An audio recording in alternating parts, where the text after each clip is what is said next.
94 WIP. Well, what's going on, everyone? Joe DeCamera and John Ritchie. It is 94 WIP. Great to be with you on this Tuesday morning with an awful lot going on with our Philadelphia Eagles. I mean, they got to fix this offense, and they got to rev it up.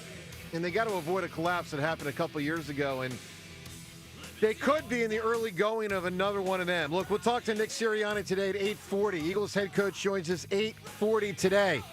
We'll do a deep dive, obviously, on the Eagles, the state of affairs, and what's going on. Your phone calls on all of it, 215-592-9494. Flyers lose last night. Sixers back at it tonight. Richie Rich, good morning. Hello, Joe. Hello there, Johnny. Only 5% of cheetah cubs survive to adulthood. Wow. There was a study done in the Serengeti in the 90s that found that 95% of cheetah cubs died before adulthood. Many deaths were due to lions, but also other predators besides lions and disease. Lots of disease. Well, that's no good. That's tough. That is tough. It's a tough go right there, Seltzer. I'll tell you what's also tough. It's really tough. It's also tough watching the freaking birds these days. So here's the thing. 2023 is obviously in the air. I would say the year 2023 has been set on WIP since Friday night after that game. What do you think, Devin? 700 times? 1,000 times? Maybe over. Maybe over 1,000 times. All right. So it's in the air. By the way, Rhea off today, Devin in. 2023 is in the air. I hope it's not happening again. I'm curious from your end at 215-592-9494 if you're, I can't imagine you're not concerned that it might be happening again. How concerned are you that this is real? That this is where it's headed? John, sum up for me, because, we know the deal. Every other year they make the Super Bowl, and every other year they have a collapse? I hope not. John, where are you with what's going on compared to what we saw 2 years ago? And here's the key, how it feels. Yeah. How it feels right now. It feels very similar to the hopelessness when I recall Nick standing in front of everyone and saying, if I had the answers, I would have, fixed it a long time ago. That we all felt that way. Like, holy cow, we don't have the answers. We don't know why it feels so awful, why we've dropped from 10-1 to this. And 22, and I believe we're the best team in football. Other than a bad second half versus the Chiefs, I think that's one of the three best Eagles teams I've ever seen. 2022 is never going to make the history books and like my book, you know what I mean? How much are people talking about 22? But that was a great team. And I'll tell you this, 22, and I'll say this from now until forever, was a better regular season team than last year. They just did, but 20. So my point is, when 23 collapsed, it was a historic collapse because it was after 22 excellence, 23 10-1, and then bam, 64 fills out of nowhere. John, are we about to get another one of them? Are we about to get another 64 fills? Well, not that I was. I was negative 10, right. But I can tell you, no, that I feel awfully uneasy right now about the fact that I don't know that our coaches on the offense know best how to fix what ails us. Just like I feel like I feel like that statement, if I knew how to fix it, I would have a long time ago. I don't think Nick will say it this time. I think that was very quickly amended and, like I said, erased from the annals of history. I don't even know if you can find it now, but it's a darn shame that with this group of talented players, with this roster, you can repeatedly get to this point as often or more often than the successful point where it feels like everything is going, swimmingly. going the way you want it to. I know this, but this is a tough league. Holy cow! It is. Wins and losses are decided by the tiniest of decisions and errors, tiniest of mistakes, or wins and losses. Inches forward, backward. This is.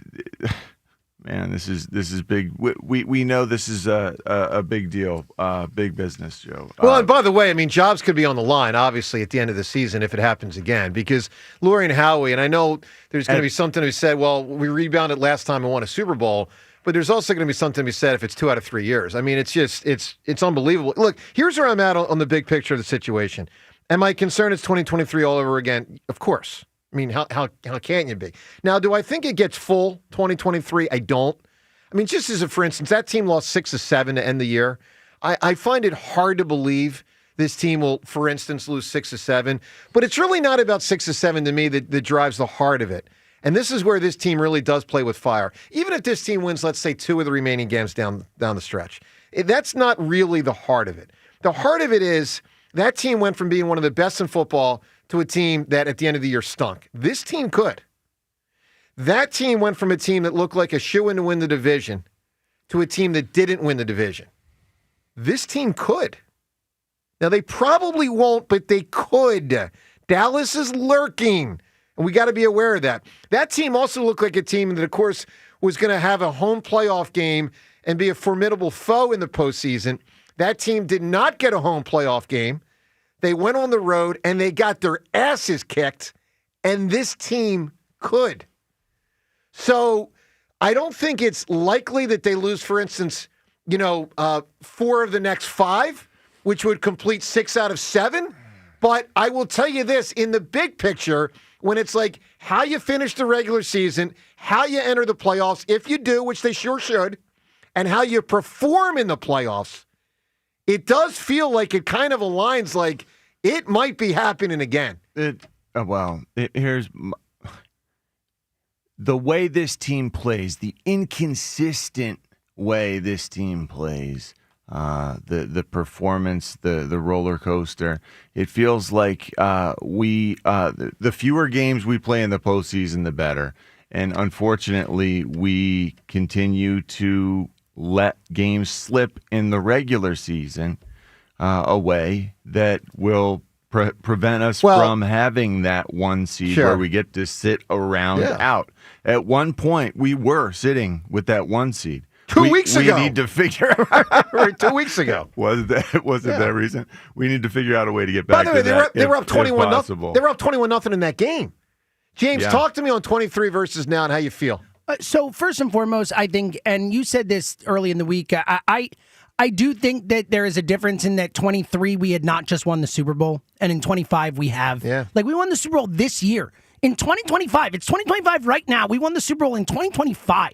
So like I think we are going too far with the fire Sirianni or this or that. I think that stuff's like nonsense. I think it is so crazy to not remember what happened 11 months ago and to just look at now. Now, I do think that it's a concerning time. It feels like it could be 2023.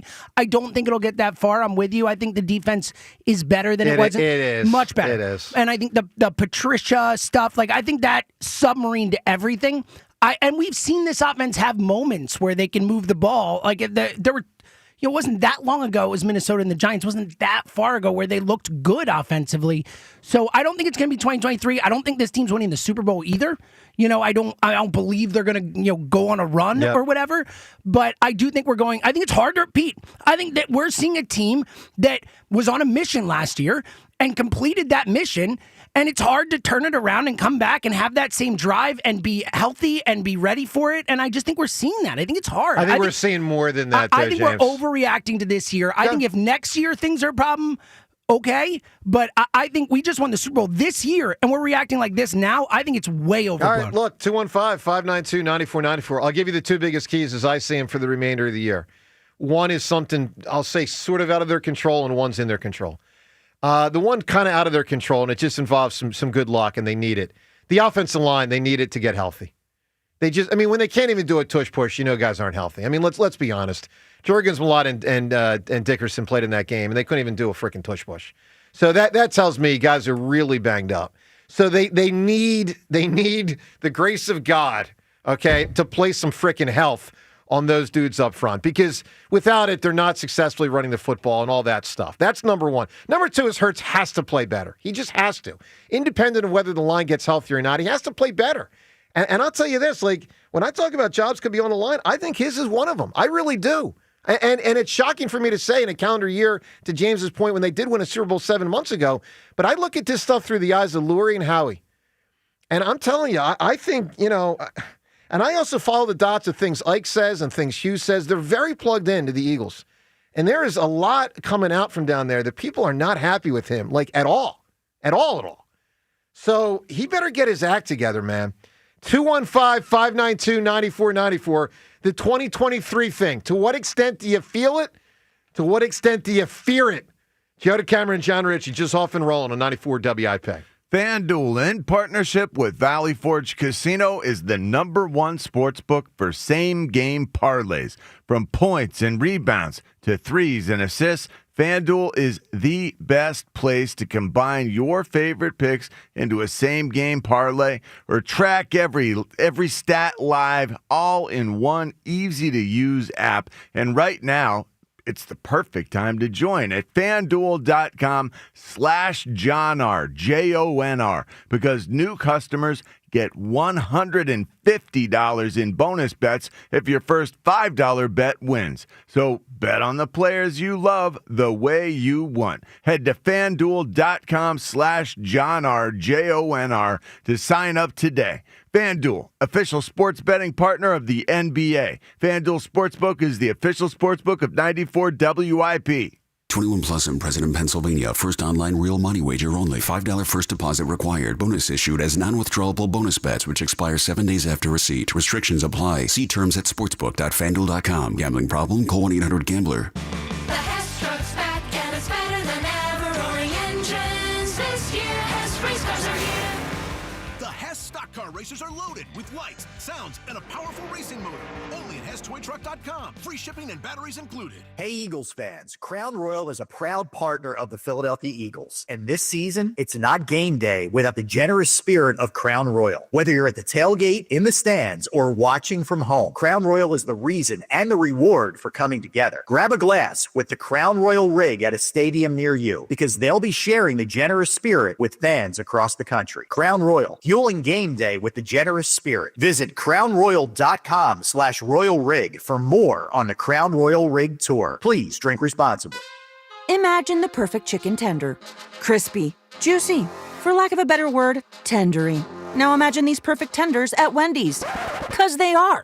Wendy's new chicken tenders are here with delicious new dipping sauces like Wendy's Signature, Creamy Ranch, and Honey Barbecue. And they're so good, we even changed our name from Wendy's to Tendies.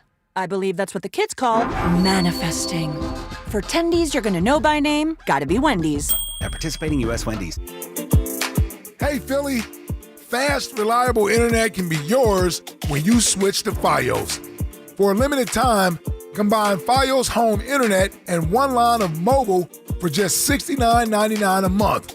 Get unlimited welcome for $50 a month with auto pay plus taxes and fees when you bring in your phone. And add Fios 300 Mbps for $19.99 a month with auto pay, mobile plus home discount, and bonus discount. Visit your greater Philly area Verizon store today to get this limited time offer and switch to their reliable 100% fiber optic network. For eligible new Fios internet and mobile customers, book the $15 monthly discounts for Fios and bring your phone applied over 36 months. Mobile and home discount enrollment required. $99 Fios setup charge applies. For unlimited welcome, unlimited 5G and 4G LTE may be temporarily slower than other traffic in times of congestion. Domestic data roaming at 2G speeds. When you need to know, depend on KYW News Radio 103.9 FM. The first winter weather of the season. The worst of it is expected to be in the far north and west suburbs. Jury selection begins today in the trial of Atlantic City Mayor Marty Small. And it's Giving Tuesday. It's one of the biggest charitable days of the year. Get the latest anytime on KYW News Radio. Now on Crystal Clear 103.9 FM. You've never needed us more. A message from Bradford White Water Heaters. How you heat your water matters, and you do have a choice. So choose efficiency, choose reliability, choose innovation. Choose a water heater that's manufactured in America using the finest components from around the world. Choose Bradford White. Still is and always will be built to be the best. So make the right choice. Ask your plumbing professional to install a Bradford White water heater in your home or business. Visit BradfordWhite.com to learn more. Never have I ever called my sister from the finish line of my first marathon. Hello? You won't believe where I am. Are you running? Mile 26. I'm gonna make it. Switch to T-Mobile's 55 Plus plan and get iPhone 16e with its advanced camera system on us. Plus, 2 lines for just $30 a line. Guys, I can't believe it. I knew you could do it, babe. That was amazing. Mom, how do you feel? I feel great. I can't feel my feet. Let's take a picture, and then you may carry me to the car. Share every stride, every mile, every memory on America's best network. Switch to T-Mobile's 55 Plus plan and get iPhone 16e on us and 2 lines for just $30 a line.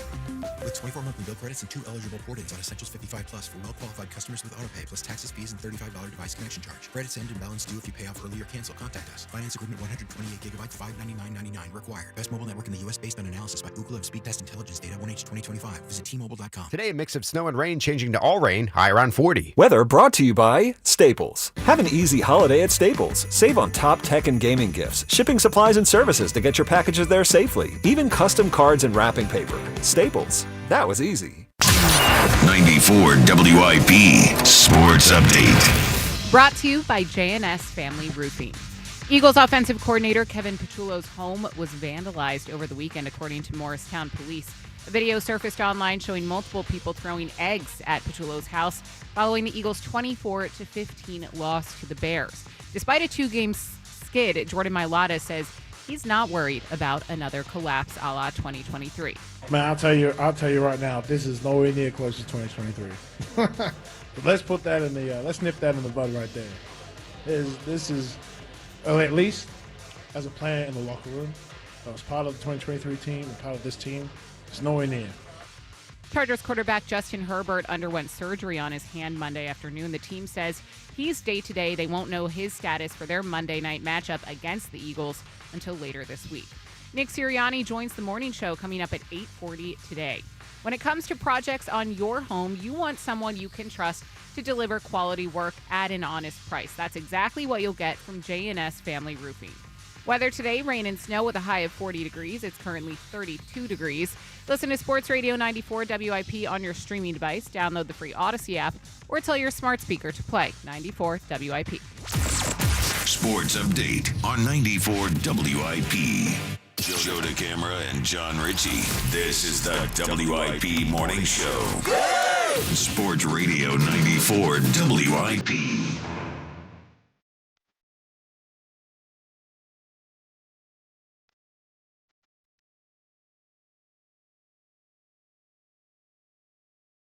Well, good morning to you. They better pull it together. All right, so let's address what Devin had in the update there about the eggs at the home. I mean, a disgrace. James, take the floor. I think Eagles fans, Philadelphia fans, we all know we get a bad rap nationally. It's very rare that I come in the morning and I'm embarrassed to be an Eagles fan. Mm-hmm. I'm embarrassed. When I saw that headline yesterday, it was one of the worst feelings I have had as an Eagles fan in a long time. Honestly, what are we doing? What the hell do you think you're doing? Those kids should be put in jail. I don't care what age they are.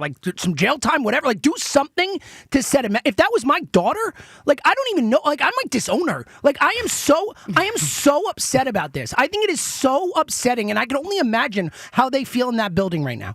They're playing a game. They won us a Super Bowl again this year. Kevin Petullo was on the staff that won a Super Bowl for us. How ungrateful are we? How ungrateful? I'm so upset about it. Honestly, I as you can tell, I can tell. It makes me so angry. So angry.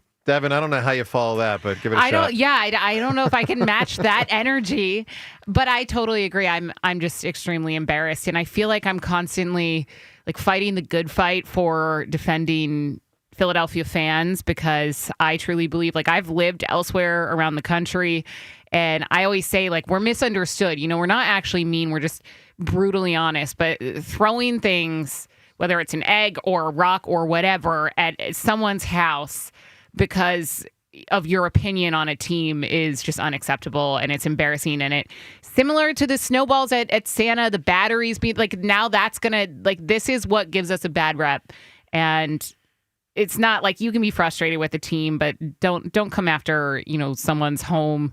Kevin Patullo's a family. Like, it's just unacceptable. It's awful. I mean, it really is. Last time I remembered, and maybe I'm missing one, but I do remember that Mitch's house was egged after Game 6 in '93.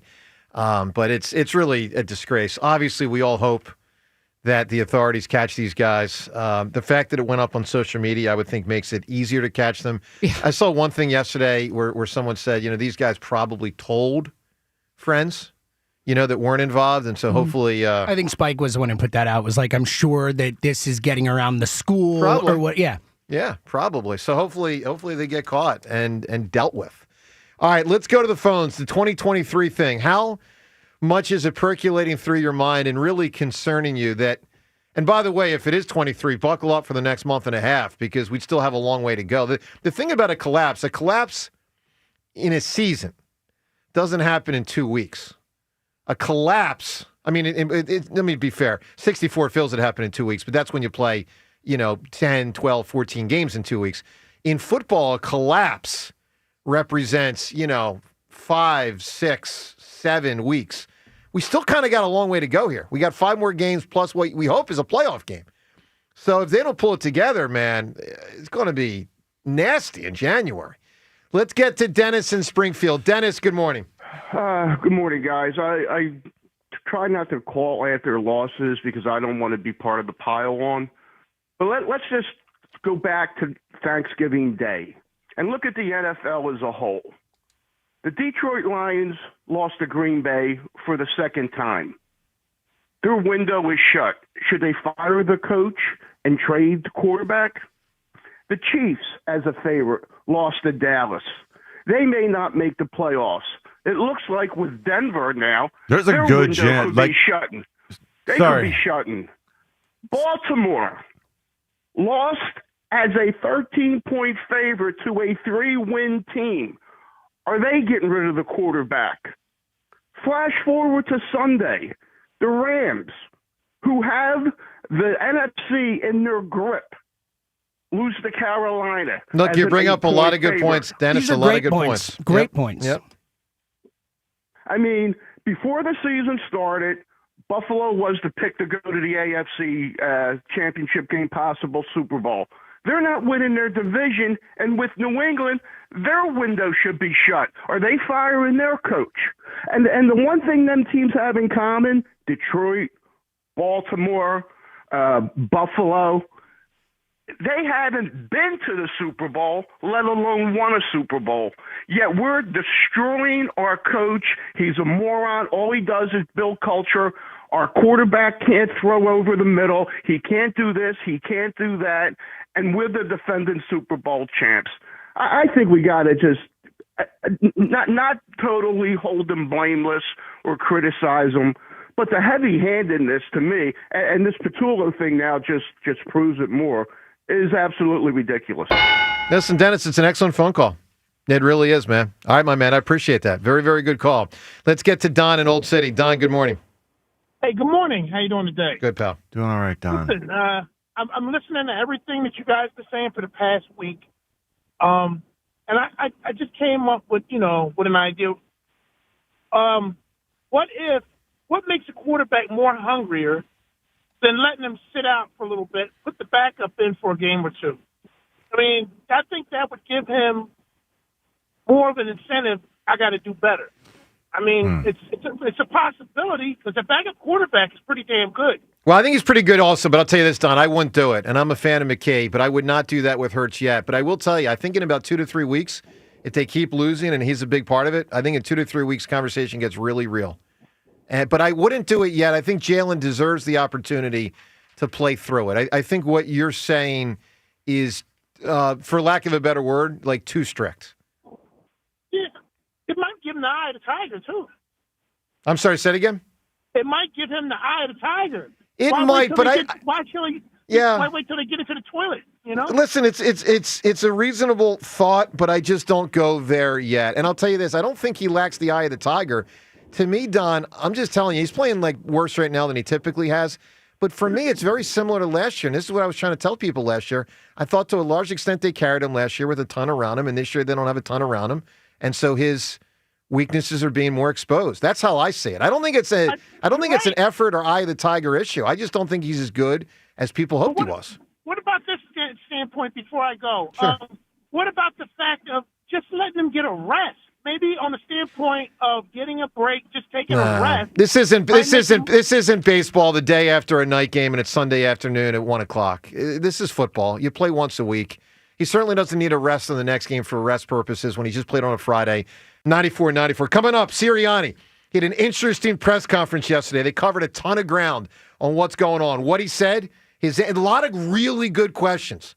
His answers, you'll hear him next. That plus your chance to win very cool concert tickets and your phone calls and everything we're discussing on 94 WIP. I had Window Nation at my house earlier this year. It was so quick, in and out, in all three of my kids' rooms. But I'm so glad I got this done now that the cold weather is really here. Replacing old, drafty windows helps keep the heat in your home. Window Nation, they can put a stop to wasting money on your heating bills. And financially, this is the time to do it. Right now, during their end-of-year sale, you save 50% off all window styles, and there's no limit.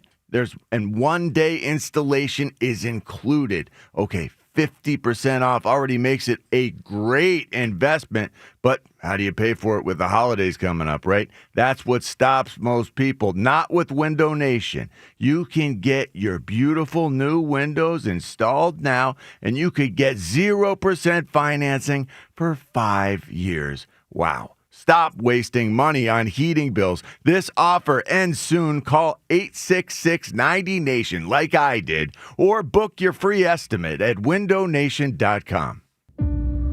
As the baseball offseason begins, questions remain for the Phillies. Does Schwarber re-sign? Oh, we love to bring Kyle Schwarber back. It's a priority. Will JT return? The most prepared guy I've ever been around as a catcher. Can the Phillies retain Ranger? What a performance for Rangers, Suarez. Listen for the latest. All your Phillies offseason happenings happen here. We'll see what happens. Sports Radio 94 WIP. Ready for action, hockey fans? BetMGM, an official sports betting partner of the NHL, is giving players another reason to lace up and hit the ice this season. BetMGM is adding extra excitement to the goals, the checks, the face-offs, and the breakaways with special promotions, new features, and more. Log in throughout the season to find odds boost tokens, no sweat tokens, and parlay boost tokens in your account to amplify your winnings. Enjoy enhanced product features like Dark Mode 2. Log into BetMGM, an official sports betting partner of the NHL, all throughout the hockey season to see what's new. BetMGM and GameSense remind you to play responsibly. If you or someone you know has a gambling problem, help is available. Call 1-800-GAMBLER. BetMGM.com for terms and conditions. 21 plus to wager. Pennsylvania only. Existing customer offer. Subject to eligibility requirements. Rewards vary and expire within 7 days. It's here. B101 has transformed into Philly's official Christmas station. Relax and unwind with your holiday favorites 24 hours a day, all the way through Christmas. Tell your smart speaker to play B101. Take your holiday green bean casserole from bland to brilliant with Hatfield Classic Cut Bacon. Start with your traditional casserole recipe. Then add a generous layer of crispy chopped Hatfield bacon on top. The rich, smoky flavor takes this holiday classic from side dish to showstopper. Your guests will savor the upgrade and return for seconds and even thirds. More holiday recipe inspiration awaits at simplyhatfield.com. Hatfield, better care, better pork, better holidays. Now is the perfect time to let your savings take root at First Harvest Credit Union. Watch your money grow as you earn 3.65% annual percentage yield with a 15-month share or IRA certificate, or lock in higher earnings with a 24-month share or IRA certificate and earn 3.75% annual percentage yield. Visit firstharvestcu.com/certificates to explore these savings options and more, including our growth savings and growth checking accounts. Membership restrictions apply. Insured by NCUA. Welcome back to Winter Hack Radio, the place for clever hacks to survive the season. Icy driveway? Well, try spreading sand or birdseed to help with traction. Snowy puppy paws? Well, grab a whisk, brush it off, done. Catch COVID-19? Well, just get... Actually, there's no hack for COVID-19. But if you test positive, prescription medications for COVID exist. Ask your doctor if they're right for you. Visit PfizerForAll.com to learn more. Sponsored by Pfizer.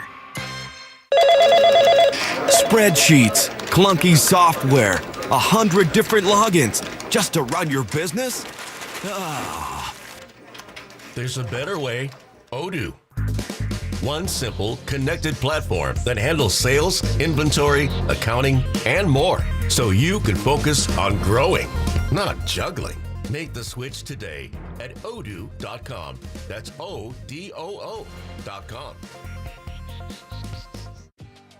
Never have I ever called my sister from the finish line of my first marathon.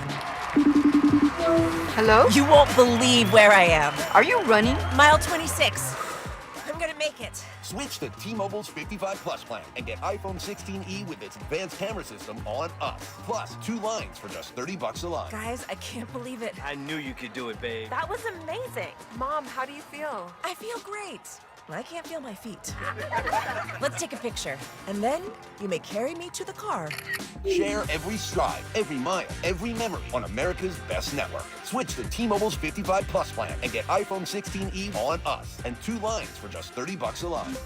With 24 monthly bill credits and 2 eligible port-ins on Essentials 55 Plus for well-qualified customers with autopay plus taxes, fees, and $35 device connection charge. Credits end and balance due if you pay off early or cancel. Contact us. Finance agreement 128 gigabytes, $599.99 required. Best mobile network in the U.S. based on analysis by Ookla of Speed Test Intelligence data 1H 2025. Visit T-Mobile.com. Does your home need new windows and doors, but you decided to brave it through one more cold season before making the plunge? Then let me tell you why acting now will not only keep your family feeling warm all winter long while lowering your high heating bills, but also save you big bucks with the big end-of-year sale from my good friends at Guida Door and Window. Guida is offering their biggest discounts of the year. Get 40% off each window you buy. That's right, 40% off every professionally installed window. You'll also get 40% off any door, including entry doors, patio doors, garage doors, and storm doors. Plus, Guida will let you start your project with no money down and let you pay it off interest-free for up to 12 months. If you need new windows and doors, then you need to go Guida right now so you can take advantage of these huge savings. All prior sales excluded. Offer expires December 31st. So call Guida today to schedule a free in-home estimate at 877-GO-GUIDA or visit them at GoGuida.com. That's go, Guida.com. 94 WIP Sports Update. Sponsored by Pickering Valley Golf Club. Eagles offensive coordinator Kevin Petullo's home was vandalized over the weekend, according to Morristown Police. A video surfaced online showing multiple people throwing eggs at Petullo's home following the Eagles' 24-15 loss to the Bears. Chargers quarterback Justin Herbert underwent surgery on his hand Monday afternoon. The team says he is day-to-day. They won't know his status for their Monday night matchup against the Eagles until later this week. Nick Sirianni told the media how he plans to spend his mini-bye before Monday night. We want to get this thing fixed, more than anybody, right? We live it, breathe it, and involved in it every waking second of our lives. So that's what we're working on. Nick Sirianni joins the morning show coming up at 8:40 today. Get your 2-year unlimited golf membership for just a little over $1 a day and enjoy unlimited golf Monday through Sunday. Visit golfpickeringvalley.com. Weather today, rain and snow with a high of 40 degrees. It's currently 32. Listen to Sports Radio 94 WIP on your streaming device. Download the free Odyssey app or tell your smart speaker to play 94 WIP. Sports Update on 94 WIP.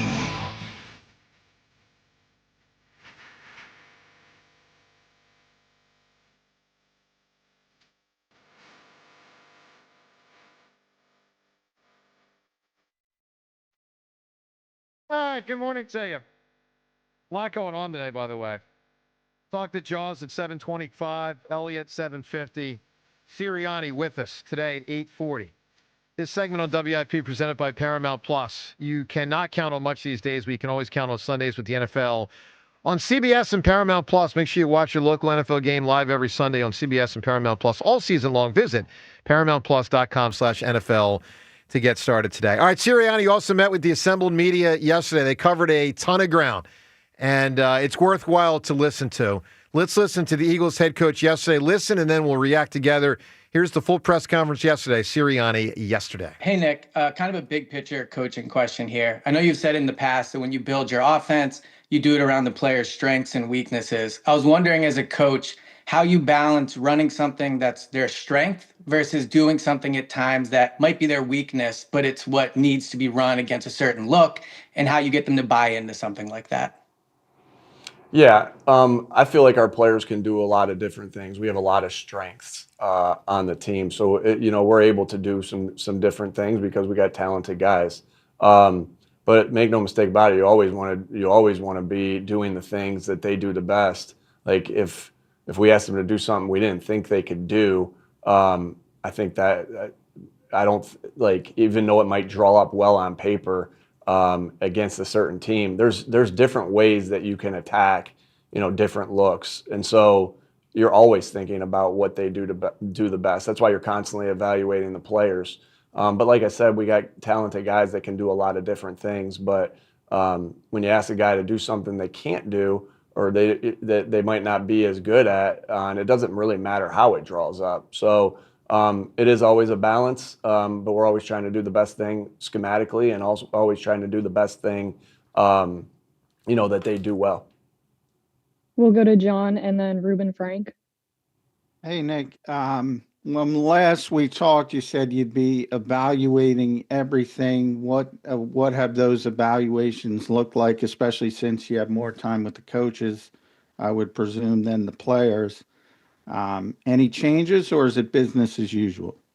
Yeah, again, I don't like. I always want to be answer your guys' question as much as I can. Obviously we're evaluating everything, and now you don't have as much time as you have in a normal bye week, but it's a mini bye, and so everything was being evaluated. We'll think about some different things that we want to do. As all over the place, scheme, everything. But I don't think it benefits us for me to share in particular what that is. Just know this: we want to get this thing fixed, more than anybody, right? We live it, breathe it, and involved in it every waking second of our lives. So that's what we're working on right now. We'll go to Rube and then Tim McManus. Hey, Nick, happy Thanksgiving and all that. We've asked you a lot about Kevin and the play calling position, and your answer has consistently been the blame is never on one person. But you did change play callers on offense in 21 and on defense in 23. So I'm just wondering, why is this situation different? Yeah, that's a good question. Again, I do believe that both of them are different scenarios. I know it was a change of play caller, but slightly different, particularly on the offensive side. And so, yeah, again, it isn't just one person. It's the ultimate team game. And so, like I said, we're working through everything. I have a lot of faith in all the players. I have a lot of faith in all the coaches. We gotta execute it better, and we gotta scheme it better. And they all can be true, and we gotta call it better. It's every area that we need to improve on. That's why we always say we look internally through all these things. And like I said to you guys, like if all that's not gelling, to me, that's on me first. And it's my job to do whatever I need to do to help get it fixed, and that's what we're working on right now. We'll go to Tim and then Dave Zangaro. So just to clarify, Nick, Kevin still is the play caller? Yeah. Yeah. Okay. In respect to Jalen, his rushing numbers are down. Is it related to the fact that he wanted to rush less this year? We're always thinking about how to protect Jalen and make sure that he is healthy for the long haul. Different plans have different reasons and of why you run different things. And like I said, we'll do everything we need to do to help this offense get rolling. Jalen's talented and running the football. He's talented and also holding the backside, when he doesn't run the football. So a lot of different ways to do that. Again, always looking at everything and how we can improve. We'll go to Dave and then Jeff McLean. Nick, I'm sure you've heard the comparisons between this season and 2023. Not sure what you make of those, but when you think back to that 23 season, are there some lessons you take from it to avoid a similar outcome this year? Yeah, I think that all the lessons, I think you saw a lot of that. The lessons we learned in 23 resulted in kind of what happened last year. So of course, you always take lessons in everything of, win, lose, or draw. You're always constantly trying to learn and get better. Sometimes that sting of the loss, or like you said, the 2023 season has even more impact, which is why I'm grateful for adversity and looking for an opportunity to get better from the adversity. And I think that most definitely those have lasting lessons. Won't be specific about it. I have a very specific thoughts of and written down of exactly what we learned and how we learned it and what we did for that. And so, obviously that those lumps that you take, if you allow them to, can knock you down and keep you down, or those lumps that you take can, let you rise up above everything. We'll go to McLean and then Brooks Kubina. Hey, Nick, you mentioned about, scheming things for what players do best. There was another example of Grant Calcaterra being asked to block a defensive end one-on-one. I know it was on the backside, but it blew up the play. We've seen this multiple times, and yet there he is doing it again. I'm wondering if that's the best use of Grant in that circumstance. Yeah, on that play, and the one you're talking about, they obviously brought the nickel off the edge and kind of stunted the other guy down in there pretty far inside, which is going to be a tough block regardless of who's in right there. We got a lot of faith in Grant and the things that he can do. Like I said, it's always our job as coaches to first start them off in positions that they can succeed. That would have been a hard one for, and sometimes you got to draw it up. Sometimes it's drawn up, the loss is drawn up to execution. Sometimes the loss is drawn up to the scheme, and sometimes the loss is drawn up to you might have loved your scheme, but they did something that made it really difficult to do. And I think that was the case right there. But like I said, have a lot of faith in him and what he can do, and he's been a part of a lot of winning football here, and he's been a part of the reason why we've done a lot of good things here. We'll go to Brooks and then Martin Frank. Hey, Nick, you mentioned the not just one person. I'm just curious, from behind the scenes and the collaboration on offense, what are Scott Loeffler and Parks Frazier bringing to, you brought them in as well over the offseason to kind of help out with the offense. Where are they in the work of this, and how is that process working? Yeah, this is a team sport. That's not just on the field. That's in your collaboration for when you start to think about plays and how to coach it and how to attack. And so, of course, every guy is involved as we sit in there and go over the game planning. Excuse me. I know you asked particularly about Scott and about Parks, but Jason Michael and Jamal Singleton and Aaron Moorhead and Eric Dickerson and you name it. Everyone's in there talking through everything, and that's what you do. You got to have a guy that's leading the charge, but those coaches meetings are so valuable and how you kind of go through that, because you want everybody on the same page, so you go through it with everybody together, and naturally everyone's looking at it as a slightly different vantage point, and so everybody helps in those processes. It's just like saying, well, same deal, like, well, a practice squad guy, well, he's getting our guys ready on offense and defense to play the game this week. Like, every piece of a football organization is going to be important for the outcome, and for what you become as a football team. And that includes coaches, practice squad players, you name it. We'll go to Martin and then Olivia Reiner. Hey, Nick. I know you were kind of asked about this after the game, but now that you had a chance to review everything. What did you see in the run defense? I mean, in the 4 games before this, I mean, you guys have been really good against the run, and for the Bears to have 281 yards rushing, what kind of broke down, do you think? Yeah, again, never just one thing that you get into, and obviously, we're not going to say, "Hey, this is what hurt us," or "This is what we struggle with." I don't think that benefits us to talk through that. At the end of the day, though, fundamentals come into play. At the end of the day, having different things that to help the guys out come into play. It's always going to be the same thing with that, and so we have. We got work to do on the practice field when we get back out there, and in the meeting rooms, as we're sitting in here right now, because even if the fundamentals, aren't done well, we look at ourselves as coaches and say, how do we, do that better? I know that's how the defensive coaches, when I met with them on the game, that's what they were thinking. How can I help get these guys better to accomplish what we're asking them to do?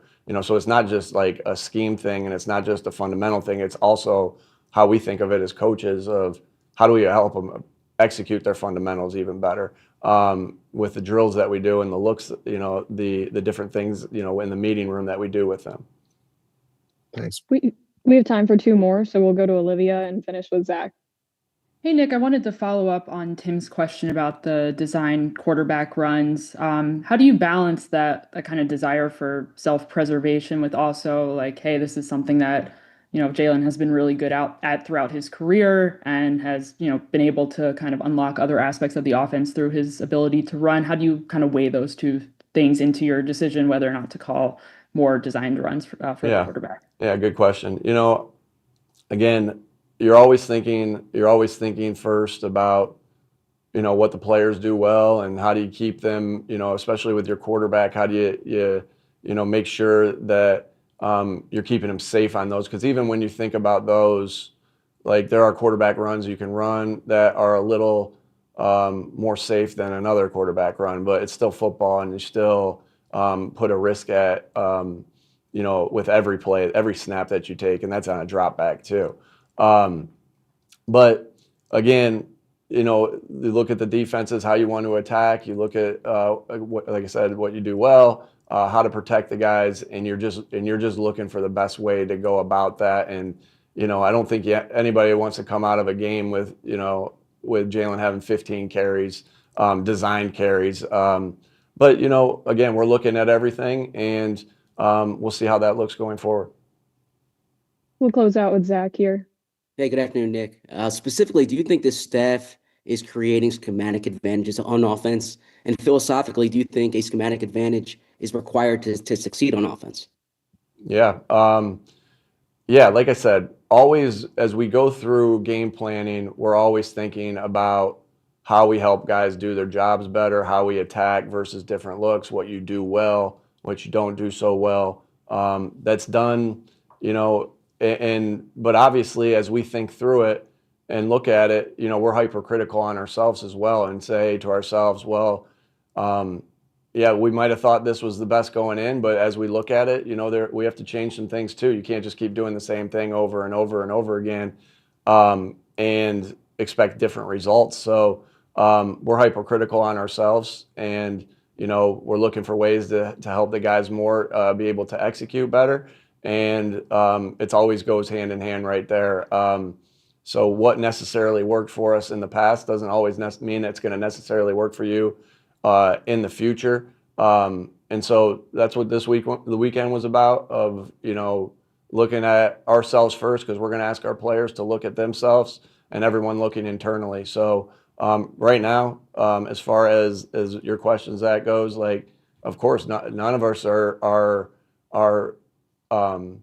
doing a good enough job right now. We all have to look internally and get better. And that when I say that, hopefully you guys always understand that I'm looking at myself very first, and I'm looking at the coaches to do the same thing, and obviously the players to do the same thing. And I'm, I'd say hard on the coaches to make sure they're thinking about that as well, because I think that when you get into these adversities that you're in, like, you can band together as a football team, or you can get into a blame world. And if we're all looking internally, that's what it's all about. And so, yeah, we all got to do better. And that's just not, that's everybody. All right, that's Eagles head coach Nick Sirianni. His full press conference from yesterday. Certainly we'll have a crack at it later today, coming up in about 2 hours when he joins us at 8:40 live on the program. We'll take your reaction to what stood out to you, 215-592-9494. One thing that has stood out to me for weeks now is that he's pretty darn good at not putting extra gasoline on the fire. I think he's pretty nimble with the way he answers these questions. Sometimes his answers are non-answers.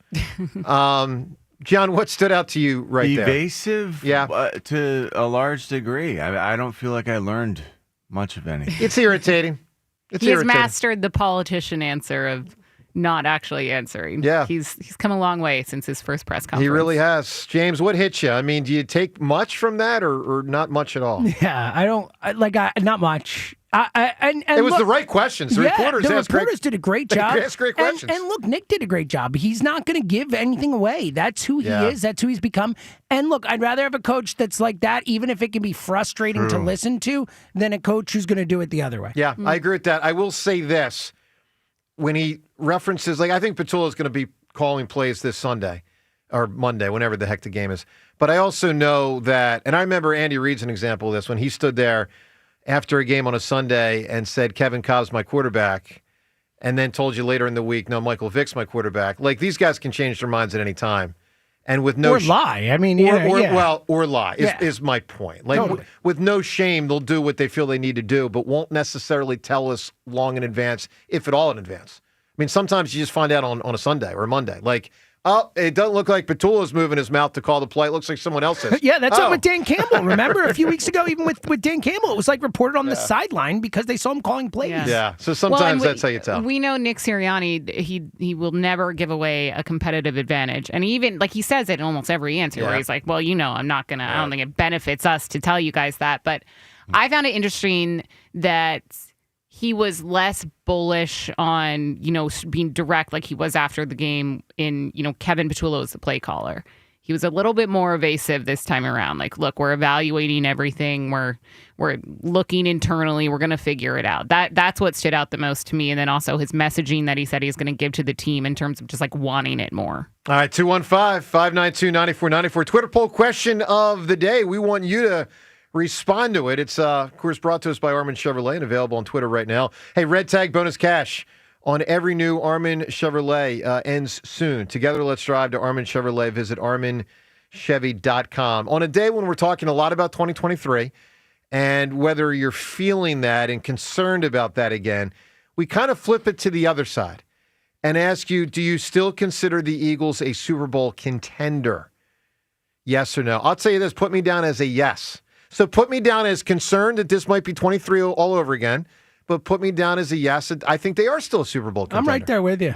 If nothing else, just for the rest of the league. I feel like last year we talked about heading up to this point in the season, there were no great teams, and then teams turned into great teams. The Eagles turned great. The Chiefs got pretty great. All that. The Lions were pretty great for a while. This year, there's no one. Yeah. There is no. If I say to you, who's the best team in the NFL, we get 4 different answers. We get 7 different answers. Yeah. Well, there are 4 people here, but I agree. I will say this. Using 23 as a comp, I felt the Eagles were a Super Bowl contender in 23 until, and this goes after they lost to Seattle. I was still there, really concerned like hell, but it was to me when they lost to the Arizona Cardinals, second to last game, and it was all right, enough of kidding myself. They don't have it. They're not going to get it back. And then sure enough, they got whomped by the Giants, and then they got whomped by the Bucs. And to me, I had them as a Super Bowl contender, outside looking in, till 2 games to go. And then when they lost to Arizona, it was a bad football team. I thought, okay, enough. So we'll see in the sliding scale if a lot of people are yes today, over the next 2 to 3 weeks, when do people start saying no? Hopefully we don't get to that point. Hopefully they get back on track, get to 9-4, start winning games, finish with 12 or so wins, and are a legitimate threat in the NFC and beyond for the Super Bowl. 215-592-9494. By the way, when you call in today, a very, very, very cool prize today as we give away a pair of tickets, and I know Richie is going to dig this.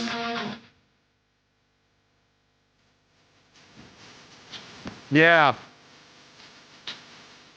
Like, yes, John.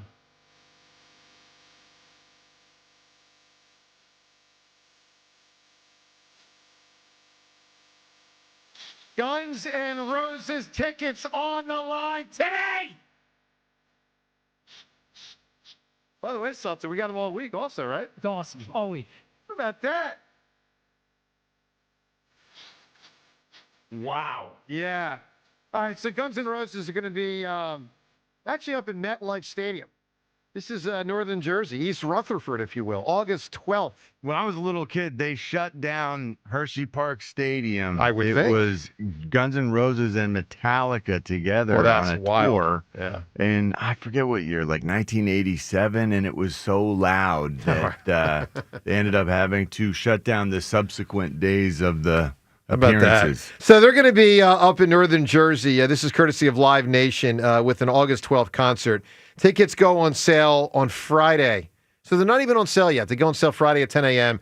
At Ticketmaster.com. Here's how you win them today on our show. I was thinking back to last Christmas because we might have some snow today. And I remember last Christmas, Amy from Villanova had never seen Terminator or T2. And I was like, well, we got to correct this. Yeah, that's a must-watch immediately. This is an ill of your life. How have you not seen Terminator? And it's not just about the Terminator. It's about Linda Hamilton kicking ass. Sarah Connor. Yes, especially in the second one. So Sarah Connor, one of the great 90s. She's not as great as an 80s character. She's good. But in the 90s, she goes to an epic 90s movie character. Today at 215-592-9494, I ask you to give us the best 90s female movie character. I guess other than Sarah Connor. Give us a big answer. Whoever provides the best wins the Guns N' Roses tickets. John, what are you thinking? Lilu from The Fifth Element. Remember Mila Jovovich? I actually don't. Oh man, such an amazing character at the time. Not your kind of movie, I don't think. I Fifth would think Element, not, yeah. Oh, Bruce Willis was in it. So he's your type of actor. Yeah, sure. Just a sort of a departure from most. Yeah, of it's Bruce like a weird Willis's sci-fi stuff. movie. Yeah. Gotcha. All right, so she Lila. was All right. really cool, like a supreme being in the universe, but really sensitive too. So very fascinating. All right. Devin, what do you got here today for a 90s movie character? Julia Roberts from Pretty Women. Oh, big Vivian. one. Vivian. Yeah, that's a big one. That's a haymaker. Big That could have won. That's Had to that's take a it off the winner. board, Yeah, guys. that's good. With That's a good. heart of gold. Yeah, I would have voted for that. And by Yeah, the way, I would too. I know inflation has been a whole thing and all that, but I don't know how in 1990 it was only $3,000 for 7 days. Like, come on now. Are you kidding me? Yeah, it's Come a on. little cheap. For Julia Roberts? Is that Correct. true? Please. Yeah, that's what it was, yeah. That should have been at least $25,000, especially for a billionaire. You really Seltzer, what thought do you about this, I huh? have. Seltzer, what do you got? Well, this leans into the horny hammer and all that. Oh, come on I'll bet an 18, 19-year-old hammer What? was in love with Roller Girl. Am I right? Yes. I'll say Roller. Yes. Roller Girl's amazing. Yeah, Who's Roller I got a Girl? whole story with that movie. Who's but- Roller Come Girl? on, Devin. Wow. Who's Roller Boogie Girl? Nights? You never seen Boogie Nights? We need someone to No. call up Devin and tell her who Devin. Roller Girl Never is. saw No, Boogie Dirk Nights? Diggler is? Yeah. No. Oh my God. I've heard Come on. the name. Oh, That- good job. But I Sorry? need a caller to debrief Devin on Roller Girl. 215-592-9494. Coming up, Ruben Amaro. He probably knows her. Plus Dan Orlovsky. I thought he summed up the Eagles-Bears game really well yesterday on ESPN. What he said, we'll play that audio. And take your phone calls. How concerned are you that it's 2023 all over again? Plus, let's win the Guns N' Roses tickets for you. Call us up. Joe DeCamera, John Ritchie, Devin and Seltzer, 94 WIP. Hey, let me tell you about FanDuel Sportsbook in partnership with Valley Forge Casino. It's the number one sportsbook in America. Chris, America's number one sportsbook, not only for overall, but for same-game parlays as well. From points to rebounds, threes, and assists, FanDuel's got it all. And should be your spot to place any bet on any sport, including with new customers now getting $150 in bonus bets if you win your first $5 bet. What a deal that is. I mean, to me, that's a win-win. If you win the bet, great, you win the bet.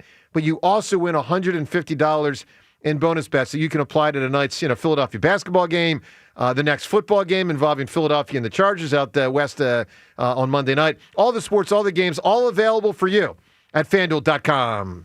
/hammer. 21 plus and present in Pennsylvania. First online real money wager only. $5 first deposit required. Bonus issued as non-withdrawable bonus bets, which expire 7 days after receipt. Restrictions apply. See terms at sportsbook.fanduel.com. Gambling problem? Call 1-800-GAMBLER. The holiday gift she really needs this year? Not a new household appliance. Not another gift certificate. What she really needs is at Benari Jewelers. Jewelry she can wear every day. Tennis bracelets, dazzling diamond stud earrings, or maybe colored gemstones set in a stunning pendant.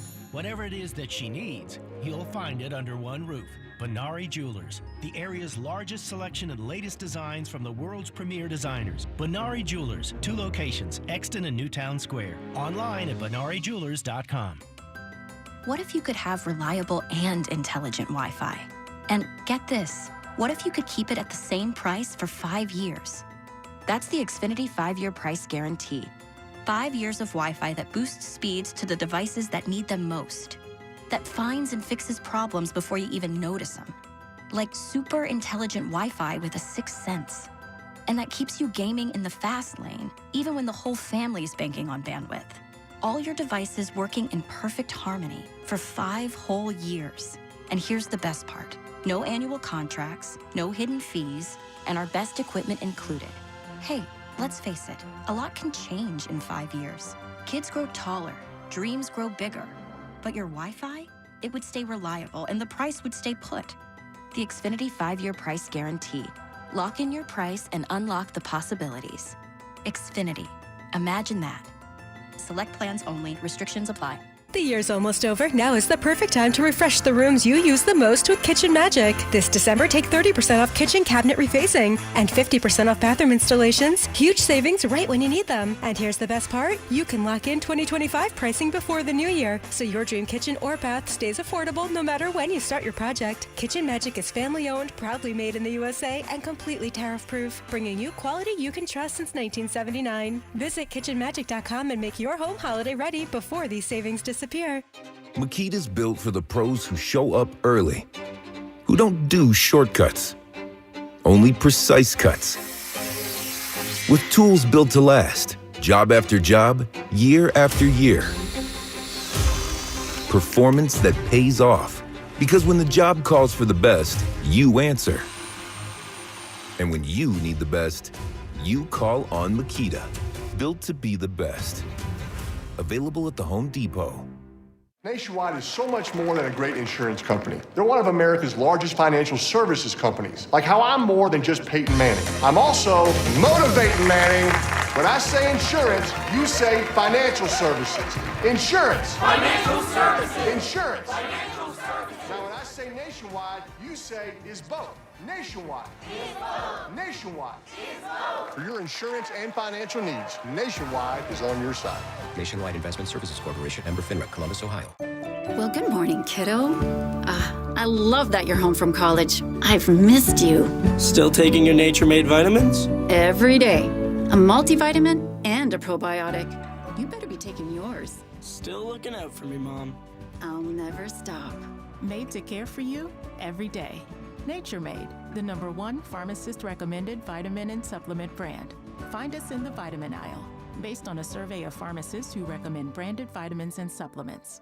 If you've been diagnosed with moderate to severe plaque psoriasis, this is what it sounds like to be 1,000,000 miles away.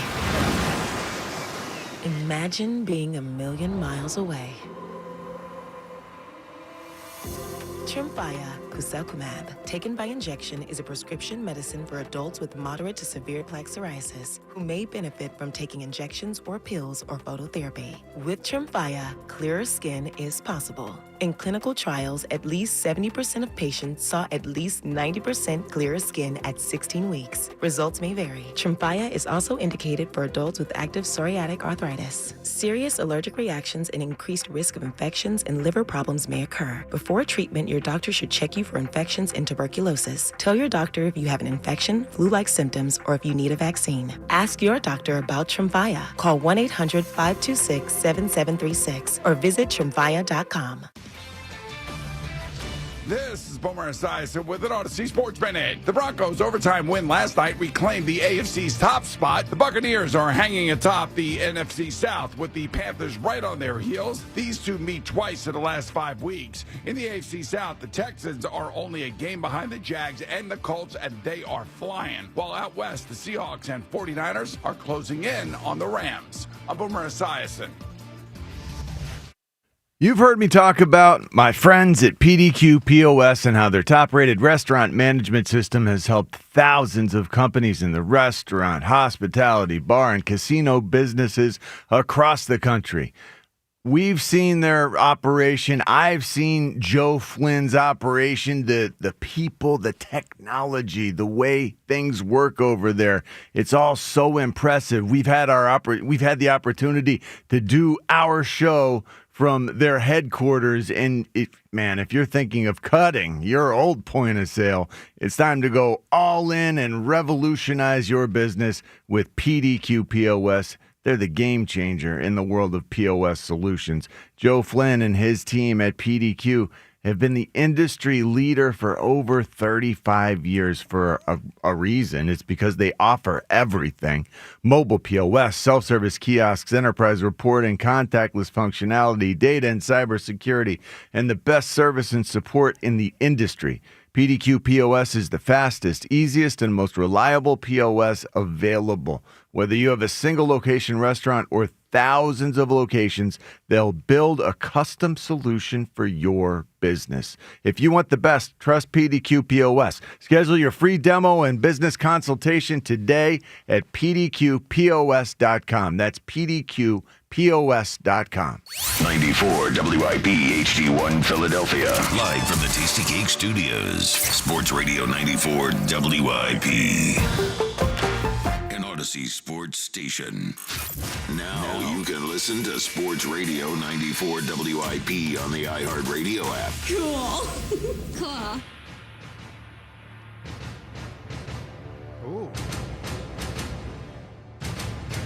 Well done, James.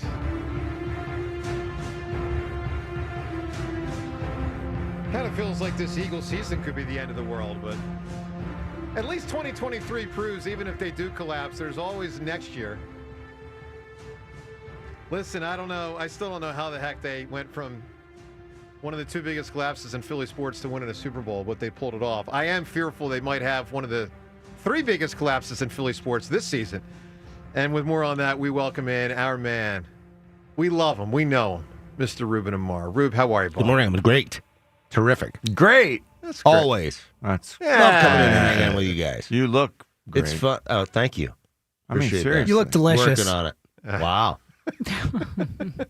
Bringing it back. You're a nice man. Ruben, you know what we need? A laugh.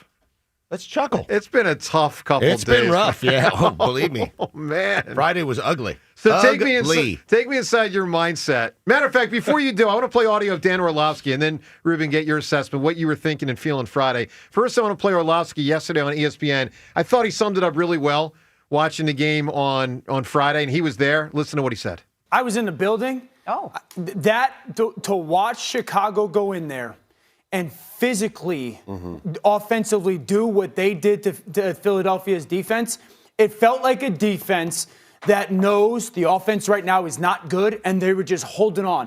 I have not seen anybody push around the Philadelphia Eagles defense the way that Chicago did. And so you're watching this defense almost like break. There's nothing left for us to do. We've tried to keep us in games as long as we can. And then you watch the offense, and the first third down of the game, they call a pass concept that only beats one coverage, and the boo birds come out, and the fans are going crazy. The fans are calling out plays before the plays are actually happening. Yeah. It's an offense right now that is painful to watch, and Chicago came and punked you in your place, in your building. It took far too long to throw A.J. Brown the football, and to watch just a team that physically dominated the NFL last year in Philly get physically whooped on both sides of the line of scrimmage the way that the Chicago Bears did. With all due respect to the Bears, I wouldn't want to play them. I think this is the best offensive line in the NFC right now, along with the Rams. That's a brutal loss for the Philadelphia Eagles in their building. All right, and so Orlovsky yesterday, that's how he felt Friday. Ruben, how'd you feel Friday? Truth. You were Truth. I thought in the building too. I was in the building for a minute. For a little. Because I decided at halftime I could not stand it and I took off. I get That's it. the I truth. get a text from Ruben. I left. I left. I'm Gone. like, what? Did Out. you? I can't tell if you're joking or not. No, you I actually couldn't. just. It was sort of part of it was a little bit of disgust, and fair weather, fan. That's me. But part of it was also like, you know what? It's a little superstitious. They're so bad. If I leave the building, maybe they'll get better. Wow. They didn't, Ruben. They didn't work. Well, it did for 1 second, and then that was it. It was rough. I mean, Jaworski, he was right on point. I mean, they got manhandled in the trenches in a way that I've never seen. Like I said before, they were out-eagled by the Bears. Well, he brought up a point I hadn't previously considered, and I think it's a really interesting one. John, is the defense sort of emotionally drained by the offensive inefficiency? It might be. And is that affecting their performance adds now? up. Oh, yeah. You have to carry the load for the majority of the season because the offense, it's a lot of times 3 and out, 4 and out. It's so quick.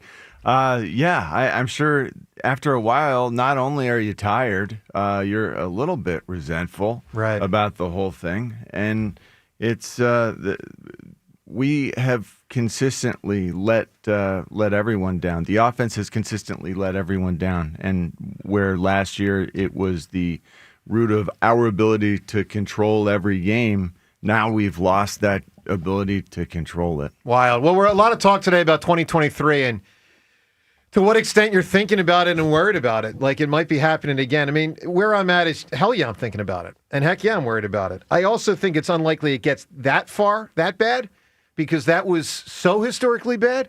But, to me, this is in large measure going to be defined if they win a playoff game. And I'll say this, even before that, they've got to win the division.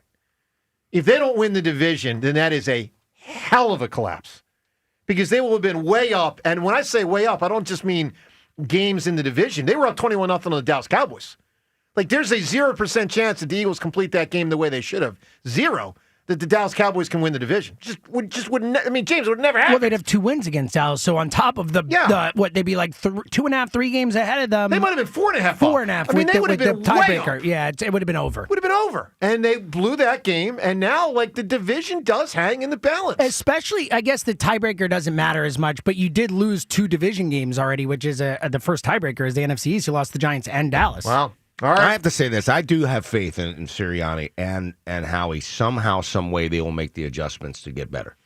I do believe in them. Just know this. They didn't in 23. They did in 23, but I do believe tried. that they tried on the defensive side. Sorry. I mean, they did. They tried. It just backfired and made the team, free fall. Yep. When they switched out for Matt Patricia. So that's the thing. People calling for Patullo's job. We saw what happened the last time they changed coordinators. I was about to say quarterbacks. Coordinators mid-season didn't work out. Yeah. All right, 215-592-9490 for your chance to weigh in. Coming up, a lot of calls plus Jaws, 725. Eliot at 750. Mailata weighed in last night on if it is comparable to 2023. Plus something Ike said on the afternoon show about Jalen Hurts yesterday and more. Joe DeCamara and John Ritchie. Your call's next on 94 WIP. FanDuel, in partnership with Valley Forge Casino, is the #1 sports book for same-game parlays. From points and rebounds to threes and assists, FanDuel is the best place to combine your favorite picks into a same-game parlay or track every stat live all in one easy-to-use app. And right now is the perfect time to join at FanDuel.com/JONR, JONR, because new customers get $150 in bonus bets if your first $5 bet wins. So bet on the players you love the way you want. Head to FanDuel.com/JONR, JONR, to sign up today. FanDuel, official sports betting partner of the NBA. FanDuel Sportsbook is the official sportsbook of 94 WIP. 21 plus and present in Pennsylvania. First online real money wager only. $5 first deposit required. Bonus issued as non-withdrawable bonus bets, which expire 7 days after receipt. Restrictions apply. See terms at sportsbook.fanduel.com. Gambling problem? Call 1-800-GAMBLER. At Uline, they know firsthand the road to success is an uphill climb. Uline started in the family basement, and through hard work is now North America's most trusted shipping and industrial supplier. They get what it means to have the support of reliable, hard-working partners. So they keep 41,000 items ready to ship. Whether your company is still in a basement office or expanding cross-country, Uline will be there on your road to success. Visit uline.com. Hey, sports fans, this is Mike Quick. If you're over 65, a Medicare Advantage plan from Jefferson Health Plans can keep you going strong. Many plans offer $0 premiums, dental, vision, and hearing benefits, and prescription drug coverage, all designed to keep you at your best. Call 1-866-599-7101 today. Jefferson Health Plans contracts with Medicare to offer HMO, HMO D-SNP, and PPO plans. Our HMO D-SNP also has a contract with the Pennsylvania State Medicaid program. Enrollment in our plans depends on contract renewal. Comcast Business is celebrating the holidays by giving your business the $1,000 holiday bonus when you switch to a gig speed internet package. Just imagine the thousands of possibilities of a $1,000 prepaid card. Like possibility number 12, the new laptop for the office holiday hero. Or possibility number 108, smart speakers to deck those hallways. Or possibility number 192, new equipment for the new year. Or possibility number 555, Bluetooth holiday lights for office decor. Switch to Comcast Business, designed for 100% reliability with business internet and wireless connect, plus advanced cybersecurity, and now get the $1,000 holiday bonus. Comcast Business, powering possibilities. Ends 12/14/25. New customers only with 2-year agreement. Requires qualifying gig package. Other restrictions apply. Game day is for noise and excitement. But renovating your home? That should be smooth, simple, and stress-free. Tillman Builders knows your home is your sanctuary. That's why their team isn't just skilled, they're polite, respectful, and actually enjoyable to have around. You want a team you can trust. And after just one meeting with Tillman Builders, you'll feel it. They guarantee it. Start your free estimate today at tbremodel.com. Remodeling without the chaos. Hey, it's Pete reminding you Chicky and Pete's gift cards are the gift that always fits and always gets returned. All holiday season long, buy a $50 Chicky and Pete's gift card and get a $10 Chicky and Pete's bonus card. Then follow our socials for the days of Chicky and Pete's double bonus days. Get 2 $10 bonus cards for every $50 you spend. Year after year, the gift that always fits and always gets returned. Gift cards from Chickies and Pete's. B101 is spreading holiday cheer throughout Philly. Tune in for the soundtrack to your Christmas season, featuring all the holiday songs you love. Christmas music all day, every day, only on B101, Philly's official Christmas station. 250 years ago, a promise was made to connect families and friends, near and far. And during the holidays, that promise is more important than ever. That's why USPS is building a better network to meet your needs, with timely deliveries, easy and affordable ways to ship, and everything you need to make your season full of holiday cheer. Our purpose is delivering your peace of mind, knowing your love will arrive, bringing joy to all. The United States Postal Service. Learn more at USPS.com/holidays. As a mom, comforting my family is what I do best. Vicks Vapor Stick provides soothing, non-medicated Vicks Vapors in an easy-to-apply stick, and it dries fast, so there's no mess. I use it to comfort myself and my family. Thanks, Mom. Vicks Vapo Stick, soothing comfort for the whole family. And try Vicks Vapo Shower Max for steamy Vicks Vapors when you need more comfort for yourself. Use as directed. Hi, I'm Nancy Cartwright. You may know me better as the voice of Bart Simpson. On Simpsons Declassified, we're diving into the mysteries that keep the Simpsons forever young. Have you ever wondered how the Simpsons regularly predicts future events? Who better to ask than the show's creators, performers, and writers, the celebrity guests? Be sure to follow and listen to Simpsons Declassified wherever you get your podcasts. Winter is coming. Is your roof ready? Call Home Genius Exteriors now and get 50% off materials for your new roof. Plus, no interest and no payments till 2027. Winter won't wait, and neither should you. Call Home Genius Exteriors now at 855-UR-GENIUS for your free roof and attic inspection from one of our experts. That's 855, the letter U, the letter R, Genius. Home Genius Exteriors, the genius choice in roofing. See website for details.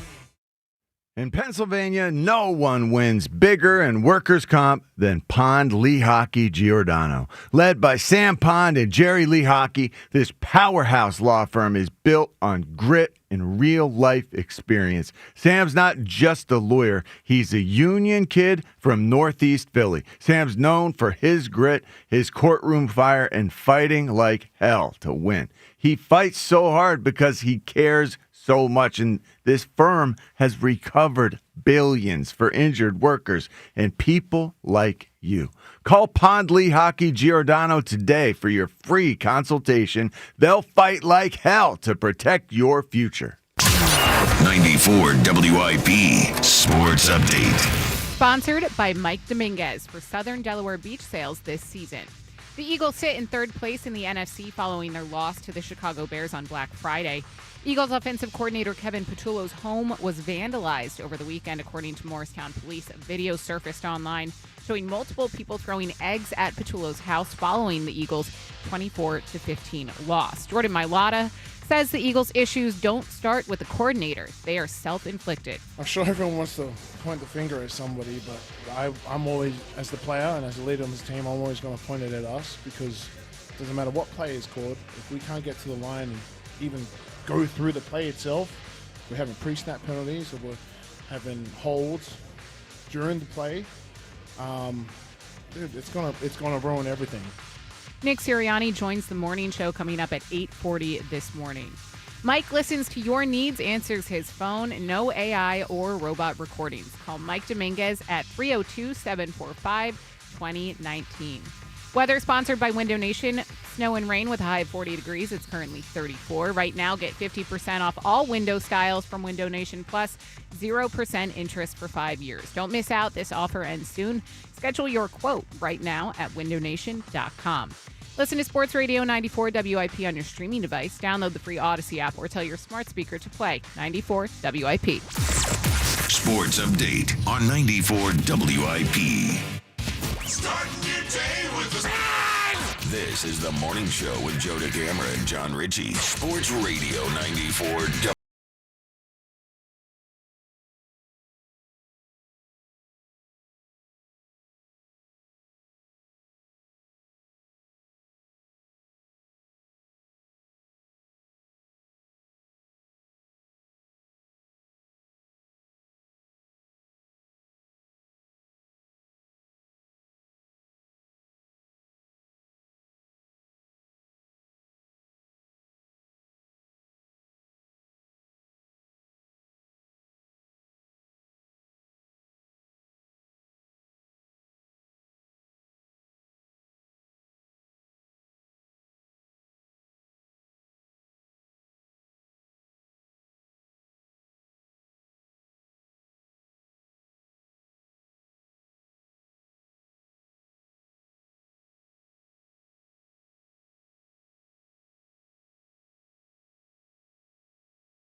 Friendship hand rubs. How about friendship Miyagi hand rubs? Zoe has these things she calls her optimistic Friendship glasses that she puts on to be Miyagi. optimistic. We're wearing our optimistic glasses I right now. love This is that. good.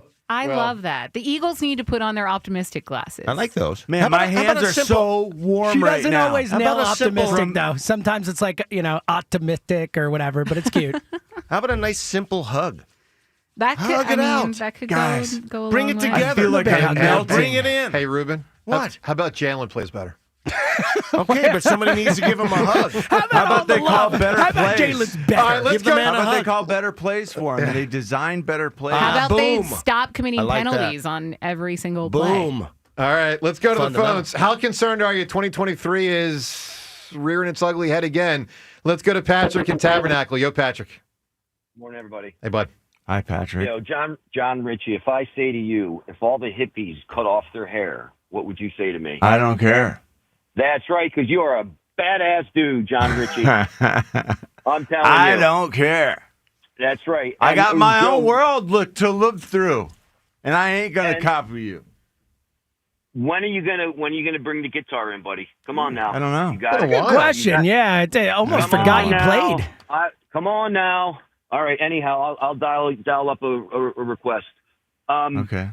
Listen, this Jalen. You know what, man? I got conked in the head last night. I feel like how I was thinking last night and how I was thinking this morning. I was like kind of two different things. You know, Jalen, there's too much. I'm listening to what's his face, Hugh Douglas. Yeah, and I'm like, you know, there's so much smoke here, and I'm realizing with Hurts without his legs, using his legs, he's not the quarterback that he was. Without using his legs, he's not good. Period. End of story. No, well, actually, Joe, thank you for correcting me. You're welcome. Without his legs, he's not a good quarterback. And I'm just like, good thing he what has the hell? legs. Yeah, but John, I think his point is he better use them. He better use them soon. He ain't using them. But He needs to. And by the way, Patrick, you know what I've wondered? A little wonder. What? Is he not running because he's afraid of getting hurt and McKee gets in there for a game or two? No, you want to know what I think he's not running? You can say anything you want, Ruben. I'm telling you. Stop it. It's rattling through my mind. I do get concerned that they're not running plays because they are concerned that he gets hurt, but that should not be happening in my mind. Well, you do have to monitor that. You shouldn't run him 17 times a game. I'm not saying you should run, but he's got to be part of the integral part of his offense. They should do it more. And it's not good if he's putting the brakes on it to the point where it's so infrequent. That's not good. You know what I mean? That'd be like Jimmy Rollins saying, I'm not going to ever hit the ball on the ground, which I guess from time to time he did kind of do. He liked to lift that ball. Well, he ended up hitting 30 home runs as a result. But you get my point. Like, use what you got. Use what you got. The Willie Mays Hayes. Yeah, that's right. That's right. Absolutely. Exactly. All right, Patrick. So it sounds like you're getting increasingly concerned on Jalen. I am, because listen, what I'm seeing is he climbed the mountain. He got married. He got paid. He won the Super Bowl. He's the MVP. What's left for this guy? Not to get hurt. I'm telling you, man, and Seltzer, listen, we just won the freaking Super Bowl. And I'm not, coming down heavy-handed. I'm just letting you all know that, I just feel like I got kicked in the head and realized, seriously, we were talking about love, this, that, and the other. How do you, a person who just did all this, you get paid and everything. Where do you go from here? Well, here's the key. You got to be like Kobe and Jordan and want to keep doing it. I think Jalen does, but I think he does want to do it, but I think how he wants to do it has changed. I mean, he doesn't want to run as much. So, Patrick, give me an answer, buddy. A '90s female movie character. What's her name? I wrote it down here. Marge Gunderson. Sure. Man. Big answer. Was that That's 90s? Fargo. Oh, yeah. 96, I want to say. I Something think like it that. was early 2000. So, speaking of commitment, guys like Jordan and Kobe, I heard a story about Kobe the other day I'd never heard before. It is wild. So, their old trainer, what was his name? Gary Vitti? Was that the guy's name? You'd always see him introduced. Something like that. Sounds right. So, that guy was on with Byron Scott recently. Byron Scott's got a show. And Vitti told a story that Kobe at a certain point wanted to get waterboarded to find out how far he could push himself. Oh my God. And so he actually had Navy SEALs. This was never public before. He knew he wasn't going to die, they weren't going to actually kill him, but they were going to push it. And he was going to experience waterboarding, not quite knowing when they were going to stop, and just to see how he could endure. That's a different level, guys. That's a different level. All right, let's go to Tony in Pottstown. Tony, good morning. Hey, good morning, Joe. How you doing today? Good, buddy? pal. Hey, real quick, for the eggs thing, we just keep feeding into the narrative, which is unfortunate. But the good news is that you weren't there, because you definitely would have missed the house. Wasn't that I couldn't pitch the ball to Jack Fritz. It's that I couldn't hit the ball off Jack Fritz, just to remind you. I see you swing, so I just assume you can't throw either. It just comes hand in hand. So real quick, what stood out to me about the press conference is they went to the running question twice, and you guys hit the nail on the head, man. Sirianni is quite the salesman. He must have read the spin sales book, because all he does is spin it back around and then shift it to a completely different answer. But what that really makes me think is that those articles are true, and Jalen doesn't want to run the ball with just the way he answered that. And then I wanted to bring something up to John real quick. John, did you notice after the late hit that no one came to Jalen's side? There was no. I did not notice it. I did not. Want ready to fight and kill someone when Foles got hit late. Dickerson's looking right at him. And no one stepped up. I just wanted to get your guys' thoughts on that because that's a telling sign in my opinion. Well, I'll sum it up this way, Tony. I've been hearing for a couple of years now. They just don't. You want me to be really candid? Sure, Joe. They just don't. They don't like him. They don't like him that much. Well, that shows it though, right? Like there was no I mean, I just think of Jason Peters when there was that late hit against the Redskins, and he was ready to throw down. Yeah, I remember. And Dickerson's looking right at the guy, and that's a concern. This is an organizational problem. It starts at the top, and it goes all the way down. And I honestly, at this point in the season, I don't know how they fix it. I'm just being dead serious. Well, there's two things, Tony. And I said it earlier. One, the offensive line has to get healthy, and two, Jalen has to play better. I mean, that's just one and two. Both have to. I don't think they can go anywhere real far without both. O-line has to get healthy, and Jalen has to play better. And if they don't get one and two both happening, they're not going anywhere. I mean, they might make the playoffs because they already stacked 8 wins, but they're not going to do anything meaningful. All right, Tony. I got to get to Jaws. Give me a '90s movie character. Who do you got? Mia Wallace, played by Uma Thurman. Oh yeah, that's another big one. Big. That's a big one for sure. No question. Hey, let's get to the Twitter poll question of the day. It's brought to us by Armin Chevrolet. Red Tag bonus cash is back at Armin Chevrolet. In stock now, the 3-row Chevy Traverse. Together, let's drive. Visit ArminChevy.com. Poll question: do you still consider the Eagles a Super Bowl contender? I do. But I also consider them a possibility of having one of the 3 biggest collapses in the history of Philly sports. 64 Phils, 23 Eagles, and could happen again. God, I hope it doesn't. Jaws, tell me it's not going to happen again. Good morning, Jaws. Relax, Joe. Relax.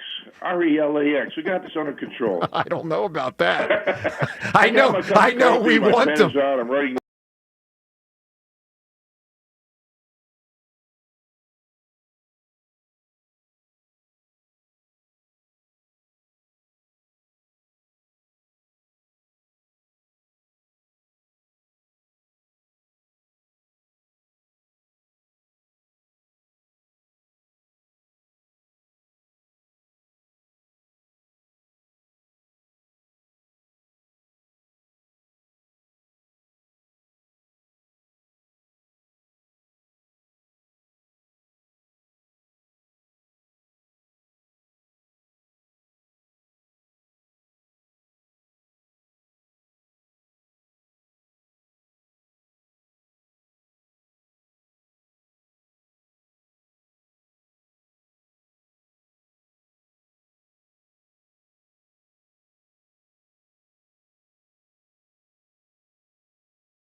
And uncomplicated.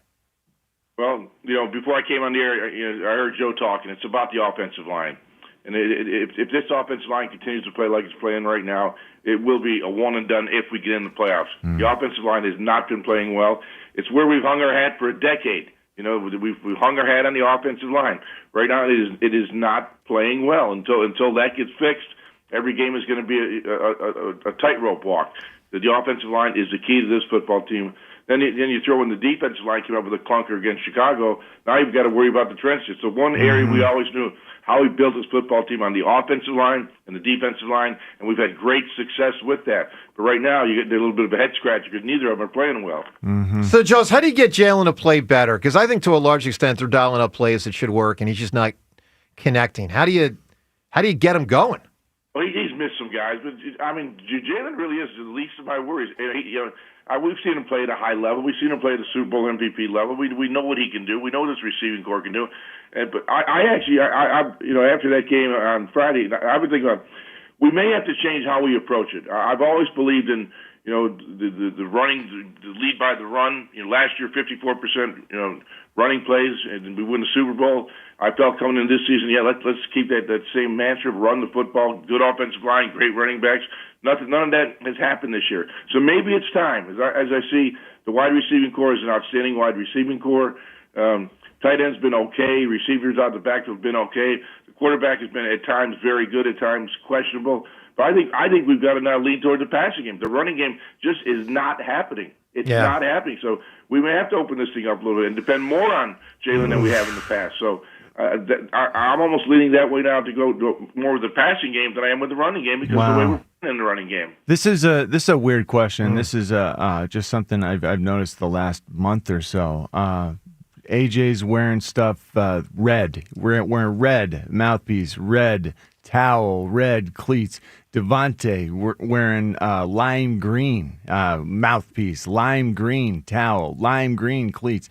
Is there something to this? Is there something to this, like identifying receivers with bright colors? Is this something that you've heard other quarterbacks and receiving tandems doing? No, seriously. Like they say in soccer, goalies will opt for brightly colored goalie shirts because it almost attracts the ball to them, and they'd rather that than have to dive for it.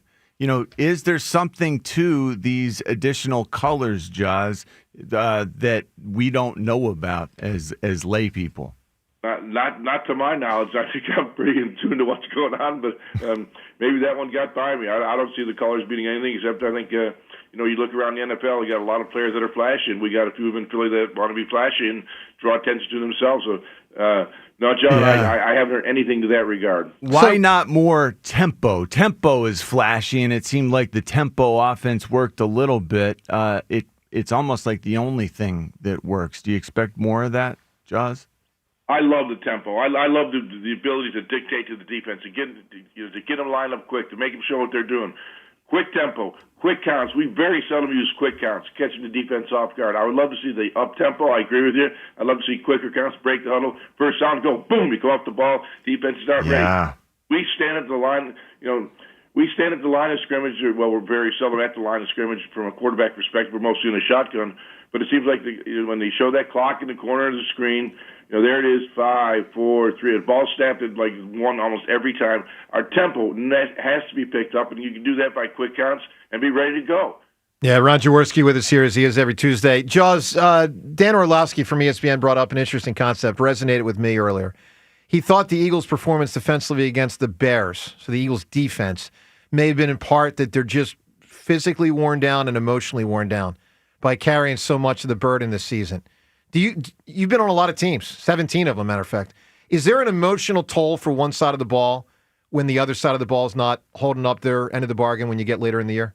I don't think so. I think, the coaching staff has done, everywhere I've been, the coaching staff, and this staff is a good one too. You don't worry about that stuff. You got to worry about your side of the football. I don't think that. But, as you're talking, Joe, I've got my notes I took during the game.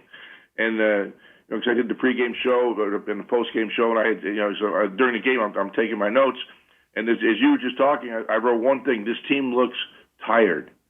During the game, the team looks tired, and maybe it was just the Bears were at a higher degree of efficiency. Maybe they were moving quicker, but the team looked tired. And we all know, we've heard it from Super Bowl teams that have won Super Bowls, lost Super Bowls. That off season, you got to manage it. I know Howie did extensive research, and Nick did extensive research in teams that how did they handle the off season schedule? And they had a very light schedule trying to get the guys freshened up. But when you got guys, 320, 330, 340 pounds playing, 40, 50 snaps a game, your body is going to wear down. When you go to Super Bowl, you add another month to your season. Mm-hmm. It's just, guys wear down. They're human beings. It happens. And right now, this team looks tired. Jaws, is that what's happening to Jalen Carter? It seemed like this last game in particular, there were major stretches where he wasn't in there, and I'm sitting there thinking, oh my gosh, is he hurt? Where's Jalen Carter? Why did he disappear?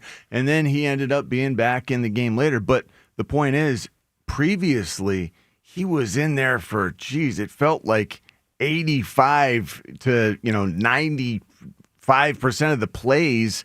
I don't know what the issue is now. Is it he's not able to hold up? Is it he's a little banged up? Is it the coaches thought better of it? Is it defenses are taking advantage of him because he's a little bit worn down at this point? What have you seen? He's only played 30 snaps last week, so obviously that's been down. Well, the Eagles are on the field for like 52 snaps, so they weren't on the field an awful long time. Mm-hmm. But if there was one thing that surprised me in the game is how our defensive line got beat. And you know, first of all, you got to give Ben Johnson credit. It was a good scheme. You know, it's a really good scheme. And lateral movement, the backfield action, yeah, the cutbacks were all there, and they just whipped us. They just whipped us. I'm not going to make an excuse. So Ben Johnson had great design plays. I mean, the essence of football is blocking and tackling. They blocked, and we didn't tackle on the defensive side of football, and that's got to be fixed. That's a want to, you know. And it seemed this game we didn't want to. And the Bears played bully ball. They pushed us around. They knocked us backwards. They had their way. You know, 85 plays, yeah, 281 yards. I mean, we got our ass kicked. Two running backs going over 100 guys that, you know, my gosh.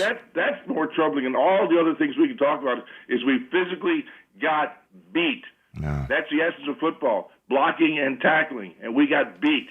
And you know we're going to play the Chargers. You know, Harbaugh's the same kind of coach, man. John is, you know, he's a Michigan coach. You know, Michigan didn't want to throw the ball; they want to run the football. And that's where John, you know, learned how to coach football. He wants to do that. So you're going to get the Chargers doing the same style of offense. They're going to impose their will or try to impose their will. Jaws, final thing on the Chargers. You gave us a mini preview there. Let's expand it. First time we do this. We still got 6 days of the game, but who should be favored in that game? Wow, that's a good question. The Chargers have been kind of uneven, kind of like our Eagles. We've been uneven, but they will probably be the home team's worth 3 points. They will probably be uneven. But I'll go back to coaches I've learned from. The season starts this week. You know, everyone talks about, you know, the setting up, you know, the first 8, 9, 10 games you get to December. That's when you want to be playing your best football. We're not. But there's no question that we're not playing our best football. But that doesn't mean the season's over. You get to December is when you have to crank it up. That's when you define yourself as a football team. You slug through, you know, 10, 11, 12 games. Now you get December, and every game has playoff implications right now. So now you find out who we are, how well we're coached, how prepared we are as you go down this final stretch of games. To me, this is what football's all about. This is the essence of the game. All right, Jaws. Excellent stuff. We look forward to talking to you next week. Thanks, Jaws. Thanks, guys. There he is, Ron Jaworski. I'll just say this. I find it bizarre the Eagles are a favorite. If you don't know, the Eagles are a 3-point favorite. I wouldn't pick them. I just wouldn't. I mean, with the team I just saw, what Jaws just described about how they got physically whipped, like, and I know the Chargers don't have a historically great home field advantage. Chargers have been They just got there 2 years ago. Could be because of the Chargers quarterback situation. That's part too. of it. Yeah, no, the for sure. unknown of his broken hand. No, for sure. And He's at the end having of the a day, procedure right the now. Eagles are third in the NFC. Like, they're not a bad team. We feel like they're sliding They right are now. sliding. But the rest of the league, the books, clearly are not, you know, fully there if they're favorites in this one. One of the biggest topics, obviously, has been whether they should keep or dump Petullo. Sirianni continues to stand by him. Let's listen to Nick Sirianni, his press conference yesterday, what he said on standing by Petullo. We've asked you a lot about Kevin and the play calling position, and your answer has consistently been the blame is never on one person. But you did change play callers on offense in 21 and on defense in 23. So I'm just wondering, why is this situation different? Yeah, that's a good question. Again, I do believe that both of them are different scenarios. You know, I know it was a change of play caller, but it's slightly different, particularly on the offensive side. And so, yeah, again, it isn't just one person. It's the ultimate team game. And so, like I said, we're working through everything. You know, I have a lot of faith in all the players. I have a lot of faith in all the coaches. We gotta execute it better, and we gotta scheme it better. And they all can be true, and we gotta call it better. It's every area that we need to improve on. That's why we always say we look internally through all these things. And like I said to you guys, like, if all that's not gelling, to me, that's on me first. And it's my job to do whatever I need to do to help get it fixed, and that's what we're working on right now. All right, that's Nick Sirianni yesterday. Now, he'll be with us today at 8:40, so in an hour, Sirianni on the program. And obviously, We will do the deepest dive we can on all the topics, and he'll probably be pretty nimble with how he answers, but we will do our best to get you down to the heart of the matter. And with Sirianni coming up in an hour. 215-592-9494. Also, something Ike said recently about Jalen. We'll get to that. Sirianni more from yesterday on Jalen not running much. Ruben, one thing before we go to the phones. So, non-players, three most important guys in an organization: coach, general manager, and owner. What is Sirianni going through right now? So you were at the general manager level. Yep. What is that like when it just feels like all hell's breaking loose? Well, it doesn't feel great, but I think it's a matter of making sure that you guys that they meet and discuss and are open and honest with each other. I always believed in our people having their opinions and being strong with them and not being a yes man. So you have to get people who are honest, people who are passionate about what they're doing, and you have to get their honest opinions without impunity. I mean, you don't want them to feel like they have to say something because people want to hear it. To me, they have to look themselves in the mirror, as I think Sirianni talks about all the time, and make sure that they're honest with themselves about what needs to be done. And that's all you really can ask. When you care about someone, let me ask you this. When you care about someone, so obviously he cares about Petullo. I think, of course. I think Petullo should be capped. I think it's way more a Jalen thing than a Petullo thing. Some disagree with me, but let's just say this. If Sirianni thinks it's a Petullo thing, which he may, even though he's not publicly saying it. I don't think he does, but he might.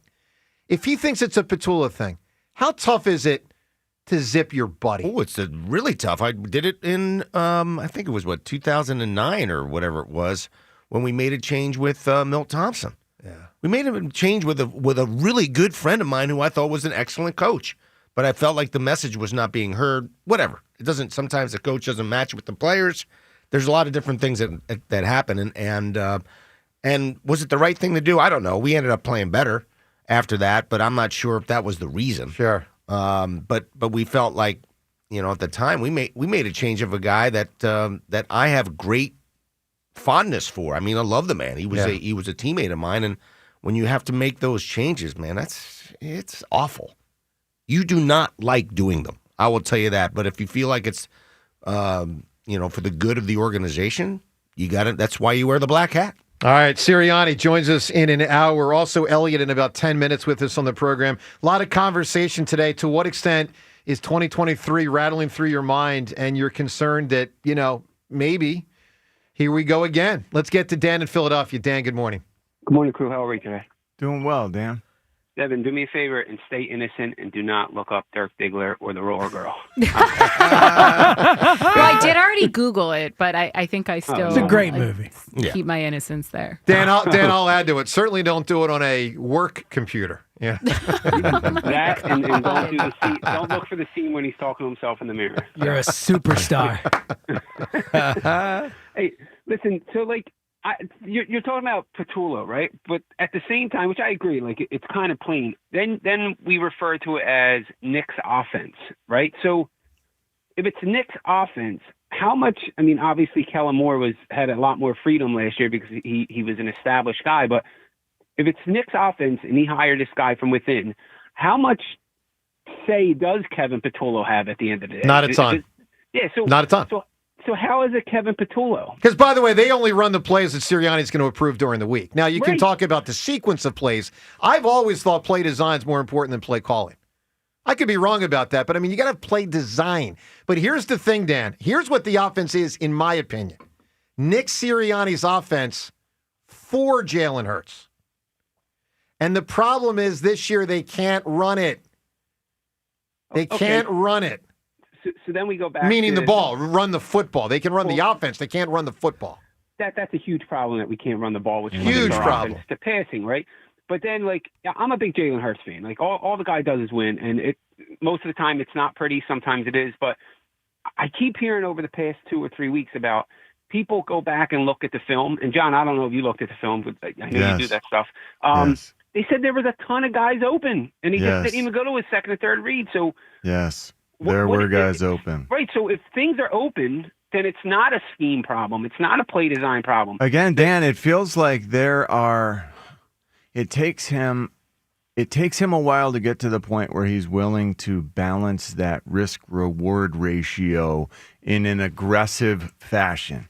It's almost like during the regular season, it's the concern is more protecting the football than anything. More I'm not going to turn it over. I'm not going to turn it over, so I'm not going to risk that throw downfield.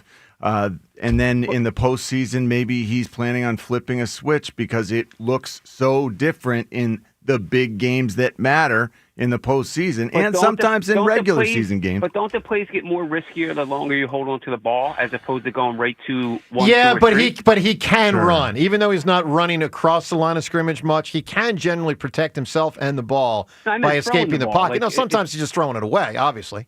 I mean, that's the thing, Dan. I think he's developed into the quarterback he's developed in part because he's got those legs. And so it gives him a certain liberty to take, this is going to sound odd, chances, like holding the ball. I mean, holding the ball is taking a chance. Well, then that's kind of against what everybody's saying. Then if he's thinking he can hold the ball longer to get a better pass, because if it collapses, he'll run. Well, he does. But then he's telling people he doesn't want to run. So but that's more. I don't know how to squeeze all this in. Well, I think it's all true because what we're talking about when we talk about him running, it's more the design runs. I mean, he still does the scrambles. Like, when he gets out there on the edge, he's very good at protecting himself and converting third downs into first downs. He's still very good at that. Anyway, Dan, give me an answer, buddy, for a 90s female movie character you can win Guns N' Roses tickets. Hello, Clarice. Oh, man. Big. Ruben, you got mine. He stole mine. Wow. You didn't even get to say yours. I done stole it. Well, all right, let's go, Ruben. I'm making an adjustment. All right, let's go. No, rev up some Clarice Starling for us. Hello, Clarice. Well, that's Hello, Hannibal. Clarice. that's wrong character. That's Hannibal. But, it was good. That's very... Lava beans and a light Chianti. That was so good. I'm impressed. I'm an evil man. We're going to talk to Eliot in about 2 minutes. I want to play some audio for you of Ike from yesterday in the afternoon show. This really grabbed my attention. I was listening to those guys early in their program, and I think we all know Ike and Hugh are very, very locked in still with the Eagles organization. A lot of people tell them, I think, a lot of things. And so I really take note when they talk. And I can tell increasingly both are expressing a lot about Jalen. So I think it's notable coming from those two, Ike and Hugh. Listen to something Ike said yesterday. Let's listen to what he said. Let me just say this. This is for QB1. This is for QB1. Wake up. Wake up.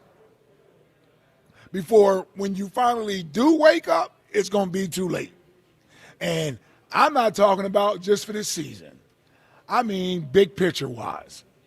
Better get it together, brother, because there are a lot of fingers starting to point in your direction, not a lot of support from the inside coming out. That becomes telling to me. As much as I want to be here and support you and ride with you, your play is what substantiates the support that you get. Your play is not doing that right now. All right, that's like yesterday. And they spent a lot of time yesterday talking about the possibility of McKee at some point, and when do you say Jalen enough? Look, I don't think it's there, and I don't think it should be, but I do wonder in 2 or 3 weeks, if they keep doing this, still have a playoff possibility right in front of them, but have about 2 weeks to go in the regular season, if the offense continues to stink, maybe they make a change. All right, and you can tell when it comes from Mike, it's really festering in that building a lot.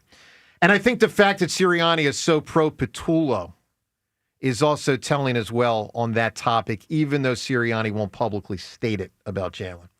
Let's talk to Eliot Shorr-Parks. He's brought to us by Colonial Hyundai. Shop online 24/7 at colonialhyundai.com. Colonial Hyundai, the fast, easier, better way to buy a Hyundai. Good morning, Eliot. Man, winning a Super Bowl does not buy you the rope. Not much time. Not much time. Yeah, not much time. Yeah, I remember the days when we used to say if they just won one, we wouldn't care for 5 years. But I guess that's 5 months now. Well, you know what I also thought recently, Eliot? How well they pivoted out of Doug and Carson.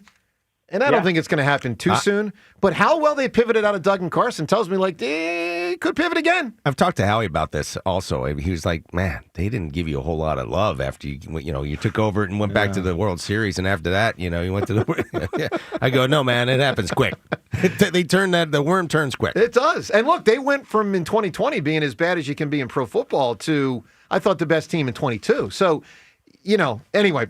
Point is, it won't shock me if they make some changes. Eliot, let's start with this. I said earlier, when referencing the 2023 thing and how it could happen again, to me on offense, there's two main things that have to happen, and neither involves firing Patullo. Here's where I'm at. The offensive line has to get healthy, and Jalen has to play better. Is it that simple in your mind, or is it more complex than that? So I think it is more complex than that. Now, obviously, those two things need to happen. And if they happen, I agree. The offense will start playing better. But I think what is really hurting this team, like if you could tell me I could change one thing for the rest of the season, it would be the penalties. The penalties are absolutely killing this team. They are constantly getting put into first and 10s or second and 10 after they get a 5-yard gain, but then it's a flag. So now you're back to second and 10, or you're third and 12, third and 18. A big play is wiped off the board. I mean, if you just take away 2 penalties from one of the 4 losses, they probably win one of those games. The Denver game, they had basically Zach Bond gets that penalty late. Denver clinches the game. The Dallas game, they made plays in the second half that got negated because of penalties. So I do think the players need to play better, but I also think because of the penalties, it's looking worse than it actually is in terms of play. They're moving the ball. It's just the penalties constantly bring it back. Oh, my gosh. Yep, I guess. But then we've got issues on the other side of the ball, too. I can't believe there were 2 backs that went over 100 on us, Eliot. 125, 130 yards. What do you do about that? And that's also the second straight game allowing over 400 yards by our defense. Yeah. How do you stop the defensive bleeding right now?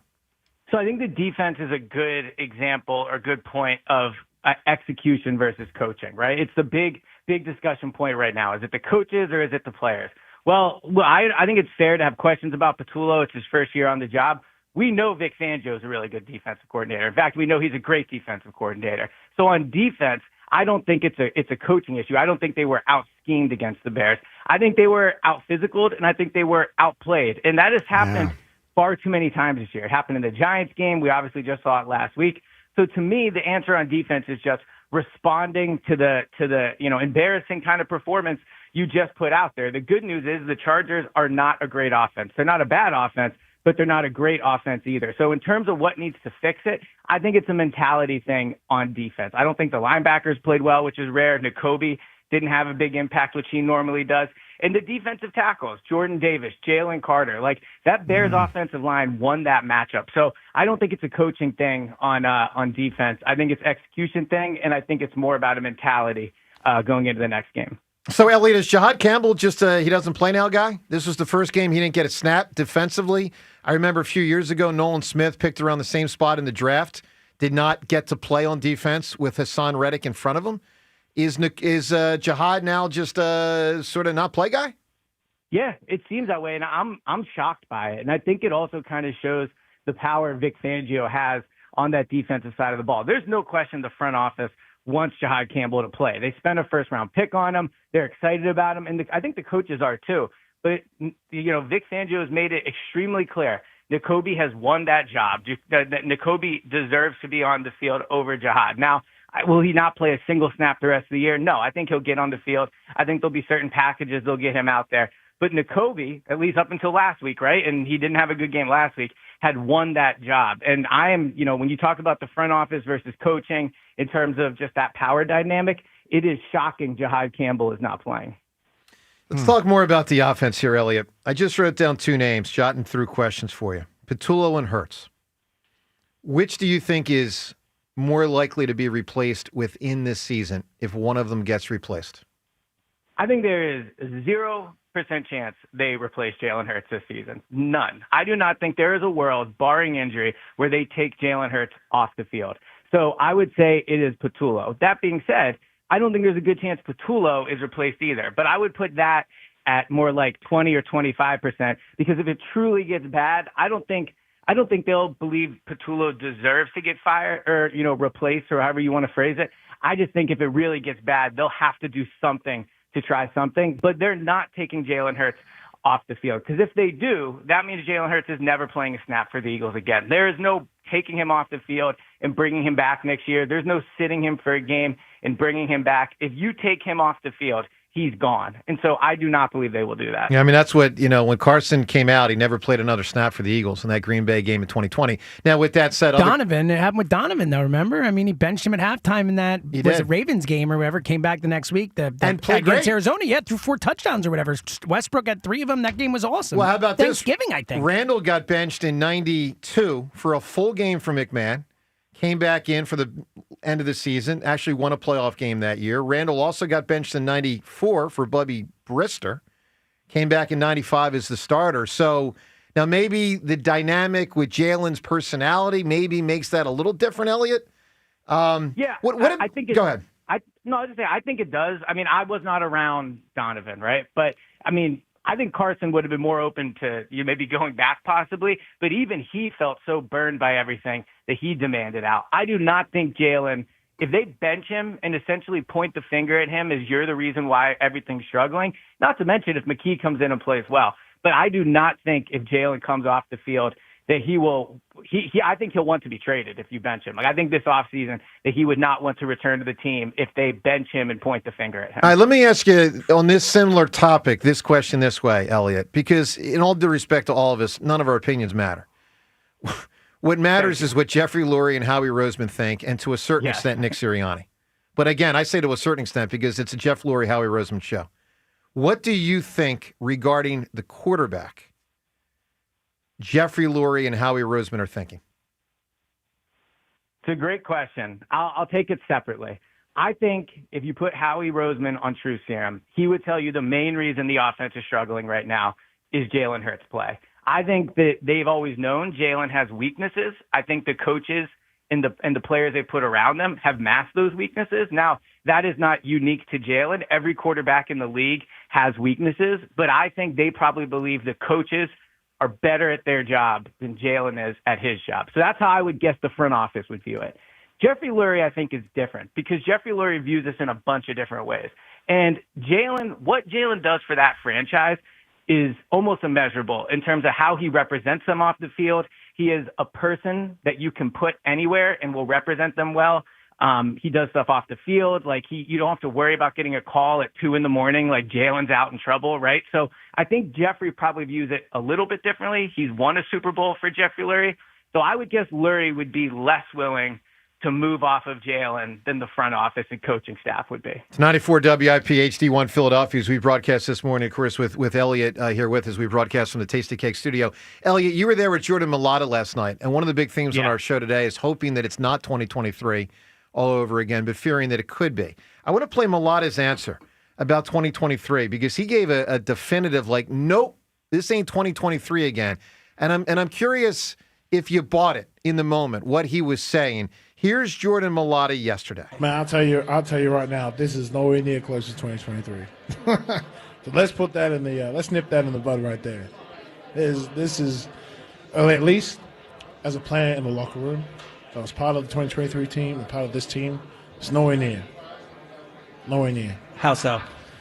I'm telling you now, the way we go about the practice, the detail. Although we're not winning games, well, I shouldn't even say that. We won 8 games. Yeah. I shouldn't even say that. And I think just the way we attack every day with the attention to detail. Some would say, I would probably say the detail right now is our in-game execution.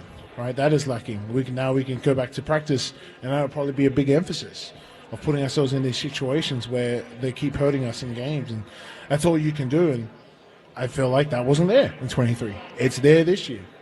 The coaching technique, it's there this year. It wasn't there in 23. So I just think I want to dead it. If you didn't know where that came from, dead it. I'm going to dead it. Right then and there, this is not maybe as a fan, but I can tell you now as a player, this is completely different to 2023. That's I don't even want to go there. All right, Eliot, it made me feel good hearing him say that. Do you buy it? I do. Now, here's what I think is important to distinguish. This season might not end in the Super Bowl. That doesn't mean it will be 2023. It's interesting with this team. We've had such extremes, right? Like collapse or Super Bowl, and there's been no in between. There will be years where it's like they finish 4-4 in their final 8, or 3-5, and maybe they win one playoff game and then they're out. I think it is far more likely the season goes that way than it is they collapse. I would be pretty stunned if they lose. What are there, 5 games left, 4 of the final 5, and that would make it whatever it is, 5 out of 6. I think in 2023, the 2 main problems were 1, the coaching, especially on the defensive side of the ball, and 2, I don't really think they liked each other. I don't think it was a tight locker room. I think this year that's different. I don't sense that there are large problems in the locker room. If you remember in 2023, Brandon Graham said something to the effect of they had to get to the point where they didn't have to be friends. They just had to be coworkers. That spoke to how kind of not together they were.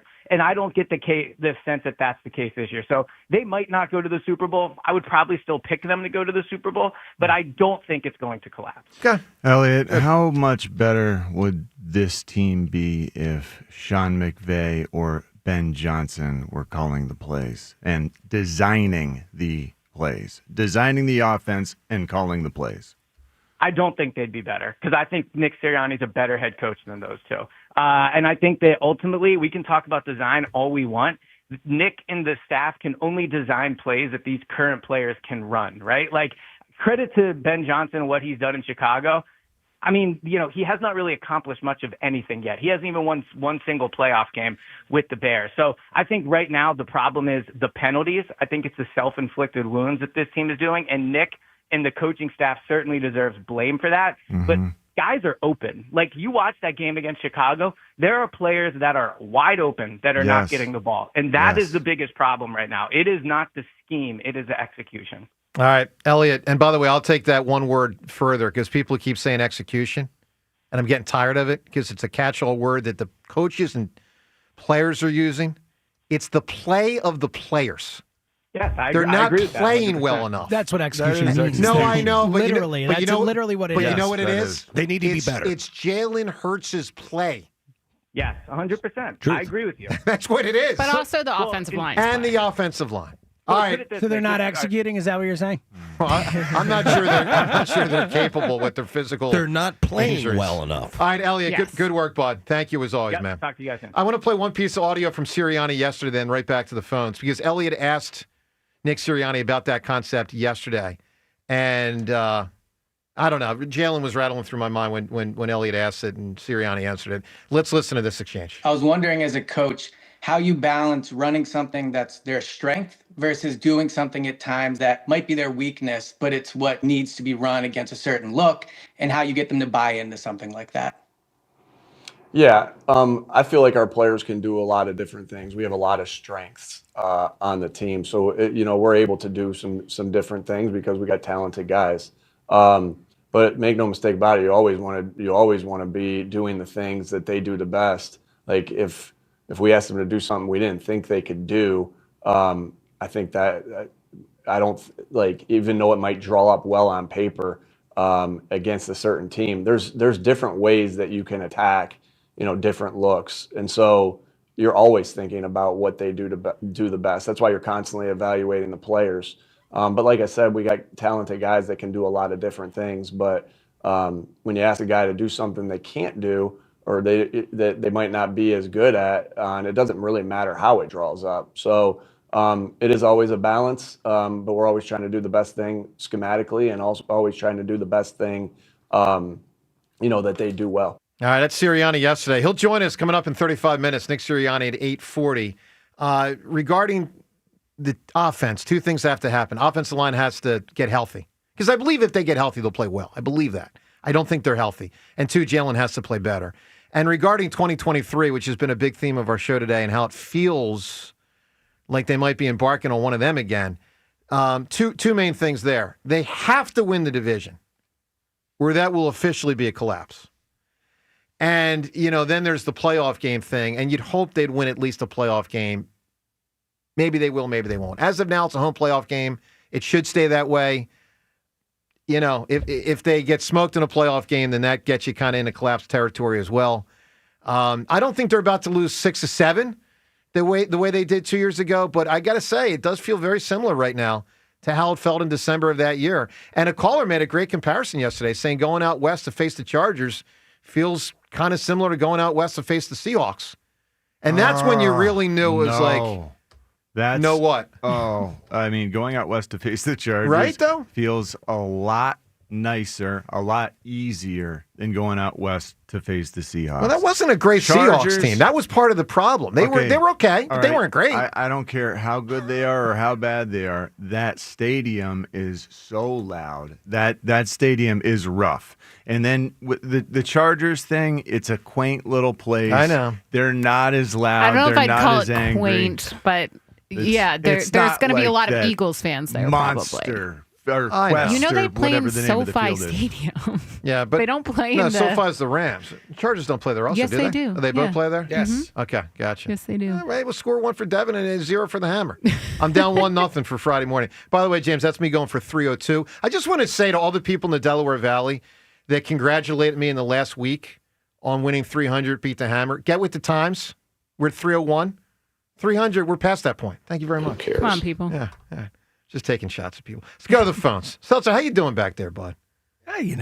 You're struggling, Getting aren't by. you? Well, yeah, we're coming off a 4-day weekend, which, getting back on schedule, it takes me a full week to feel normal again. And then I got to deal with this team. I know. All right, let's get to Mike right now. Michael, good morning.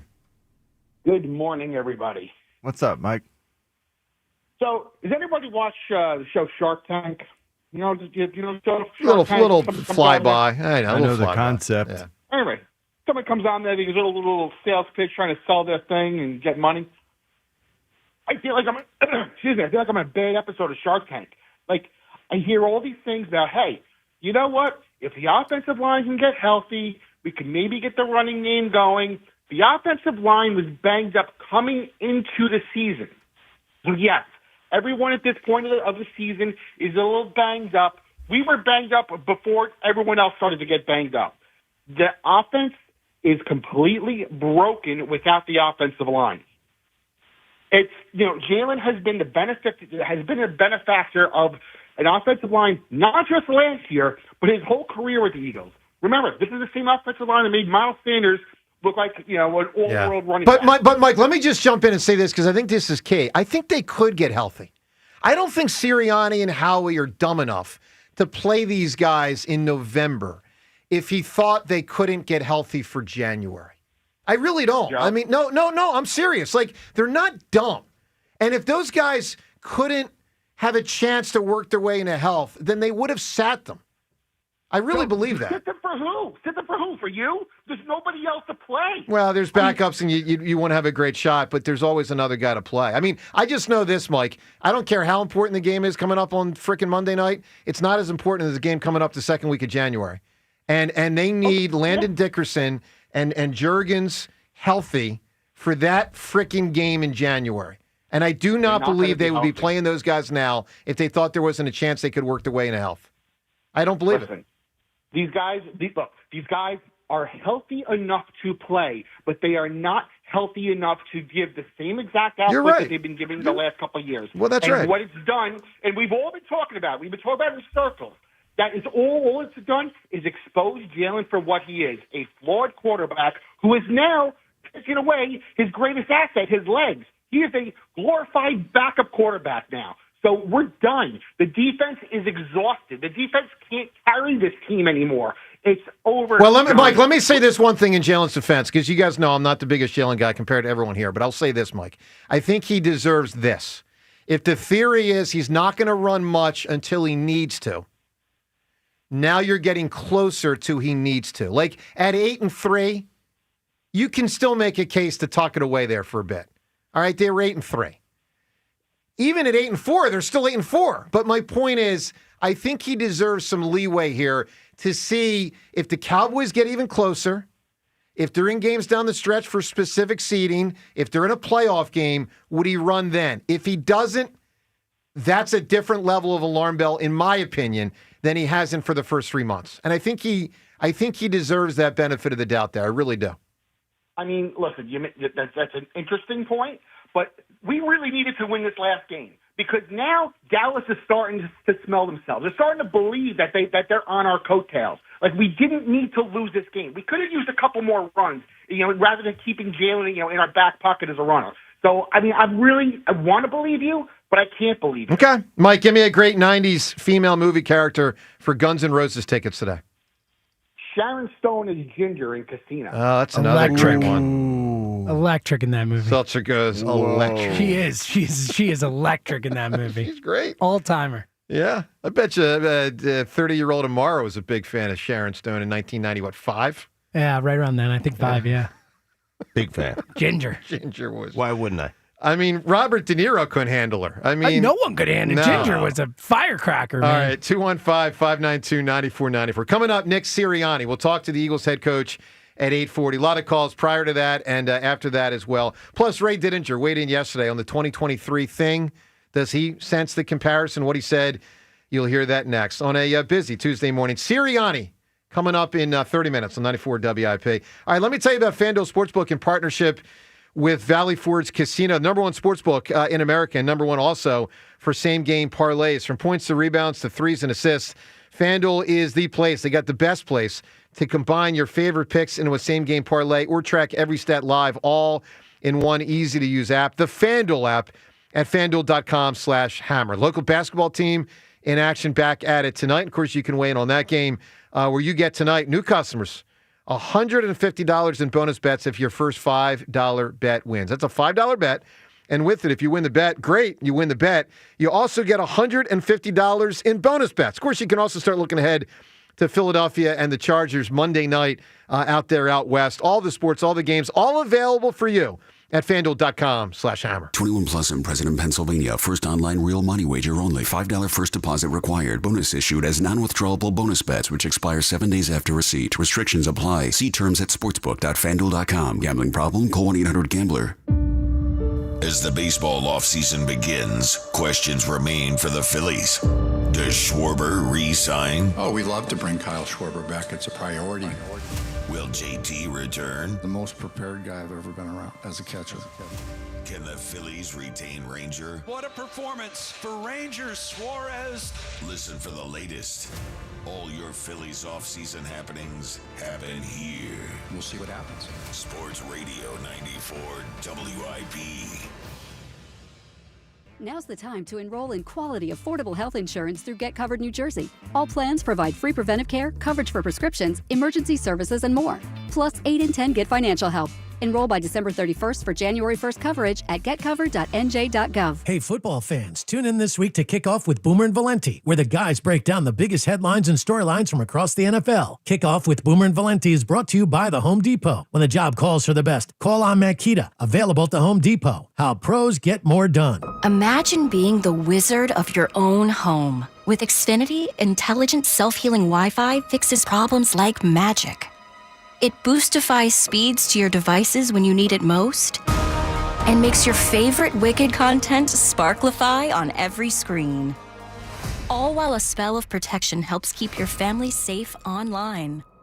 When you're out in Oz, Xfinity Mobile joins Wi-Fi and 5G to keep your phone connected from here to the Emerald City. If you had the most intelligent Wi-Fi from Xfinity, everything would work together for good.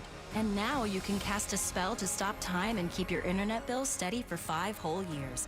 With the Xfinity 5-year price guarantee. No contracts or commitments with amazifying equipment included. Xfinity, imagine that. And see Wicked for good, only in theaters November 21st. Restrictions apply, select plans only. Xfinity Mobile requires Xfinity Internet. This travel week, sail far and save big with Norwegian Cruise Line. Get 50% off all cruises and enjoy our free at sea package with specialty dining, unlimited open bar, and more, all included. Plus, get a special limited time bonus deal. Visit ncl.com, call your travel advisor, or 1-888-NCL-CRUISE. Offer ends soon. Norwegian Cruise Line. Ships registry the Bahamas and USA. Restrictions apply. When you need to know, depend on KYW News Radio 103.9 FM. The first winter weather of the season. The worst of it is expected to be in the far north and west suburbs. Jury selection begins today in the trial of Atlantic City Mayor Marty Small. And it's Giving Tuesday. It's one of the biggest charitable days of the year. Get the latest anytime on KYW News Radio. Now on Crystal Clear 103.9 FM. You've never needed us more. With Target, gifting has never been easier. This Saturday and Sunday, Target gift cards are 10% off with Target Circle. Treat everyone on your list to something you know they'll love. Gift cards for the trendsetters, the techies, the fashionistas, the foodies, and even yourself.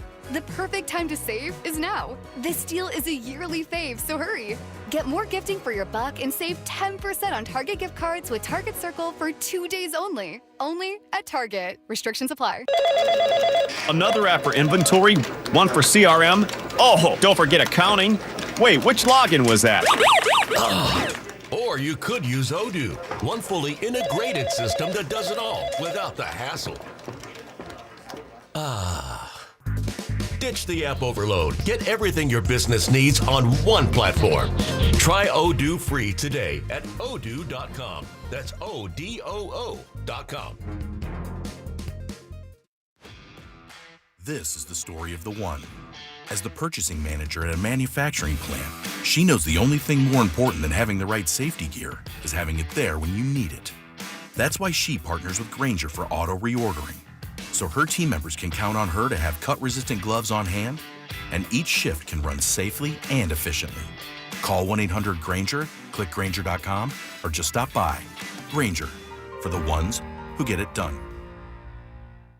My name is Whitney Allen. I am a widow. My husband, Ryan, died. We never thought in a million years we'd have to use life insurance. The unexpected happened. With Ethos, it is so fast and easy. It's 100% online. You can get a quote in seconds, apply in minutes, and get same-day coverage. No medical exams, and you can get up to $3 million worth of coverage through Ethos. Get your free quote at ethos.com/game. That's ETHOS.com/game. Time spent on application may vary. Online health questions required.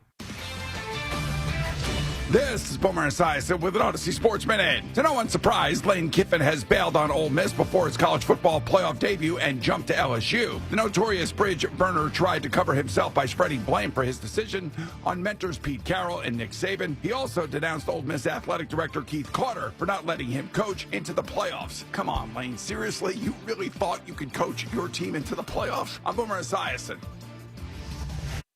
I had Window Nation at my house earlier this year, and it was so quick. In all three of my kids' rooms, just in and out. But I'm so glad that we got this done now that the cold weather is really here. Replacing old, drafty windows helps keep the heat in your home.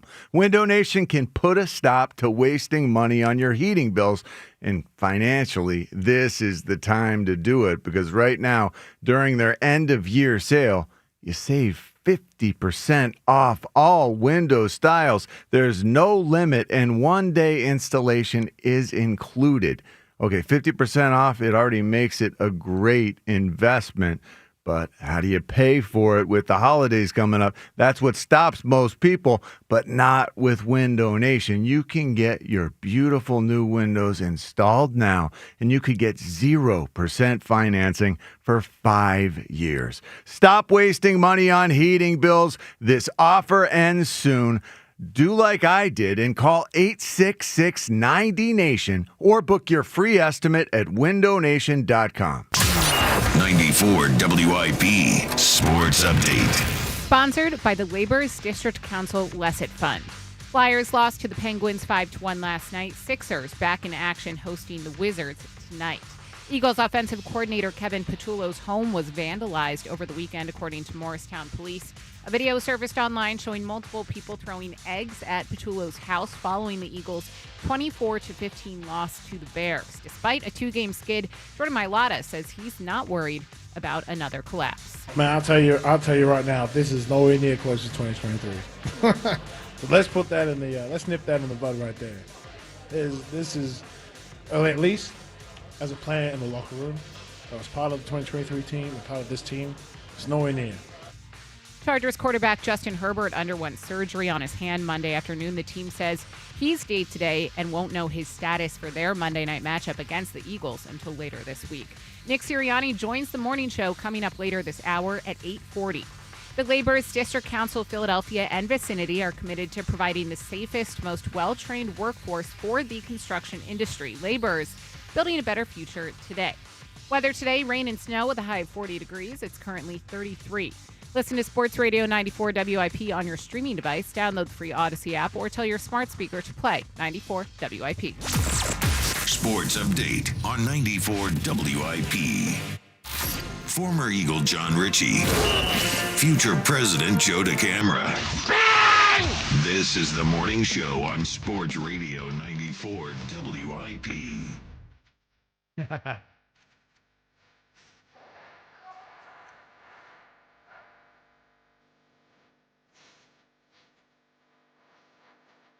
We're getting big answers today for 90s. Female movie characters. This is a big one.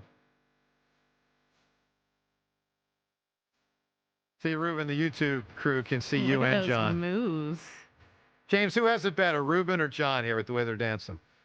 I think Ruben had some moves there. You can tell Ruben's a little fluid. I think Richie's fun. I think Richie's more fun. I think Ruben's got some moves there. I kind of was voting Richie, but okay. Right. No offense. Devin, break the tie. I have to say, like, Richie's, look He's at very it. aggressive. Yeah. Very aggressive. He's definitely going. Was that Blue Steel? Did you just do Blue Steel right there? He's going for like kind of looked like Blue Steel. Yeah. There's no name for it, Jimmy.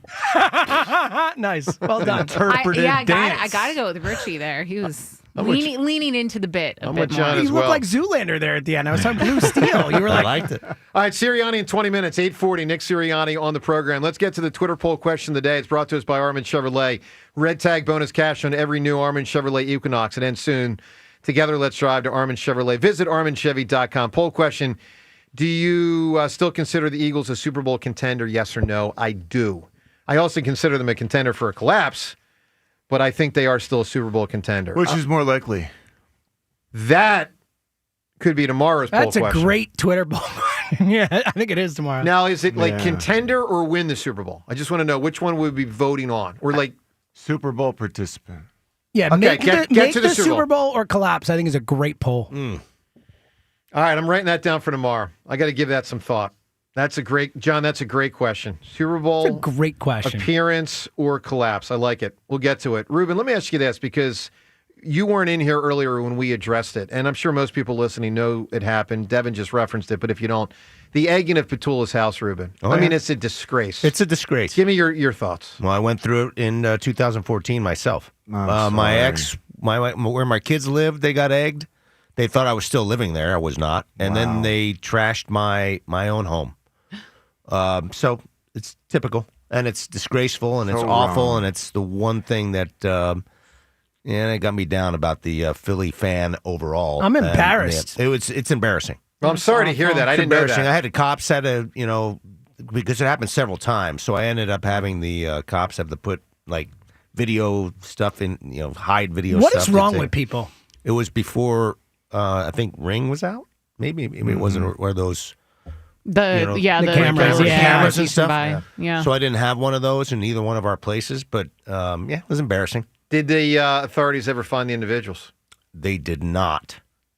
Wow. They did not. I don't know why. I think they were like the cameras they had were faulty or something. Well, it's also not the easiest thing. I mean, guys go by, fire something, and move on. Yeah, I mean, it was there's no cameras, and they don't tell anybody. How are you supposed to find them? It was bad. Well, the Petullo kids posted it on TikTok. I didn't care as much about my place as I did about my kids. Right. Of course. Right. I didn't, whatever. It was still embarrassing, but like when they started messing with my family, that I had a real difficulty with that. Yep. As you should. Yeah. I have a difficulty. I mean, it's so outrageous. urgency. Like, this is so like a crossing a line. Like, Totally. we're talking about sports. Yeah. This is sports, man. Like, what? I'm so upset about it. Like, Yeah, you're right, it's James. the most upset I've been about something Philly sports related in a long, long time. Yeah, it's embarrassing. Hold on, James. That or Kirkering thrown in the wrong base? This, honestly, though, I know you're joking, but this is so much worse. I know. Like, it's horrible. It's a disgrace. Well, two baseball things real quick. So, report out of New York yesterday that the Mets are, quote, in the mix for Schwarber. No shock there. You don't like saying it, but no shock there. The other one, I'm curious, Ruben, your thoughts on this, because the first big signing happened over the weekend. First big money guy was Dylan Chase. Dylan Cease. Oh, Cease, I'm sorry. No problem. I forgive you. Thank you. 7 years, $210 to go to the Blue Jays. Mm-hmm. And I'm just curious, with the Blue Jays having been attached to Schwarber, and they're not like the Yankees payroll. They're not they the have a lot Red of money, Sox. though, the Blue Jays. They have ton of money. So this does not preclude them from Schwarber? Well, they have tons of money. In the Blue Absolutely Jays. not. But they have to overpay, and that's why they're being so aggressive. They have to overpay when you have to pay in Canada because of the taxes and stuff like that. So this will affect Ranger Suarez, I'll tell you that. I thought of that, too. Big time. Because Because now... Who's better? See, that's the question. I mean, This guy's been both Boris clients. And So he's Boris been is going to he's going to try to figure out a way to either get more years or more of an AAV and a shorter somehow, some way, because he's going to preach one thing with Cease, which is sort of durability, because he started a ton of games, and he's going to preach like quality in Ranger as far as, if you want to win a World Series, this guy's unbelievable in the playoffs. It's going to make a huge impact. For those that don't know, that and there aren't good other pitchers on the market. That's really the biggest Valdez thing. and him, and then the Japanese dude, and after that, you're out. And here's I didn't realize how light going in when we talked about this super during the light. season. I didn't realize how light the starting pitching market That's is. why I didn't think that they were going to be able to bring Ranger back. Well, yeah, he's gone. I mean, you'd have to trade one of the main guys. Maybe theoretically, if Painter were to get traded for an outfielder, percentage chance maybe. that Ranger comes Less back. than 10. Oh yeah, I was going to say less than 10. 10%. 3, you said, Ruben? I said 3. 10%. This guy, by the way, got 7 years, $210. That's a ton of glue. That's $30 million in the AAV, average annual value. That's high. Yeah, I'll be happy. Super I'll high. be happy for Ranger that he gets paid, but I will be really sad that he'll be gone. The Mets And he also will be. signed a reliever last night too. Right. Devin Williams, 3 for 51, which is a lot of money. He's really talented, but had a horrible year 17. with the Yankees. Yep. So fascinating. Imagine that a reliever that had a bad year get $51 million. It's crazy, right? Let's see. Oh, man. Let's go to the phones. All right, let's talk to Kim right now. Nick Sirianni in about 10 minutes. Good morning, Kim. Kim. Hey, morning. How are you? What's up, Yes, Kim? I'm Fantastic. Hello. here. I'm a long time listener, first time caller, so it's awesome to be on the line with you guys. Well, thank you. Welcome aboard. Yeah. Thank you. So, I just want to bring up with the Eagles, it is really frustrating right now, and I am having a little bit of flashbacks to 2023, but I'm telling myself, no, don't go there. Sirianni is just frustrating me because he's always like, I trust my guys, it starts with me, but nothing gets done. I'm wondering if they do put in some guy like Bixby or even McKay. Do you think it would give the other guys motivation to be like, hey? I think it would excite the receivers. I'll say that. I think it would excite the receivers. Like with McKee in there, here's what I think you'd have. I think you'd have about 50 or 60 more yards a game. I think you'd have more turnovers. Passing. More yards passing. But maybe both, because it could help the running game to have a passing game. I think you'd have 50 or 60 more yards a game. I think you'd have more turnovers, and that'd be the key. How many more? And I think you'd have more sacks. Yeah. So then you got to balance. Okay, so how does that all net out? That's what I think you would have if McKee was in there. And look, I'll tell you this. I don't think they're going to go to him this year, Kim, but I will tell you, 2 or 3 more games of total anemic offense, 2 or 3 more, they could. They could. Sirianni will never admit it. He won't say it today. He won't say it next week. But at some point, and maybe it's not till next year, maybe it's not till 2 years from now, but at some point, enough's enough. And I think it's probably rattling through their mind, when do we think that point comes? And, of course, they hope it doesn't. They hope Jalen just starts playing better and let's get the frickin' ship back on the, I was going to say the tracks. It's a train on a track, right? Train on a track. Train yes. on a track. Yes. That's correct. Ships could And go I on. think they really can. If we hold them up to such a high standard, they've been to and back at the Super Bowl time and time again. And I think that's why we're getting so down on them, because we know they're better than this. Well, they should be. And They should to be. bring a point, yeah. And one more point. I just want to make one more point about the colorful shoes, because I thought the same thing was about, like what John said. I said, is it for Jalen to know where they're at down the field? Because I feel like he can't see. Are you talking about his height? No, she's talking about the color thing that Richie talked about. Whoa. Is it easier for, like, especially over the middle and stuff? It's not a crazy thought. Like, it is possible. Wait, what's the color thing? With their cleats and, like, they're wearing, like, hot pink no, and hot I yellow and actually stuff. thought that was an interesting question, Richie, because I've wondered that too. Because I've noticed, especially when like AJ Brown wears those bright colored cleats all the time. It's consistent. It's red and it's lime Well, ask green. Nick. So Yeah. ask him if you. Well, if John, you grab him got on the sideline. Sirianni in 10 minutes. Just ask him. All right, Kim, give me an answer. 90s female movie character. Cher, Alicia Silverstone, Cher, and Clueless. Oh, that's a big one, too. Big. Good answer. Devin, you know what I love? John gives you the assignment. Next time you're talking to someone with the Eagles, he forgets that Sirianni's on the show in town. You will I talk to didn't him know. directly. I didn't know if that was a. Although it might question be a that would question, I might have to try to ask interesting and answerable by him. one of them in the locker room. It might be a question that Nick doesn't even know. It might Well, just be you know what? If he's not willing to answer that, then come on. I mean, just do the guys have certain colors to try to make it easier for the quarterback to see them? I mean, yes or no? I mean, really?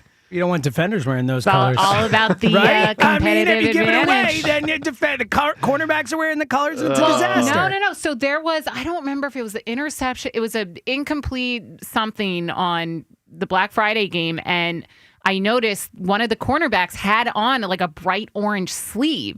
And my part of me was like, I wonder if Jalen saw that and thought that it was AJ's shoe. So I think it can be a little confusing. Well, I also wonder if they're getting fined, because I remember in '90 when the Eagles, when they had the black You cleats, used they to got get fined fined every game. But Yeah. I noticed you. This is a big deal because we used to get all sorts of threats and fines, Sure. and now I see some guys with white cleats, some guys with black cleats. These guys with red cleats and bright lime cleats, that's completely different. I will tell you this, John. When one receiver makes over $100 million and the other receiver makes $75 million, like, what do you care about if you get fined $5,000 or $10,000? I mean, honestly. All right, let's play some audio for you of Ray Dittinger. The Diddy clearly is concerned. We're all concerned. And yesterday we asked Ray about the 2023 thing and how he feels about it right now. Let's listen to Ray Dittinger yesterday if the comp holds up. So, Ray, about 10 minutes ago, you had referenced that watching the game, it felt like the curtain coming down. And I'm curious, when you said that and you thought that thinking back to Friday, were you thinking in terms of the game or the season? Oh, well, yeah, I mean, up until now, I have been, people have been referencing the 2023, the flashback to 2023. And I've always been, no, that's, that was then, this is now. It's two different seasons. This team has a much better defense. No, this isn't 2023. Well, I'm watching this game, and I'm saying, man, this looks, feels, and smells a hell of a lot like 2023. I mean, it just does. It has that same feeling. And my old Daily News colleague, Mark Wicker, who now writes an online column, wrote a piece for his online the next day, in which he said when he saw the TV shot of all the people clad in green heading for the exits, and pretty early in the fourth quarter, actually, he said the only thing that what was playing in my mind was the song "Ding Dong, the Witch is Dead," and you know what? I kind of was too. I mean, it definitely had that feeling. That was Ray with us yesterday. Look, it did have that feeling, but they're not dead. They're 8-4. They can rally, but they got to get it together. This is really getting ridiculous. Let's get to Juice right now in South Philly. Nick Sirianni joins us in about 5 minutes. Good morning, Juice. Good morning, Joe. Good morning, Ruben. Good John, morning. And Devin. Good morning, everybody. Juice. What's up, Juice? So Hey, bud. Real quick, Devin. So I had someone I spoke to about maybe a month ago. She said Devin Caney is a Delco legend. Thank you. That's what she calls it. A Delco legend. Well, tell That's what Spike she said, Eskin a that because Delco they don't legend. like to admit that I am from Delco technically. Is even there though I any went to Radford. explanation of, why? Well, honestly, because of what she does. So the girl was into sports and sports talk, and she said to her girlfriend, "You don't know who Devin Caney is?" she's a Delco legend. Aw. You know, so basically they know what you're doing out there in Delco. Congratulations. Well, They that's don't know awesome. who Mommy and Baby Huey are. That's For awesome. sure. I They love don't to know. hear that. Yeah. So, all right. So, real quick on the Hurts. I feel like Jalen Hurts. So, I've been backing him. Joe, I called here a month ago arguing with you about Hurts and about dumbing the playbook down. And in reality, I feel like I was dead wrong. And if people that know me, I don't ever say that.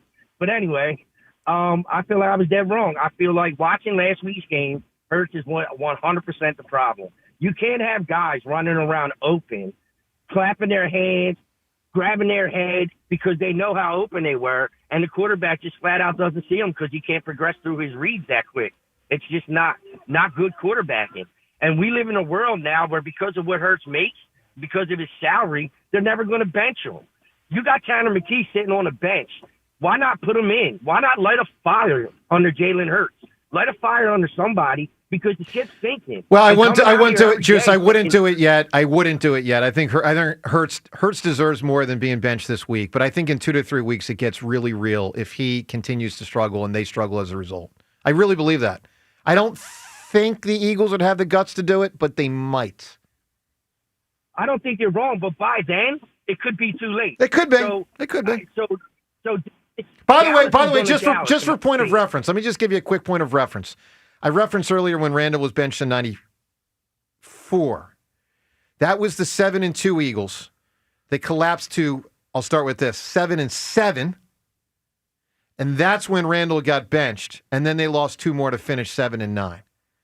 So sometimes there's that point where, like, you still sort of have a shot and you're trying to get your way in at 7-7. And you're like, all right, enough is enough. Obviously, it didn't work. I don't remember what their wild card chances were. I don't remember off the top of my head. But the point is, Bubby Brister got the last 2 games. Juice, I don't know. I think the 2020... See, what is so fascinating about this is you have massive history of 2023 and you have massive history of 2024. Talk about a yin and a yang. Well, and so it's like, what does that mean for 2025? And I know that Sirianni won't tell us that today, but he will tell us that with his actions if Hurts continues to struggle in 2, 3, or 4 weeks or in, 6 to 8 months when they're forming a new team. Agreed. I don't think 2023 is the same, like Jordan said, because I feel like people on the defense, Riddick, we're going into business on our own. And you can't play defense 10 on 11. It never works. All right, That's why Arizona sure. scores Choose. such Give me touchdowns. an answer, buddy, for the Guns N' Roses tickets. A great 90s female character.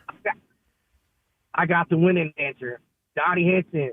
That's another big one, man. That's another really big one. That's huge. Yeah, that's a big one, too. A haymaker. All right, so I want to play some audio of Donovan McNabb. He was on the afternoon show yesterday, and you can tell he thinks the Petullo talk is overrated. And I kind of think he thinks it's more about Hurts, but doesn't want to, say it. Here's Donovan yesterday on the offense. I'm going to tell you this, to be honest with you. I know everybody's coming down on Kevin Petullo. Listen, it's easy to point the finger at the offensive coordinator, the play caller. But I think it's a little bit more than just the plays that he's not calling. I think some of the plays that he wants to call, he can't call it with this group. Well, why do you think that is? Trusted. And I don't think he's fully trusted with this group that we have. So, you see it the same way? no, listen, it's hard for me to tell which is which. I'm with you there. Is it he can't call a full offense because he doesn't necessarily trust the personnel, or is the personnel not executing the offense that he's calling? I think it's a little bit of both. And that topic is something we've batted around, really all year, going on about 3 months. So, look, make of it what you will. Some of that could be in reference to the offensive line, of course. I mean, they're just not running it effectively, so why run it that often if you can't run it effectively? So to be very clear, I think some of it he's referencing the O-line, but I think a big chunk of it he's referencing Jalen, but just not saying Jalen by name. That's my interpretation. Nick Sirianni in a couple minutes will join us. Let's talk to Gino in Northeast Philly. Hi, Gino. Morning, guys. How you doing this morning? Doing well, Gino. Joe, as usual, you got your pitchfork and all the Jalen haters unite whenever anything goes bad. And it's just, I don't get it, Joe. Has he played well? No. But I'm just so tired of when the Eagles play great, it's, they carried Jalen. We give him no credit. But when the team plays like crap, it's all Jalen's fault. I mean, it's just garbage, man. It's garbage. Well, I think there's a lot of truth to it. So you and I just see it differently. By the way, Gino, I gave him a lot of credit this year. I thought one of the most impressive things he's ever done was got into this team to an 8-2 record when all hell was breaking loose all over the place. And I was very clear about that. I don't think he was playing great, but he was not turning it over. And that was a massive factor of how they won 8 of their first 10 games when they weren't running it well. For a good stretch of the year, didn't have a good pass rush, did not have good safety play with Makuba as a rookie for 5 or 6 weeks. Had a third corner that wasn't very good.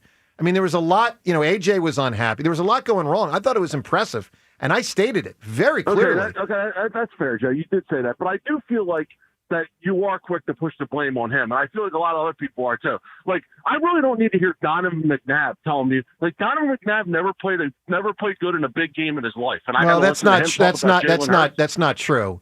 Donovan obviously played. Was he as good a big Gino, just listen. Donovan played very bad in a couple of monstrously big games, but Donovan also won the Eagles 9 playoff games. I mean, let's not act like 9 playoff wins isn't. Every playoff game is a big one, and he won 9 of them. By the way, Gino, real quick, my man, I got to move to Nick, who's ready to go. So holster your answer. Give me your answer real quick. Female 90s movie character. Who do you have?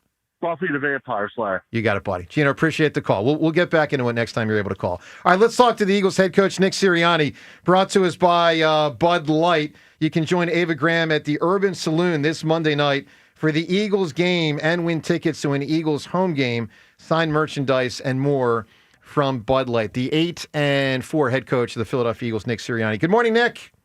Hey, good morning, guys. Well, Nick, an awful lot, obviously, to say the least, going on. And before we get to X's and O's and all that stuff, I'm just curious how you're holding up with it all, because there's a lot of chatter, there's a lot of stuff.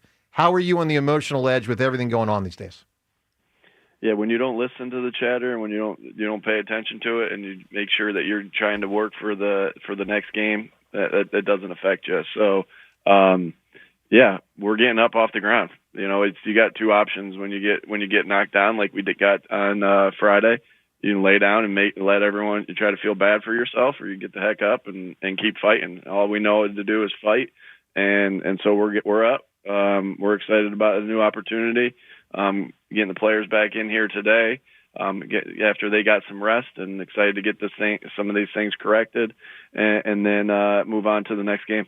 Hey, Nick, the word execution is being said by a lot of coaches and players lately when speaking publicly, referencing the offense. You hear we have to execute better. And I see that word execute as code for players have to play better, whether it's not jumping off sides or anything. When do you consider changing who gets to play if they don't play better? Yeah, it's everybody has to execute better. Players, coaches, all of us. And we always put the guys in the game that we think are going to be able to go out there and execute the best and for each and individual play. And that's thought about with every play that you go over and everything that you do. And so sometimes that's through different personnel. Sometimes that's taking one guy out, putting another guy in for one of those plays. But we constantly think about that. I have a lot of faith in the players and the coaches in here. And we're working like crazy to get things going the right way. Hasn't happened yet. I mean, we've had elements of it, but obviously the last game, and whenever you lose 2 in a row, it shows itself. And even when you win and you're not playing to your standard, but we're constantly thinking about everything and how we get better. Coach, you said you're sticking with Kevin Patullo as the play caller, and his performance on game day gives us as fans concern. What gives you the confidence that he's still the right guy for that job, and how do you respond to fans who vandalized Kevin's house early Saturday morning? Yeah, obviously, like I've said, in the greatest team sport there is, it's never, when things are going well, it's never just because one person. And when things are going bad, it's never just about one person. And so obviously I spent a lot more time with Kevin than ever, and the coaches and the players than I know that you guys get to outside of that. And you watch the body of work of your daily process, how you call the game. Like I said, if I thought it was just one thing, and then sometimes when you think it's just one thing, you're able to do different things, but and make changes. But that's not the case, and that's not how I feel with that. No comment about the vandalism or anything like that. I don't want to get into that. But just know that we're working like crazy to get going, to get it going better. And had a little bit of time this week to reevaluate some of the things that we were doing and how we can get better off of that. And we've been in a little bit of hey, we win 4 in a row, we lose 2 in a row. We then win 4 in a row, we lose 2 in a row. And so ready to get back up and go from there. Nick, I just want to tell you, and I understand the no comment in that you don't want to sort of get into a war of words with fans, so to speak. I just want you to know from our standpoint, we have expressed today absolute disgust with the action of those individuals. We think it's disgraceful, and we just want you to know that we have the back of you, your coaching staff, your team, and all good citizens when something nonsensical like that happens. So I want to express that to you, and I appreciate that. Of course. I appreciate that. Nick, Jalen, obviously, there have been some reports that have come out on him. One is that he doesn't want to run as much this year. And I'm curious, when these things get said, and it can't be easy on him, some of the reports are negative in nature. Do you sit down with Jalen? And I know you do on all sorts of topics, but do you specifically address these types of reports with him and sometimes dissect where they may come from and how he can best handle it, both within the locker room and as a public figure that has to go out there once a week and play a game? Mm-hmm. One thing I'll say is Jalen will do anything. I think Jalen has proven that he'll do anything he needs to do to win each and every game. And if that means running, he'll run. And if that means throwing it or handing it to Saquon 20 times, he'll do that. And if that means throwing it 50 times, he'll do that. And so that's one thing I can say. It is like, I don't want to downplay anything that anybody hears with reports, but we are not focused on that. So it's not like, hey, this report was out, let's Jalen and I have a conversation about it. When you're totally focused on what you have to do and not focused on anything else, then those things don't affect you, and that's how we have to live. Because as you guys know, there's different reports of everything out there. This report is out there, this report's out there. If we involved ourselves in all those things, I wouldn't have time to do anything else. And so, we're in a constant communication about everything.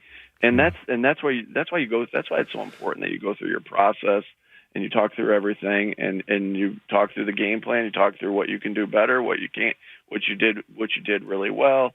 And so we're in constant communication about that stuff. Coach, you told us in September that this team's identity is that of a physical running team, and we're 22nd in rush yards a game. We're 24th in yards per rush, and especially considering the windy conditions. 2 of the last 3 games, it's getting cold. Why is this team so far from where was initially intended? That physical running offensive team with 5 games to go. Yeah, obviously we want to be able to run it and be able to have our play action and stuff like that off of that. And right now our execution and our game plan and our way we're coaching it, everything needs to get better. Again, it's hard for me to say. Of course, I have ideas of what some of the things that we have to do better. But obviously, that's not something that. And I really respect the job that everybody has to do in the media, but it's also my job to keep things in house, not give things to the opponent that we play in the upcoming weeks. And so we have thoughts there, but again, it does. And I know I sound like a broken record here, and it's oh man, he keeps saying this. Like, it isn't just ever one thing of what needs to get better, and it's the same thing when you're playing really well. Mm-hmm. It's not just one thing there either. All and right. so, that's we know we have to get that part of our game rolling, and that's not like, and I'm not sharing any real breaking information there. Like, teams that are well balanced are usually the teams that do well, that they can run and pass. Whenever you're a one-dimensional team, that's not good for any team there. Not is. at all. And so, so we always want to be there, and one will help the other. We know that. So if we can get that going, then our pass game will get going better, and vice versa. And that's how we feel. And then the discipline is an issue. 91 penalties this season. That makes us the 5th most penalized team in the NFL. That's just behind the Giants, who have 92 penalties thrown against them. Why are we still so penalized? Yeah, that's obviously something that we work on constantly, and understanding the rules, playing within our fundamentals, not having any penalties that you can control on your own. Some thoughts of how we need to get better on that. And again, like I've said with penalty, like I've said with penalties before, sometimes it's something that is a fundamental issue, right? When you go out there and play, and sometimes it's, hey, we weren't in position to succeed as players based off of what we did as coaches, and they're fighting against it, and they got a hard fundamental to be able to do.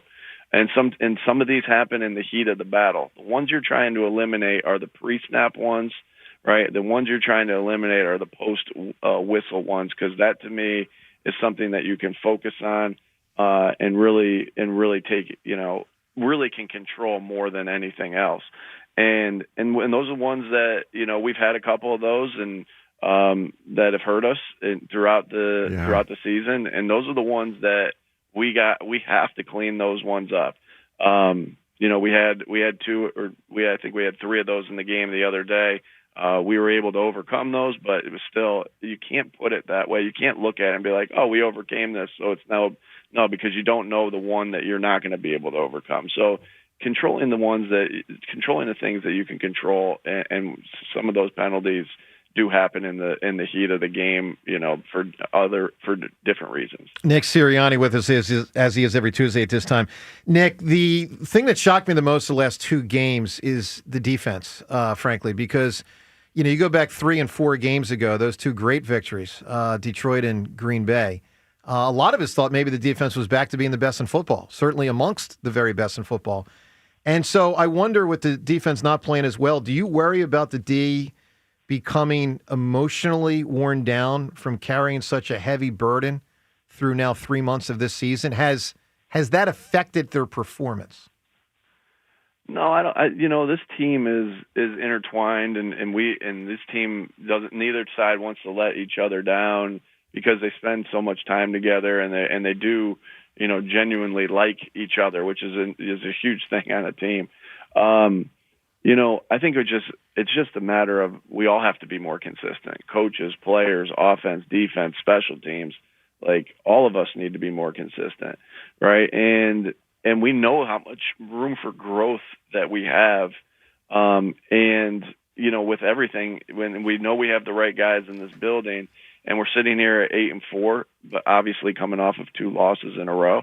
But we know how much we have the ability to play better, coach better, and we're excited about that. So I think I'll be back with the players here today. But I've talked to a lot of guys, and everyone's excited to get back to work and get going. I don't think we don't have to act how anybody else acts, except for in this building, right? We don't have to feel down because someone else feels down, or worry about something because someone else is worrying about. We have to go to work and lock in and focus on the things we need to do, and that's being tough, detailed, and together, and look forward to doing that today. And Coach, what's the number one thing you need to do to rehabilitate the culture of the team, coming off of those back-to-back losses that you mentioned there? Yeah, that's a good question, John. It's not like when you're going through hard times, you double down on tough, detailed together. When you're going through good times, you double down on tough, detailed together. if I was not consistent in my message with that and with the culture, then I wouldn't be doing my job, because culture is about, setting a vision. Culture is about, consistently, being able to show what that vision looks like. And culture is about being relentless and living it yourself, being relentless with everything and living it yourself. And so, through the ups, through the downs, because we all want consistency, right? We all want consistency on the field, but most importantly, I think players want consistency from me. I want consistency from them, and we'll double down on the things that, win, lose, draw. We're going to double down on tough detail together and be relentless with it as we go. Hey, Nick, good luck versus San Diego versus the Chargers on. I say that still all the time. Not to. And Ruben, who's the Angels? The California, the Anaheim, the Los Angeles Angels. I coached for the Chargers for 5 years, and 4 of them I was with the San Diego, so I have a little bit more excuse. California Angels and the and I think it's the Cleveland Indians still, That's as far as I'm concerned. All right, Nick, stay well. Good luck versus the Chargers on Monday night. We'll talk to you next week. Thanks, Coach. Great luck. All right, there he is, Eagles head coach Nick Sirianni. All right, 215-592-9494. You can react to the Sirianni interview. More up ahead. Phone calls on all of this on 94 WIP. Let's be honest. This year, she doesn't need another practical gift, not another kitchen gadget or gift card she'll forget to use. What she really wants and deserves is something that sparkles from my friends at Benari Jewelers. And the Benari team is so helpful. They'll make sure you walk away with a gift that will wow her. We designed her ring there. We designed my ring there. Yoni and I just finished my ring. I love it. It is amazing. You walk in there, the Benari showcases are filled with gifts across all price ranges. Diamond studs, pendants, and bracelets, colored gemstones. The kind of gifts that show her she's special, and yet she'll wear every day, from school drop-offs to date nights, from a day at the office to holiday parties. Benari has pieces that fit every part of her life.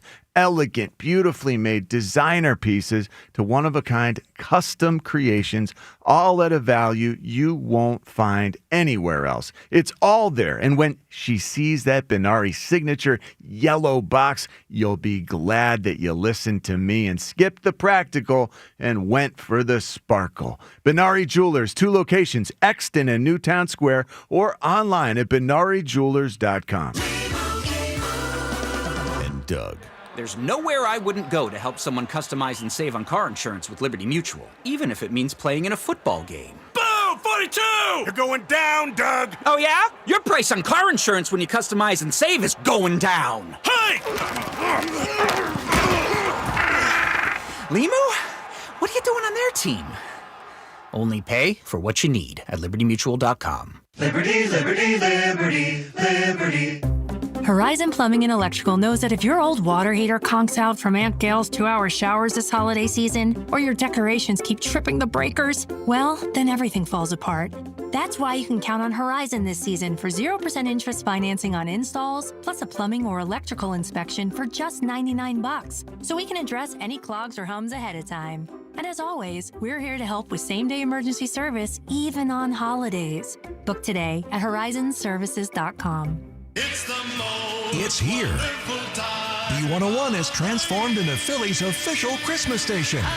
Relax and unwind with your holiday favorites 24 hours a day, all the way through Christmas. Tell your smart speaker to play B101. This is the story of the one. As the purchasing manager at a manufacturing plant, she knows the only thing more important than having the right safety gear is having it there when you need it. That's why she partners with Grainger for auto reordering, so her team members can count on her to have cut-resistant gloves on hand, and each shift can run safely and efficiently. Call 1-800-GRAINGER, click Grainger.com, or just stop by. Grainger, for the ones who get it done. Wesley Financial Group is not a law firm, and Chuck McDowell, definitely not an attorney. This is Chuck. Do you feel stupid for buying a timeshare? Don't. It's not your fault. You were most likely told you could rent it, and it was a great financial investment. And the deal was available today only. If this happened to you, contact your resort or Wesley Financial Group for help today. Call Wesley now for your free exit information kit. 800-242-3131. 800-242-3131.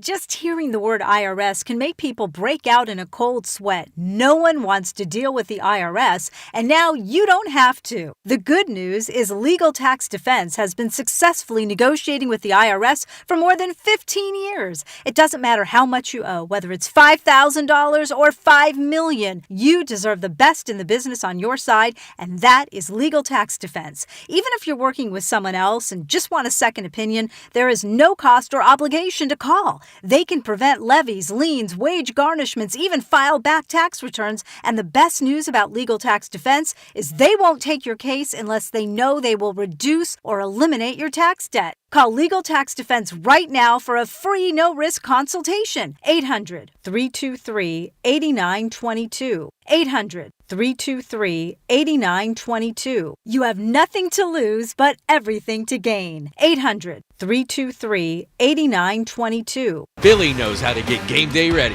The jerseys, the wings, the oil change. Yeah, the oil change, because your car needs to perform too. At Meineke, we'll get your ride tuned up faster than a 2-minute drill. Brakes, tires, oil changes, exhaust, batteries, and more done right at the right price. Don't let car trouble bench you this season. Come to Meineke for all your car care needs. And right now, Meineke's offering a synthetic blend oil change for only $34.95 with free tire rotation. See your local Meineke dealer for details. Meineke, doing car care right.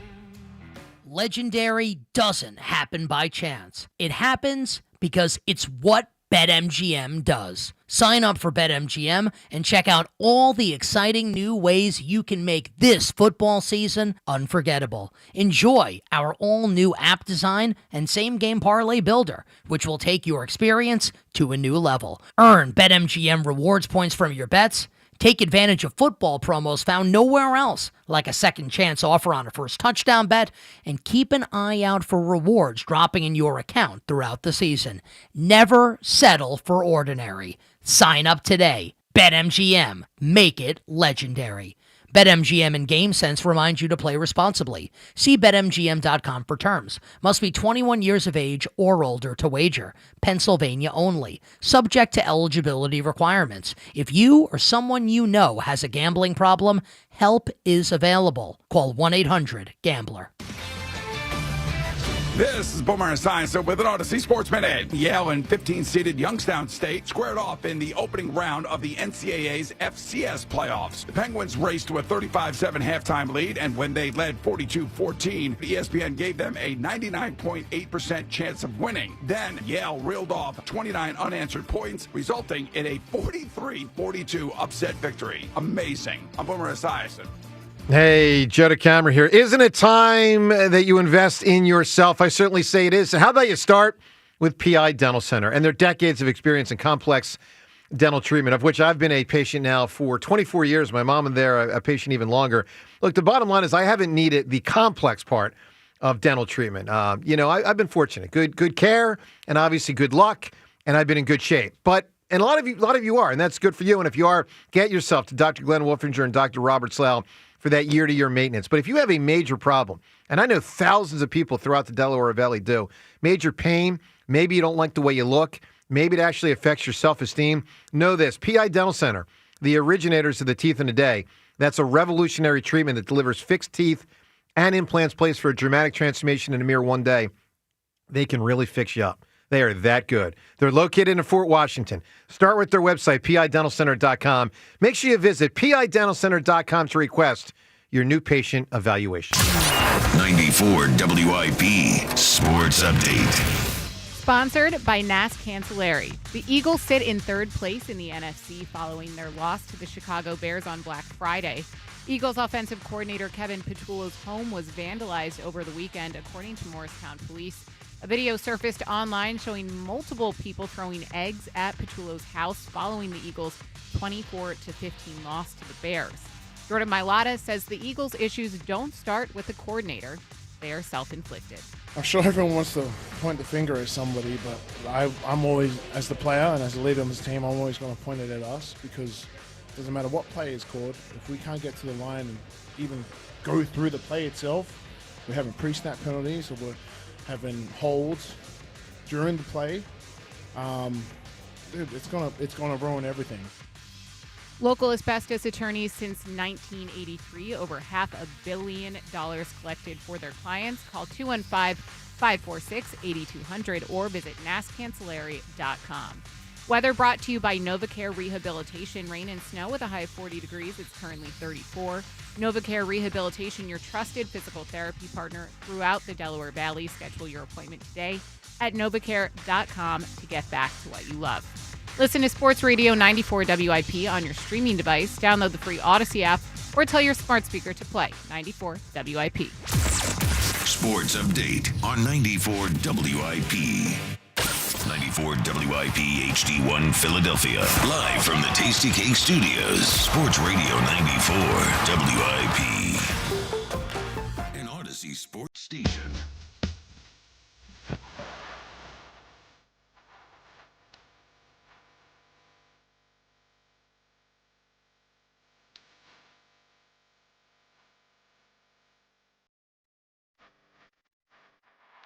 Is this Clueless, James? Yeah, this is Clueless. This I don't is recognize it. the very beginning when they're like being walking around. Yeah. Wow.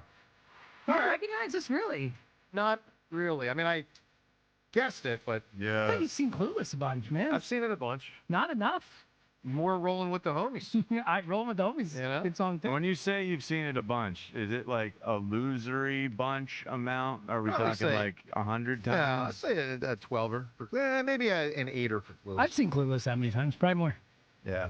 Yeah, Eight I don't times. think that's as Probably. losery as Really? most of your stuff. Sure. Alicia Silverstone? Come on now. I've Have probably some seen it. respect. I've probably It's a seen perfect it movie twice. for what it's trying to be. It's perfect. Maybe twice. For Maybe what I've it's seen trying it to be. once Yeah, in the for what it's theater trying and to I be. saw I think I'm highlights. thrice. I think I'm thrice. You saw 3. Jeez. Now that is one that if it were on Prism or something, I would rewatch. Yeah, if Prism available. existed. I know. If it's on Prism, what are you, 27 years ago? Yeah. I mean, I'm down with the Prism thing, but you acted like Prism exists now. Yeah. No, if there's something like that, if it were to be on Like an HBO? icon, yeah, by HBO or Netflix. Or Yeah. Paramount It Plus. probably has see been that. on Netflix. Yeah, at some I think point. it's on Paramount Plus. I would watch it. Sponsoring the show. Right, I would everything's do out it. there somewhere these days. I would pull the trigger on that. All right. 215-592-9494. Devin, how are we feeling about our football team right now? I mean, I think it's kind of impossible for anyone to say they feel great right now. It's starting to feel like a little skid is turning into a slide. I feel a lot more confident after listening to Jordan Mailata talk on his show on WIP last night. I agree with that. And I know that when you're within the organization, like Nick Sirianni just talked to us and Jordan Mailata, you're going to say the right things. But I also think that Jordan's a leader in that locker room and he's a culture setter in that locker room. And Which is part of why he's going to keep maybe- it honest to an extent. That's part of why it's not as honest as we might I don't hope. know, John. No, I'm I telling think- you, I the think- leaders no. who are trying to set a good example for the team are being a little bit overly positive, I'm sure. Well, no, because he's not Trying being to- positive. He's saying it's the penalties. It's not. Yeah, but that's an easy. No one. I think He's it's a lot not more criticizing than the anyone when he penalties. says that. Yeah. Like I you're not think going he to is. criticize A lot your more than the teammates. It's penalties, not, I it's think. not going to happen. But I'll I say think this: Or it's your coaches. you and No. your offensive line Criticizes cohorts himself. being horrendously bad. Here's what Right. here's what This here's what I'll say about Mailata. He reminds me a lot of Trot. In that, as a team spokesman guy, I think he keeps it pretty frickin' real. I remember Trot Yeah. 20 years ago. As a fan, I believed him, and with Mailata, I believe him. Right. It's also that's self-deprecating. That's important too. Well, it's great. Yeah. Well, It's he's important. not Like, he's- playing his best football. No, he's and not. He's very, open and honest about that. Yeah. But I guess my overall point is I don't think he's holding back in terms of the penalties and the sloppy pay. He's even said it's a lack of focus and it's a lack of want to. And I think that's pretty big when you really break down those statements. The team and Saquon Barkley has mentioned the lack of focus as well, lack of energy. And I think that comes, and that's my biggest worry with the rest of the season is maybe this team or the majority of the players just aren't in the mindset and aren't hungry enough to want to fix the issues. Well, that because would be they a big, won the Super Bowl. That would be a huge Complacency problem. is the Yeah. big one. I Yeah. mean, it's a big one. If they And you are at can't that fix point. it. It's No. that you can't do anything about it, unless you actively change your mindset. Yeah, it's a paradigm shift in your head. So, quick question, Ruben, from a leadership type thing to leadership in baseball. I'm just curious because this Schwarber thing is going to get resolved sometime in the next 2 to 3 months. Mm-hmm. So hopefully next 2 or 3 weeks. Ruben told me before Christmas. I think before Chris Schwarber? I think the before countdown is Christmas. on. That's what I feel. Yes. So here's a weird question I'm going to ask it because one way or another. I never thought of this question before. I'm going to ask it. And as a general manager that had to put a value on players, I'm wondering how you size this up. There's Kyle Schwarber, the player, and there's Kyle Schwarber, the leader. Kyle Schwarber, the player, is a heck of a player. He had 56 home runs. 56 home runs. Then there's a leader where, like, without him, like, who in the world is the leader? How many millions of dollars is Kyle Schwarber's leadership worth? Good question. For the new school GMs, 0. And for the old school GMs, a ton. It's a huge difference because the new school guys don't believe in culture necessarily. And Dombrowski is which? He's old school. I thought so. No doubt. Oh, yeah. Is that an extra, and I'm being serious here, is that an extra $20 million? Like, we think the player is worth $160 million. Some other team comes in at $179. Do you go to $180 because it's like, I don't want Trey Turner to have to be my leader. I don't want Bryce to have to be my leader. I want Schwarber to be Schwarber for my clubhouse. I think it tacks on the extra year. That's the problem. Well, that's a lot of money. You ain't kidding. It's close to $30 million. It's $30 million. So why can't we all be better leaders? Yeah, Bob. Hitting 56 home runs is probably a big part of it, too. I mean, I think I could walk in there and lead. I just can't hit a baseball. So you get paid an extra majors, $30 million because you're a leader? I'm not ripping you or the concept, Ruben. I'm just joking like it's amazing. No, it's a good point, 56 home though. runs definitely is what he's getting paid for. The leadership, the leadership part's amazing, though. He is sort of, I don't know, breaking the mold of the baseball guy who's a little bit, quiet, a little bit reserved. He gets out and about, and he brings a lot to the table, man. Community-wise, teammate-wise, clubhouse-wise. There's so many different aspects of it, and it makes a difference. It does. I mean, you can actually quantify. I was talking to Brad Marsh about this yesterday, who is does the Flyers alumni stuff. He said you can actually quantify what, some of the impact that a player or an alum has on the bottom line. Wow. It's pretty cool. And it's real. I love Brad March and that Flyers group in the 80s, man. With pulling and propping Kerr and Hal. And I mean, that was a group, man. But they also, he's now, leading the alumni stuff, but it is real. What you can do inside a clubhouse and how you can change it. Well, I will just add this one thing and then right to the phones. I think you can make a case. I'll try to make it. That leadership matters more next year for the Phillies than any year in this last number of years. And the reason is the fans will be quicker to be annoyed.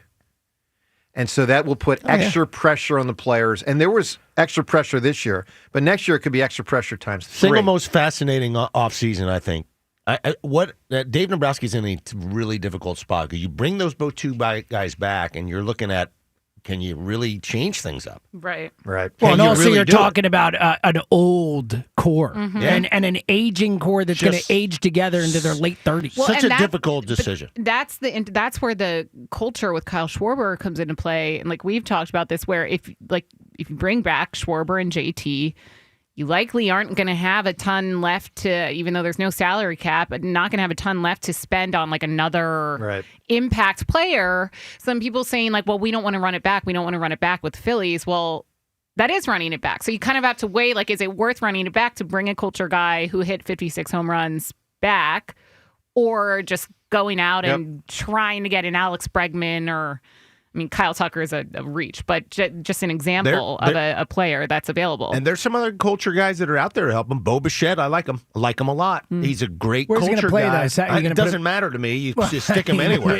You play him he's never played third before. He played second for the first time in the World Series. Play him second, third, or short. He'll make the adjustment. Well, what about Trey Turner? You're a big Trey Turner guy. You're going to move him off short? Because Bo Bichette's a shortstop. He's not going to play short, but I'm just saying. Center field. He's going to play second or third. I'm just saying Bo Bichette doesn't. I love Bo Bichette. He just doesn't fit. Same thing with Bregman. No, but it's. I'll say this. They're both culture guys. If Schwarber and JT are both back, I think it increases the chances that Bohm or Stott or both get traded. But that's the thing. If you Because I don't trade think they want to bring Bohm, like the but then whole who group plays back. third base? Well, you got to figure it out. Exactly. So, like, if you trade Bohm and you bring back Schwarber and JT, you likely pay Alex Bregman. You know what I'm saying? So it's. Well, I don't think they're going to sign Schwarber and Bregman.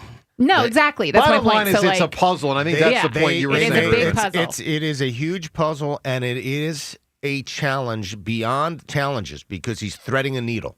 They're having to thread a needle that is not going to be easy to do. Last thing here, Ruben, does Middleton make the final call on how much money a player gets paid? Yes, I think so. I think he's involved in it. I mean, I don't he's know final call, but yeah, probably. I mean, Dombrowski can't do something Middleton doesn't sign off on when it's correct. $250 million. Yeah, but you got to answer to your gotta sign your off. boss. Yeah. All right, let's go to the phones. JP in Plymouth meeting. What's up, JP? Good morning, guys. How's it going? Great, JP. No how's snow everybody yet. By the way, Happy Thanksgiving. JP, any snow no out your snow way? yet. No, it's raining, but not It looks snowing. drizzly. Yeah, it's disgusting out. Guys, I didn't want to call yesterday because I was angry. I hope you guys had a wonderful Thanksgiving, by the way. I haven't talked to you in a while. Joe, congratulations on win 300. No. 301. All right, get it right. I know. No, But I remember my I'll last accept phone it. call. Thank you, sir. I remember my last phone call. I told you I believed in the Eagles. I know they're going to get it done. I believe the offense is going to click. Well, I'm starting not to believe that anymore. And I listened to Jordan Mailata, and I know you guys have faith now because what Jordan Mailata said. But he also said we're an 8-4 team. Well, in 2023, you were a 10-1 team.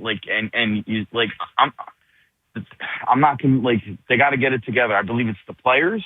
I believe that they need to execute. And I know that's like a cliche, but they're not getting it done. Jalen Hurts is missing open guys. They're just not getting it done, and I think we might be falling back in 2023. They might be, JP. They might be. And by the way, even if it doesn't become full 2023, meaning lose 6 or 7, to me, 2023 is defined by, for sure, if they don't win the division, that is officially collapse. And if they have a first-round playoff exit, that's a form of a collapse. It might not be full-fledged, but expect. It's a form. It depends also how they lose. If they play great and they lose a tough game. But my point, James, is if they win 2 of the next 3, win the division, but they're like a 3 or a 4 seed, losing the first round, and will have lost 6 of 8. Sure, I get it. I'm just saying if it's like a 33-31 thriller, I'm just saying it's gray in that. It's gray. It's gray. When the Bears went up 24-9, I did something for the first time this year. Shut the game off and I started watching Stranger Things. Wow. That's how disgusted I was that they just didn't come to play. They just didn't come to play, and I. By the way, that's JP, I fear they may have come to play and just not been able to play better. I fear that David Harbour is mean in real life. It seems like he might not be. He might not be an awesome guy. Yeah, I've seen heard that too. He was mean to 11 all throughout filming. It seems like he's got a lot. It seems like he's got a lot of, the Lily James stuff, all that. Yeah, he does not seem awesome, sadly. 3 Stranger fans right here. All right, JP, give me an answer, pal, for a 90s movie character, female. Did anybody say Oda Mae Brown, Rita Miller, Whoopi Goldberg, and Ghost? No, it's a good answer. Really good. She was tremendous. Won an Oscar for it. Sure did. Really good. That's right. She was outstanding in that movie. Did not know that. What a great movie that was. And by the way, if I ever saw the bad guy, I'd still want to punch him in the face. Yeah, he was Carl. Carl Was a jerk. Yeah. My dog's name is Carl. Carl was the worst. He got his fate. He did. He got his I fate. feel like I just still to this day when I see that actor, I think of Carl. Like he can never not be Carl. For me. Ruben, you and I, we've been all doing this show for a couple of years. Right. I've never asked you this. I'm curious. This is an Does heaven exist? Does hell exist? Oh my God! Why? What? Well, Carl's headed to hell at the end of Ghost. Correct. So I'm asking Ruben Amaro: is there a heaven? Is there a hell? They're heavy questions. I would say yes on both. I would say yes. What's with the I would say? Yeah. Not exactly feeling it. Because I'm not super religious, but I am I would find myself a spiritual person. You did the Not- Doug yeah. Peterson right there. I would say no. Yeah. I would say yes. I sure hope so, Ruben. I would say yes I also. hope so. All right, let's go to, you're a yes, John? I would say yes. Good. I'm a no. But I would also I'm a say stone yes cold without no. saying I would say yes. Yeah, I would also I say would say yes no. without saying I would say yes. I understand. Okay. I get it. Let's get to Omar in I would West. just say yes. Omar, what's up, bud? Hey, what's going on, man? We need some excitement, man.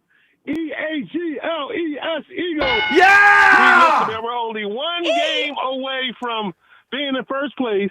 We had the first time in history we could win back-to-back, man. Let's give our Eagles some love. I noticed something in all y'all polls. Y'all never mentioned the fan base about why it's a problem with the Eagles. Let's give them some love, man. We're going to do stand-ups for Ted Turner and them bum Phillies. Let's give our Eagles some love. Let's go, man. We You went right Ted here. Turner We have to there? be in the fourth You quarter. seem like a really kind-hearted person. Till he said Omar. he kind of bummed out the Phillies. You went Ted Turner, though. Yeah, I'm not confused Trey. on the Ted Turner thing. You talking old Braves owner? All right, Omar. TNT, maybe? Omar, I'm curious on something because I appreciate the positivity, but I want you to keep it real with this answer. What were you thinking during the Eagles game on Friday? It hurt. But, again, at the end of the day, I really got to think, right? We 8-4, but Yeah. we only one Yeah. game away You're from right. first place. But the problem inside the is, NFC. but Omar, these other teams in the NFC, even the ones that we've beaten during the regular season, I don't have a whole lot of confidence if they come back around for postseason play that we can beat them a second time. You know, the trajectories our teams are taking. Listen, but we inside the middle of it. Think about it. We Super Bowl champs, right? All right, cool. Through all of this stuff, we had the toughest schedule that we ever. We had the Yes, toughest schedule it was probably inside hellacious. of NFL history, right? We still got the best team. All you got to do is just get it together. Think about it. Well, I don't think they have the best team. I think a lot of what you said made sense. I don't think they have the best team. They made the best we team have one of the best talent-wise, rosters. but I don't think that they're playing well. We have one of the best 21 points. rosters. We are underwhelmingly coached.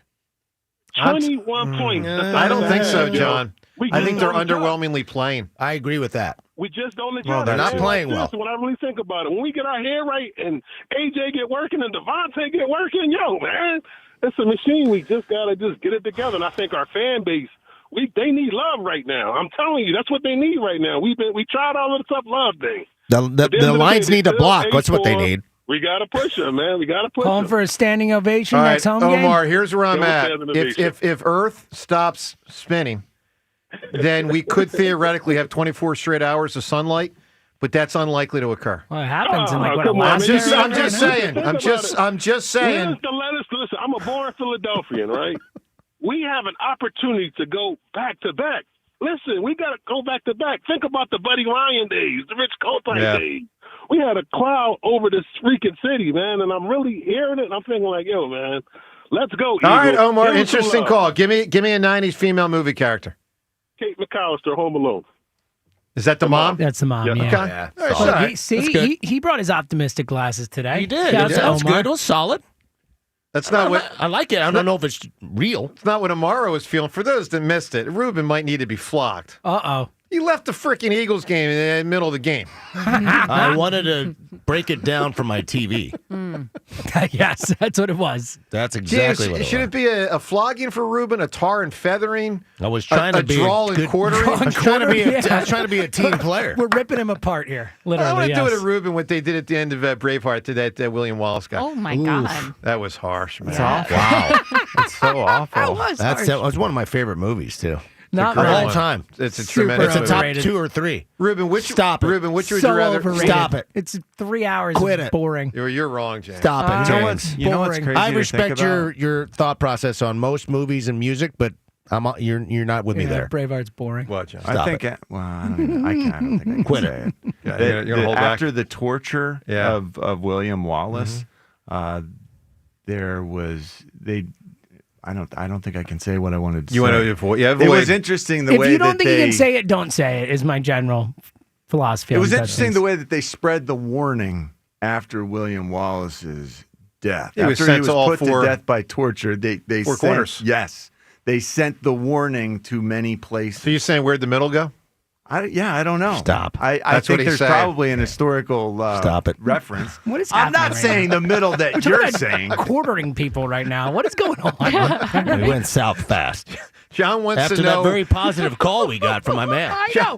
Omar comes in all optimistic, and it's like, well, Yeah. let's talk about I quartering think people. John wants to know which corner did it go to? No, that's All right. I did not.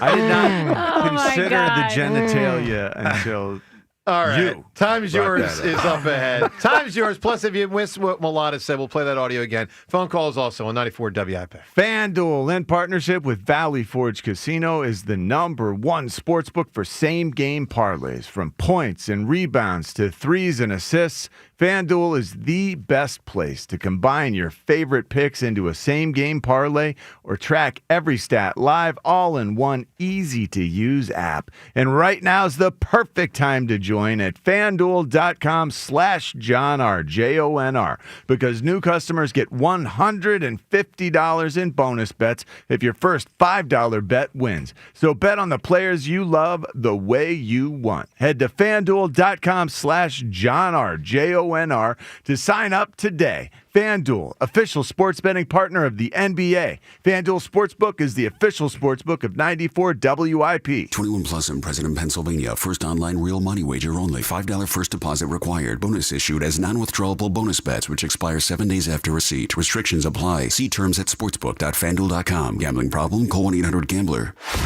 The NFL plays on Sports Radio 94 WIP. Thursday night, the Cowboys head to Motor City to battle the Lions. Coverage starts at 7:30.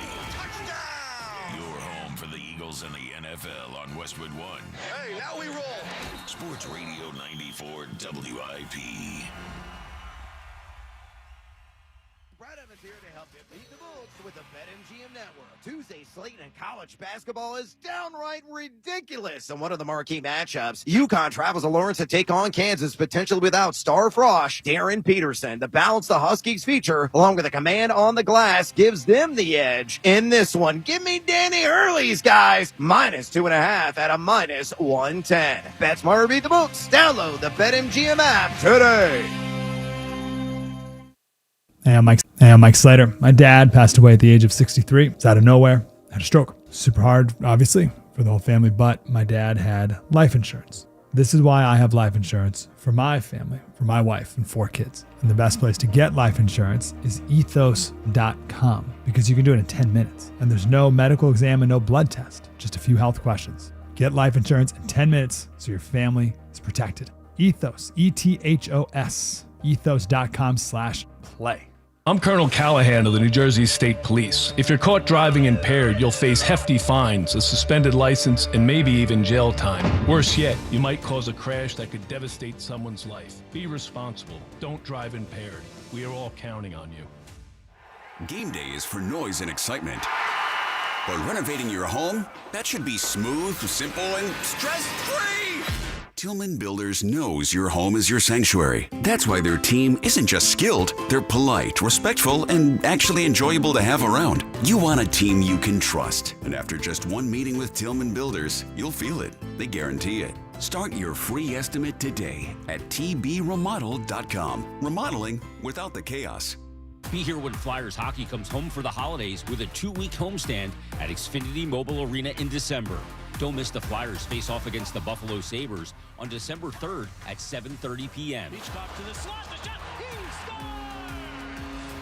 Experience it here, because Flyers hockey is better live. And the only place to watch is at Xfinity Mobile Arena. Then the deflection, they score!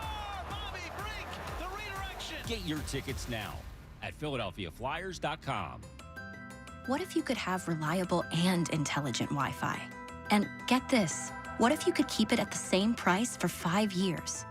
That's the Xfinity 5-year price guarantee. 5 years of Wi-Fi that boosts speeds to the devices that need them most. That finds and fixes problems before you even notice them. Like super intelligent Wi-Fi with a 6th sense. And that keeps you gaming in the fast lane, even when the whole family is banking on bandwidth. All your devices working in perfect harmony for 5 whole years. And here's the best part. No annual contracts, no hidden fees, and our best equipment included. Hey, let's face it, a lot can change in 5 years. Kids grow taller, dreams grow bigger. But your Wi-Fi? It would stay reliable and the price would stay put. The Xfinity 5-year price guarantee. Lock in your price and unlock the possibilities. Xfinity. Imagine that. Select plans only. Restrictions apply. Philly, it's Jordan Spector, the artist behind SpectorSportsArt.com. The holidays are here, and if you're looking for the perfect gift for a Philly sports fan, I've got your canvas covered. From exclusive artwork and limited edition trading cards to collectibles made in collaboration with legends like Devontae Smith and Brandon Graham, every piece tells a story. Give something that actually means something this year, a piece of Philly sports history. Find the perfect gift for the diehard fan in your life at SpectorSportsArt.com. B101 is spreading holiday cheer throughout Philly. Tune in for the soundtrack to your Christmas season, featuring all the holiday songs you love. Christmas music all day, every day, only on B101, Philly's official Christmas station. If you've been diagnosed with moderate to severe plaque psoriasis, this is what it sounds like to be a million miles away. Imagine being a million miles away. Tremfya Guselkumab, taken by injection, is a prescription medicine for adults with moderate to severe plaque psoriasis who may benefit from taking injections or pills or phototherapy. With Tremfya, clearer skin is possible. In clinical trials, at least 70% of patients saw at least 90% clearer skin at 16 weeks. Results may vary. Tremfya is also indicated for adults with active psoriatic arthritis. Serious allergic reactions and increased risk of infections and liver problems may occur. Before treatment, your doctor should check you for infections and tuberculosis. Tell your doctor if you have an infection, flu-like symptoms, or if you need a vaccine. Ask your doctor about Tremfya. Call 1-800-526-7736 or visit Tremfya.com. It's a classic odor tale. You fried fish for dinner, cleaned up, but the smell is still in the house. And the neighbors are coming over for game night. They're on their way. And then you spray Febreze Air Mist. Febreze Air starts working instantly to fight even your toughest odors, so you go from fish to fresh like that. Now all you have to worry about is Pam cheating at charades. Breathe happy, Febreze, la la la la la. 94 WIP Sports Update.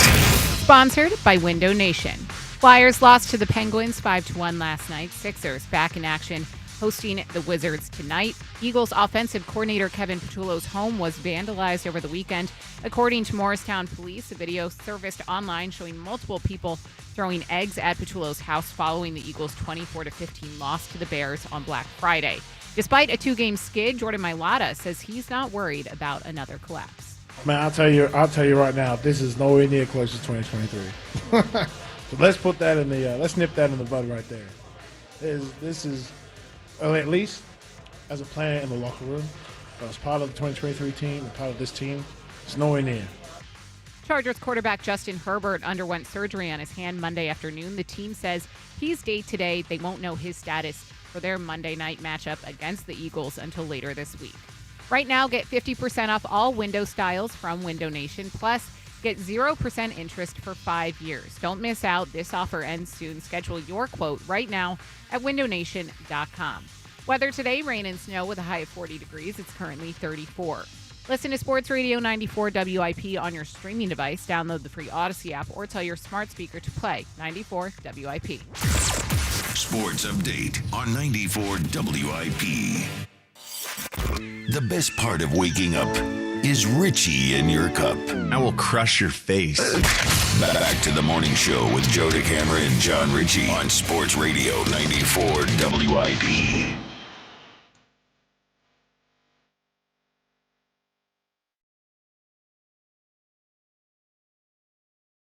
Wow.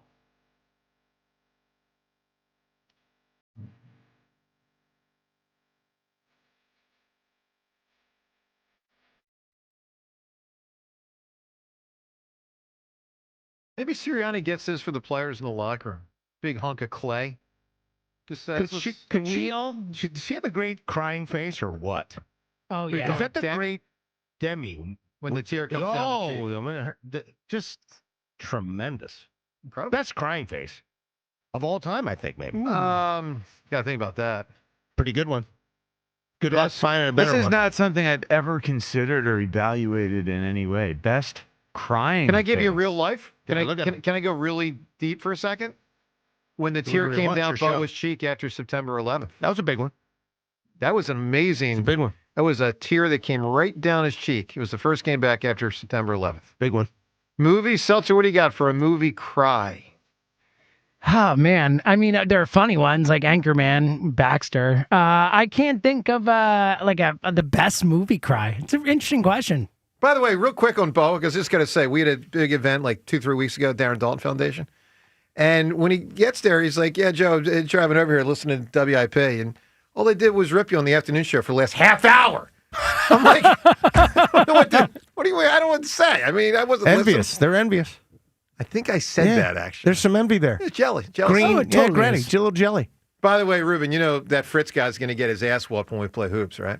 I don't know that. When I you don't play know hoops in like 2028, 2020, 2026. Well, at least it's not drawn out, and that's a good thing. Now we're on to next year. It's great. Yeah, like, please stand corrected. I love it. It's like, oh, next 2026. Next Okay. year, Well, not you got 4 to years you from now. got to admit when me and Rod were talking, and I don't forget who said it, but I think he first said it. He's like, we can't do this with AJ Brown. Had just had his first AJ Brown moment. It was like week 3, Mm-hmm. and he's like, "There's no way." Like, you never know what AJ or any Eagle's going to do. We can't do this in like November, December. Like, you never know what's going to happen. Sure enough, a lot's happened. I mean, could you imagine if we were trying to promote that right now? Nobody would care. Is it 7 months it's now? It's in off season. Is it 6 or 7 months? Uncle. Come on now. All right, I want you in my corner, Ruben. That's all I ask. I just don't play that straddle the fence nonsense. I want everybody to play hard and play well. I want everybody to do well, but I would like to see you win, yes. What if we just turn it into a morning show versus afternoon show game? No, I got to finish. I got to complete the mission. Then after that, we can do other things. Fair. I gotta wrap it up. I can't. I'm bad at basketball, so I don't even know why I'm putting that out into the universe.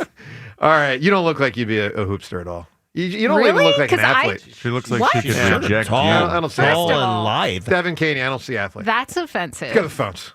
That's Says Joe to camera. says you. Wow. I know. I don't. He doesn't You think should, Devin looks you should be athletic. offended. No, You should be offended. Almost everything I say on the air, Devin, I obviously mean. That one I was actually joking. Like I was just talking out the old hiney.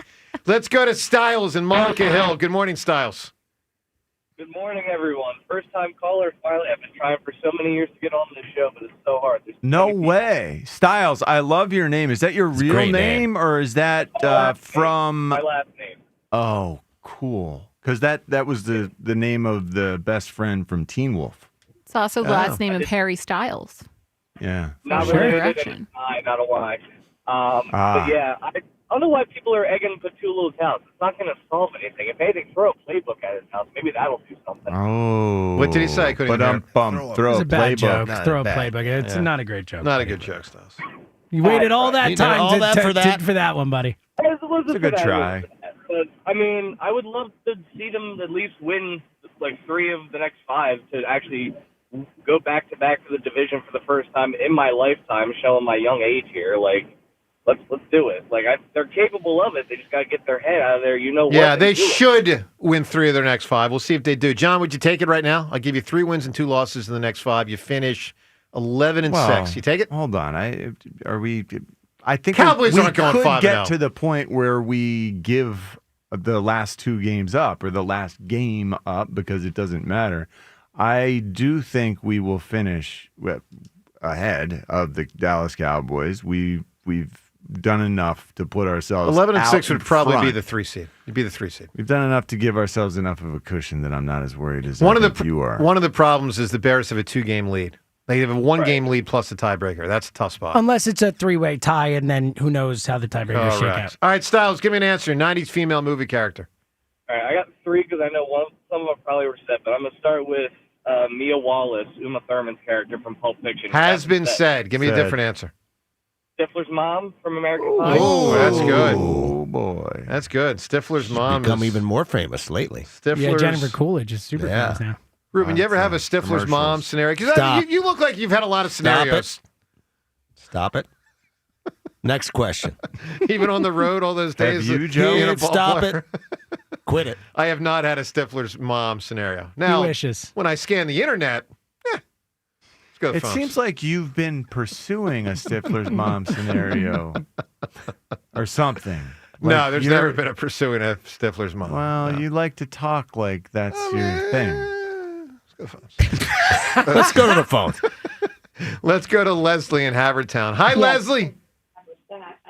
Uh-oh. Oh, Leslie. Oh, it's a shame. Sean in Philadelphia. Hi, Sean. Yo, what's going on, fellas? Hi, Sean. Man, I'm doing well, and I'm feeling optimistic about my team. And I just think that people should really realize what Jalen Hurts has accomplished in his career before they slashing him. Every time I'm listening to all of the radio shows, they just slashing my man. And he is taken us to 2 Super Bowls in the last 4 years. And Yeah, the last couple games, Sean, he hasn't thrown as well, and it's really been noticeable. And I do I think, can agree with that. guys, the situation, the environment, the conditions did have some effect. There's no question on the of that. throwing. Yeah. I want everyone to remember that. Yep.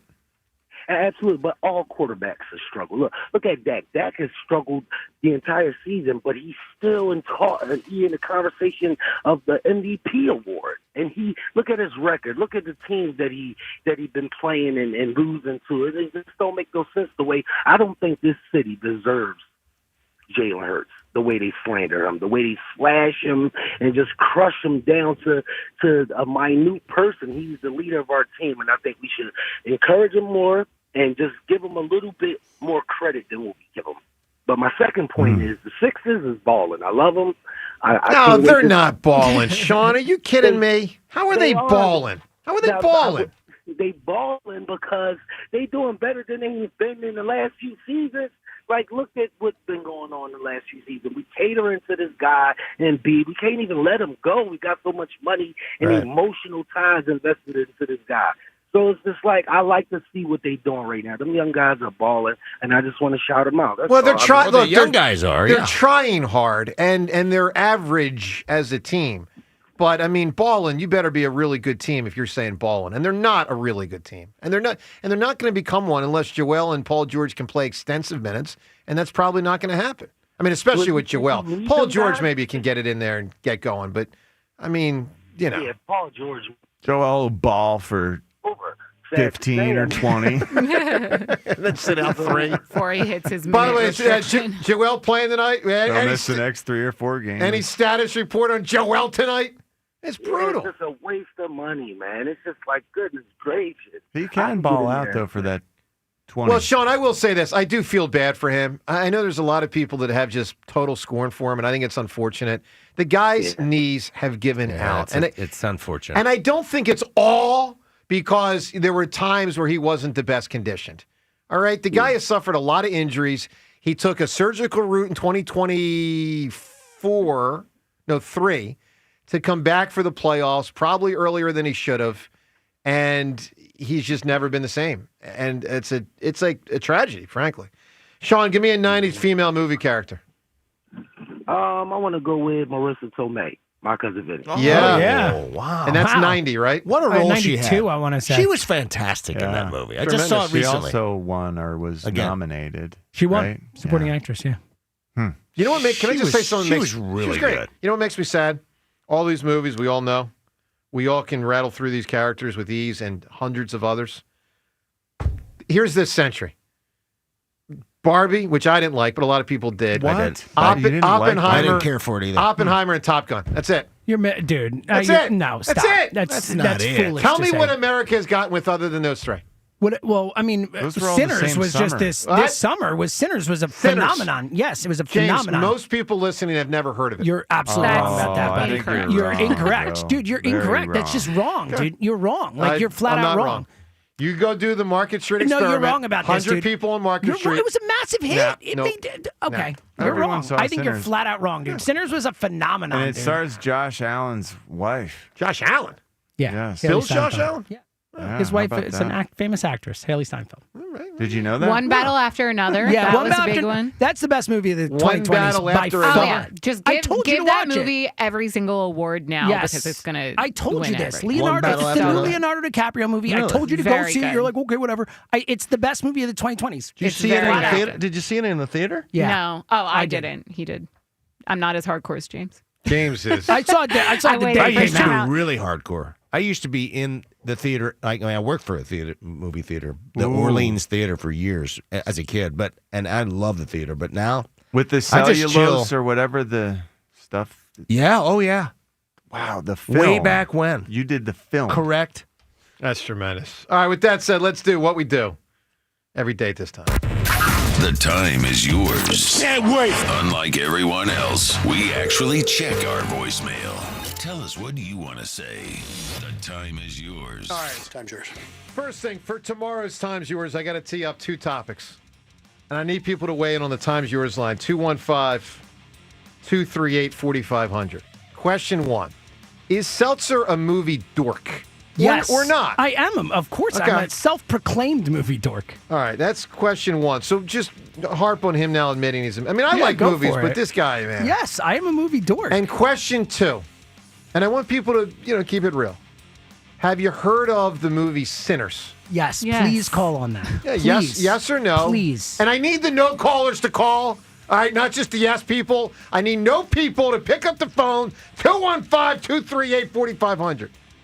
Let us know on Sinners. With that said, Time's Yours is brought to us today by Xfinity, the sponsor of WIP's Xfinity Sports Lounge. Your home field advantage from Xfinity. Watch all of your favorite teams all in one place. Xfinity. Imagine that. Let's hit it with Time's Yours. Our coaching staff has taken much of the heat by tiptoeing around the elephant in the room, and that is our quarterback. Jalen Hurts couldn't lead starving wolves to a bucket of pork chops. The time is yours. Wow. Wow. That's hard. Okay. Super Bowl MVP. Yeah, that's harsh, man. Offense! Offense, where are you? Come on, offense. Come on back home. You're not kidding, actually. Here's a positive take. We're not going to have to worry about losing Patullo to another team as a head coach next year, nor are we going to have to wait Great until point. February to replace him because we ain't going nowhere. That's Merry kind of- Christmas. That's funny. Time's ours. Okay. The Eagles have 6-7 games left. 6-7. Time's yours. Oh, boy. Okay. I'll go with the 6-7. Yeah, ready? I'm done with it. And with that, Time's Yours. We shut it down. The Time's Yours line. Leave Joe and John a message of your thoughts, compliments, and complaints. Call 215-238-4500. Yeah, they're ready. Twitter poll brought to us by Armin Chevrolet. Red Tag Bonus Cash is back at Armin Chevrolet. In stock now, the 3-row Chevy Traverse. Together, let's drive. Visit arminchevy.com. Poll question, do you still consider the Eagles a Super Bowl contender? Is anyone here a no amongst us five? I'm not a no. I'm a yes. Yeah, I'm a yes. Yeah. They're a contender. They're a contender. All right, so we're all yeses, apparently. John, how do people vote on Twitter? 64% say yes. 65% say no. Wow. Disappointing. Let me ask this, James. Wow. Because you have a more positive bent than most, typically. Optimistic glasses. Yeah. If they lose to the Chargers. Oh, it's bad. Okay. Yeah, you got to show up. It's Monday Night Football. It's the national game.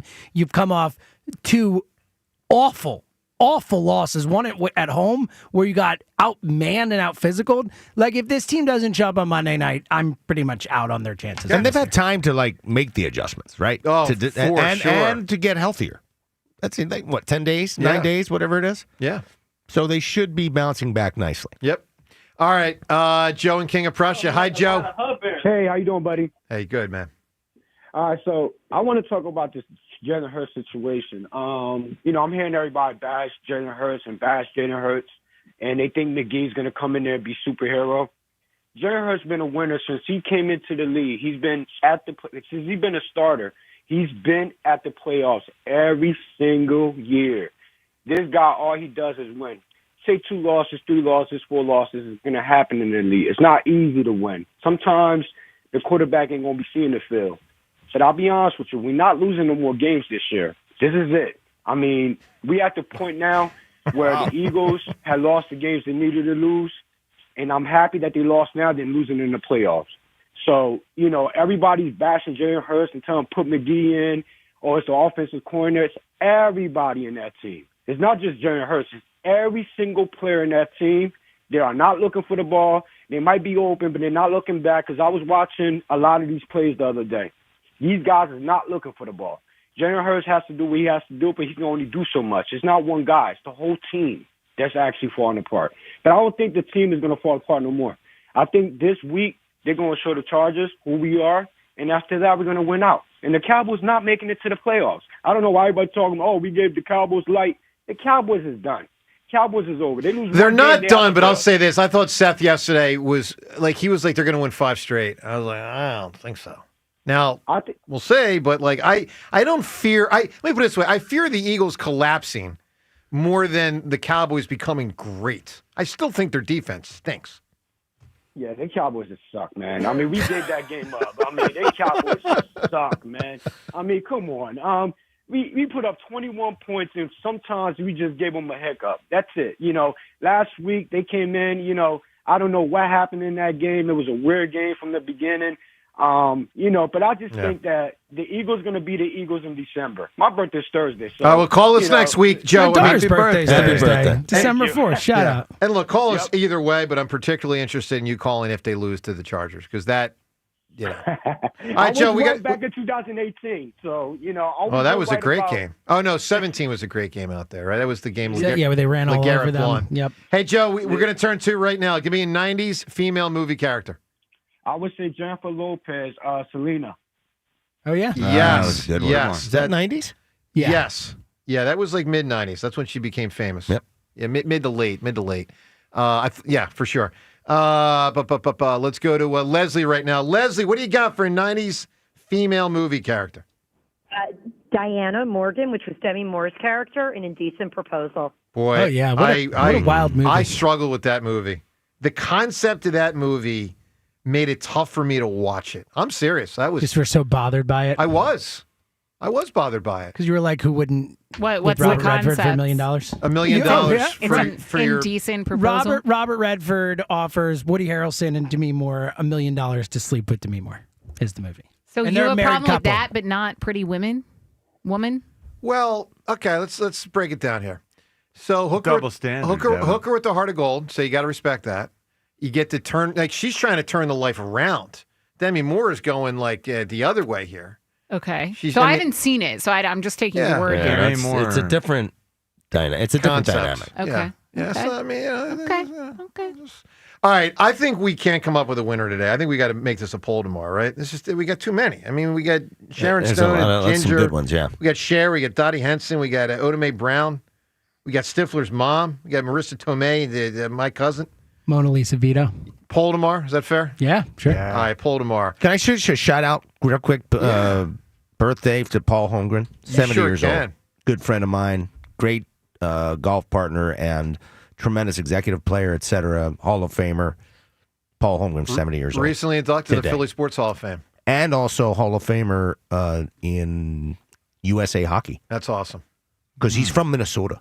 Well, he's well not said. Canadian. Minnesota? Well, Don't Minnesota. ever Minnesota. And a There's great- and a snow, gr- and a there's great snow guy. at Pitt right now. And a tremendous human. Snow Yes. at Pitt. Kathy looking beautiful. All right, everybody, have a spectacular rest of the day. If snow comes our way, be careful, be safe, and over the next couple hours, listen to Joe and Hugh. They're up next. FanDuel, in partnership with Valley Forge Casino, is the #1 sportsbook for same-game parlays. From points and rebounds to threes and assists, FanDuel is the best place to combine your favorite picks into a same-game parlay or track every stat live, all in one easy-to-use app. And right now is the perfect time to join because new customers get $150 in bonus bets if your first $5 bet wins. So bet on the players you love the way you want. Head to FanDuel.com/GIGLIO to sign up today. FanDuel, official sports betting partner of the NBA. FanDuel Sportsbook is the official sportsbook of 94 WIP. 21 plus and present in Pennsylvania. First online real money wager only. $5 first deposit required. Bonus issued as non-withdrawable bonus bets, which expire 7 days after receipt. Restrictions apply. See terms at sportsbook.fanduel.com. Gambling problem? Call 1-800-GAMBLER. Hey, sports fans, this is Mike Quick. If you're over 65, a Medicare Advantage plan from Jefferson Health Plans can keep you going strong. Many plans offer $0 premiums, dental, vision, and hearing benefits, and prescription drug coverage. all designed to keep you at your best. Call 1-833-973-7301 today. Jefferson Health Plans contracts with Medicare to offer HMO, HMO D-SNP, and PPO plans. Our HMO D-SNP also has a contract with the Pennsylvania State Medicaid program. Enrollment in our plans depends on contract renewal. Oh, hey, welcome to gift wrapping. Whoa, Zoe Saldana. Hey, can you wrap these, please? Wow, iPhone 17s. You splurged. At T-Mobile, you can get 4 iPhone 17s on them. The new center stage front camera is amazing for group selfies. It's the perfect gift for everyone. I'm the worst. I only got my mom a robe. Well, it's better than socks. So I have to trade in my old phone, right? No, at T-Mobile, there's no trade-ins needed when you switch. Keep your old phone or give it as a gift. Incredible. In fact, wrap up my old phone too for my Aunt Rosa. Forget that. Aunt Liz will be jealous. Sounds like my family. Drama. Oh, I got it. I'll give it to my abuela. I'll take reindeer paper with, hey, where are you going? To T-Mobile.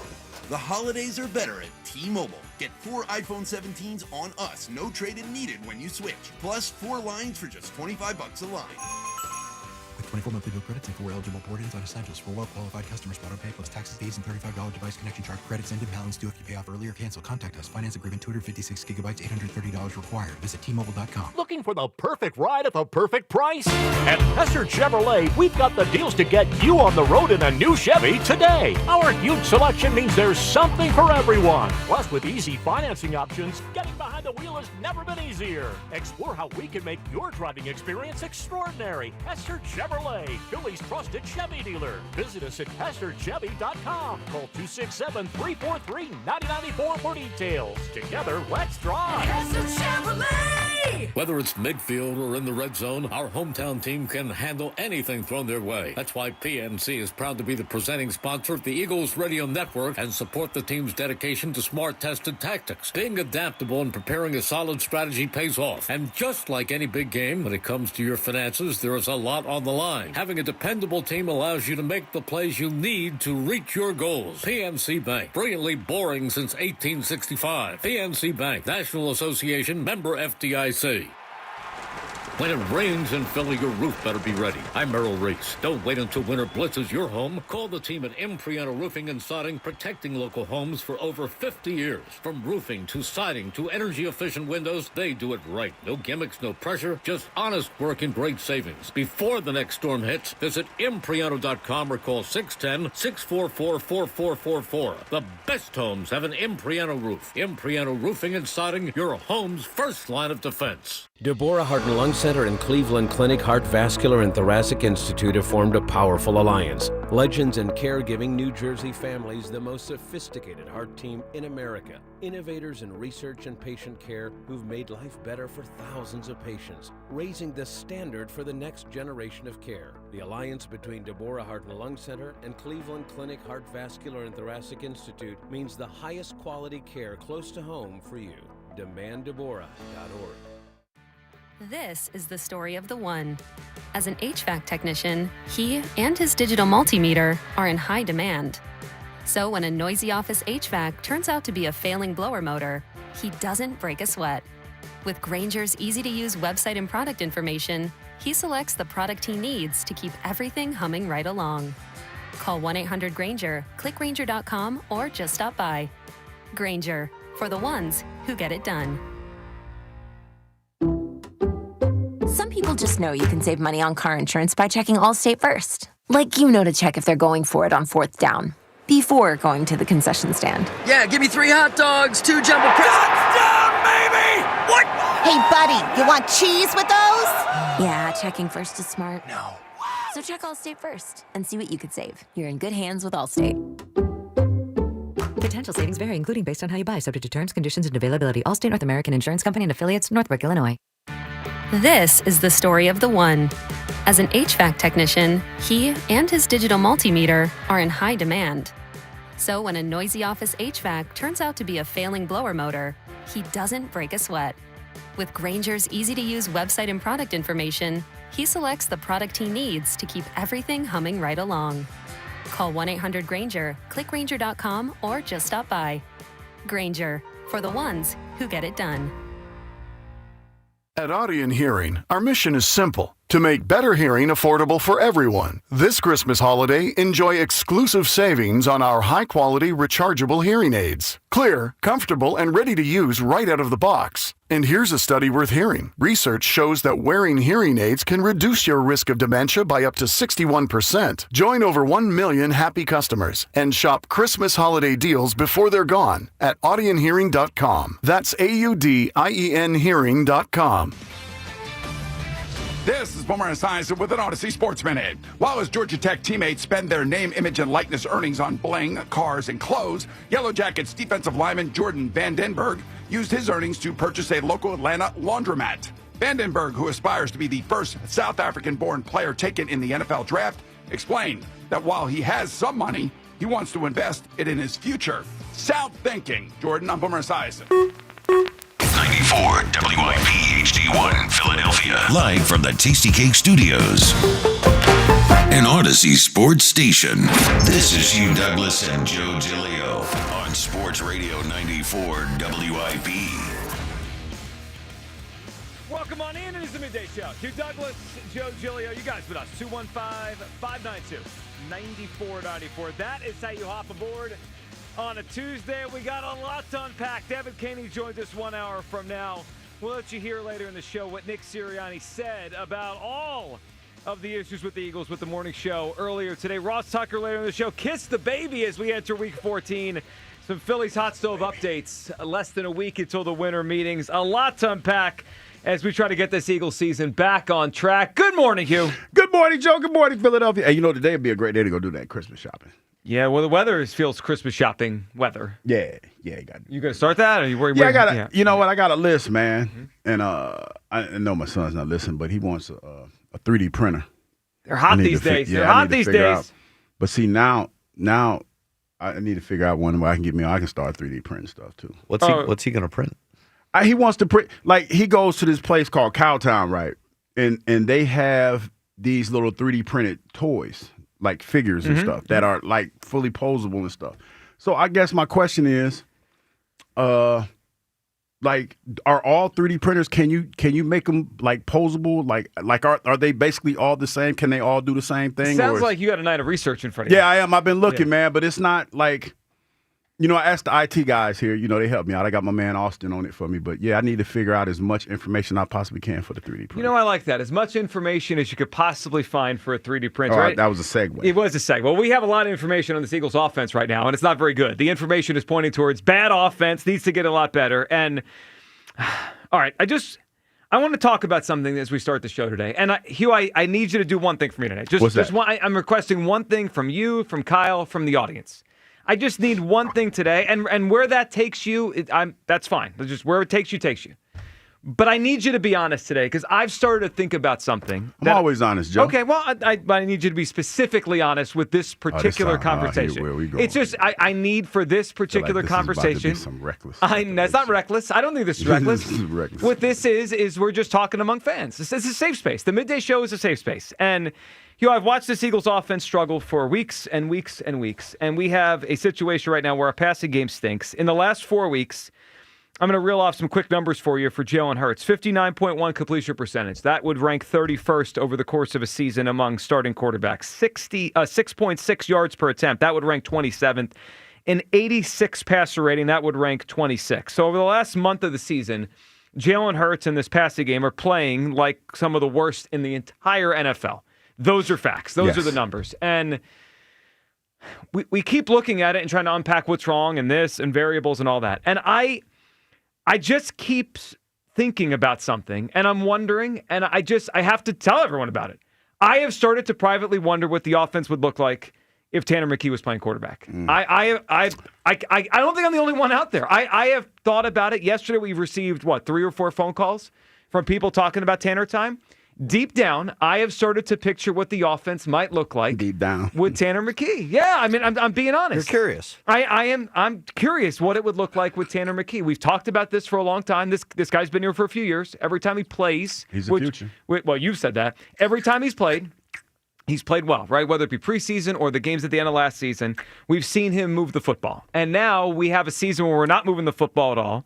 I'll be clear. I don't expect this to happen, but I, as a fan, have privately started to picture what this offense would look like if Tanner McKee was playing quarterback. Hugh Douglas? Nope. Be honest. Nope. Have you started to think about what it would look like with Tanner time? Listen. Honest. We're reckless. That's reckless speculation. No, it's not. It's not speculation. Well, it's reckless. Is it it's reckless? It's WIP. Reckless. Let me say this. It's very normal. This is actually what fans do. I don't wonder what it looks like because I already know. Oh. I already know what it looks like. And what would it look like?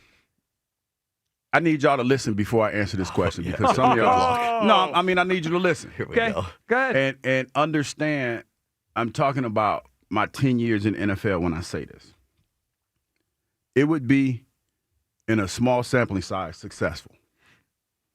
And the reason why I would. And that's supposed to stop me from recklessly thinking? Then that's reckless. Listen to what I'm saying. Now, we are in a position where, like, we tend to forget because we're fans, but there's a monetary value tied to Jalen. And if we went that way, we're sitting $50 million on the bench. Mm. And in a small sampling size, so we've seen this before. Remember Kevin Cobb?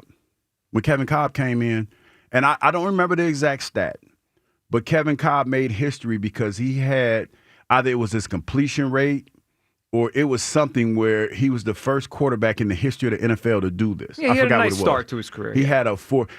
And here's another thing people want to talk about this. Every quarterback looks good for at least 4 weeks. Every last one of them. And Tanner has been good in spurts because he's not the guy that is game planned for. So he's gonna look good.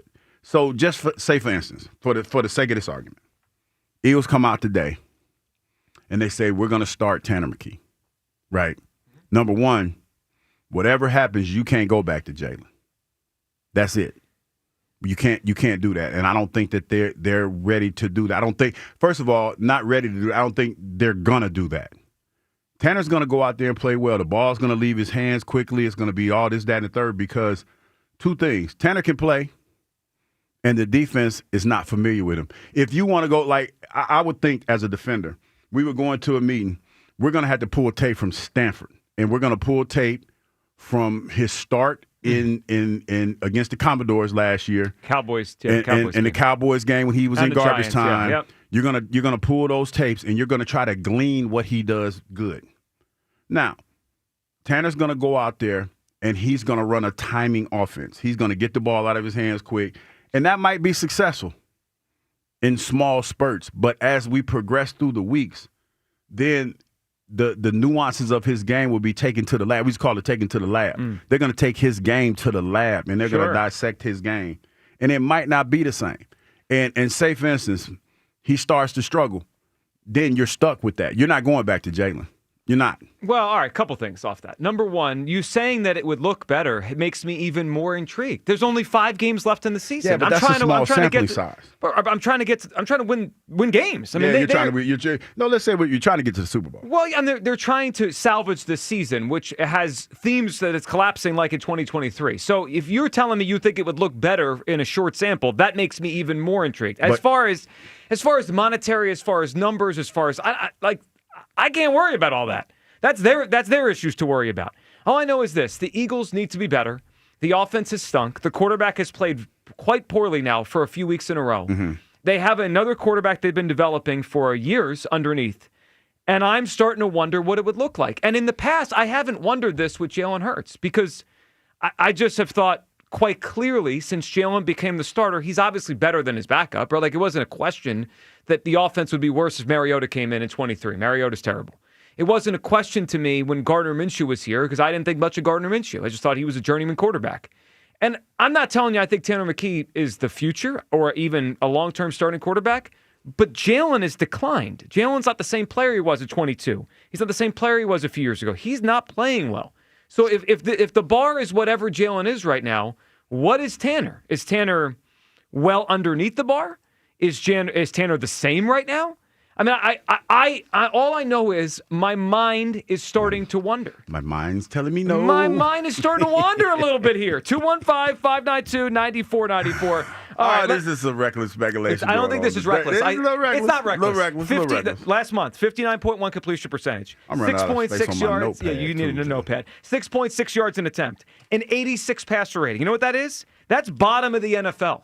That's bottom of the NFL. If his name wasn't Jalen Hurts, if his name was someone else, if he didn't have this contract, all anyone would say was get a new quarterback in there. That's how he's played for the last month. It's bad. So I can't not wonder what it would look like. I'm not telling you they're dropping 40 if McKee goes in there. All his warts might be exposed. He was a sixth-round pick. I'm just telling you, for the first time in Jalen Hurts' time as the starting quarterback, I have started to think about the backup. 215-592-9494. Where are you on this? I need honesty. Just be honest. Have you thought about it? Let's hear from another quarterback who we've probably done this to in the past. Donovan McNabb. You mentioned Kevin Kolb. Donovan Cobb back in the day, of course. Jeff Garcia, all these other quarterbacks who are around. Donovan on the afternoon show yesterday talking about the issues, and he says, stop pointing fingers at Kevin Patullo for what's going on. Here's Donovan. I'm going to tell you this, to be honest with you. I know everybody's coming down on Kevin Patullo. Listen, it's easy to point the finger at the offensive coordinator and the play caller, but I think it's a little bit more than just the plays that he's not calling. I think some of the plays that he wants to call, he can't call it with this group.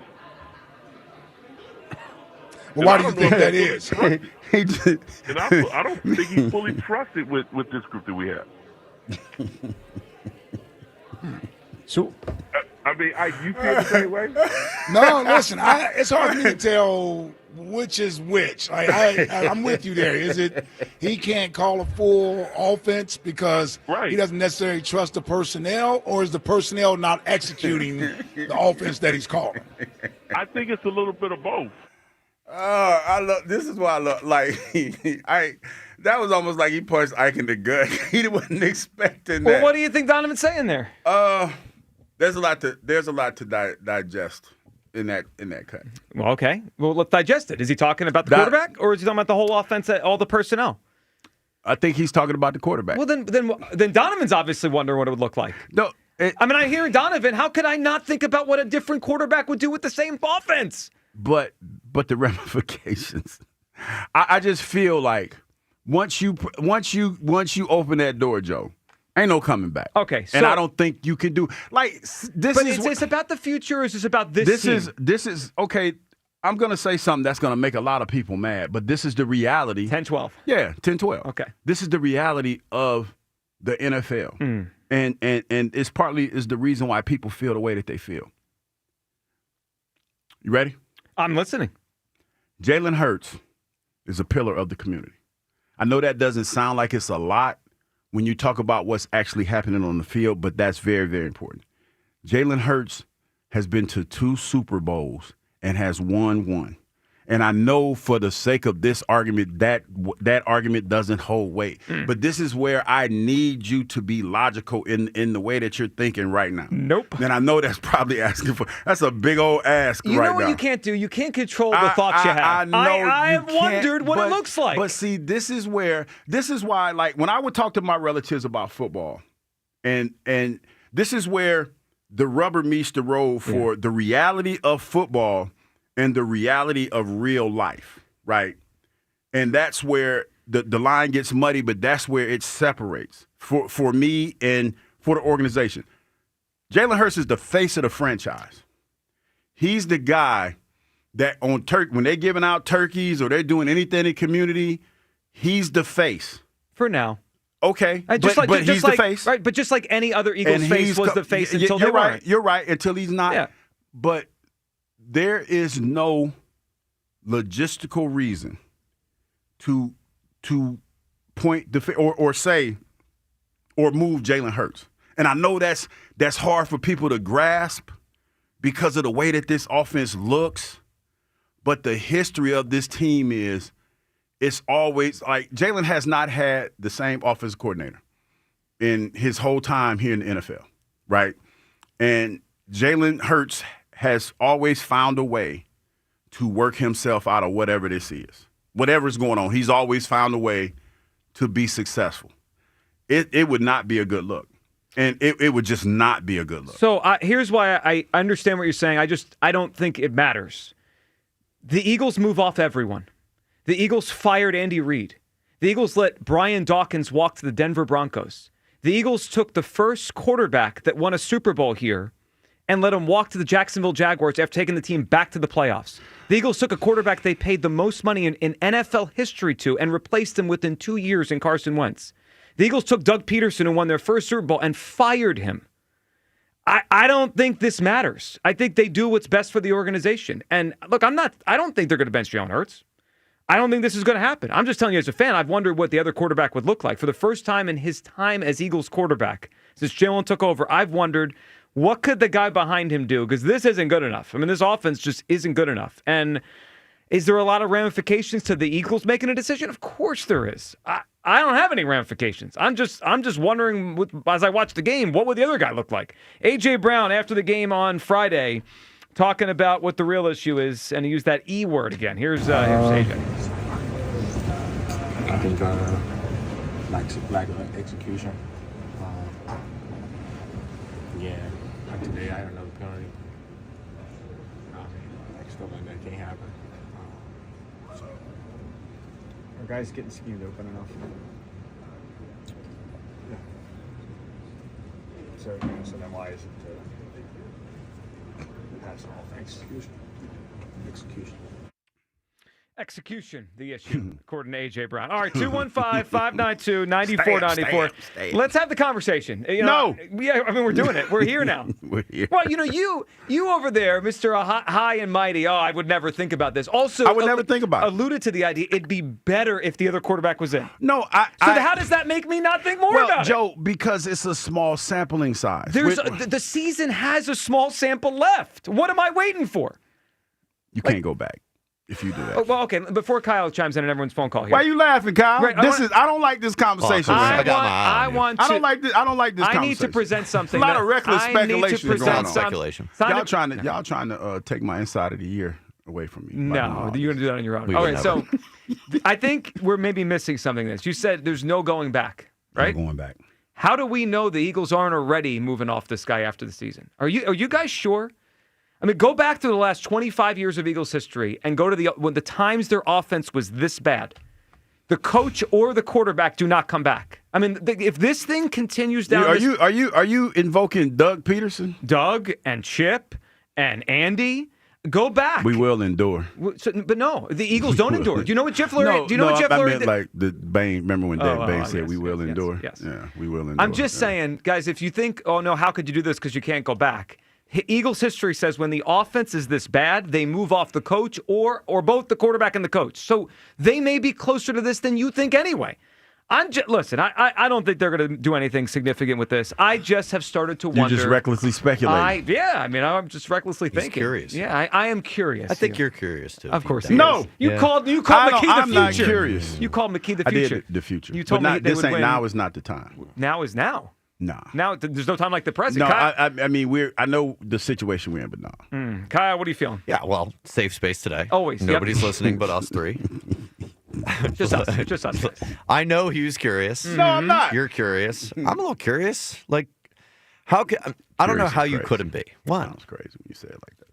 We're just curious. We're just curious, Hugh. And we are bold enough to say that we're curious out loud. It's a safe space. This isn't even like, it's going to sound crazy that I say this. This isn't even like a pro Tanner McKee thing, an anti-Jalen thing.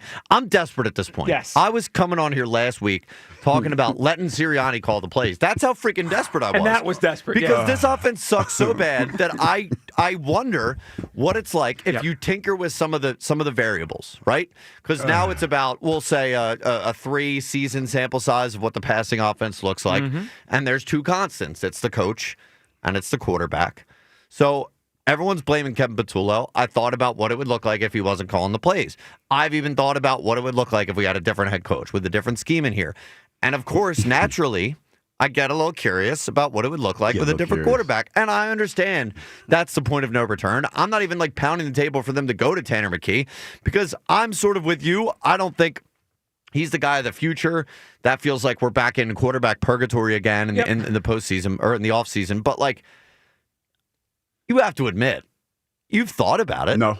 Yes, you have. No, I haven't. You're the one that called in the future, not too long ago. The truth. Yeah. I didn't think You're about curious. That. Okay. Come on. We're all a little curious. That just sounds crazy. We're curious. Somebody called me a 7-year-old this morning. I'm kind of agreeing with that right now. And they're listening, probably thinking this is what I meant when I called this guy. All right, 215-592-9494. We got a lot to get to today. We got a prize. We have Devin coming up at 11. Ross Tucker later in the show. Let's start with the conversation. Have you started to think about it? I have. I heard a call in the afternoon show yesterday making good points to Ike and to Spike and to Fritz that he's thinking about. I've thought about it. What would the offense look like if McKee was in there? Mark is in Jersey, up on WIP. Hey, Mark. Hey, what's going on? Hey, Mark. Joe, let me tell you something. We're going to get right to it. Mm-hmm. This is preposterous, okay? Why? This is preposterous. Now, hear me out. I'm going to give you 3 quarterbacks that are considered pretty good, all right? Mm-hmm. Josh Allen, Justin Herbert, Sam Darnold. Do you consider them good quarterbacks? Sure, yeah. Well, especially the first couple. And Darnold's had a couple nice seasons, well, yeah. Why is it, since they are considered better quarterbacks, but they don't get described as can't read a defense? You don't get described as don't go through progression. These are guys that throw people open. These are guys that throw with anticipation. And all 3 of them got 10 interceptions apiece. But nobody ever describes them as that. Jalen Hurts, you pick and choose these last 3 games knowing Four that games. the weather played a factor, and he still only has 2 interceptions. Make it make sense, Joe. He's fumbled. How is he not reading the field? Time out. He's fumbled 3 times. So we've decided when it comes to Jalen, interceptions are the only turnovers that count. Did the tush push fumble count? Was that a bad play? Okay, he's got 5 on the year total. Yeah, Those guys are well into the teens. So Josh Allen has like 15, 16 turnovers, Mark, Joe. let me- but he's Mark. the Super Bowl. He's the MVP. Mark, I got to be honest with you, man. We're not in Buffalo. We're not in Seattle. We're not in Los Angeles. If those fans of those teams on those radio stations want to say they should bench those guys, that's their prerogative. All I know is the Eagles' offense sucks. It sucks. They never say that they can't see the Eagles' field. offense. I'm not. But we say it about Jalen, and he has less turnovers. No. Mark, Joe, I got you a checkmate. Time out. No checkmate. Because Mark, hold on. Let me finish here. Hold on. Mark, did I say in the first segment he can't read a defense? Didn't say those words. Did I say anything about Josh Allen? Did I say anything about Justin Herbert? Did I say anything about Sam Darnold? This is you're bringing this to the table. What I said is Jalen Hurts is running the offense, and the offense sucks. Those are the truths right now. And I have started to wonder what the guy behind him would do. Just like 5 years ago, when I sat here during an Eagles pregame show, and I said, I'm starting to wonder what Jalen would do because Carson Wentz sucked. And Glenn Mack now almost had a conniption on the air and said, you can't say that. And I said, I just did. Because there's a standard of play in the NFL, and if you're not getting it, you wonder what the next guy would do.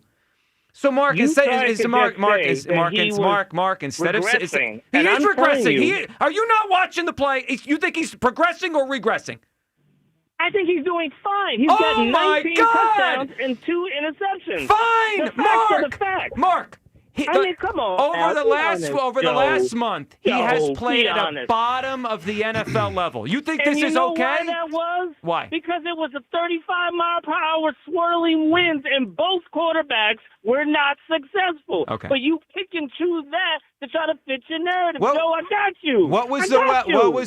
What was the weather in Dallas? Mark, Detroit, what was the weather in Dallas?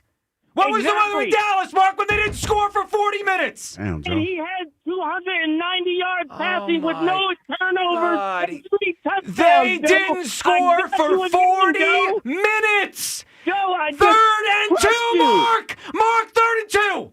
3rd and 2 with the game on the line. It is perfect conditions. And what did he do? He took a sack, Mark. He took a sack.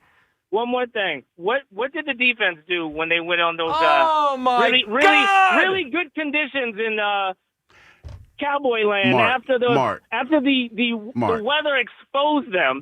That's why the defense played well because of the weather. No quarterback. Go ahead. Is Jalen Hurts playing well this year? Yes, he is. And what metric 100%, is he? Wait a minute, Mark, listen. He in what leads metric? the league in turnovers. He leads the league in turnovers. Mark, non-turnovers. Mark, I can't anymore. Mark, this offense is at the bottom. These are facts. Mark, Jeff, listen to what Mark. Facts. Go look. Okay, Where let me am I lying? Mark, listen. number one, if we're going to have a conversation, Mark, you have to allow me to speak. Okay. Go look at the offenses, the top ranked offenses in the NFL right now. Do me that favor and tell me where the Eagles are ranked. You don't have to do that. I'll tell you. They're like the 21st or 24th offense. They're down there. May I please finish talking, Mark? I'll let you sit here and talk for 5 whole minutes. You got it. So they are the worst offense in one of the worst offenses in the NFL. They are down there with the worst teams in the NFL. So for Mark, and this is what we have to stop doing, Mark, as black people. We got to stop getting mad at people and doing that narrative. You want to try to tear somebody down because they're talking about he didn't say nothing about Jalen Hurts being not reading defenses. That's the conversation that you started. We have to stop with that. May I please finish, Mark? Because this bothers me. You know why this bothers me? Because I'm a black man, and when I talk about Jalen Hurts, I get people like you calling in talking about I'm trying to tear him down. Mark, I talk football all day. And I talk about everybody, black, white, Puerto Rican, whomever. And I talk about them the same way I talk about everybody else. But what we have to stop doing is when you don't agree with what's being said, attacking the messenger and listen to what's being said. Jalen Hurts is not playing well this year. He's not. This offense has been stagnant for 3 years. We don't know why. And I've said this on more than one occasion. He's not the only problem with this offense, but he's a part of the problem. And you know what? We have to stop trying to protect somebody when they're doing wrong, because that's what we're doing. If he's not playing well, he needs to be called out. Bottom line, he needs to be called out. And can I rebuttal now? You got it. That's why you need to call some of these other fools to the carpet. Mark? No, Mark. Why do we have to talk about somebody else when we're talking about our quarterback to make it feel good to you? Why do we have to do that? Let me ask you this question, Mark. When do we ever talk about other quarterbacks when it's in comparison to Jalen, outside of who's better? All the time. Okay, tell me when, Mark. All the time. Give me specifics, Mark, because that's what we're talking about. Because every time the last four times we played against the Rams, all they talked about leading up to the game was Matthew Stafford versus Jalen Hurts. Okay, but Mark, tell me team is good. How Stafford's team is good. How is that different than any Sunday? And how Jalen's team is good. How is that different than any other Sunday, Mark? What are you talking exactly? What are you talking about? So that's the when matchup. When it comes down to it, the quarterback gets the blame or the spoil. Every Sunday. Every Sunday. You're right. So Mark, what's the difference in us? You don't like that. Mark, what's the difference in us critiquing Jalen? If you just said every quarterback gets the blame or the success when they win. So what's different with Jalen? And I'm just telling you that there's other factors involved. No, Mark. Listen, Mark. This is what I need you to do. Stop jumping around in the conversation and answer the question that I just asked you. You just said out of your mouth, every Sunday, no matter what happens, the quarterback gets the success or the blame. So why is it so different with Jalen when we do that with him? You know why, Hugh? Because when we win, they say it's not because of Jalen. Who says that, Mark? All the town. Who? No, Mark. Mark. I'm not talking about the naysayers. All right, Mark. All right, that's it. See, listen. I can't anymore. I don't mind having a conversation with anybody about this because I know this is a sensitive subject, and damn it, you got the right one for it today because I'll have it. But here's the thing. When I ask you questions, please answer them because I'm going to give you the same respect. I'm going to give you your respect. Just give me the same thing. Mark started talking about all this other stuff. I know. That's and Mark, only thing I'm saying is this. You said out of your mouth, it's the quarterback gets this blame or the success. Now, I know some people move the line for other folks, and I've been here and talked about that. But when I'm on this station and I'm talking to Joe, that don't happen. So don't talk about what everybody else talking about. Talk about what's relevant to this station and the people that work here. Do me that courtesy. 215-592-9494. Hugh, I appreciate that. Now that I calmed down, I'm just didn't saying, lose man, my voice. I was sweating. This is ridiculous. It's climate controlled in here. Jalen Hurts has accomplished a lot. He's not above criticism. No. Nobody's above criticism. 215-592-9494. We'll get to everyone's phone calls today. As you could tell, will we? We'll try. I've thought about what this would look like with Tanner McKee. Not everyone agrees. I bet a lot of people do. Where are you? Have you thought the same thing? He's not even agreeing with me. I don't care if you don't or do whatever. Have you thought about it? I have. Hugh says he hasn't. Think he has. Kyle certainly has. Where do you come down on all this? Plus, ComboCon today. And Eliot joined this morning for the morning show. You guys think Mark was curious? Mark's delusional is the word I would use. Plus, Eliot this morning on if this is actually a possibility this season. Your calls, Midday Show, Sports Radio 94 WIP. Hey, Eagles fans. Crown Royal is a proud partner of the Philadelphia Eagles. And this season, it's not game day without the generous spirit of Crown Royal. Whether you're at the tailgate, in the stands, or watching from home, Crown Royal is the reason and the reward for coming together. Grab a glass with the Crown Royal rig at a stadium near you because they'll be sharing the generous spirit with fans across the country. Crown Royal, fueling game day with the generous spirit. Visit crownroyal.com/royal rig for more on the Crown Royal Rig Tour. Please drink responsibly. FanDuel, in partnership with Valley Forge Casino, is the #1 sports book for same-game parlays. From points and rebounds to threes and assists, FanDuel is the best place to combine your favorite picks into a same-game parlay or track every stat live, all in one easy-to-use app. And right now's the perfect time to join because new customers get $150 in bonus bets if your first $5 bet wins. So bet on the players you love the way you want. Head to FanDuel.com/Ike to sign up today. FanDuel, official sports betting partner of the NBA. FanDuel Sportsbook is the official sportsbook of 94 WIP. 21 plus in President, Pennsylvania. First online real money wager only. $5 first deposit required. Bonus issued as non-withdrawable bonus bets, which expire 7 days after receipt. Restrictions apply. See terms at sportsbook.fanduel.com. Gambling problem? Call 1-800-GAMBLER. Hey, it's Mike Quick. It's time to cut your old point-of-sale systems and revolutionize your business with PDQ POS. Joe Flynn and his team at PDQ have been the industry leaders for over 35 years. They offer everything from mobile POS to self-serve kiosks and the best service and support in the industry. For the fastest, easiest, and most reliable POS available, trust PDQ POS. No matter how many locations you have, they'll build a custom solution for your business. Visit PDQPOS.com. When you need to know, depend on KYW News Radio 103.9 FM. The first winter weather of the season. The worst of it is expected to be in the far north and west suburbs. Jury selection begins today in the trial of Atlantic City Mayor Marty Small.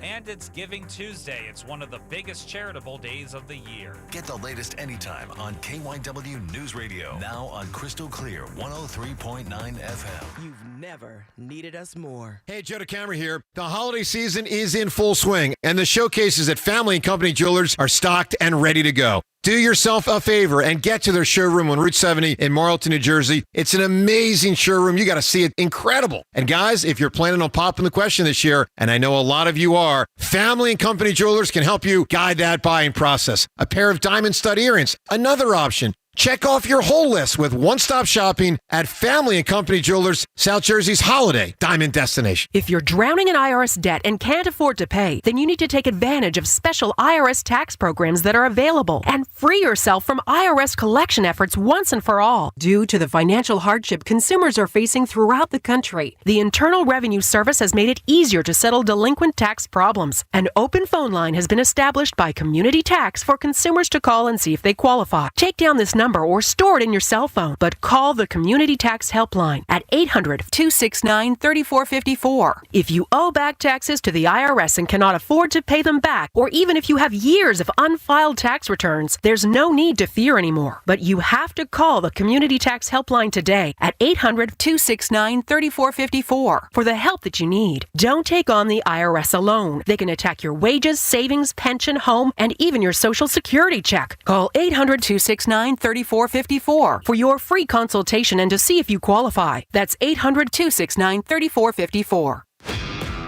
This is the story of the one.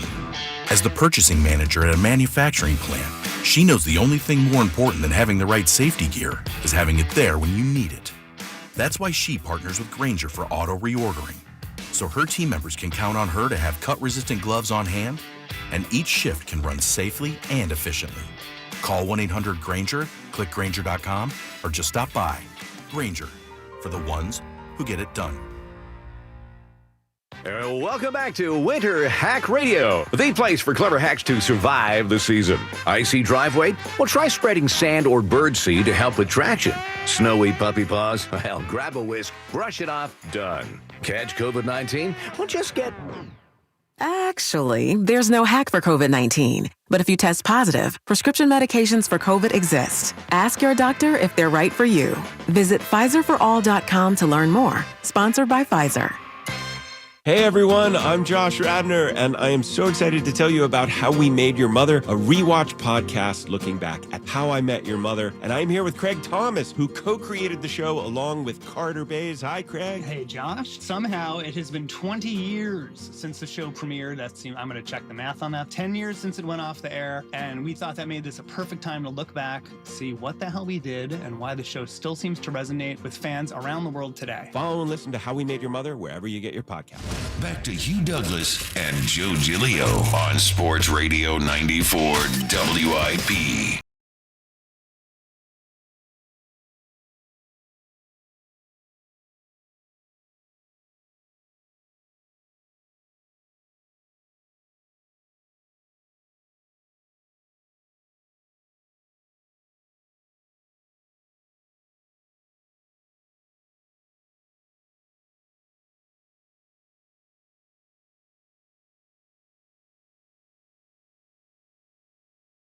That's how you hop aboard. All right, be honest. Have you thought about what the offense would look like with Tanner McKee? I have.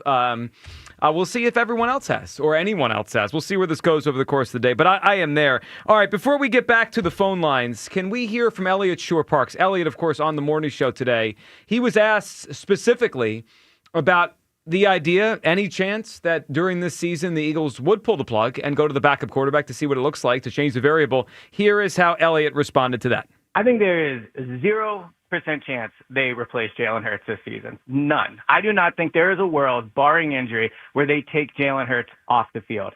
So I would say it is Patullo. That being said, I don't think there's a good chance Patullo is replaced either. But I would put that at more like 20 or 25%, because if it truly gets bad, I don't think they'll believe Patullo deserves to get fired or, replaced, or however you want to phrase it. I just think if it really gets bad, they'll have to do something to try something, but they're not taking Jalen Hurts off the field. Because if they do, that means Jalen Hurts is never playing a snap for the Eagles again. There is no taking him off the field and bringing him back next year. There's no sitting him for a game and bringing him back. If you take him off the field, he's gone. And so I do not believe they will do that. So I generally agree with you and Eliot on that if they did it, Hugh, that would probably be the end of his time as the Eagles quarterback. The question I have in the back of my mind is, are we closer to that than we think anyway? I mean, I don't know. All I know is this. When the Eagles have bad offenses, they very rarely bring back the coach and quarterback. So maybe this is an outlier. Maybe because they just won the Super Bowl last year, that they look at this year as kind of they give it a mulligan like they did in 23, and they say, we're running it back next year, new coordinator, and everything will be fine. Maybe. Or maybe we're getting to that point in either Sirianni or Hurts' time where they start thinking about the next coach or the next quarterback. So perhaps we're closer to that reality than we want to admit anyway. And the bottom line is, do I think they're going to bench Jalen Hurts? I don't. But I've thought about it. And you did say in the first segment before we started yelling at Mark that you think it would look better for a short sample. Yeah. I mean, because it always does, Joe. I mean, and that's the reality. That's the nature of the beast. Yeah. And I was about to say Kevin Cobb, but Tanner McKee's going to come in, and he's going to provide a spark for a bunch of different reasons. The fact that he's probably going to get the ball to the receivers, and there's let me be careful with what I'm saying for people can understand, because this is where it's going to get. I'm going to get into the minutia a little bit. It's going to look easier because number one, Tanner's going to be trying to impress, and he's going to get the ball out of his hands, so it's going to probably be a lot of quick stuff. Mm-hmm. It's probably going to be that. It's going to be a lot of stuff that's going to keep defenses on his heels and try to keep him in front of the chains. It's not going to be that intricate stuff, or it might be. With me recklessly speculating, it might be. And you're going to have success with that early on because nobody's seen it.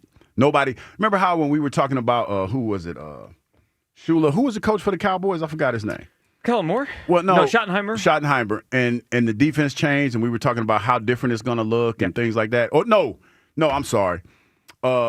Detroit, new play caller. Oh, Dan Campbell. Dan Campbell, because we didn't know what the offense was going to look like. Right. We didn't know what it's going to look like. So it's a little bit like that. But that outcome wasn't successful for them. But it's going to be probably for us because Tanner's been in this offense a while. He understands the nuances of the offense. He's going to get a chance to run with the ones. They're going to be juiced about that. So it's going to look good. And people are going to be excited, and there's going to be dancing in the streets and all that other stuff. For about 3 weeks. Yeah, I just am at the point with this season and this offense where I stopped expecting it to change. We're 13 weeks in. We'll see if they actually will change anything in terms of who's calling the play. Sirianni has reiterated multiple times, no. But, a couple of years ago, he said Desai was still the coordinator, and then took he took the role away from him kind of behind the scenes. So maybe. It's like I'm going to keep banging my head against the wall expecting different results. This is the results of this offense. So to me, it's natural to wonder what the other quarterback would do because he's the other quarterback. Well, I will say this.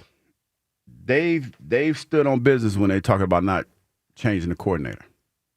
They've kind of said that. They've made that clear. Mm-hmm. I don't think there would be what they call it, a S storm if you bench Jalen right now. Even though and another thing, I don't think Jalen has done anything egregious to be benched. It's okay to think about it, but I don't think it's going to happen. All right, so you say he has done anything egregious to be benched. Egregious. In the last month, he's played like a bottom 5 quarterback in the league. So what do we do with that? We just shrug our shoulders? You know what's funny? And I'm serious when I say it, but it's ironic. Because if you look at it, Jalen's been Jalen. I think Spike said that. He was like, dude, Jalen's like when you look at Jalen's career, this is Jalen. So I agree, but I think there's erosion happening, and I don't know if we're talking about it enough. I don't think he runs as fast. I don't think he's been as accurate. His game has evolved, but when you talk like you know what's funny? Because when I first got here, and you can go back and look at that year. What was it, the first 2023? So 2022 was the season where I was in Atlanta. Yeah, you came here right as they went to the Super Bowl. Yes, 2022. Go back and look at what's his name, Marcus Mariota's numbers, and go look at Jalen Hurts' numbers. Now, that's like when you talk about the tale of two quarterbacks, that is the best mirror that I can give for everybody that wants to talk about Jalen and this, that, and the third. Jalen was throwing the ball probably 25 times a game, but you were winning. Marcus Mariota was in that same vein. Their completion rates and the passes they threw, their numbers were eerily similar. But the difference is Jalen was winning and Marcus Mariota wasn't. So when you talk about what Jalen is, only thing that's changed about Jalen this year and in the last couple of games, to me, is the volume of throws. He's thrown more. And when you throw more, like it felt like, if I'm looking at it, it felt like they tried to keep him in the 25 to 30 pass a game range. Sure. And they tried to do the same thing with Marcus Mariota. And he couldn't get it done. Yeah, So Jalen's like I say that to say that that's who Jalen is. I know, but he used to have his legs, and his legs are not a big part of things. As I watch him, I don't care about the numbers or any of that stuff. As I watch him, I'm just not sure what he does at a high level anymore. He's been less accurate this year. He doesn't run as much or as well as he used to. He was never a guy that's going to drop back 40 times to pick you apart from the pocket. He used to help the run game because of his legs, like the RPO. I'm struggling to see. I get what you're saying. Yeah, like the player we have now, not his resume or any of that. I'm just struggling to see now what is the super upside to the player. That's where I'm at. I would say, if anything, and I've said this the last couple of days, evolution. But is he actually evolving? But that's what I'm saying. That's what I was about to say, Joe. You been a little defensive. Mark got you all defensive. But I got you back, dog. We good. But no, if anything, you could say that this offense hasn't evolved to the point where you could do the things that you used to do. That's why I talked about the Kevin Cobb in the 4 games thing. Jalen has had, if you say anything about Jalen has had the best, 5-year run that you could have as a quarterback. When you talk about, like, Jalen's legacy is already written, in my opinion. His legacy is already written. Jalen's going to get the benefit of the doubt when it comes to this because of what he's accomplished so far. Now, what you're talking about, Joe, is evolution. or evolution. That's what we're talking about. And if he hasn't evolved and the game has caught up with him, then you might have to pivot. But we don't know that for sure yet. No, we don't. And the Eagles probably know more and feel more. Let's go back to the phone lines here. Chris in Middletown up on WIP. What's up, Chris? Happy thumbs up Tanner Tuesday, man. Tanner Tuesday. What's up, Chris?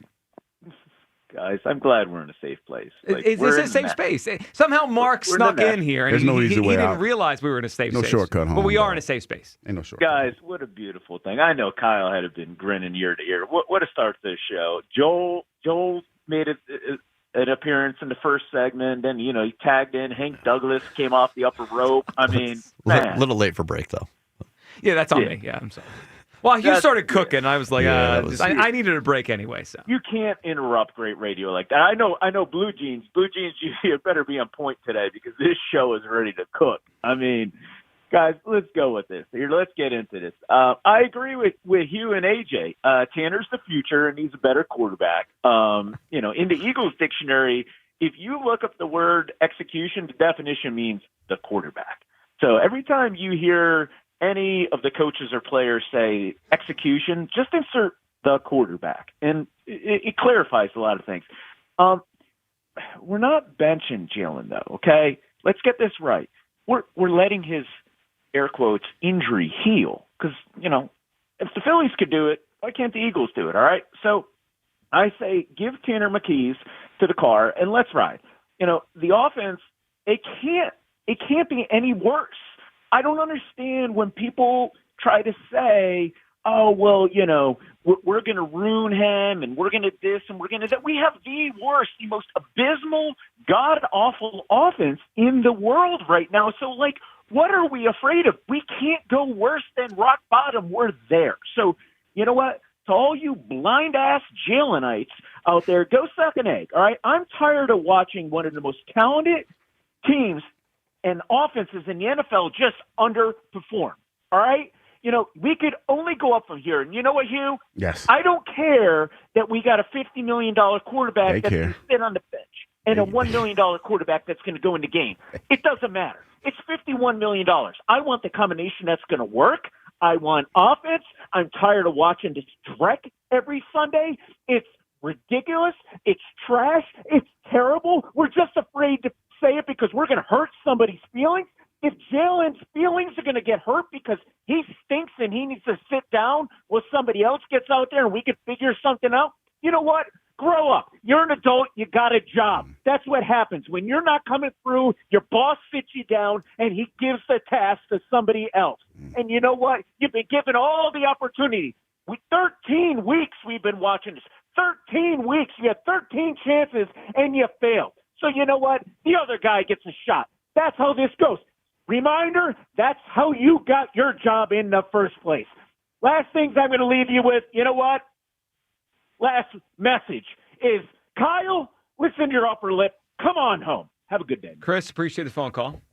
I mean, that was an unnecessary shot for the end there for no reason. Kyle's been just kind of laying out today. He ain't really, Well, There wasn't. I didn't want to get in the middle of that. It was a lot at the end of the first segment. It was, but there's only so much nonsense you could listen to. He already yelled at me on the phone first. Oh, did he? Of course. Yes, okay, that's wonderful. All right, before we go any further here, Hugh, we do have a prize to give away. Guess how we're doing it? Hugh's Clues. No way. That's still on the shelf. No, ComboCon. It's ComboCon day. Let's get to it. All right, it is ComboCon, presented by Jack Daniel's Tennessee Whiskey. Almost and forgot. Gerhardt, me too. Gerhardt's Appliances. We can't forget ComboCon. And Hugh's Clue still on the It's shelf, hot. still in suspension here. All right, today you're playing for the Jack Daniel's prize pack, which includes the rocks glasses, the umbrella, the golf tee pack, the playing cards, along with the Weber Grill Brush, courtesy of Gerhardt's Appliances. And today's winner will be automatically qualified for the grand prize, which includes the Weber Grill, courtesy of Gerhardt's Appliances, the Jack Daniel's Yeti Cooler, the Jack Daniel's Cornhole Set. Thanks to Gerhardt's Appliances, the heart of the kitchen for over 80 years, where it's Black Friday all month long with up to $1,000 in rebates. And thanks to Jack Daniel's Tennessee Whiskey, where you could find $3 off 750 milliliter bottles of Jack Daniel's Black Label and $3 off 1.75 liters of Gentleman Jack at your local fine wine and good spirit stores. And remember to celebrate responsibly. Well, I think it's just appropriate today that our combination is someone that replaced someone else. I mean, as we discussed the idea of have you thought about Tanner Time? Like replacements. Like, let's just use an example. Michael Keaton played Batman, and then Val Kilmer played Batman. Yeah, right? that's George yeah. Clooney. Like, someone who replaced you. Could be an actor in a series, could be athletes, obviously. I mean, we could go to a lot of different quarterbacks that replace other quarterbacks over time. Someone that replaced someone. That combination, that kind of combination. Best answer we get today wins today's prize. All right, 215-592-9494. Let's go to Ed in Phoenixville, who's up on WIP. Hey, Ed. Hey, good morning, guys. How we doing? Ed, what's up, pal? So I'm up for giving Tanner McKee a shot, and I have like this brazenly borderline stupid idea, but just hear me out, okay? Mm-hmm. No stupid ideas. No, not on this show. Only stupid people. It's a reckless idea, Hugh, a reckless Reckless, idea. okay, reckless. In my opinion, it's not going to happen, but I think this week of all weeks would probably be just as good a time as any to give Tanner McKee a shot, because even if he does crap the bed, you got the Raiders coming up next. You put Hurts back in. Like, I know it's not an apples-to-apples comparison, but, in hockey, when you got a goalie who gives up 4 goals, you put the other guy in. And then I don't understand why that can't work in this scenario. I get there's other complicating factors, but, I mean, the Eagles really seem like that they're in a helpless position because you got Tanner McKee, who has a lot of promise, but he's also one of your best tradable assets. And do you really want to put him behind, this offensive line, get him hurt, and then his trade value goes down? And Jalen Hurts' cap hit's going up each year. So, they're really in kind of a difficult position, in my opinion. Well, they are. And the other comparison I thought of when you were saying that, you go to one and then you go back to the other. I mean, 2008, they took Donovan out of that game in Baltimore. They put Cobb in, and they went back to Donovan on, I think it was the Thanksgiving night game against the Cardinals, if my memory serves. And they won, and they got on the run with Donovan and made it back to the title game. I mean, that can happen. And then once in a while, something does happen like that. Yeah, and then really quick on Patullo, not talking about the awful thing that happened to him. That's just inexcusable. But yeah, that's some stupid kids. They need their parents need to be beat up, beat their parents up. Like when I was a kid, I was talking about, hey, Dad, should I egg this guy's house? And I can't say on the air what he said he'd do to me if I did. So that was a very easy deterrent. But you look at, and granted that this was behind a Hall of Fame quarterback, but Sirianni and Patullo helped call plays for the Colts when they were a top 10 offense. So the offense that we're seeing now isn't, in my opinion, the Sirianni offense. It's the Sirianni offense for Jalen. And the only way I think that we're going to see anything different is if we give McKee a shot. But I don't really think that's likely. I don't think it's a 0% probability to Eliot's point, but I really think it's a high-risk scenario. It's not like a low risk, but I think now it's probably a good a time to do it. I just, 2 or 3 more losses, it may be too late. Well, it could be, yeah. And the point you bring up about Sirianni and Patullo, it would give us clarity, right? Are they really the issue with the offense? Is it the quarterback? We're looking for change variables here to figure this out. Ed, what do you got for us? Someone that replaced someone else. I don't know if the greatest show on turf would have happened if Kurt Warner didn't replace Trent Green in 1999. It's a good one. It's a famous one. Ed, we appreciate it. Good phone call. You're in the mix. Out the gate. That is a strong one. All right, 215-592-9494. This show, I don't know, we strong out the gate today? A little too strong out the gate? Just appropriate out the gate? I don't know. I mean, remember, this is a safe space. Yeah, I'm with it. So have you thought about it? No.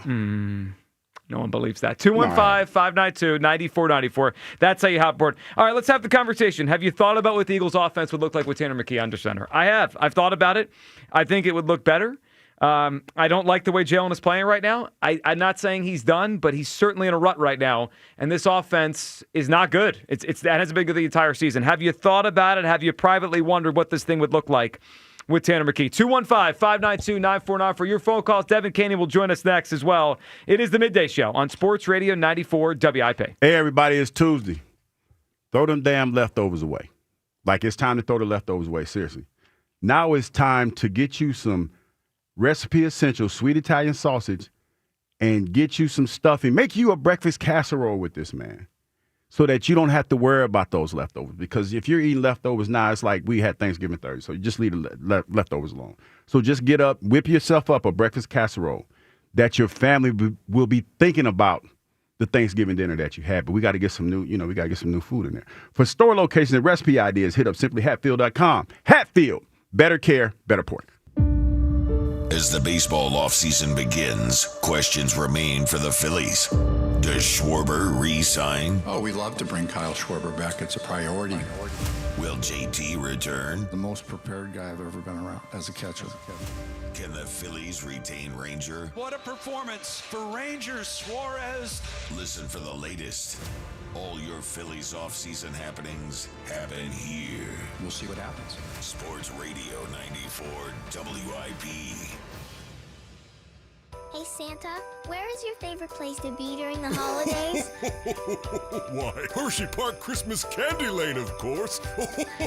While some of the elves are at the North Pole getting ready, Santa and his 9 live reindeer are gearing up for flight at Hershey Park Christmas Candy Lane. Visit this season to give them your list and enjoy over 5 million twinkling lights and epic rides and coasters. Make us your home for the holidays. Christmas Candy Lane is now open. Save on tickets today. Hey, Joe DeCamera here. The holiday season is in full swing, and the showcases at Family & Company Jewelers are stocked and ready to go. Do yourself a favor and get to their showroom on Route 70 in Marlton, New Jersey. It's an amazing showroom. You got to see it. Incredible. And guys, if you're planning on popping the question this year, and I know a lot of you are, Family & Company Jewelers can help you guide that buying process. A pair of diamond stud earrings, another option. Check off your whole list with one-stop shopping at Family & Company Jewelers, South Jersey's holiday diamond destination. FanDuel, in partnership with Valley Forge Casino, is the #1 sportsbook for same-game parlays. From points and rebounds to threes and assists, FanDuel is the best place to combine all your favorite picks into a same-game parlay or track every stat live all in one easy-to-use app.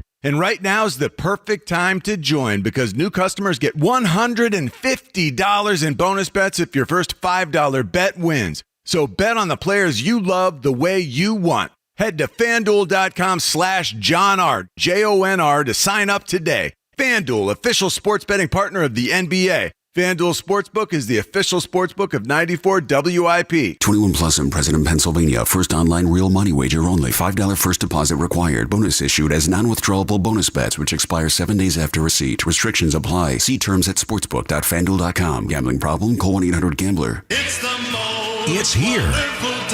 B101 is transformed into Philly's official Christmas station.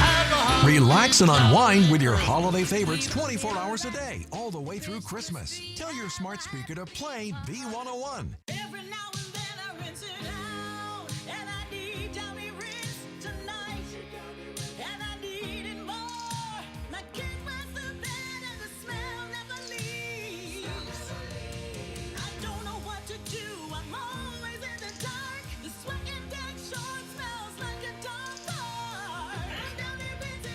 Downy Rinse fights stubborn odors in just one wash. When impossible odors get stuck in. Rinse it out. Need parts fast? Need them now? O'Reilly is fast. Just one part that makes O'Reilly Auto Parts stand apart. Get one free set of brake pads when you buy 2 Brake Best Select rotors. Upgrade to Brake Best Select pads for just $10 more. Or upgrade to Brake Best Select Pro or import direct pads for just $20 more. Restrictions apply. See store for details. O'Reilly Auto Parts. Black Friday savings are here at the Home Depot, which means it's time to add new cordless power to your collection. Right now, when you buy a select battery kit from one of our top brands like Ryobi or Milwaukee, you'll get a select tool from that same brand for free. Click into one of our best deals of the season and stock up on tools for all your upcoming projects. Get Black Friday savings happening now at the Home Depot. Limit 1 per transaction. Exclusions apply. Full eligible tool list in-store and online. Hey, I'm Mike Slater. My dad passed away at the age of 63. It's out of nowhere. Had a stroke. Super hard, obviously, for the whole family, but my dad had life insurance. This is why I have life insurance for my family, for my wife and 4 kids. And the best place to get life insurance is ethos.com because you can do it in 10 minutes. And there's no medical exam and no blood test, just a few health questions. Get life insurance in 10 minutes so your family is protected. Ethos, ETHOS, ethos.com/play. This is Maggie Gray with an Odyssey Sports Minute. Lane Kiffin bailing on Ole Miss for LSU right before the playoffs isn't new. Coaches have always walked whenever they want. Players finally have more freedom now with transfers and NIL, but that was long overdue. Their careers are shorter, the stakes are higher, and they deserve every bit of mobility coaches take for granted. Kiffin's exit is just a reminder. Don't tighten player freedoms, expand them. I'm Maggie. 94 WIP HD1 Philadelphia. Powered by the Tasty Cake Studio. This is Sports Radio 94 WIP. An Odyssey sports station. Catch every Eagles game. Touchdown! Now streaming live on the free Odyssey app.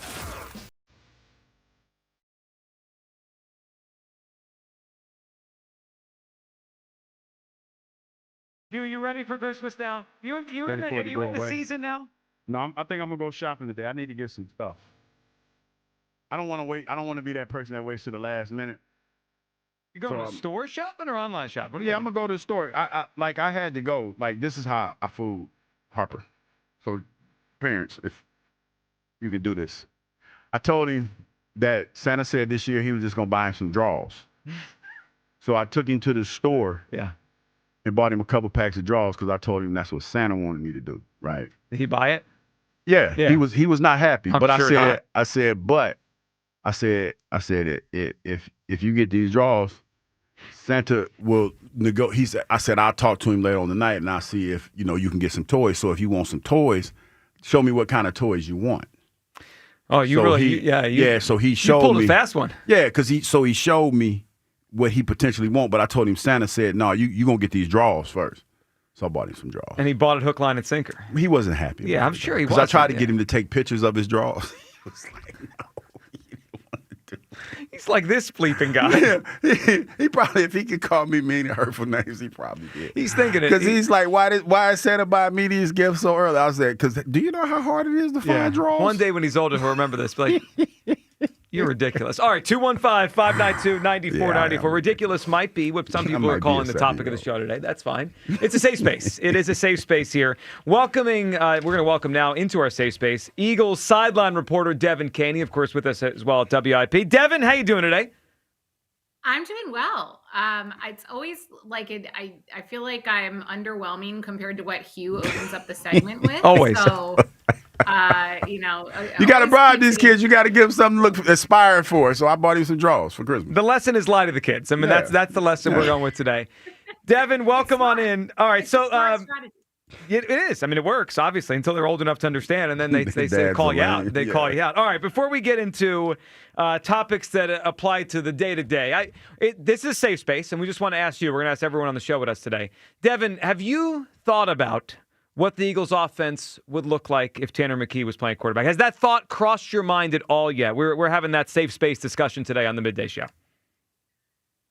Has that thought crossed my mind?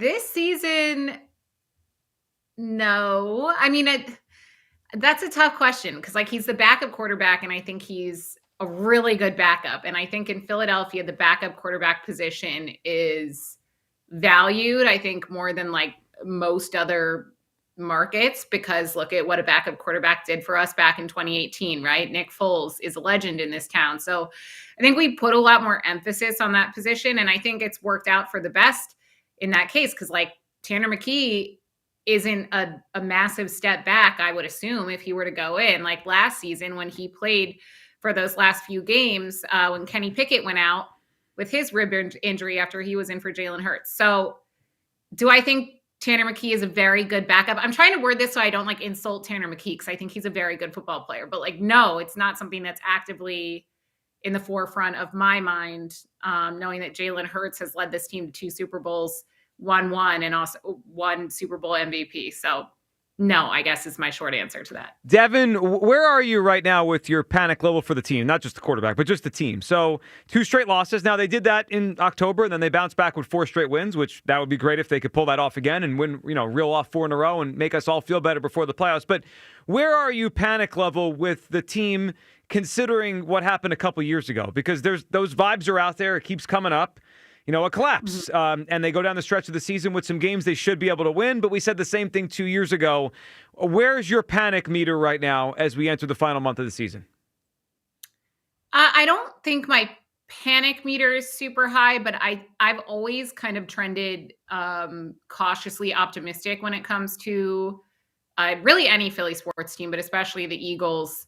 And Friday's game was the first game, like even after, the two losses earlier in the season, even after the Dallas loss, Friday's game was the first game where I'm like, this could go bad. Like I don't know if it's going to be easy to bounce back from something like this.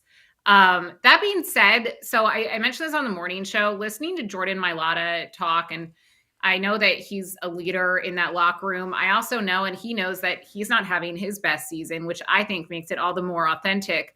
Jordan Mailata coming on WIP last night and saying, this is nothing like 2023. Like, I can promise you that. We can nip that in the bud right here and now. That made me feel a lot better. And also being in the Eagles locker room most days of the week, like they seem fine when we're in there. And it's pretty obvious when media, enters the locker room, but I don't think that it's a front. I do think that they're still a close-knit group culturally for the most part.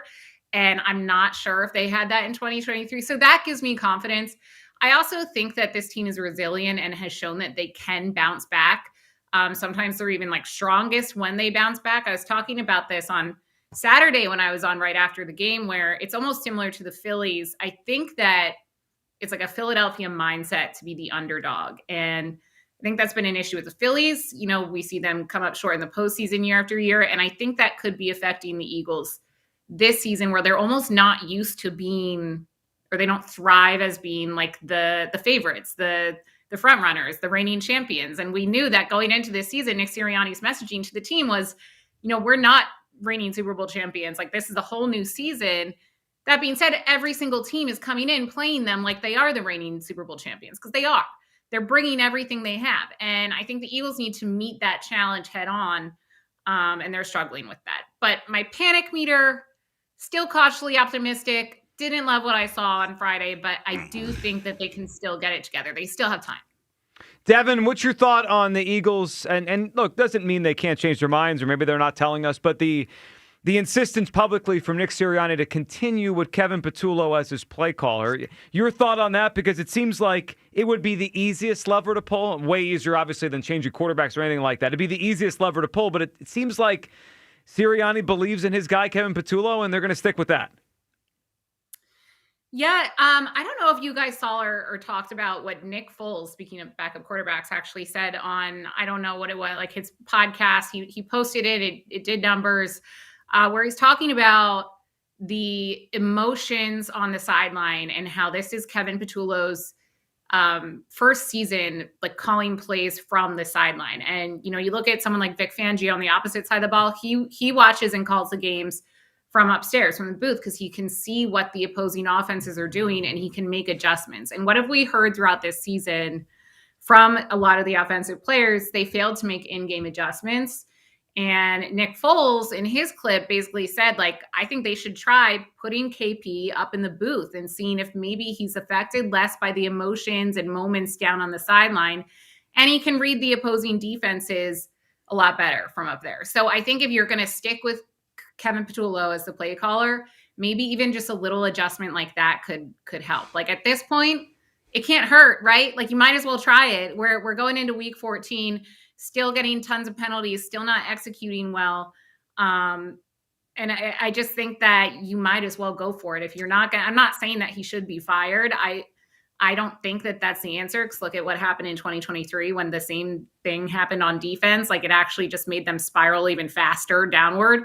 But I think just like any sort of change to see if it works at this point, you might as well try it. Devin Caney with us here as we talk through this Eagles mess. They lose to the Chicago Bears on Black Friday. Next up, Devin, a trip to L.A. to take on the Los Angeles Chargers. Devin, we're going to wait news on if Justin Herbert's going to play. He had a broken hand. He had surgery yesterday. It's his non-throwing hand, so we'll see if he could play in the game. But Devin, what do you expect out of the Eagles on Monday night? This is now becoming like they got to get this back on track, and this is a big one suddenly against the Chargers on Monday night. What's your expectation for what we're going to see in that game against the Chargers? So I know this sounds ridiculous because like I kind of felt this way going into the Black Friday game against the Bears, but I really do believe that this team bounces back in a really strong way, and it plays into what I was saying in them thriving with an underdog mindset a lot more than they thrive as kind of the front runners. And I think coming off a 2-game losing skid, they're going to be hungry, and they're going to be they don't hear, or they say they don't hear and pay attention to the outside noise, but you have to know that, you know, some of that's getting through. And I think that it's a team that plays their best when they're playing with a chip on their shoulder, especially a guy like Jalen Hurts. And I'm hoping that maybe they can use this as fuel rather than letting it bring them down, rather than letting it kind of spiral downward the way it did in 2023. I'm hoping they can use it almost as a springboard, to use as motivation. It feels like they're lacking that motivation, that want to go-getter mindset, really on both sides of the ball this season. And it's understandable. Like, they just won the Super Bowl, and not only won it, like they crushed most of their opponents throughout the postseason last year, aside from the Rams. So I think that they need some extra oomph, and I think that they've gotten it in this 2-game skid and all the outside noise that they're hearing. Well, hopefully it's a bounce back. After they lost those 2 games in October, they bounced back with the win over the Vikings and the Giants. That could be the next 2 weeks with the Chargers and the Raiders coming in. Devin, we appreciate you hopping on. Have a great week, and we'll talk to you soon. Have a good one, Scoops. See ya. There she goes, Devin Caney, Eagles sideline reporter. So she hasn't thought about it. She hasn't. This is the safe space, right? You could say if you thought about it. Kyle's welcome. I think a lot of people are lying. Yeah, well, I mean, what do you expect today? Did you? Well, I mean, led by we Douglas said be over honest, here. though. I wasn't lying. I haven't well, thought about it because I already know what it looked like. I have You vision. made it okay for everyone to lie. Well, no, I'm saying because I know what it looks like. I know what it's going to look like. So it's like, it's not going to happen. So well, hold on. Yeah, but if you thought of, but you Yeah, have if you thought know about what it looks like, then you have thought about it. Yeah. Well, We I caught thought you. no, because Yeah. I didn't have to think about it because I have vision. I have that third No, eye, so I kind of knew. I know what it's looking like. I know what it looks like. No. It's kind of how the third Don't eye lie. works. Third eye works. Our Twitter question, sponsored by the PI Dental Center. Your smile is the first thing others see when they meet. You learn about and schedule your evaluation, PIDentalCenter.com. Be honest. Have you thought about what the Tanner McKee would look like in this offense? Yes or no? We're at 54% yes, 46% no. So more than half of people do and have thought about what this thing... It was at 63% before the show. Oh, so it's moving a little bit? It's moving back. I suspected that as soon as we got the shameful tweets from people. Oh, yeah, like on shame. Eagles Twitter. I can't believe you'd You ever. mean like the walk of shame? WIP. Shame. What you thought about what the Shame. backup quarterback would do. You're the worst person in the world. Well, I'm sorry. Guilty as charged. Will in the Northeast. What's up, Will? Dream team, how y'all doing today? Will, what's up, pal? Come on, man. Let me cook now. Cook, You know Will. what? All right? Because listen, I'm the solution to all this. Of course. And y'all just not listening, okay? First of all, I'm going to agree with McNabb, and I hate to, right? But see, when you say something, you got to understand what's being said and tell the people why you're saying it, right? Now, it is a trust issue and an accountability issue, right? The coaches don't trust the quarterback. The quarterback don't trust the coaches. The running back don't trust the offensive line. I mean, it's a trust factor all the way around, from the top to the bottom, right? So my thing is, in order to build that trust, you have to take accountability. And that starts from the top down, from the coaches to the players, right? And my thing is, when you take that accountability individually and then as a team, then we can start moving. My thing is, y'all keep saying bench Jalen, bench Saquon. That's why nothing's getting moved. There's no type of motion. Bench them all. Bench beat them.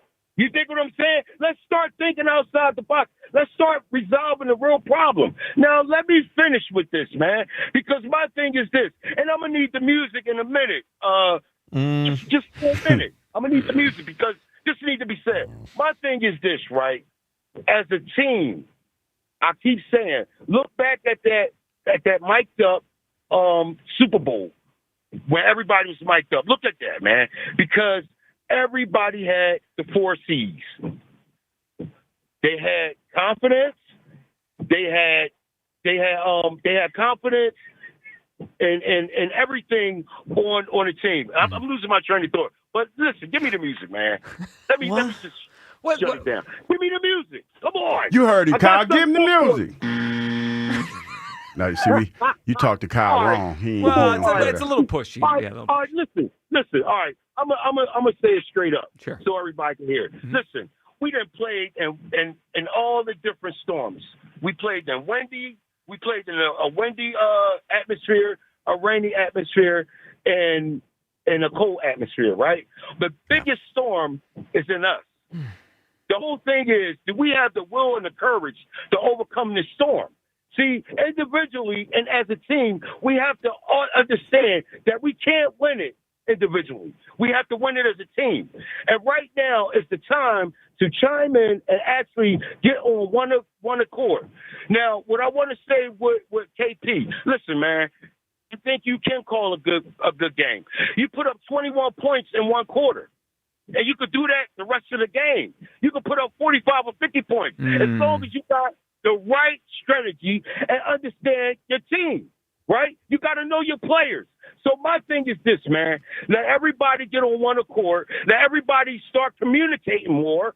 Let everybody get their confidence. Let everybody get some commitment. Let everybody get some consistency. And let's, goddamn it, win the Super Bowl. Because that's where we need to be right now. Yeah, because my thing is, the whole thing, I'm going to say it and I'm going to end it like this.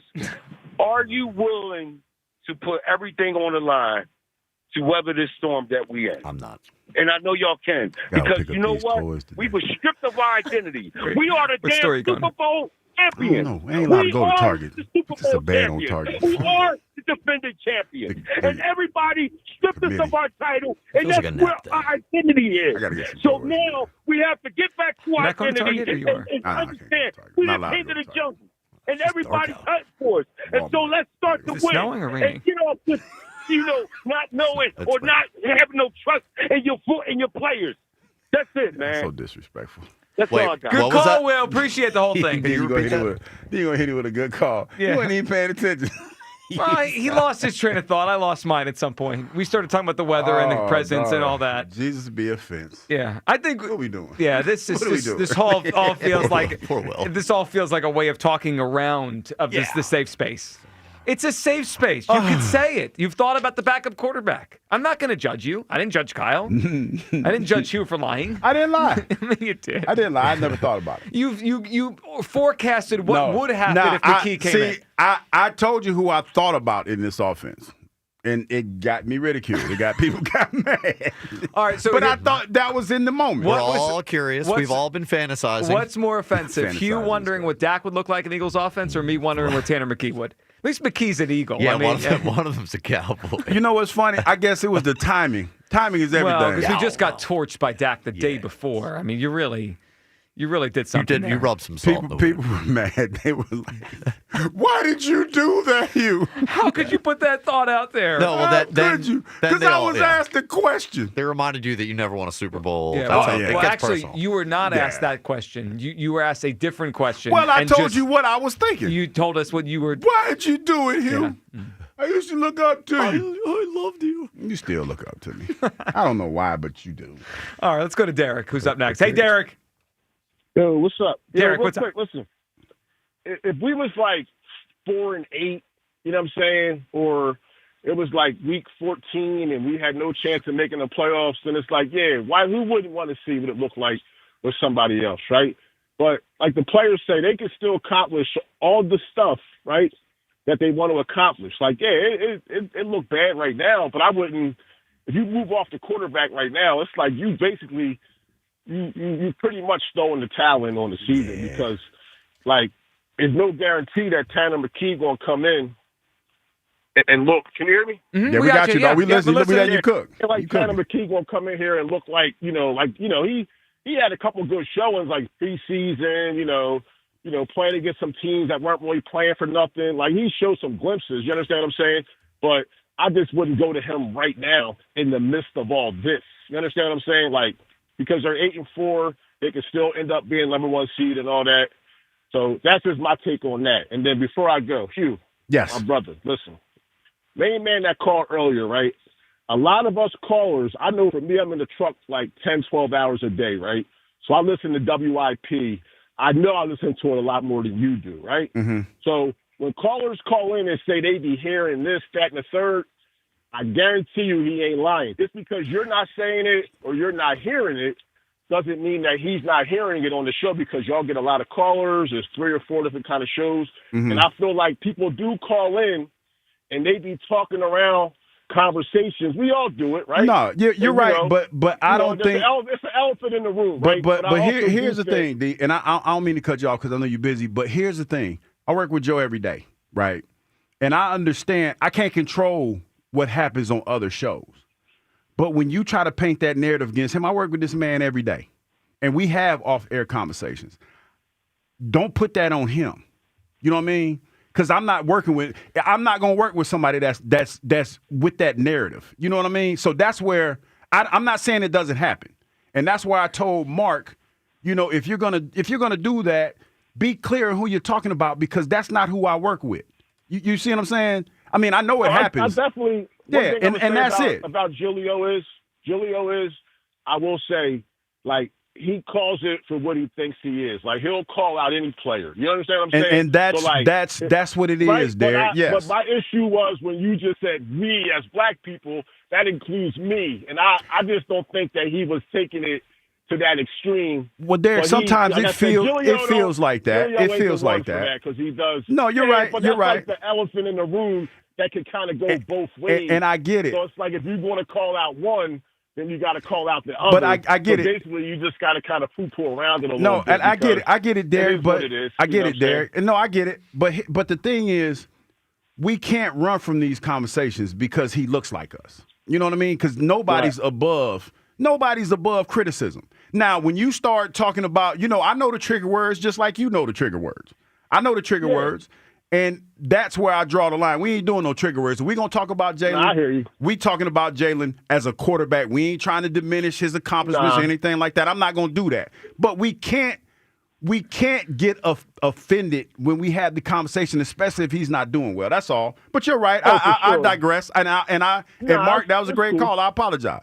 But it's like, damn, I apologize. I don't do that. Wow, you don't apologize very often. That's a real. I rock with Derek. You want me to dump that? No, I rock with Derek. Yeah, you might want to dump that apology. I don't want nobody.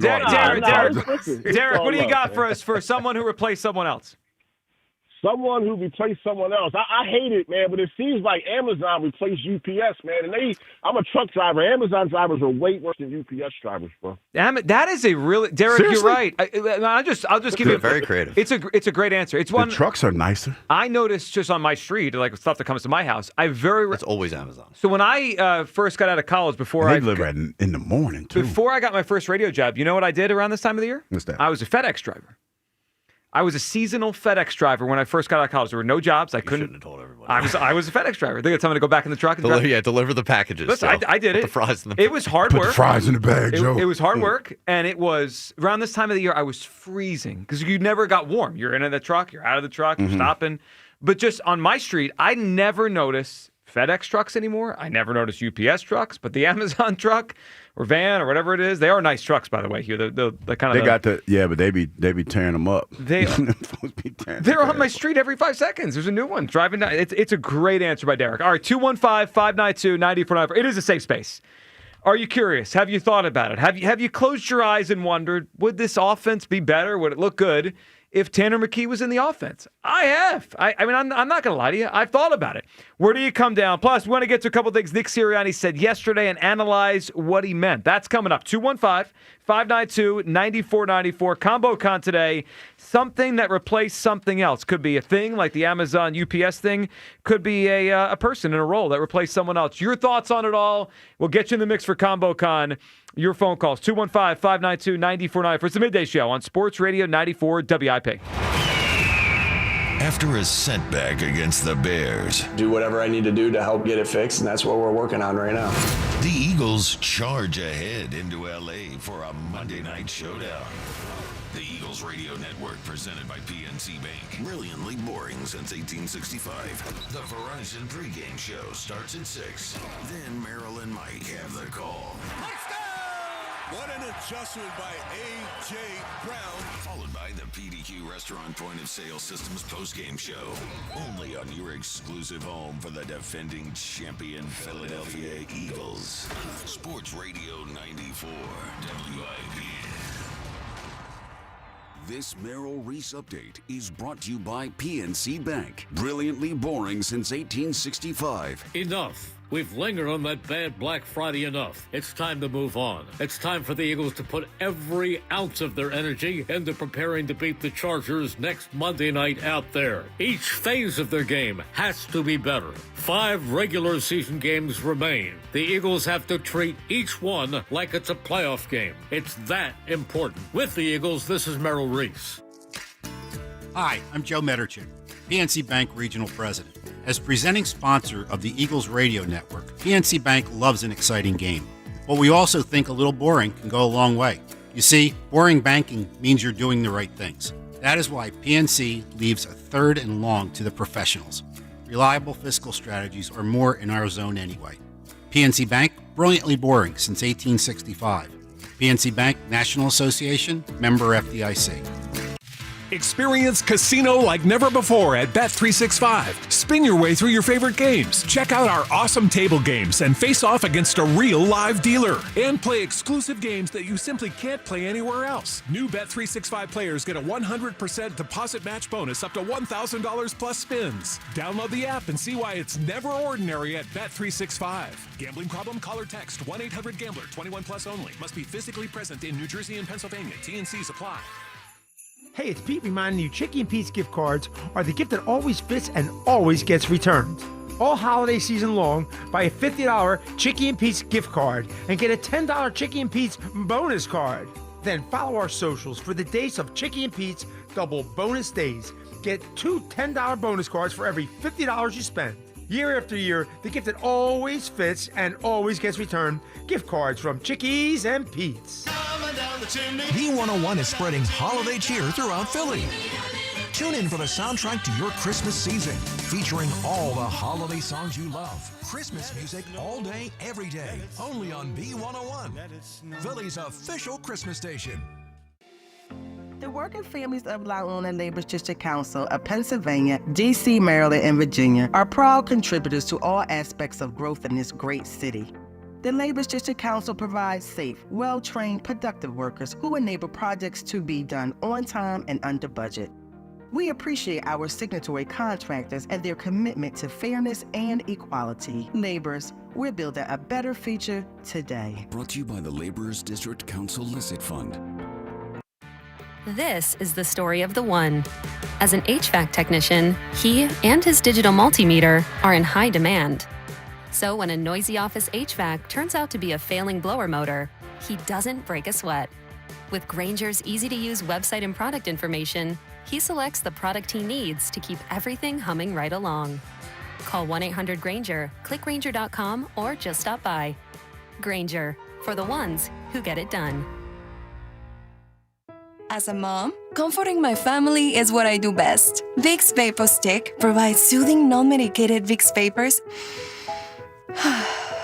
in an easy-to-apply stick, and it dries fast, so there's no mess. I use it to comfort myself and my family. Thanks, Mom. Vicks Vapo Stick, soothing comfort for the whole family. And try Vicks Vapo Shower Max for steamy Vicks Vapors when you need more comfort for yourself. Use as directed. Periods of rain through the rest of today, high around 40. Weather brought to you by Staples. Have an easy holiday at Staples. Save on top tech and gaming gifts, shipping supplies and services to get your packages there safely, even custom cards and wrapping paper. Staples. That was easy. Oh, hey, welcome to gift wrapping. Whoa, Zoe Saldana. Hey, can you wrap these, please? Wow, iPhone 17s. You splurged. At T-Mobile, you can get 4 iPhone 17s on them. The new center stage front camera is amazing for group selfies. It's the perfect gift for everyone. I'm the worst. I only got my mom a robe. Well, it's better than socks. So I have to trade in my old phone, right? No, at T-Mobile, there's no trade-ins needed when you switch. Keep your old phone or give it as a gift. Incredible. In fact, wrap up my old phone too for my Aunt Rosa. Forget that. Aunt Liz will be jealous. Sounds like my family. Drama. Oh, I got it. I'll give it to my abuela. I'll take reindeer paper with, hey, where are you going? To T-Mobile. The holidays are better at T-Mobile. Get 4 iPhone 17s on us, no trade-in needed when you switch. Plus 4 lines for just $25 a line. With 24 monthly bill credits and 4 eligible port-ins on Essentials for well-qualified customers. Auto-pay plus taxes, fees, and $35 device connection charge. Credits end and balance due if you pay off early or cancel. Contact us. Finance agreement 256 gigabytes, $830 required. Visit T-Mobile.com. Former Eagle Hugh Douglas, current minivan driver Joe Giglio on Sports Radio 94 WIB.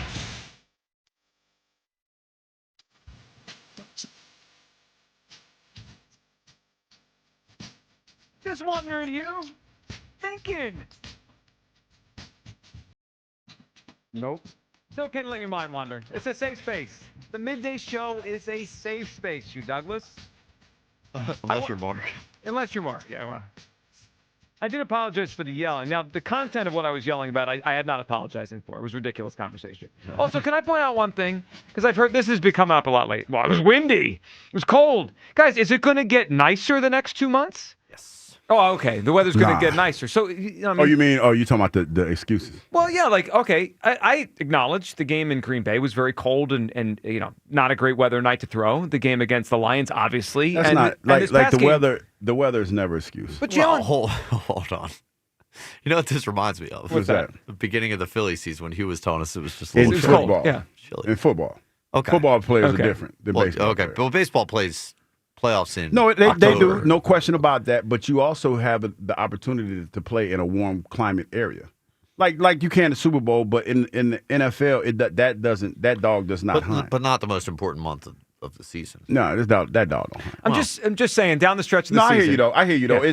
It's different rules for different sports. Yeah, like if we are saying the weather is a big part of why Jalen's played poorly the last month. Okay, so this next game you should play well, right? They're in a dome in LA. After that, home here against the Raiders. That's cold. In Washington, cold. In Buffalo, probably very cold. Last game, home. And then if they win some of these games, they'll have at least one home playoff game. So 5 out of the next 6 games will be in very cold, potentially windy weather. Well, what are we going to do? Just maybe chalk it up? Maybe we get to go to LA for a playoff game. Well, then he should play great there. Or we go to Chicago. Yeah, and that will be cold. Or Green Bay. Very cold again, yeah. So the weather's going to play a role in all this. All right, before we go any further, can we hear from Nick Sirianni? Yes, sir. Let's hear from a couple things. We'll hear one, then we'll give you another one coming up in a little bit.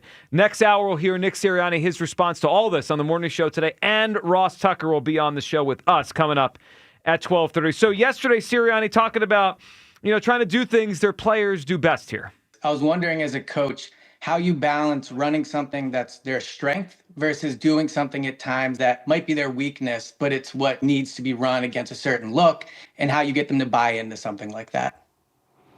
Yeah, I feel like our players can do a lot of different things. We have a lot of strengths on the team, so we're able to do some different things because we got talented guys.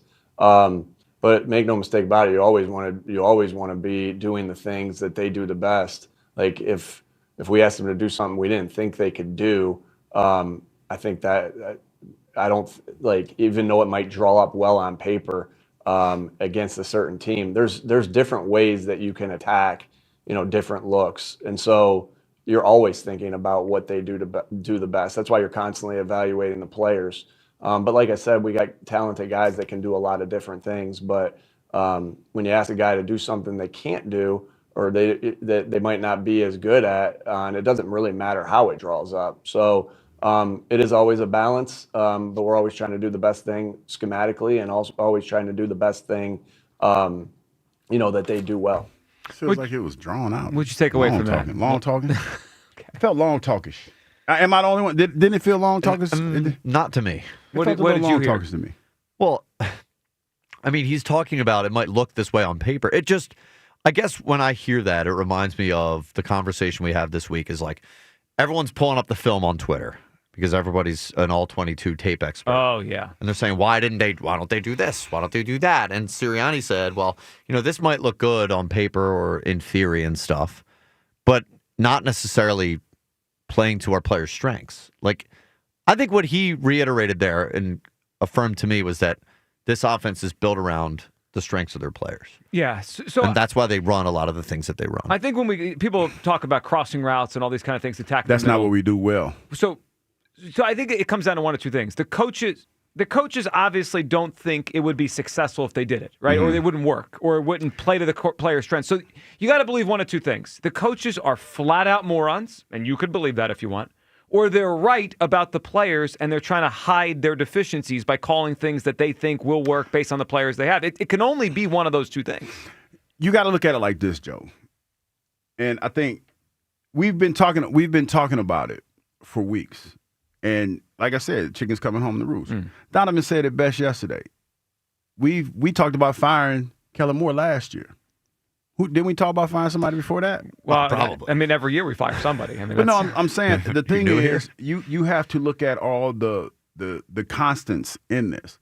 I don't know, and I'm gonna say it like this. I don't know what it is, but one of the constants is Jalen, and the other is Coach Sirianni. And when you look, if you're being honest with yourself, and that's what I'm asking you to do, be honest with yourself. This offense, for whatever reason, struggles at times. It looks simplistic at times. Okay, now you work your way back. Why is that? That's where you start. And it's not to bash anybody, but when I put it out there a few weeks ago when I was recklessly speculating, it's because you have to hear what's being said. Jordan Mailata said something about because it's simple. Like he said, like I'm ad-libbing here. And Coach Sirianni just said it again. Like we do what we can do. Like when it went, perfect example. And I remember we were installing the defense, right? And I kept messing it up because I was an instinctual player. I played with my instincts. So when I saw the tackle jump outside, my natural instinct was to go to the path of least resistance. But you got to go in. But that wasn't the design of the defense. You're screwing everything up. And I remember being in the meeting, and Jim was trying to install the defense. Then he said, hey, you know what? We're just going to put a stunt in, and we're going to call it the wing stunt, and then we're going to do it like this. So when we get in this defense, the defensive ends are going to just come inside and make, because I would make the play. So because it didn't make sense to me because I would come in and I would make the play. So did they change it because you were going in inside anyway? And this is the kicker. Brandon Whiting was like, yeah, because 5-3 keep effing up the defense. He said that in the meeting. And everybody kind of laughed, but it's the truth. And that's what it was. You adapt to the players that you have. You do what's best for the team that you have. Does she do anything for us? And when Coach Sirianni says that, that's what it kind of sounds like. Now, here's the thing. There's a lot that goes on in this that I don't know anything about. So that's why I don't think it's fair or smart to say it's all Jalen. I don't think so because in that instance, it was me. But it's a lot. So you don't know. We can connect the dots here. Yeah. Like we heard Ashlyn Sullivan, her report before the game. Sirianni and Hurts, they're in lockstep about being conservative, emphasizing not turning the ball over. Mm-hmm. Clearly, that's like a concerted effort by them.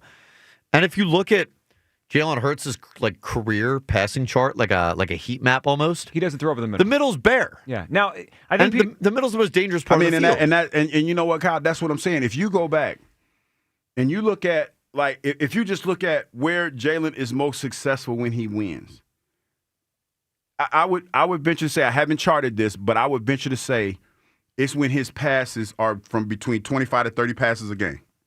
Yeah. He usually wins. In that wheelhouse, I agree. He usually wins. Yep.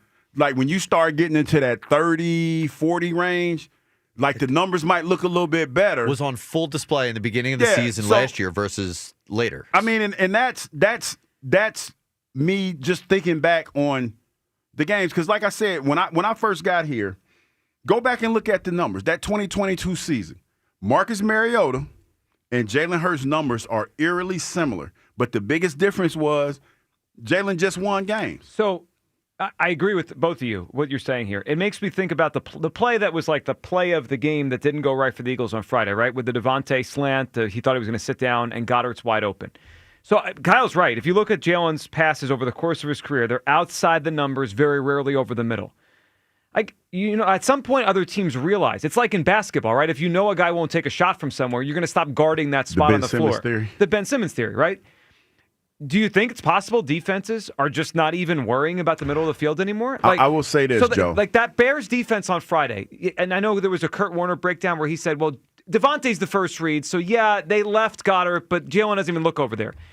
I mean, if I'm the Bears, like, why am I even putting anyone? Why am I putting a lot of thought into the middle of the field if I know he doesn't even look over there? Yeah, because you limit yourself when you do things like that. You take away what teams have to game plan for. Yeah, and I know once in a while, like against the Cowboys, they threw a little bit more over the middle, but that's like a guy in basketball taking a shot he takes once every 6 games. No one's going to react to that. It's not consistent enough for me to feel like it's a threat. It's the summer videos of Ben Simmons in the gym. Yeah, right. But then the game starts. They don't all start crowding him at the 3-point line. Yeah, no, they don't. Start the season. They know what the reality is. All right, 215-592-9494. Jeff in Wilmington up on WIP. Hey, Jeff. What's going on, guys? Hey, Jeff. What up, Jeff? So the way you pose the question, I think everybody's lying if they said they haven't thought about it. I have thought about it. I told Kyle I don't like it.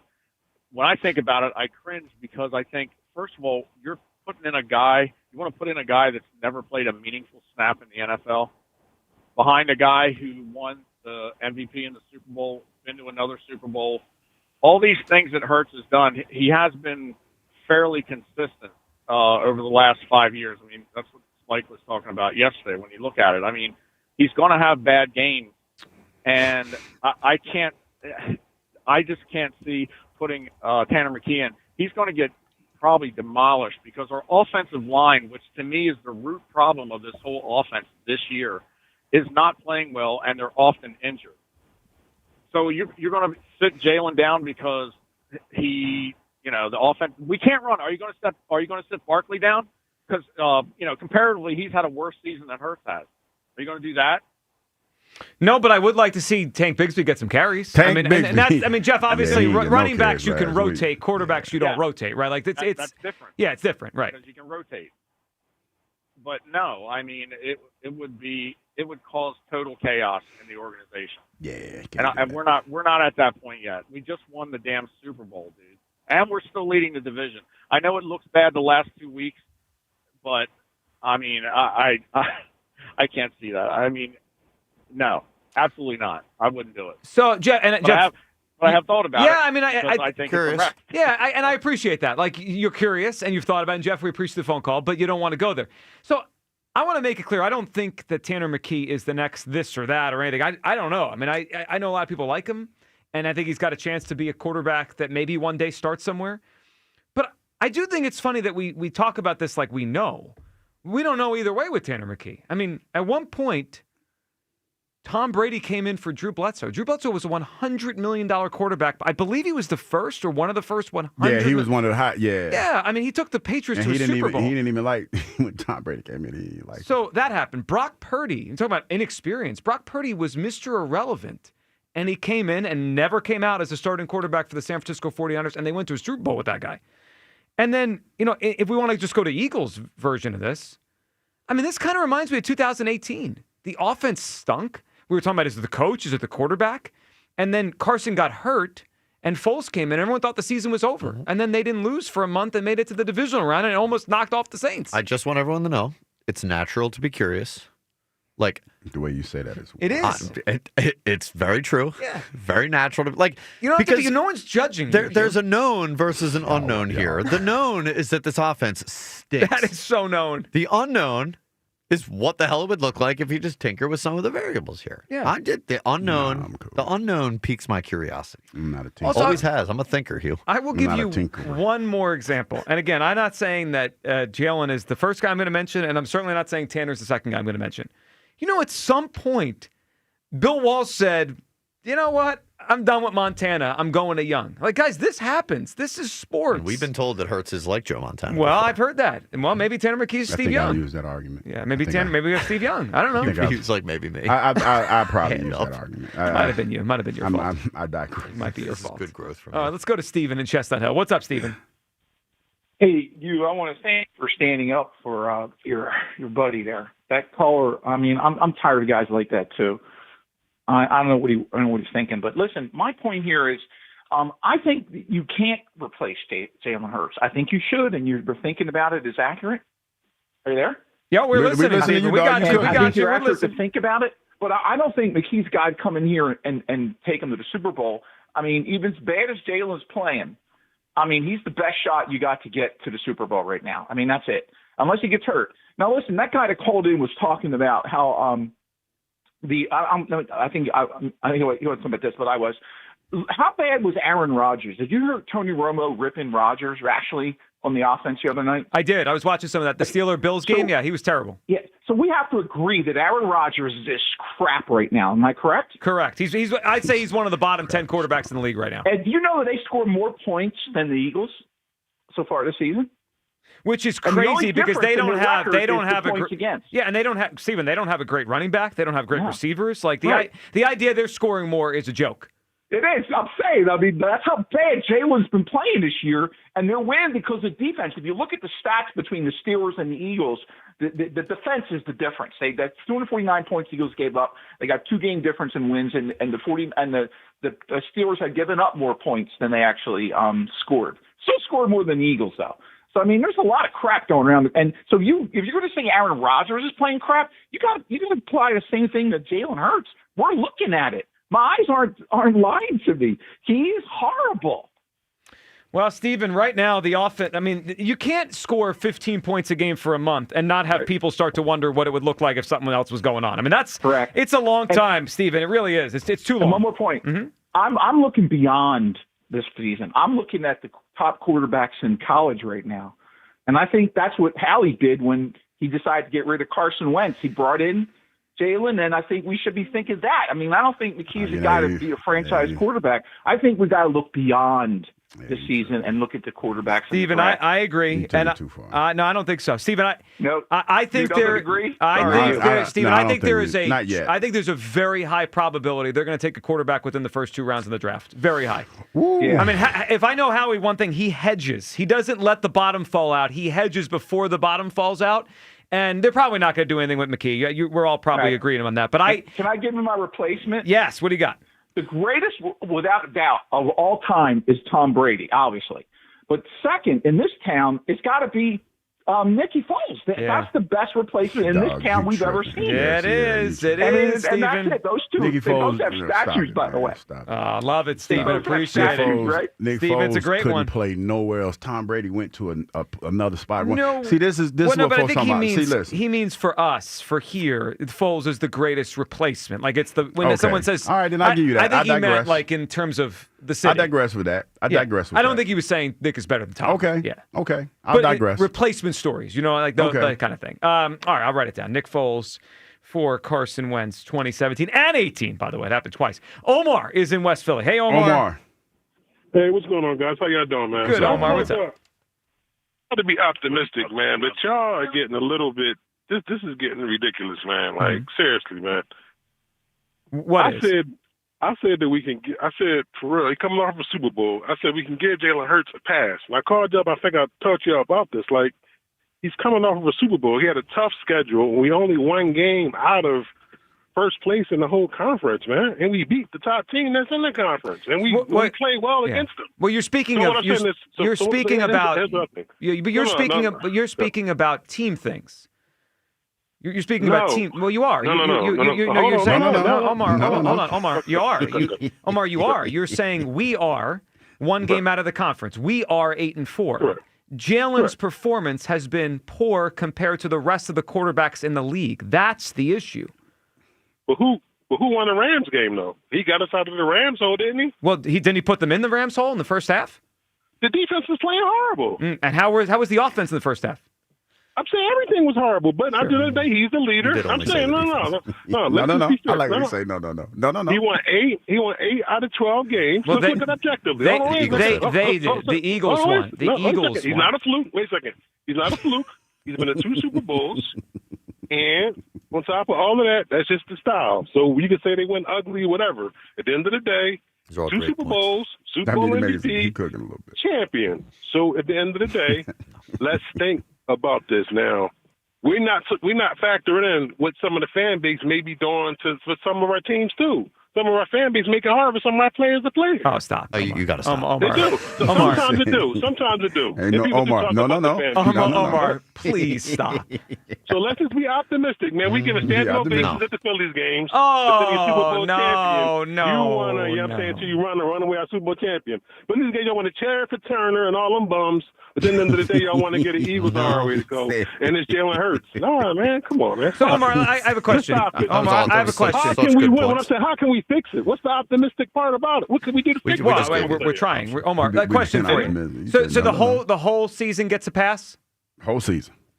Yeah. Yeah, okay. And then we come back next year if we don't. We come back. But I'm saying, but we still only one game out. Don't you want to repeat, Omar? Don't Don't you want to repeat? We still got a chance. Oh, my goodness. No, we don't want to repeat. Yeah, you know what I hear? And I hear you're a little comfortable. Just like, we won last year. No, I'm saying I'm not panicking. You telling me that all you're you gotta satisfied. do is wait, no, think about it. You're not hungry anymore. You don't have the eye of the... You hold on. Tell him, no. You don't have the eye of the tiger anymore, Omar. Just like the Eagles. No, think about it. Think about it. The only way we got to beat to get the Super Bowl. You don't have the eye of the tiger anymore. You don't have the hunger. All we got to do is beat May. Listen, all we got to do is beat May is the quarterback. Patrick Mahomes having a bad season. Josh Allen. There are no thoroughbred quarterbacks there. You talking about Drake May? If we get to the, you talking about we get to the Super Bowl? May. That's what I'm saying, right? So if we get to the Super Bowl, dude, I'm trying not to collapse here, Omar. I'm trying to win a football game on Monday night. Hey, man, it is what it is, man. We had a tough schedule, you don't have the eye of the tiger anymore. What you mean? Would Rocky ever say it is what it is? Tell him what you mean. What you mean? Tell him, Mo. We 8-4, man. What happened? What happened to this city, Before Omar? the season would start, if You're said satisfied. It's going to be 8-4 at this point in time right now. This guy's full. No, No. I mean, No. that is. We'd be happy about 8-4. But doesn't it matter how they get there? Did you forget what happened 2 years ago? They were 10-1 and were garbage. I mean, but they wasn't champions then, bro. We champions now. All right, I got it. The same exact way how you say Patrick Mahomes. See, he's satisfied. You hear this? He's the champion. You don't have the eye of the tiger anymore, Omar, let me ask you a question. You're telling me that it's fine. Omar, if this thing topples over and they collapse, 2 years they collapse, one champions. What are they? Are they chokers or champions? Don't matter, bro. Just like Eli Manning. Eli Manning is the champion. There's no eye of the tiger. He had some off years, too. Eli Manning had some off years, too. Yeah. Well, I mean, if the Giants were smart, they would have got rid of him earlier than they did. They hung around for 6 years. At the end of the day, that's fine, but he still won championships, though. I mean, at the end of the day, it's what it is. It's but, Omar, I don't... I'm born and raised in South Philly, bro. I remember the Buddy doesn't Ryan sound years. like it. You don't have the eye of the tiger. You heard him. Tell him, Omar. Tell him where you from, Omar. Tell him. Omar, I don't care about last year. Tell him where you from, Omar. Last year's over, Omar. This is this year. All right, Omar, what do you got for us? Give us an answer to someone that replaced someone else. Oh, say it again. Someone that replaced someone else. Or something that replaced something else. You know what? I'm sorry. This is about the gel. I'm too loyal, dog. I'm not doing it. I'm sorry. You saying he ain't playing the game. Tell him where you from, Omar. Tell him. Omar passed up a chance at a prize because he couldn't even think about Jalen being replaced. He ain't think about y'all. Yeah. That was a man. Live your truth, Omar. Well, it was someone that he's a Jalen guy. I mean, what can I say? What's that Chris Brown song? You know, like Omar, they ain't loyal though, dog. I used to wonder something back in the day, and now I'm wondering again. What's that? And I hate when this happens because I don't think it's a good look. What's that? I wondered 5-6 years ago when I used to scream and get screamed at. In fact, one time someone screamed at me so loud his wife came up to the room he was in and asked if he was okay. This was over Carson, of course. Sometimes I think some people out there are fans more of a certain player than the uniform? Is it about the name on the front or is it the name on the back? I dealt with this with the Wentz people that I just knew they were bigger Wentz fans than Eagles fans. They had attached themselves to the Wentz stuff. And now I feel like it's happening a little bit with Jalen. Are you an Eagles fan or are you a Jalen fan? I mean, that's the question. Jalen brought us our second Super Bowl. No, the Eagles won their second Super Bowl. Jalen was the MVP. Don't feed into that. Then how come Nick Foles didn't? Hold on. How come Nick Foles wasn't here for life? Listen. How come Nick Foles didn't get to play for life? Coy, Douglas. No, I'm not being coy. I hear what it. I'm saying is this, man. Just like I look at Jalen. I look at Jalen. I was about to say AJ, but I look at Jalen and Nick Foles as the same person. Nick Foles. No, when I say that, this is what I mean. They've brought us something that we didn't have before. And with that being said, that's why when Nick Foles says what he says, it carries so much weight because people remember that. No, but you could be appreciated forever. Like if Jalen has an opinion on the Eagles 10 years from now, I want to hear it. Man, but it doesn't mean you get to play. Like the Eagles moved off the 2 quarterbacks that took them to their first Super Bowl. They traded one. I mean, I get what you're saying, but here's why I feel like people feel the way they feel. When I got here, I said if I was starting the team, we were talking about something about Nick Foles and Michael Vick, and I said Michael Vick. Oh yeah, people got mad. Well, because their qualifier was Nick Foles won a Super Bowl, and I said Michael Vick was the better athlete. He never won us nothing. That's not the conversation that I was having. The conversation I was having is who was the better quarterback, and that's where people are with this. They're not listening to what you're being said. They're thinking about how the quarterback that they love benefited them. And that's okay.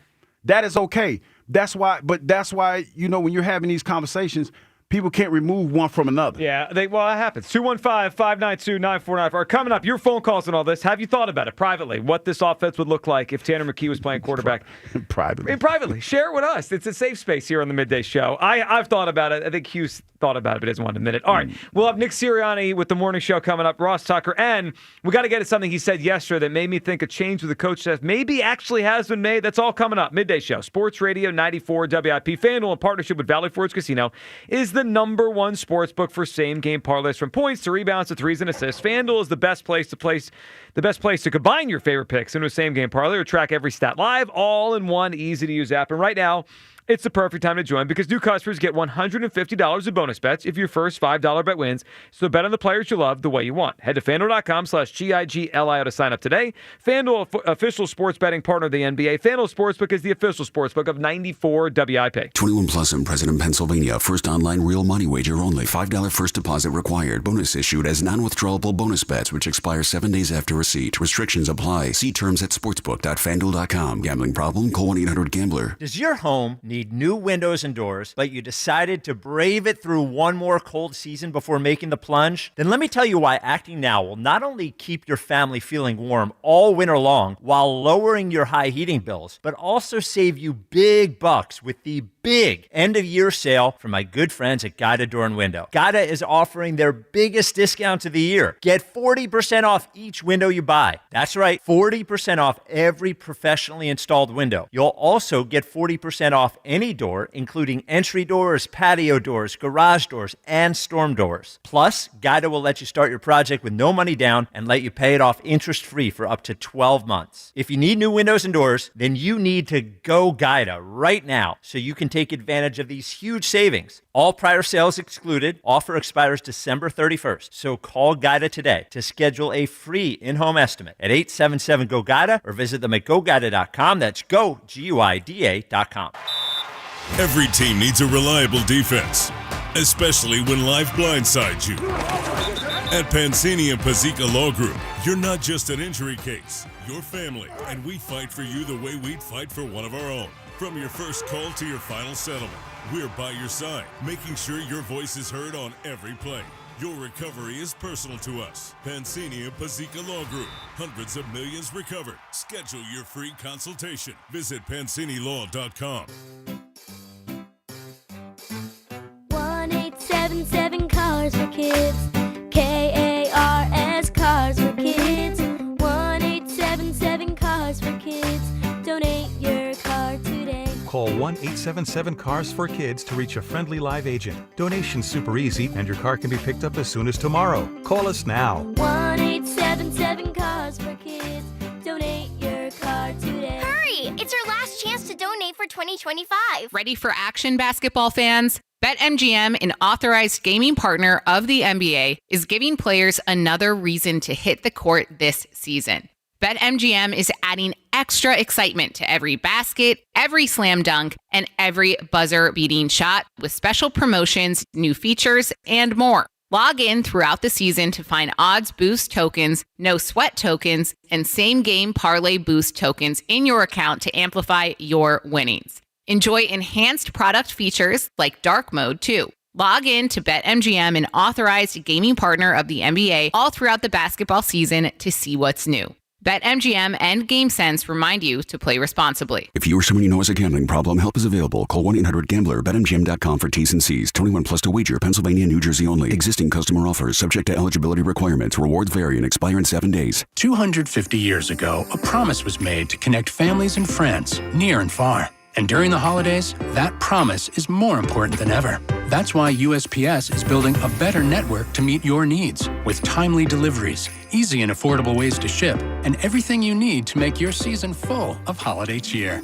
Our purpose is delivering your peace of mind, knowing your love will arrive, bringing joy to all. The United States Postal Service. Learn more at USPS.com/holidays. Paid for by term provider. Premiums will vary. Plans depend on age, location, and other factors. Visit bigloot.com. Do you have 3 ex-wives and your current trophy wife wants a life insurance policy 3 times the size of the policies you had to purchase for your previous mistakes? If so, you need to call Big Lou at Term Provider, 800-555-1509. Big Lou is intimately familiar with your problems, and if you're 50 or 60 years old and in reasonably good health, a $1 million policy should only cost about $100 to $200 per month. Big Lou may have a solution for your previous policies as well. You may even save enough money to lighten the load on your new $1 million policy. Remember, call Big Lou. He's like you, except he's only on number 2. Call Term Provider at 800-555-1509. That's 800-555-1509. For $1 million in term life insurance that you can live with. Call Big Lou at 800-555-1509. 800-555-1509.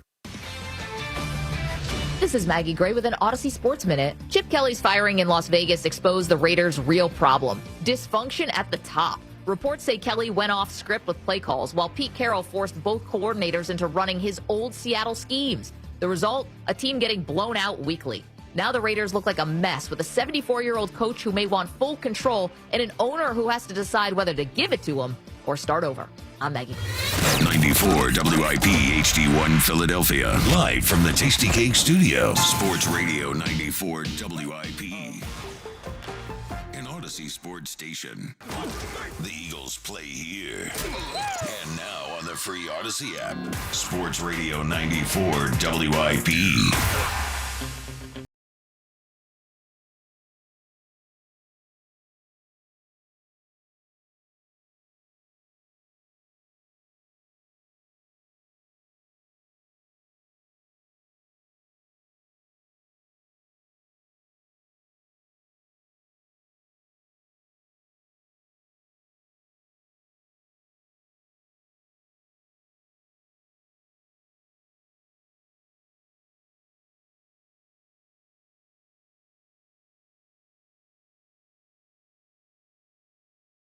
Next couple days if he's going to give it a shot or not Monday night. But let's unpack this. Nick Sirianni yesterday, listen to this response, and let's see what we can glean from this, because he says he's not making any changes to the offensive hierarchy and who's calling plays and all that. But, you know, that doesn't always mean that's true. Let's hear Nick Sirianni yesterday and unpack this answer. Obviously, we're evaluating everything, and now you don't have as much time as you have in a normal bye week, but, you know, it's a mini bye. And so, you know, everything was being evaluated. You know, we'll think about some different things that we want to do, you know, as all over the place, you know, scheme, everything. But I don't think it benefits us for me to share in particular what that is. Just know this: we want to get this thing fixed, you know, more than anybody, right? We live it, breathe it, and involved in it every waking second of our lives. So that's what we're working on right now. So, Hugh, he says, you know, they're not making any changes. He said many times, over and over, we're going to hear his conversation with the Morning Show in a few minutes, where he's asked again about Kevin Patullo staying as the offensive play caller. But he also says there, if I made a change, if we made a significant change, I'm not going to tell you anyway. Mm-hmm. What do you make of that? Do you think there actually could have been a change and he's just not sharing? Well, it leaves a lot to be wondered when you say stuff like that, because it's like, okay, well, why would you say it like that? See, this is where we are with this team. We are recklessly speculating about certain things that are happening, because now, like, players are guarded in the way that they answer questions. We were on with Tanner McKee last night. Shout out Tanner McKee, the quarterback of the Players Lounge. And Eliot asked him a question, and he looked at Eliot and he was like, what do you mean? like he was looking for clarity, because we are at the point now where we're trying to glean and figure out what's going on with this football team because nobody's saying anything. There's a disconnect somewhere. And, for a lot of people, they think it's Kevin Patullo. And by the way, those fools that egged this house, y'all picked the right ones. So come on, man, grow up. Come on. So we all feel like we know what the problem is or who the problem is. And I can tell you, that's not the case. It's not just one thing. And we've been talking about this forever. The bottom line is you need to fix it. And right now, what I think Coach Sirianni is saying is that he's going to look at everything and see what he can tweak to help get the best results in this situation. Yeah, I want to take him on his word, and I imagine he's probably telling the truth. He hasn't changed. He's not going to change the play caller. But, a couple of years ago, he was asked during the week they demoted Desai, if you'd consider changing any coaching responsibility. He said no. He said no. He said hell and no. then they were. In fact, if my memory serves of that week, they ran Desai out there to do his regular press conference as the DC. And then they got him. And then they had cut his legs out from under him, and Patricia was in charge of Is that what they cut out from under? It's cut something. Not the word Whatever they did. So I don't know. Relax. I mean, Boss been here a few times. I imagine Patullo's going to do his press conference. Curious. What is that, tomorrow, today, whatever that is? Doesn't mean he's going to call the offense on Monday. Hugh, who's calling the offense Monday? If you had to guess right now. Patullo. Are Kevin you Patullo. positive? Yes. I think he is too, but I'm not positive. I'm not positive. Sirianni's got a history here of, No, I hear you, and you might be right, but the reason why I say that is this. And allow me to recklessly speculate. Oh, here we go. I will allow you. Because if Kevin Patullo ain't calling plays, he telling on everybody. He's a snitch. Ooh. He's snitching. He was Really? a snitch. You think so? He's the one. He's the one that. I think he has to go down gracefully. No, he ain't going down. Like, look at that man's. Look at his press picture. Do he look like he look like he going down gracefully? I got to tell you, everybody. I think when this season's over, especially if Patullo's out of here afterwards, I think we owe the guy a collective I'm sorry. Why? We've really been hard on this dude. I'm not hard on him. I'm just I am recklessly. Add it up. The eggs in the house yesterday. Okay, that's not on me. No, I didn't say you. I mean a collective we. You got the eggs in the house. You came on the air after week 3 and said that Jalen took play calling from him in the second half of the Rams game. Okay, I did. You said he looks like a snitch. He don't look like a snitch. You did kind of say, yeah. He's become the punching bag for everyone. I asked you listen, accountability on this show. Does he look like a snitch? Does he look like if you take his lunch, he going to tell the teacher? No. I ain't asked you, Kyle. Okay. I'm asking Joe. You want me to be honest? Is this a safe space? Is that what you're asking? Yes. I think if stuff hit the fan, he would sing like a canary. He's telling. Kevin Patullo telling. I don't agree. I don't get that vibe from him. I get it. He telling. So you don't want to take play calling from him if he doesn't feel like it's his problem. We can't worry about him snitching. We got games to win. About to write a book. Well, hold on. Snitching might be useful at this point. He's going to write a tell-all. Yeah, well, I mean, obviously, we appreciate the snitching. We're here trying to gather info. Aren't you the insider of the year? I'm not you just need saying. snitching. I'm not saying I'm not snitching. I mean, I recklessly speculate. It's a big difference. I mean, you kind of snitch every day when you come on the airwaves. No. Drop these insider nuggets. Being an insider is basically snitching. It is. I recklessly speculate. But you recklessly ear hustle, too. I do. And then I you ear snitch. hustle. Well, I don't snitch. I say, I heard and then when y'all say, well, I don't know who said what. So that's different. Insider/reporter is a professional term for a snitch. No, I think I'm an ear hustler. Like I hear conversations and I don't marry them to anybody. I just hear stuff. All right, let's listen to conversations. Specifically, Sirianni morning show. Here was that earlier today. The 8-4 head coach of the Philadelphia Eagles, Nick Sirianni. Good morning, Nick. Hey, good morning, guys. Well, Nick, an awful lot, obviously, to say the least, going on. And before we get to X's and O's and all that stuff, I'm just curious how you're holding up with it all, because there's a lot of chatter, there's a lot of stuff. How are you on the emotional edge with everything going on these days? Yeah, when you don't listen to the chatter and when you don't pay attention to it, and you make sure that you're trying to work for the next game, that doesn't affect you. So, yeah, we're getting up off the ground. You got two options when you get knocked down, like we got on Friday. You can lay down and let everyone try to feel bad for yourself, or you get the heck up and keep fighting. All we know to do is fight, and so we're up. We're excited about a new opportunity. getting the players back in here today after they got some rest, and excited to get some of these things corrected, and then move on to the next game.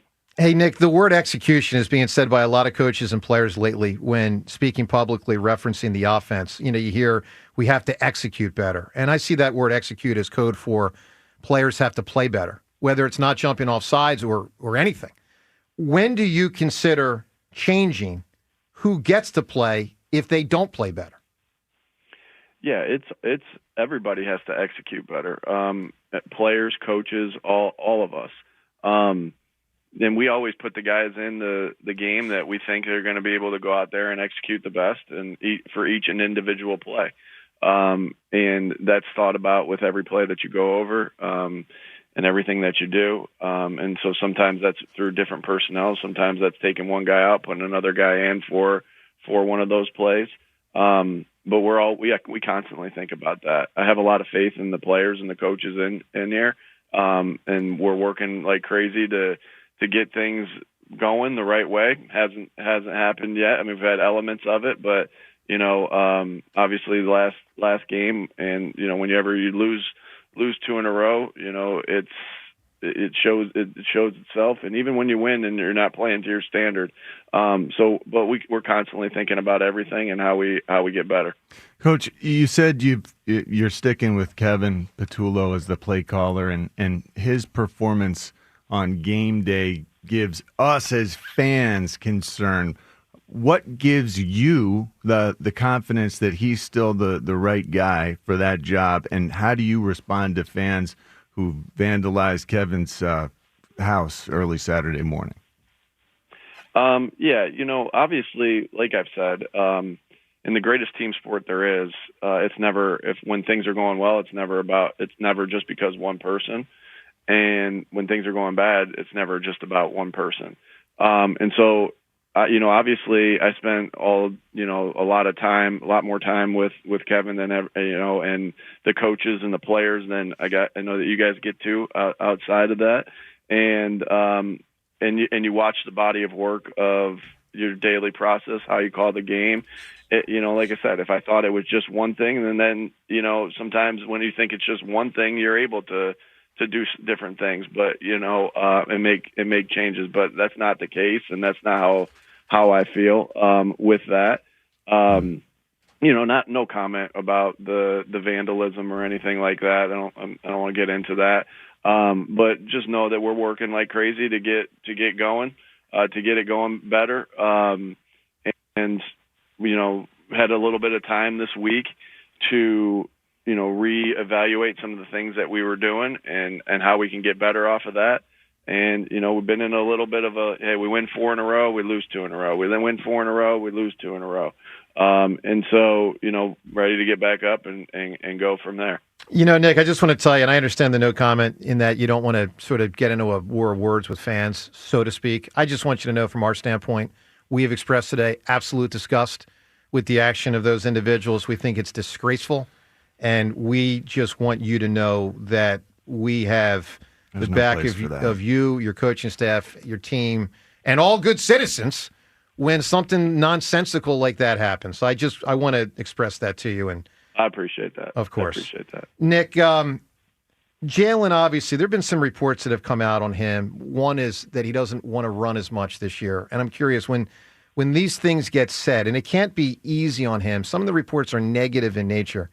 Do you sit down with Jalen? And I know you do on all sorts of topics, but do you specifically address these types of reports with him and sometimes dissect where they may come from and how he can best handle it, both within the locker room and as a public figure that has to go out there once a week and play a game? Mm-hmm. One thing I'll say is Jalen will do anything. I think Jalen has proven that he'll do anything he needs to do to win each and every game. And if that means running, he'll run. And if that means throwing it or handing it to Saquon 20 times, he'll do that. And if that means throwing it 50 times, he'll do that. And so that's one thing I can say. It is like, I don't want to downplay anything that anybody hears with reports, but we are not focused on that. So it's not like, hey, this report was out, let's Jalen and I have a conversation about it. when you're totally focused on what you have to do and not focused on anything else, then those things don't affect you, and that's how we have to live. Because as you guys know, there's different reports of everything out there. Like this report is out there, this report's out there. Like if we involved ourselves in all those things, like I wouldn't have time to do anything else. And so we're in a constant communication about everything. And that's why it's so important that you go through your process and you talk through everything and you talk through the game plan, you talk through what you can do better, what you can't, what you did really well. And so we're in constant communication about that stuff. Coach, you told us in September that this team's identity is that of a physical running team, and we're 22nd in rush yards a game. We're 24th in yards per rush. And especially considering the windy conditions, 2 of the last 3 games, it's getting cold. Why is this team so far from where was initially intended? That physical running offensive team with 5 games to go. Yeah, obviously we want to be able to run it and be able to have our play action and stuff like that off of that. And right now our execution and our game plan and our way we're coaching it, everything needs to get better. Again, it's hard for me to say. Of course, I have ideas of what some of the things that we have to do better.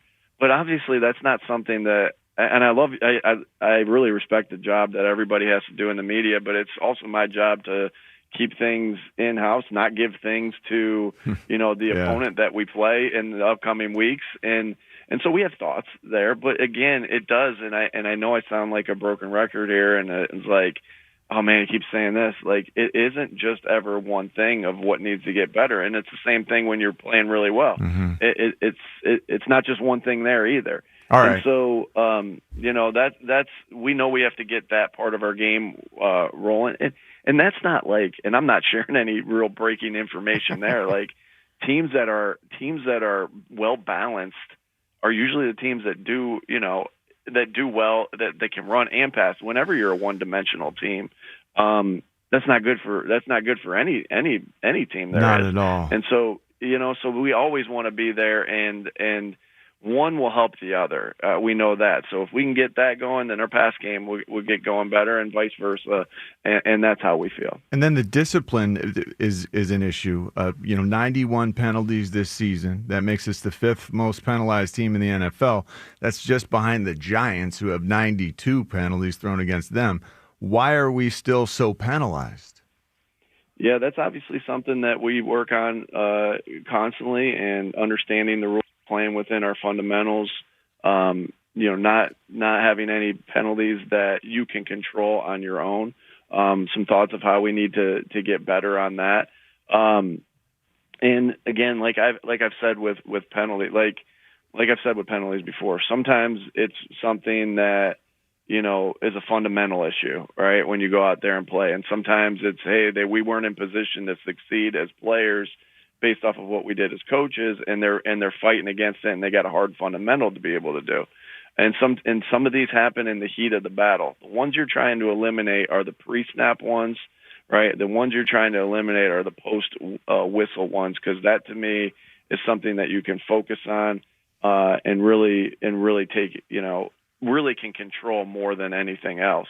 And those are ones that we've had a couple of those, and that have hurt us throughout the season, and those are the ones that we have to clean those ones up. We had 2, or I think we had 3 of those in the game the other day.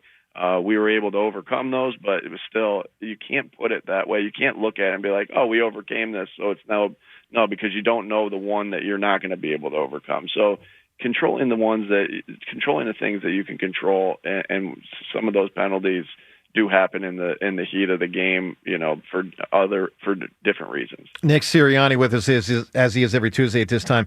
Nick, the thing that shocked me the most the last 2 games is the defense, frankly, because you go back 3 and 4 games ago, those 2 great victories, Detroit and Green Bay. A lot of us thought maybe the defense was back to being the best in football, certainly amongst the very best in football. And so I wonder, with the defense not playing as well, do you worry about the D becoming emotionally worn down from carrying such a heavy burden through now 3 months of this season? Has that affected their performance? No, I don't. This team is intertwined, and this team doesn't. Neither side wants to let each other down because they spend so much time together, and they do, genuinely like each other, which is a huge thing on a team. I think it's just a matter of we all have to be more consistent. Coaches, players, offense, defense, special teams, like all of us need to be more consistent, right? And we know how much room for growth that we have. With everything, when we know we have the right guys in this building, and we're sitting here at 8-4, but obviously coming off of 2 losses in a row. But we know how much we have the ability to play better, coach better, and we're excited about that. So I think I'll be back with the players here today. But I've talked to a lot of guys, and everyone's excited to get back to work and get going. I don't think, we don't have to act how anybody else acts except for in this building, right? We don't have to, feel down because, someone else feels down or, worry about something because someone else is worrying about. We have to go to work and lock in and focus on the things we need to do. And that's being tough, detailed, and together, and look forward to doing that today. And, Coach, what's the number one thing you need to do to rehabilitate the culture of the team, coming off of those back-to-back losses that you mentioned there? Yeah, that's a good question, John. It's not like when you're going through hard times, you double down on tough, detailed together. When you're going through good times, you double down on tough, detailed together. If I was not consistent in my message with that and with the culture, then I wouldn't be doing my job, because culture is about, setting a vision. Culture is about, consistently, being able to show what that vision looks like. And culture is about being relentless and living it yourself, being relentless with everything and living it yourself. And so, through the ups, through the downs, because we all want consistency, right? We all want consistency on the field, but most importantly, I think players want consistency from me. I want consistency from them, and we'll double down on the things that, win, lose, draw. We're going to double down on tough, detailed together and be relentless with it as we go. Hey, Nick, good luck versus San Diego versus the Chargers on. I say that still all the time. Not to.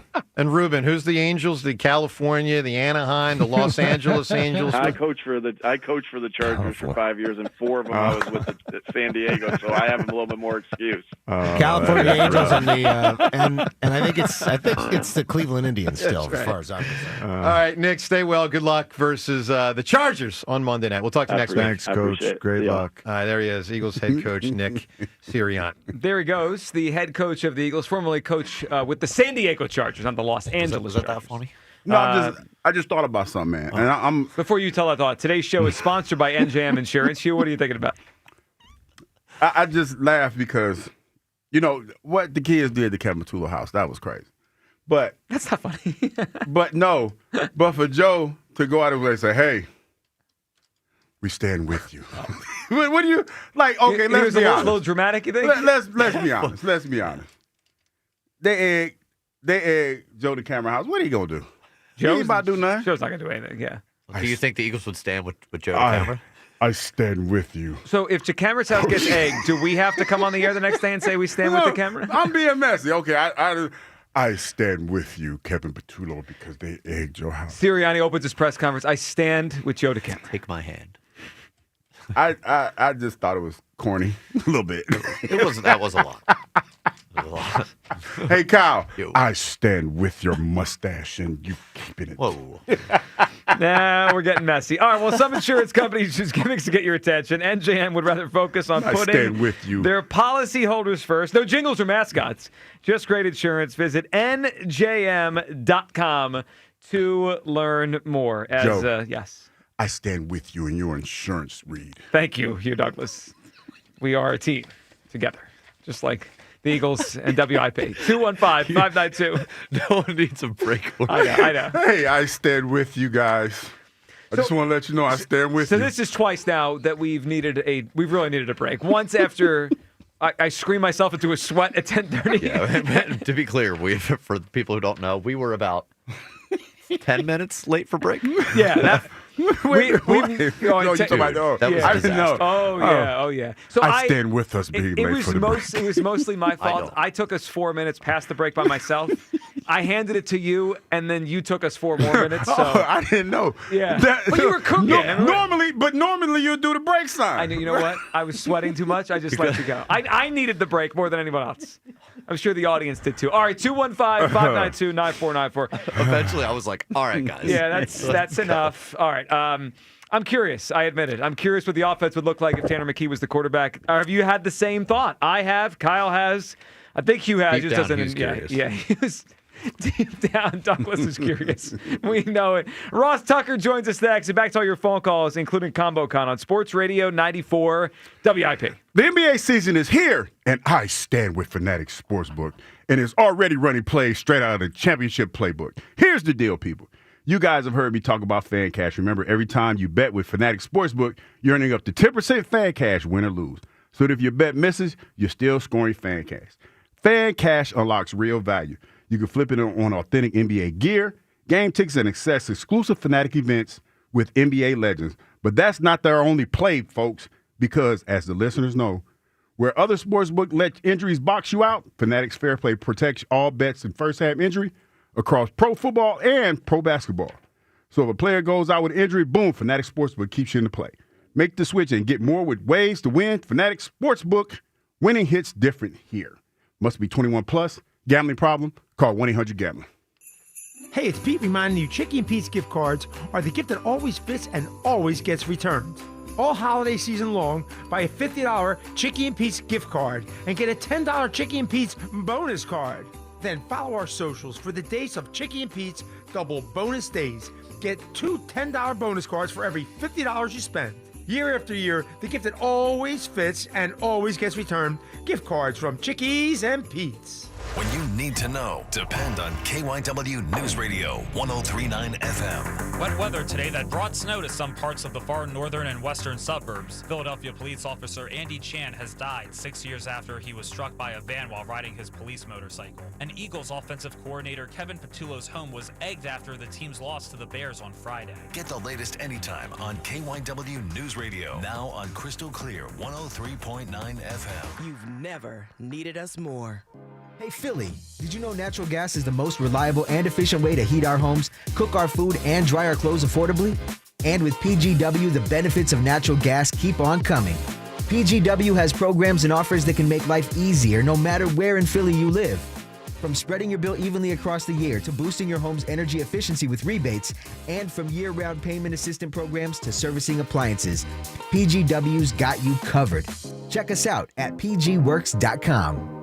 Win big this winter with CNC Heating and Air Conditioning's win-win deal. We win by keeping our family of employees working in the cold months, and you win by getting the best pricing we can offer with an added 10-year warranty and rebates. Manufacturer pricing is going up this January, so let's win together. Schedule an estimate today with CNC, your local Lennox dealer, and start saving today. Visit cc-hvac.com. Offers only for new installations through the end of 2025. 0% financing available. This is Ari Azim, founder at Tax Hardship Center. Do you owe the IRS more than $25,000 in back taxes and can't afford to pay them back? I'm here to bring good news to the taxpayers who are struggling to pay their back taxes. Due to the financial hardship many are facing in the current economic downturn, the IRS has made it easier to settle back taxes through their hardship program called the Fresh Start Initiative. Qualifying for this program is the easiest way to get tax relief. At Tax Hardship Center, we're providing listeners with a free consultation and will let you know if you're a good candidate for the IRS Fresh Start Initiative. So for the listeners out there, call now, 800-299-5811. Let our team of experts at Tax Hardship Center help you see things clearly without poking the bear. We have live professionals ready for your call, 800-299-5811. 800-299-5811. That's 800-299-5811.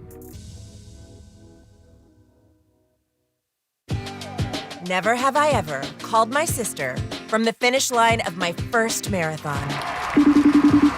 Hello? You won't believe where I am. Are you running? Mile 26. I'm gonna make it. Switch to T-Mobile's 55 Plus plan and get iPhone 16e with its advanced camera system on us. Plus, 2 lines for just $30 a line. Guys, I can't believe it. I knew you could do it, babe. That was amazing. Mom, how do you feel? I feel great. I can't feel my feet. Let's take a picture, and then you may carry me to the car. Share every stride, every mile, every memory on America's best network. Switch to T-Mobile's 55 Plus plan and get iPhone 16e on us and 2 lines for just $30 a line. With 24 monthly bill credits and 2 eligible port-ins on Essentials 55 Plus for well-qualified customers with autopay plus taxes, fees, and $35 device connection charge. Credits end and balance due if you pay off early or cancel. Contact us. Finance agreement 128 gigabytes, $599.99 required. Best mobile network in the U.S. based on analysis by Ookla of Speed Test Intelligence data 1H 2025. Visit T-Mobile.com. Hugh Douglas. Shark meat is not good because they pee through their skin. And Joe Giglio. Well, you could have told me that before I ate the shark. On Sports Radio 94 WI.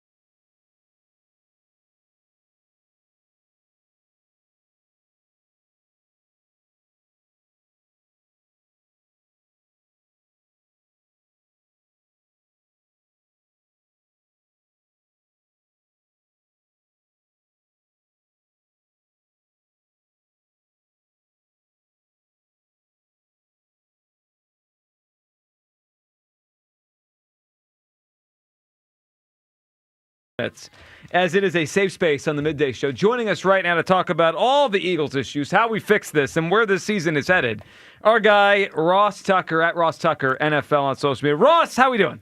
I am doing very well, fellas. How about yourself? We are over here recklessly speculating about what's wrong with the Eagles, so we're going to throw you in this, Ross. When you look at this team, and I know it's not one thing, but what do you think is the easiest fix for this football team?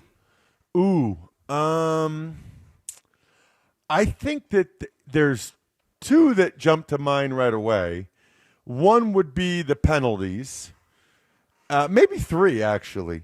3 things that I think would go a long way towards being the difference in the outcome of these games.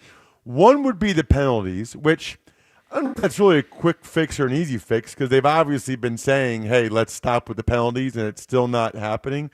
Which, by the way, the pre-snap penalty thing, that like blows my mind away because they don't even have that many like shifts or motions in their offense. This isn't like the Rams or the Niners or some of these teams where they have all kinds of pre-snap motion and shifts. There's really no reason for the Eagles to be having as many of the pre-snap penalties as they're having. But that's answer number 1. Answer number 2 is just to not turn it over. You know, I mean, They win probably these last 2 games if they just don't turn it over. Now, maybe that's easier said than done, but the Saquon fumble, Xavier Gipson fumble, they win that game probably without those. And then the Hurts pick and certainly the Hurts fumble, they probably win that game. And we're probably singing a different tune. That's number 2. Mm-hmm. And then number 3, which is really interesting, which I guess I haven't actually seen the reports. I've just seen you guys talking about it, which is to run Hurts more, which is always a good solution. But now I guess, who reported that and what did they say? So Jeff McClain on his podcast Uncovering the Birds said he had heard back from the summertime that Hurts had expressed interest in running less. I'm paraphrasing, but the idea of running less this season. So that started then. And then Jimmy Kemsky this weekend after the game in one of his stories post the Bears game reported something similar, that Hurts had expressed not wanting to run as much, and that's part of why we're seeing less of that. Well, that's interesting. Because 2 things on that. One is it still feels like he wants to win badly enough that when it comes to winning time, they need to do that. You know, they need to have him run in those certain situations, late in games. I would like to see them do it a couple times earlier in the game to try to help the blocking angles for Saquon, and then certainly in the playoffs. The second part of that is I think if that's really what was said, I think that invites a healthy discussion as to just how good Jalen Hurts is if he didn't run it at all. You know, I think there was a lot of conversation in the offseason. Is he the 5th best quarterback or the 6th or 7th or whatever, you know, wherever everybody was ranking him. And he's certainly, in my mind, you know, a top 10 guy, or at least was, whatever. But a lot of times when I'm arguing about Jalen with people or discussing Jalen with people, one of the major, you know, positives for him is his running and the impact that has on the running game and the passing game and how that opens things up. So if he's running significantly less and it's not as big of a part of his game, then that hurts my argument. You know, when I go on other shows or in other cities and they're like, oh, Hurts really isn't that good. I'm like, well, you guys don't understand, you know, part of the reason why Saquon has such huge holes and they run is because of Hurts' threat in the running game, blah, blah, blah, blah. If he's not the same threat in the running game, then I don't have that to say when I go on, you know, radio shows in other cities. Ross, speaking of Jalen, last month or so, the numbers are pretty stark and starkly they're poor. Now, 3 of those games were in bad weather, which is we got to bring up, and it's fair. How would you assess the way he's throwing the ball right now? It feels to me that the legs part of it is a big part, and I agree with you. Feels to me like he's not as accurate as we've seen him in the past. I mean, when he's on, I think he's very accurate, but it feels to me like he has been less accurate with his passes, even the completed ones over the past few weeks. What are you noticing just for him as a thrower the last month or so?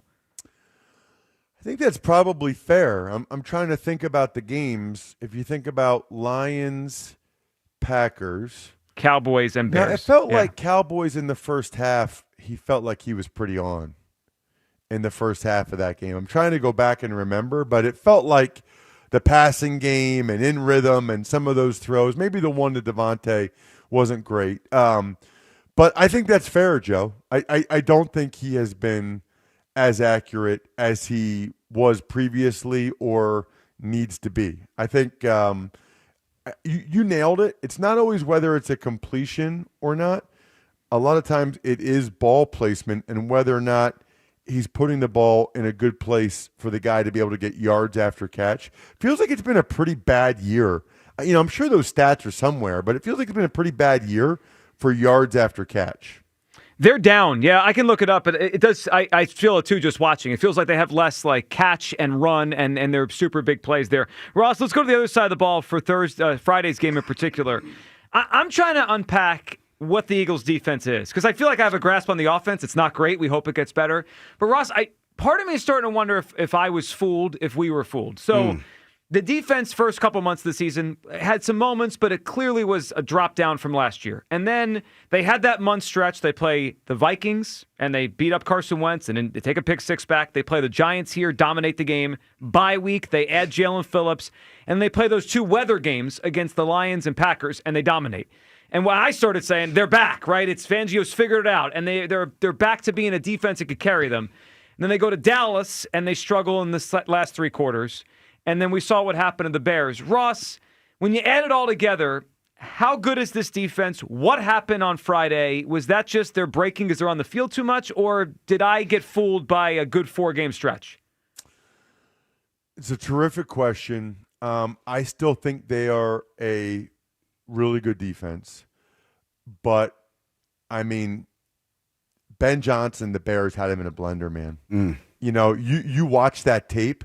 First of all, Ben Johnson did an outstanding job with some of the concepts. You talk about motion and false keys, and I'm not sure, Hugh, if you go back and watch it, I'm not sure what Jalen Phillips is doing on some of those. They must have told him to hang for the quarterback or to be ready for jet sweep coming the other way, but they were really just cutting it back to the backside C gap a number of times, and there was nobody there. It was like they figured out if they ran certain motions or certain false keys.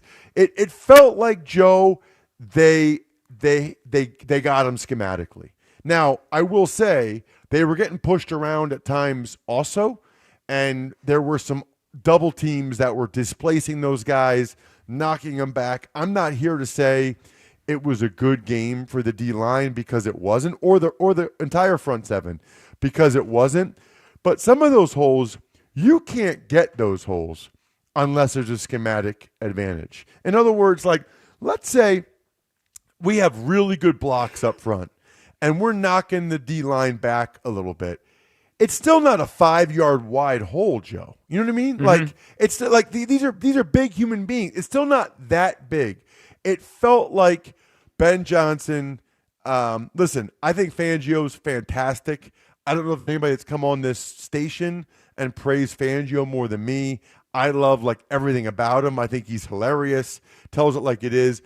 He gave a lot of praise to Ben Johnson during the week before the game, and rightfully so, because it did feel to me like Ben Johnson kind of had Fangio and the Eagles defense a little bit of a blender on Friday. It did, yeah. And the job he's doing, it kind of reminds me of Sean McVay's first year with the Rams. I mean, a complete turnaround. And that team, they're a number one seed right now in the NFC. It's wild to watch. All right, Ross, let's look forward to a couple things. Let's start with this. Let's start with Thursday night. It's a game I'm going to be fully locked into, the Cowboys and the Lions, because coincided with the Eagles struggling, the Cowboys are rising, and now we have ourselves a race here. And I feel like this is the biggest leverage game the Cowboys might have left on their schedule. If they win this one, I don't know how many more they're going to lose here, Ross, which puts the onus on the Eagles to then start winning a lot.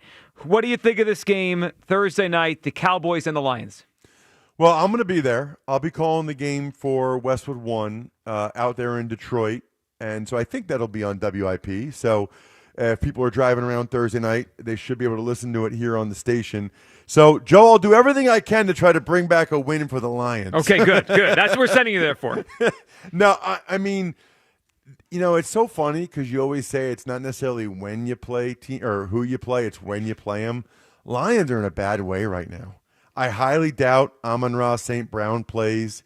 He sprained his ankle against the Packers on Thanksgiving. Then Terry and Arnold, their top corner, they just put on IR with a shoulder surgery. The Lions are really beat up. I think the good news is they still have a pretty good team, and they realize this is kind of their last dance at it. I mean, if you look at the wild cards right now, 9-win Seattle, 9-win San Francisco, 8-win Green Bay, including having swept the Lions, and they're 8-3-1 because of that tie against the Cowboys. So the Lions know it's kind of do or die. They pretty much have to win this game. But listen, I already recorded the Even Money betting podcast today. I'm a little surprised that the Cowboys are the underdogs by 3 points. I'll be taking the Cowboys in this game. They are playing very, very well. And you know why? More than anything else, they're beating people up front. They got 3 awesome D tackles right now in Odighizuwa, Kenny Clark, as well as Quinnen Williams. And then their O-line, those 2 young guards they have, the Tylers, Tyler Smith, Tyler Booker, they are pushing people around. Unfortunately, Joe, I would lean towards the Cowboys winning the game. Hopefully for all of us that have any involvement with the Eagles, that's not the case. All right, Ross, let's look forward to the next Eagles game. Monday night, which if Dallas wins, like you're predicting, that puts more pressure on the Eagles to get a victory Monday night against the Chargers. Your assessment on the Chargers, what kind of matchup this is, and how big of a drop-off? We know it's a drop-off, but how big if Herbert is out and Trey Lance has to play? Well, that's massive, although I will say Trey Lance looked really good in the preseason. Now, I know people say, who cares about the preseason? The thing is, he never looked good in the preseason anywhere else. He didn't look good in the preseason in San Francisco, didn't look good in the preseason in Dallas. They really just kept him because he's the number 3 overall pick. He looked legitimately good for the Chargers to the point where they felt comfortable getting rid of their other backup quarterback options. I think it was like Heineke. They traded because they felt really good about Trey Lance, and he can run, which gives the Eagles problems at times. I'd be stunned, though, Joe, if Herbert doesn't play. I mean, you want to talk about something? I don't know how many people even realize this. The guy broke his hand. He went in and got it x-rayed, confirmed it was broken, got a splint, ran back out there. Trey Lance didn't even get a full series. He came in during the series when Trey Lance was out there. Love Herbert, but that is annoying to play with that. It probably limits his running, and their offensive tackles are not good. This is a game where the Eagles need Jalen Phillips, Nolan Smith, Jalix Hunt to totally dominate off the edge to get pressure on Herbert. You can get him to turn it over, and they cannot get run over. You know, the Chargers just ran for 200-some yards, I think, against the Raiders. So what do you think Greg Roman and the Chargers are going to do, try to do to the Eagles after watching the Bears tape? This will be a big guys game. This will be a man's game on Monday night. Man whoop a man. Where the Eagles D-line needs to step up. Great stuff. Ross, we appreciate hopping on as always. Have a safe trip to Detroit. We'll be listening, and we'll catch up next week. Sounds great. See you guys. There he goes. Ross Tucker at Ross Tucker NFL. Big man's game Monday. Heard that? Man whoop a man. Yeah, he saw the same thing you and I did, specifically the way you viewed it was Jalen Phillips. The only way I could describe what I saw when the receiver was blocking him and he was backing up, and maybe he was told, like Ross saying, he would have responsibility in case the quarterback leaks out. It just felt like he didn't want that smoke on Friday. And listen, as a former defensive end, you supposed to ragdoll that fool. Like, you supposed to use him as a tackling dummy. You supposed to grab him by his shoulder pads and throw him all around the place. When I saw the receiver running him to block, I'm like, oh, he's going to take him on. He just kind of backed up. Yeah, but no, you hold the point. Like, you hold the point of attack. Like, you and if you have to, you put him in the hole and you keep your outside leverage. He was running underneath blocks.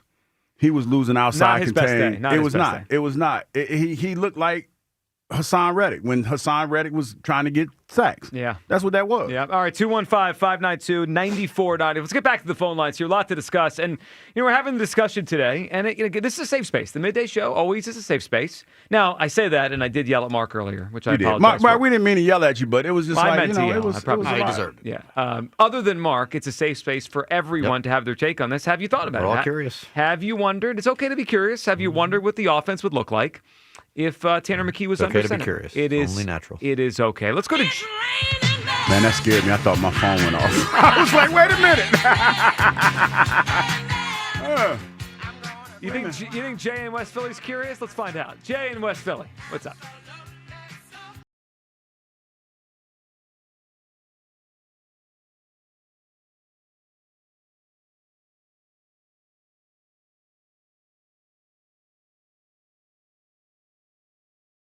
One. Mm-hmm. 4 weeks ago, you was hollering about Jalen passing good. It's a passing team. He's near the MVP votes. Now you want to replace him? Well, I've thought about it. What did you think about it for? Well, because the offense stinks. What you doing with that reckless speculation? I mean, Jay, you ever do thinking? You ever think about things? What's going to happen if McKee get in there? Well, could it be worse? I mean, is the penalties going to stop? The false starts? No, could they score less points? The false starts by the slot receiver going to stop? Do you think they'd score less points? Is Tanner McKee going to tackle DeAndre Swift? Well, he doesn't play. Jalen Hurts didn't tackle anyone either. We're talking about the offense. Don't either, but you blaming him for everything.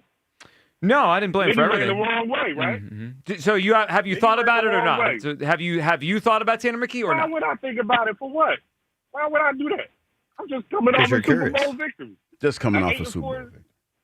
Yeah, 8-14. Oh no, Jay! Don't do that. Don't do the 8-4 thing. Do it, Jay. Do it, Jay. Do it, Jay. We can't. I'm telling you, you can't do that. You ungrateful, Gilio. That's what you is. That's what it is. You're ungrateful. You know what you're? You was just at the parade. Just at the parade. Are you grateful for the last 4 games? 59.1% completion, 6.6 yards an attempt, 86 passer rating, 3 fumbles and a pick. The defense was back. And you thought the defense was back playing against Jared Goff? I don't understand. You thought the defense was back to number 1 playing against Goff? The same cold weather that we played in, they played in. So what you think they would have did if it was warm weather? But that's all Jalen's fault, right? You gonna put McKee in there? It's gonna change everything. Do you think they'd be worse? You haven't answered that. Oh yeah, they're gonna be worse. Why? Yeah, they're gonna be worse. What's going to change? Is that going to stop Mailata from holding Michael That's going to stop all the false starts? No, but you know what? It might lead to the ball getting out faster. It might lead to more accurate passes. Yeah, it might not. It might be better. Is Right? that going to help the center with the bad back? Bad the back. accurate passes. Didn't Smitty run the wrong route on that high read? Why are we assuming? We don't know, Jay. Hold We don't know. The verdict is still out on that. Why are we assuming Devontae was wrong and not Jalen? Because you heard Kurt Warner say he's supposed to sit down. He's supposed to go out and take the out on that. Hold on. Is Kurt Warner? He got it wrong, right? Was Kurt Warner in in the hot read? He threw the ball and he ran the wrong way. I have a question. Is Kurt Warner right? is Kurt Warner in the Eagles huddle? Yeah. You're a Hall of Famer. If you wanted this to be your point, you would have brought him on. Kurt Warner said this. Kurt Warner said that. We won't call Kurt. We won't see when we get Kurt. Yeah, wait, I'd love to have Kurt on, but Kurt's not in the huddle. But bottom line is this, Jay: should that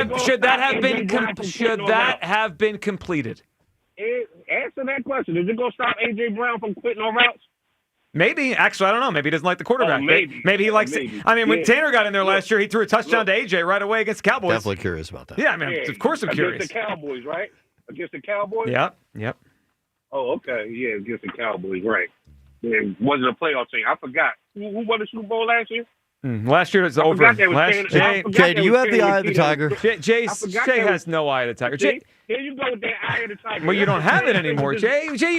You've lost your eye of the tiger, Jay. Man, ain't nobody running I miss the. You know what I miss? I miss the old Jay in West Philly. Ain't nobody running behind that fraud. Whoa! Yeah. Now we're calling Rocky a fraud, Jay. Jay, I'm disappointed, Jay. Rocky had a rough. Why? Because he's a fraud. Because this city been running behind that fraud for years. A fake boxer. That's from I New knew you York. didn't have the eye of the tiger. Yeah, it's a shame. It's a shame. Yeah. You're running behind that fraud. Well, I think he's from New Jersey. I think the real guy was the Bayonne Bayonne brawler, Jay. Jay, what do you got? Jay, look, and he stole that. Whoa, he's a winner. Yeah, champion. Took down Apollo. Took down Apollo and Rocky too. All right, Jay, what do you got for us? What is your someone that replaced someone else? How about if we get Sean Bell or somebody to replace you in a couple I days? knew he was going to do something like that. Well, so Jay, I appreciate your humor. Well, Jay, I appreciate your humor. Here's the replace you with Sean Bell. Jay, I appreciate your humor. There's too many black folks on this. Jay, see you. They don't want that. I was kidding, man. I mean, so okay, Jay, that was uncomfortable for everybody. I apologize for that. I should have did that. Ricky Schroeder came down here and took Ike's show from him. You're gonna get in trouble. You're gonna get in trouble. I made it uncomfortable. I'm sorry. I should have did that. Jay, appreciate your phone call. See, here's the problem.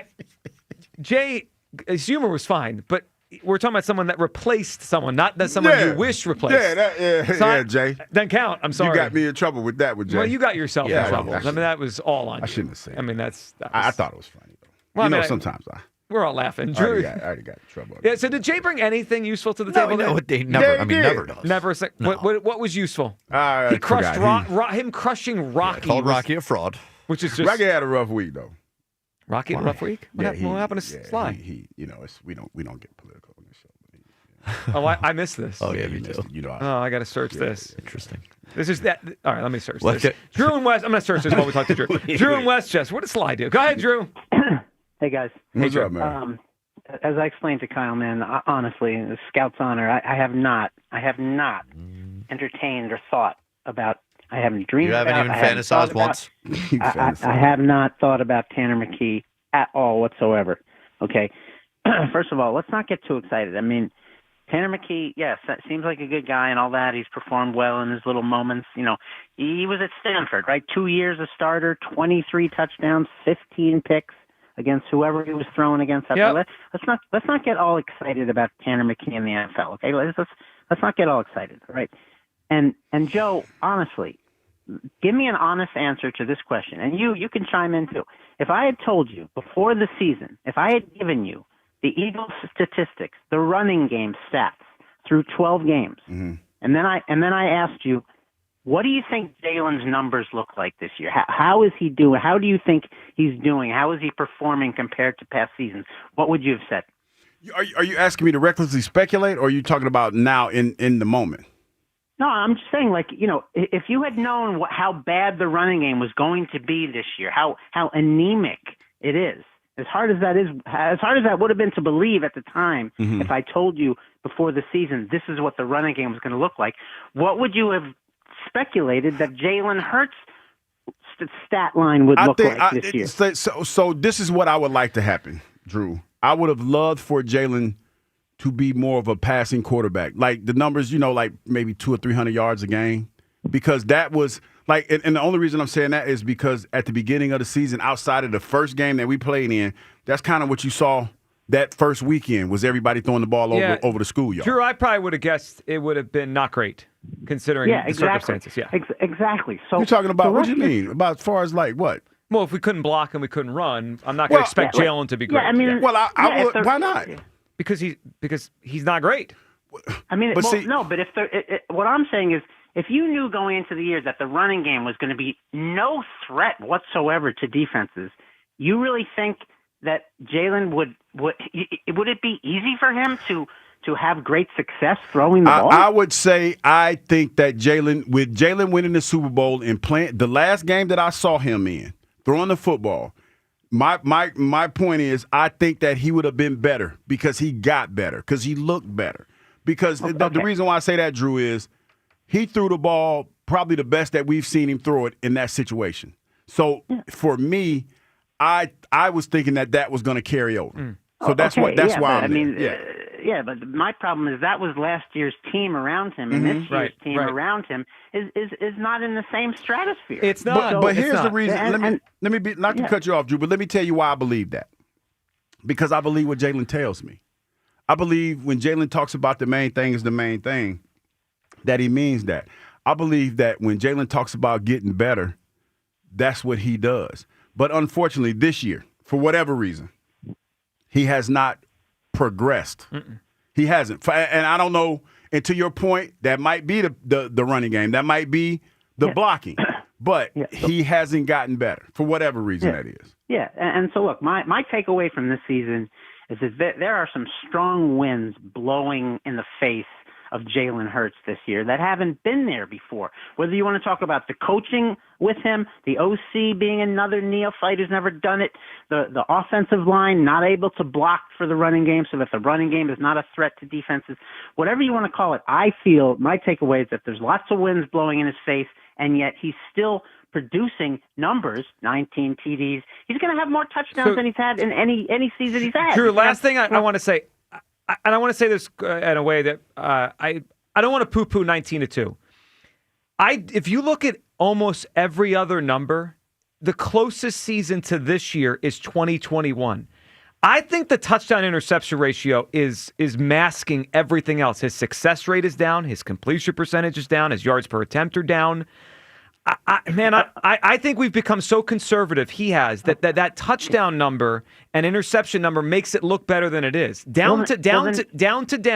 This is the worst I've seen him play in a long time.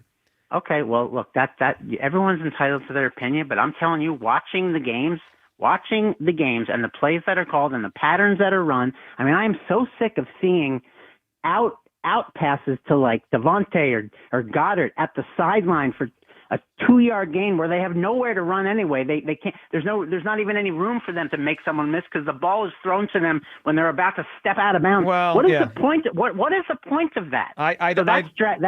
That's dragging down the average yards per attempt ridiculously, and they've got to stop that nonsense. But I also think he's inaccurate, and it's dragging down yards after catch. There was a play last week where AJ could have caught the ball and ran, and he waited, threw it him, he fell down, and there's nothing after it. So I think it's all in there. All right, Drew, what do you got for us for one guy that replaced someone else or something that replaced something else? Yeah, but please don't compare him to Aaron Rodgers, who's no running threat at all, and like he's just dumb. He's a washed quarterback. Yeah, he stinks. We know Rodgers stinks. Yeah, and so my replacement is Bernie Perrant replaced Doug Favell and got us 2 back-to-back cups. Bernie Perrant's a big one, Drew. Yeah, that's a big one, and that's super huge. I like that one. All right, 215-592-9494 to hop in. Also on the other side, it's time for Kiss the Baby here. Our toughest one to date, I believe. This is starting to get hard now. All right, contest line number 215-988-1258. 215-988-1258. Caller number 1 gets in the mix for a prize at the end of the season. Plus, Hugh might tell his old coach to calm down here. You got to hear this audio from Andy Reid. All next, midday show, Sports Radio 94 WIP. As the baseball offseason begins, questions remain for the Phillies. Does Schwarber re-sign? Oh, we'd love to bring Kyle Schwarber back. It's a priority. Will JT return? The most prepared guy I've ever been around as a catcher. Can the Phillies retain Ranger? What a performance for Rangers, Suarez. Listen for the latest. All your Phillies offseason happenings happen here.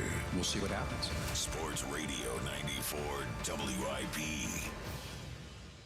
FanDuel, in partnership with Valley Forge Casino, is the #1 sportsbook for same-game parlays. From points and rebounds to threes and assists, FanDuel is the best place to combine all your favorite picks into a same-game parlay or track every stat live all in one easy-to-use app. And right now is the perfect time to join because new customers get $150 in bonus bets if your first $5 bet wins. So bet on the players you love the way you want. Head to FanDuel.com/JohnR, JONR, to sign up today. FanDuel, official sports betting partner of the NBA. FanDuel Sportsbook is the official sportsbook of 94 WIP. 21 plus in President, Pennsylvania. First online real money wager only. $5 first deposit required. Bonus issued as non-withdrawable bonus bets, which expire 7 days after receipt. Restrictions apply. See terms at sportsbook.fanduel.com. Gambling problem? Call 1-800-GAMBLER. Hungry? Then listen up. For a limited time at Royal Farms, grab hold of a 4-piece mixed world-famous chicken box with Western fries and a warm buttermilk biscuit. All for just $10.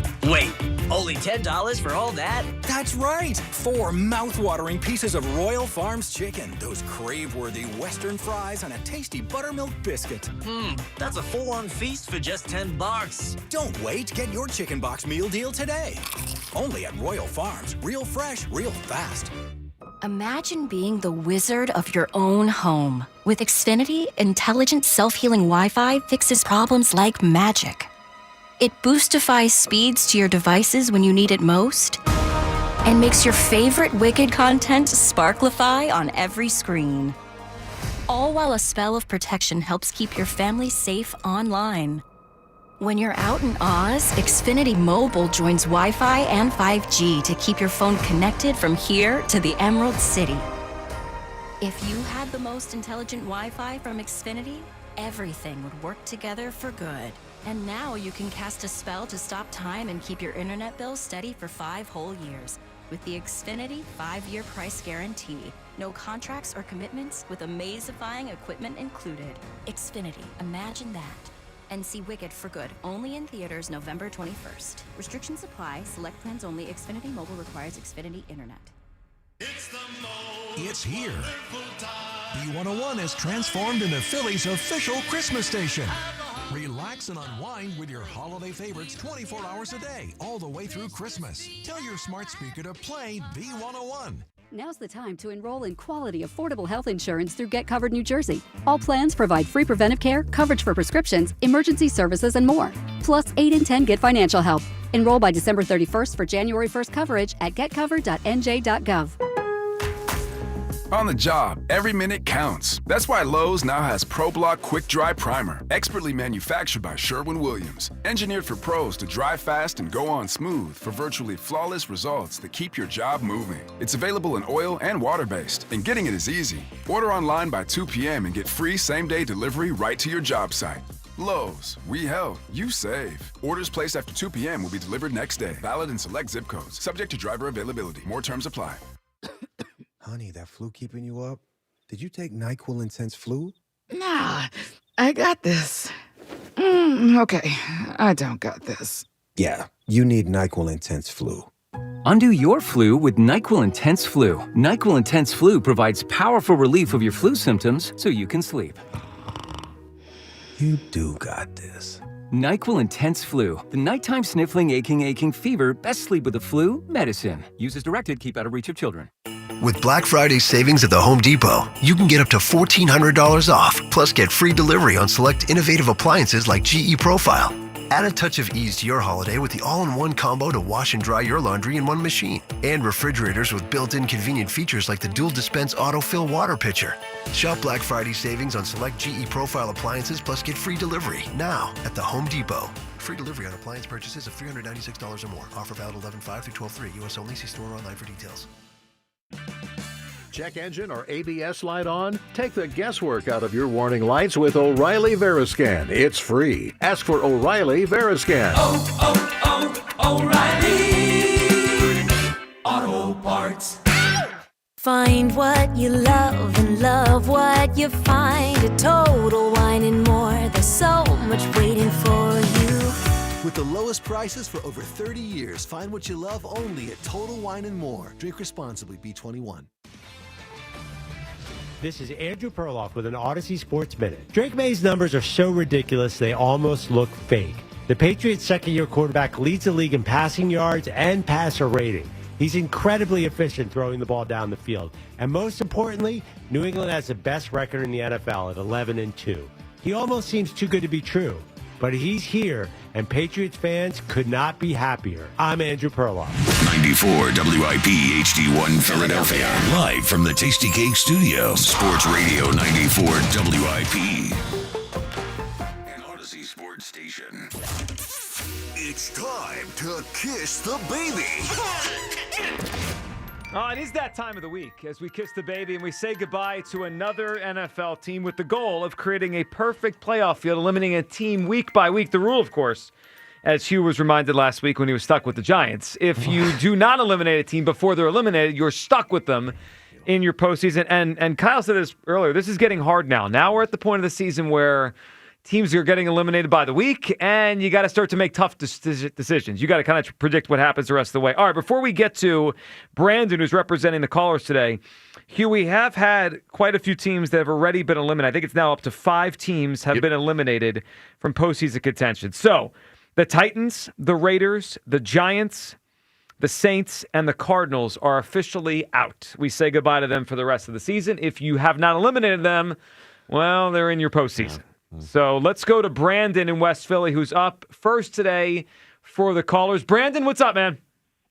What's going on, man? How you feeling today? Brandon, we're good. What's going on? We're trying to unpack all these things. Brandon, so you get to play for the callers today. Who are you taking out and eliminating for the rest of the season? We're done with the Jets. They're done. Well, that's you know what? They have won a few in a row, which they haven't been eliminated yet. Jets are already taken by the callers. Oh, the Jets are already taken by the callers. Okay. Yeah, you're okay. Okay, so who else? Do I get another option? You got Am I too late? Yeah, you go. No, you you're can good. pick someone else. Then we're done with the Vikings. That's it. I think the callers picked the Vikings, didn't Yeah, they did, yeah. All right, Okay. so let me just Oh. I'll keep you posted here Okay. with every Help me out. for every team you've eliminated. You've already taken the Saints, Jags, Titans, Vikings, Seahawks, Jets, Commanders, Dolphins, Browns, Giants, Niners, Cowboys. So you got to take someone that's not on that list. Also, you're stuck with the Raiders and the Cardinals right now. Ooh, tough scene. It's not Brandon's fault, really. No, it's not. Brandon, You're all going to right. have to eliminate a team that is probably pretty good that still has a chance of making it right now, is where you're at. Yeah, that's kind of where we're standing right now, brother. Then down goes Joe Burrow and the Bengals. Yeah. Okay, good. That's free. All right, good one, Brandon. You know what? Now they have a little life. Brandon, good phone call. But a smart play. But it's smart play. They are 4-8 and probably not going to make the playoffs. All right, so Brandon, after a little bit of a speed bump there, gets the Bengals. I mean, This is a tough week to do it, is. especially if you're like coming in Oh, totally blind. I totally like get it. Brandon. No, it's all good. Brandon, good job. We appreciate it. All right, that puts up Kyle as our second pick today. Yeah. And who are you? Being as perfect as I am so far, this is where it gets difficult. I got to take a team that still has a good chance here. Okay. I'm not gonna walk with you just yet, but I'm gonna go with another AFC North team who looks like they're trending very downwards. And I'm eliminating the Steelers from the playoffs. Well, when you got the Fire Tomlin chance, things are not going well. Now, they do play for first place on Sunday, so it's a little bit risky on your part. They have 2 games against the Ravens. I know. I know, but... So Kyle takes out the Pittsburgh Steelers. That puts Hugh Douglas up for your pick today. Hugh, who are you saying goodbye to? You know what, man? As I look at my teams that I've eliminated, I mean, this is probably the logical choice. But I'm torn, right? Because I got love for this place, right? I got a lot of love for this. But you don't want to get stuck with a team that's going to get eliminated. Yeah, that's the thing. Man. Just say it. Atlanta. Say it again. Yeah, louder. say it louder, please. Atlanta. Now clearer. Atlanta. Okay. Atlanta out. Atlanta. Yeah, that's a good choice. That team is done. Okay. Well, you guys all saved me today because I was very close to getting stuck with a team As I went through my list, I realized that I have not yet said goodbye to the Washington Commanders, and they are very ripe to get eliminated very quickly here. I think they actually could have gotten eliminated last week, but with the Eagles' loss, that kept them alive for one more week. But aren't they like 3-9 now? Yeah. Yeah, they're dead. They're dead. I was going to say Hugh and I should have colluded against you, but we've already taken them. So. Yeah, we couldn't have did anything. So you got that. it was just there for me. All right, so I take out the Washington Commanders.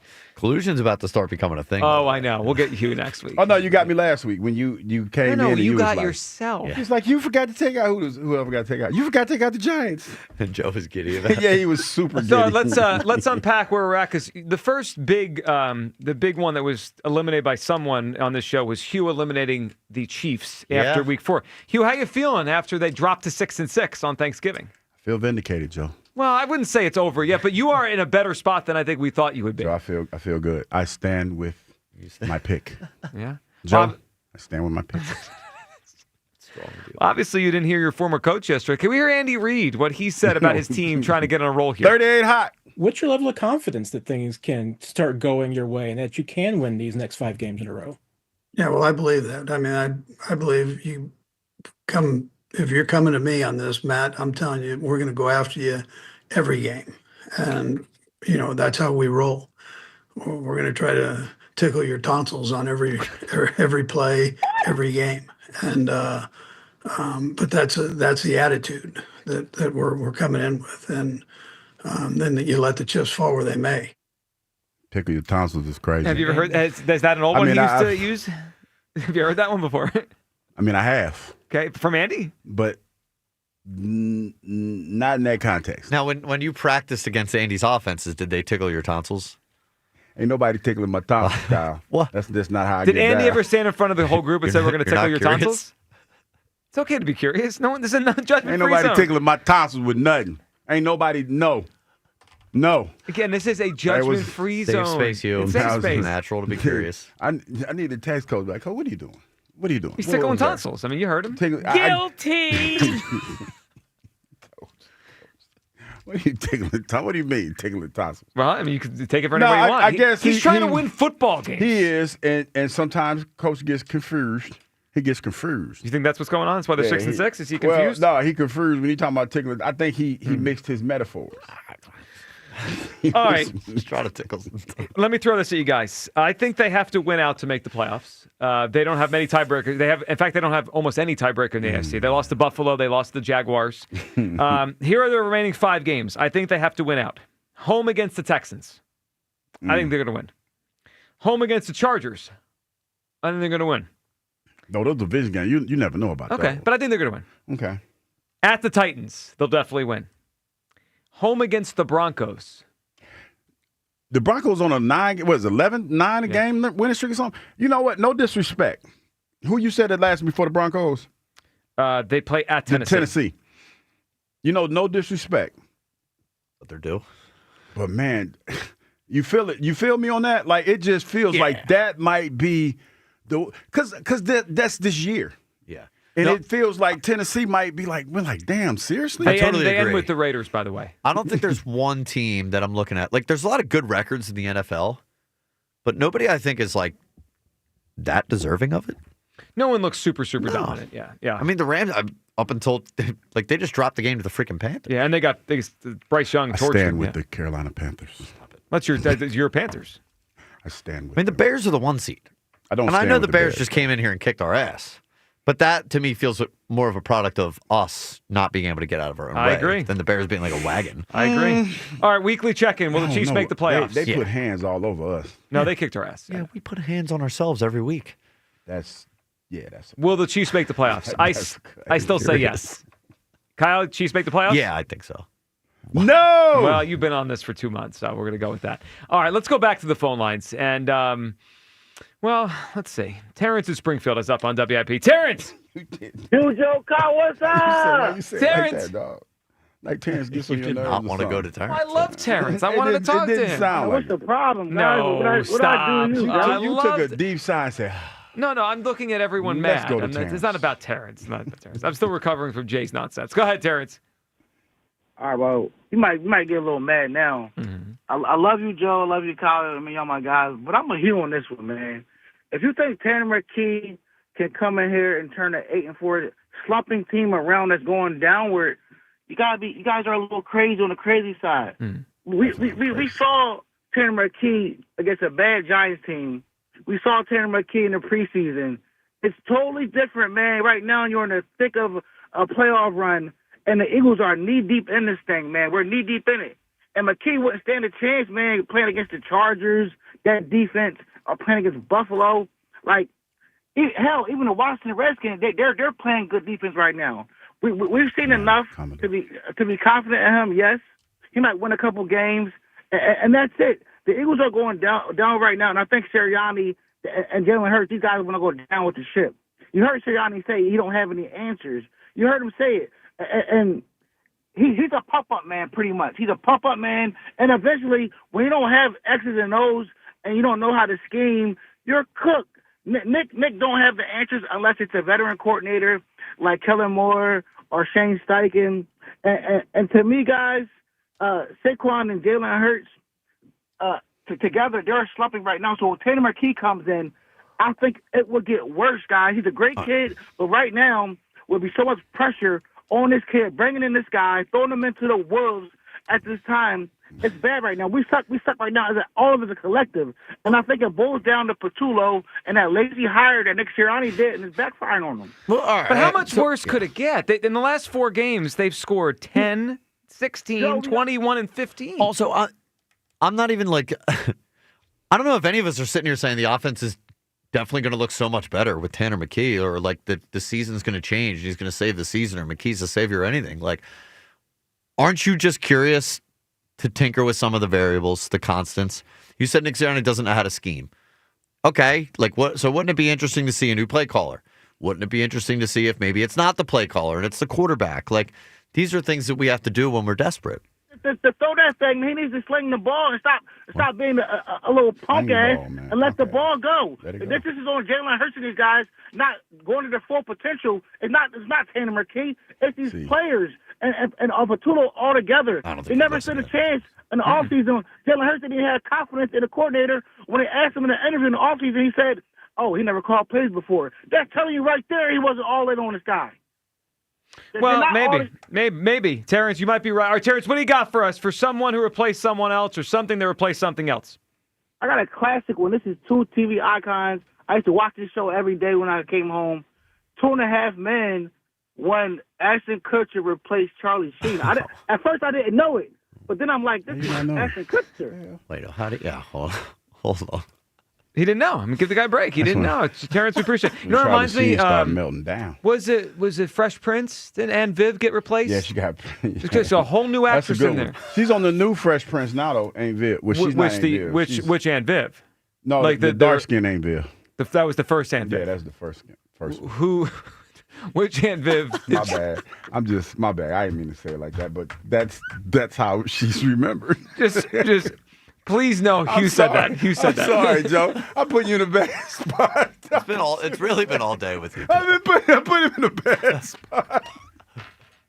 And Joe's like, "What the hell?" He's like, "What you mean? What are you doing to this guy?" All right. No, because okay. Full disclosure for the people that don't understand what happened. Like, there were 2 Aunt Viv, the light skinned Aunt Viv and dark skinned Aunt Viv. And the way that I remembered it, and most people do that watch Fresh Prince. It was dark skin Aunt Viv. Okay. I didn't, but you know. May I ask the question a different way? Because I had a question, then you ruined it. Did you like the first Aunt Viv better? I like the dark skin Aunt Viv. Okay, or the second Aunt Viv? I like the dark skin Aunt Viv. Okay. I did it again, huh? You did. I asked first or second. Because I don't know her name. Yeah, how about you, Joe? First or second? Which one you like, Joe? I stand with Joe Gilly on this one. I also was a bigger fan of the first Aunt Viv. Okay, just the first one. Yeah, being fully transparent on this. I thought Aunt Viv 1 was the best Aunt Viv. Hey, we're all inclusive on this show, man. Yeah, yep, we don't run away from anything I'm just for glad politics. you were the one that used the adjective. We don't talk politics. I just went with the numbers. I just went with the numbers. Run away from politics. Yeah, that's the one, because we can't dance away around that one. Yeah, we can't. All right. Aaron in San Diego feels like the right call to bring up next. Aaron, what's up? Buenos tardes, Philadelphia. Aaron, how we doing? Did you see Kyle's face? Real quick before we get into the topic, I just wanted to shout out to Will in the Northeast. I stand with you, man. Even though your calls hit differently without the Rocky music, I stand with you, my friend. We're standing with everyone. Yeah, we stand with everyone.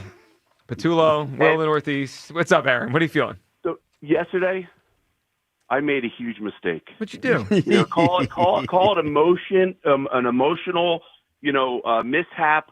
Call it mental fatigue. Oh, when you were talking about Tanner time, when you said that.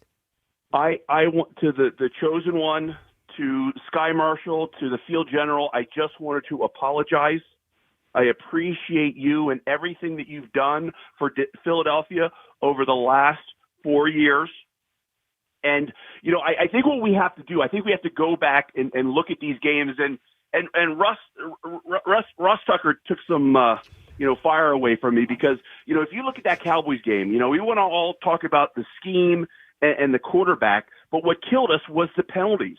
If we don't have those 14 penalties and we don't have those two big turnovers, we win that game walking away. And then even the Bears game, everybody wants to beat Jalen Hurts up for missing Dallas Goedert going up the middle, who's wide open. Yeah. If he hits Devontae Smith, in stride, Devontae Smith scores a touchdown on that play. Yes, I agree. It's touchdown. Should be a touchdown. So here's what we need to do. And it's funny because Nick Sirianni, when he's winning, and he throws out these analogies and these metaphors, you're like, wow, man, this guy's a genius. And then when they're losing and he throws this stuff out there, you know why the guy has his eyes are brown, because he's full of what. Is that right? Is that what that is? This team just needs to focus, man. We just need to focus. There is definitely a miscommunication somewhere in that locker room. Maybe we have to have a come to Jesus meeting. Maybe we need to go out for ice cream. Maybe we need to do something where we can get this team to come together, play as one. Because listen, this and hey, to the YouTube people out there, I heard you. I'm going to try my darndest to get to the game on Monday night. I'm going to give it my all with the EAGLES Eagles. We're going to give the Chargers hell. But I have confidence in the Sky Marshal, in Quadzilla, in the monsters of Broad Street, in the young gun gangrene defense, Nick Sirianni, Kevin Patullo. I believe that they can win. I believe that they will win. Let's go, Birds! Aaron, appreciate the phone call. I mean, the Sky Marshal stuff, we might have to put that on the shelf for a few weeks. Sky Marshal. I think the best way we could do this, I think Hugh and I have thought about this during Aaron's whole call. I think we just go with original and Viv and then knock off and Viv. Okay, that's fine. I'll go with you on this. Yeah. I stand with you on this. Let me take the lead on the and Viv conversation. Maybe we just stop at the end. Gary in Doylestown. What's up, Gary? Hey, what's going on, guys? Gary, what's up? Definitely the original and Viv. Yeah, without question. They made everybody You original. Hey, listen, so I think everyone's lying if they can't say that they at least crossed their mind about Tanner McKee, because it definitely crossed mine. Right now, we are headed towards a dumpster fire with this team and the way they're losing. It's not that they're losing, it's how they're losing. This is part of the problem. That's what kind of worries me the most. Well, and the fact, Gary, that we're for the second time in 3 years in one of these situations. Now, 2 years ago, it was really the defense's fault. That's why that team collapsed. And the answer was, all right, we'll just go get Vic Fangio. The hard part this time, Gary, is we're just going to hope we're going to find a new coordinator and hope that we patch this thing together. Like, it's concerning that the offense, which is where all the money is, as Hugh always reminds us, on the team, they're not playing well. They're not doing anything. I was going to say, we have the highest pay for the offense, yet we're one of the lowest in production of the offense. So I don't think an offense coordinator is going to fix all that. Yeah, I don't either, which means they're going to have to make hard decisions this offseason. It feels like that's what's coming. Yeah, I'm not saying we need to put Tanner McKee in, but it definitely crossed my mind. Yeah, you know what? I think everyone in the stadium on Friday probably crossed their mind at some point, whether it be the first quarter or the third or the fourth. All right, Gary, what do you got for us? Someone or something that replaced something else? All right. The Replacements, the movie, Shane Falco and Eddie Martell. You know what? That movie, I remember going into it, I was like, I don't know about this. And then I loved it at the end. Gary, that's a good phone call. Big Red took us to the movies to see that when we were in Lehigh. Oh, wow. Yeah, we went to the movies to see that. Did you guys take up the whole theater? Yes, bought the whole theater out. Yeah, it was fun time. He gave us literally the replacements, the movie itself. Good one, good phone call. All right, 215-592-9494. We got the winner for today's combo con along with your calls. You could hop in to try to get in and get the prize here. Plus, you people and John Heyman with the latest on the Phillies' plans. We are now, 5 days away from the start of the winter meetings? And a new team that's entered the mix for Kyle Schwarber. It feels like they're lining up now as Schwarber is set to cash in pretty soon here. 215-592-9494. We'll do a little hot stove check-in, your calls. It is the Midday Show on Sports Radio 94 WIP. FanDuel, in partnership with Valley Forge Casino, is the number one sportsbook for same-game parlays. From points to rebounds to threes and assists, FanDuel is the best place to combine your favorite picks into a same-game parlay or track every stat live, all in one easy-to-use app. And right now is the perfect time to join because new customers get $150 in bonus bets if your first $5 bet wins. So bet on the players you love the way you want. Head to FanDuel.com/GIGLIO to sign up today. FanDuel, official sports betting partner of the NBA. FanDuel Sportsbook is the official sportsbook of 94 WIP. 21 plus in President, Pennsylvania. First online real money wager only. $5 first deposit required. Bonus issued as non-withdrawable bonus bets, which expire 7 days after receipt. Restrictions apply. See terms at sportsbook.fanduel.com. Gambling problem? Call 1-800-GAMBLER. The NFL plays on Sports Radio 94 WIP. Thursday night, the Cowboys head to Motor City to battle the Lions. Coverage starts at 7:30. Your home for the Eagles and the NFL on Westwood One. Hey, now we roll. Sports Radio 94 WIP. I'm Michael Jenkins here to help you beat the books with the BetMGM Network. And we're headed to the ice tonight. Little sick and puck taking the Stars on the money line against the Rangers. The Stars are on a heater. They are one of the best teams in the Western Conference. It's 17-5. They've also won their last 4, and they are great on the road. The Rangers, on the other hand, have struggled this year at just 13-12. We like the Stars on the money line tonight at the Garden. I'm Michael Jenkins from the BetMGM Network. Bet smarter and beat the books and download the BetMGM app today. Please gamble responsibly. My name is Whitney Allen. I am a widow. My husband, Ryan, died. We never thought in a million years we'd have to use life insurance. The unexpected happened. With Ethos, it is so fast and easy. It's 100% online. You can get a quote in seconds, apply in minutes, and get same-day coverage. No medical exams, and you can get up to $3 million worth of coverage through Ethos. Get your free quote at ethos.com/game. That's ETHOS.com/game. Time spent on application may vary. Online health questions required. Spread the word, new drinks at Wawa. It's not around long, it's a limited offer. Snickerdoodle and peppermint cookies and cream. The holidays are here, and so are Wawa's holiday beverages. Try the new iced Snickerdoodle latte or peppermint mocha while the season lasts. Gotta have a Wawa. Hey, it's James Seltzer. When it comes to projects on your home, you've got to get someone you can trust. Someone that's going to deliver quality and a fair and honest price. And that's exactly what you're going to get from J&S Family Roofing. From the time you call in until your roof is complete, you're going to deal with one of the owners. Stu, Dustin, Nick, and Kevin. They are the best. If you don't believe me, just look at Google what their customers say about them. Only 2% of GAF roofers are Master Elite status. J&S Family Roofing are among them, allowing them to give their customers the best warranty available. Check them out. Go to jsroof.com. Imagine being the wizard of your own home. With Xfinity, intelligent self-healing Wi-Fi fixes problems like magic. It boostifies speeds to your devices when you need it most, and makes your favorite Wicked content sparklify on every screen. All while a spell of protection helps keep your family safe online. When you're out in Oz, Xfinity Mobile joins Wi-Fi and 5G to keep your phone connected from here to the Emerald City. If you had the most intelligent Wi-Fi from Xfinity, everything would work together for good. And now you can cast a spell to stop time and keep your internet bill steady for 5 whole years. With the Xfinity 5-year price guarantee. No contracts or commitments with amazifying equipment included. Xfinity, imagine that. And see Wicked for good, only in theaters November 21st. Restrictions apply, select plans only. Xfinity Mobile requires Xfinity Internet. Wawa has your favorite go-tos. So why not give our clubs and paninis a go? Always customizable, always craveable. Bold ingredients stacked in a toasty, satisfying club, or layered into a perfectly melty panini. try new signature recipes like a garlic honey hot oven roasted turkey club sandwich or garlic honey hot panini with the new honey hot garlic aioli mashup sauce. You might just discover a new favorite go-to with Wawa's clubs and paninis. Gotta have a Wawa. Actual price will depend on product and subscription plan. Featured products are compounded drug products, which the FDA does not approve or verify for safety, effectiveness, or quality. Prescription products require an online consultation with a healthcare provider who will determine if appropriate. See website for details, restrictions, and important safety information. Want a boost in and out of the bedroom? Hims has you covered. Introducing a new 2-in-1 approach to level up your game. Tadalafil for better bedroom performance and zinc for testosterone support. Put it all together and you've got what you need to turn things all the way up. Getting started is simple. Just go to hims.com/joy to start your free online visit. Through Hims, you can access ED treatments including pills, chews, and more. 100% online.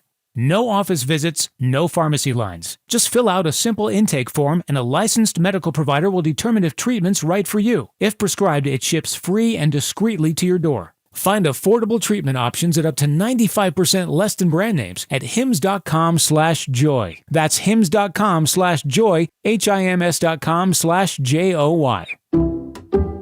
Some people just know you can save money on car insurance by checking Allstate first. Like you know to check the weather first, before wearing face paint to the game. Bro, your Go Cats is dripping into your nachos. Oh, and now paint is in my eyes. Interception! Did you see that? No. Yeah, checking first is smart. So check Allstate first and see what you could save. You're in good hands with Allstate. Potential savings vary, including based on how you buy, subject to terms, conditions, and availability. Allstate North American Insurance Company and affiliates, Northbrook, Illinois. This is Hugh Douglas and Joe Giglio on Sports Radio 94 WIP.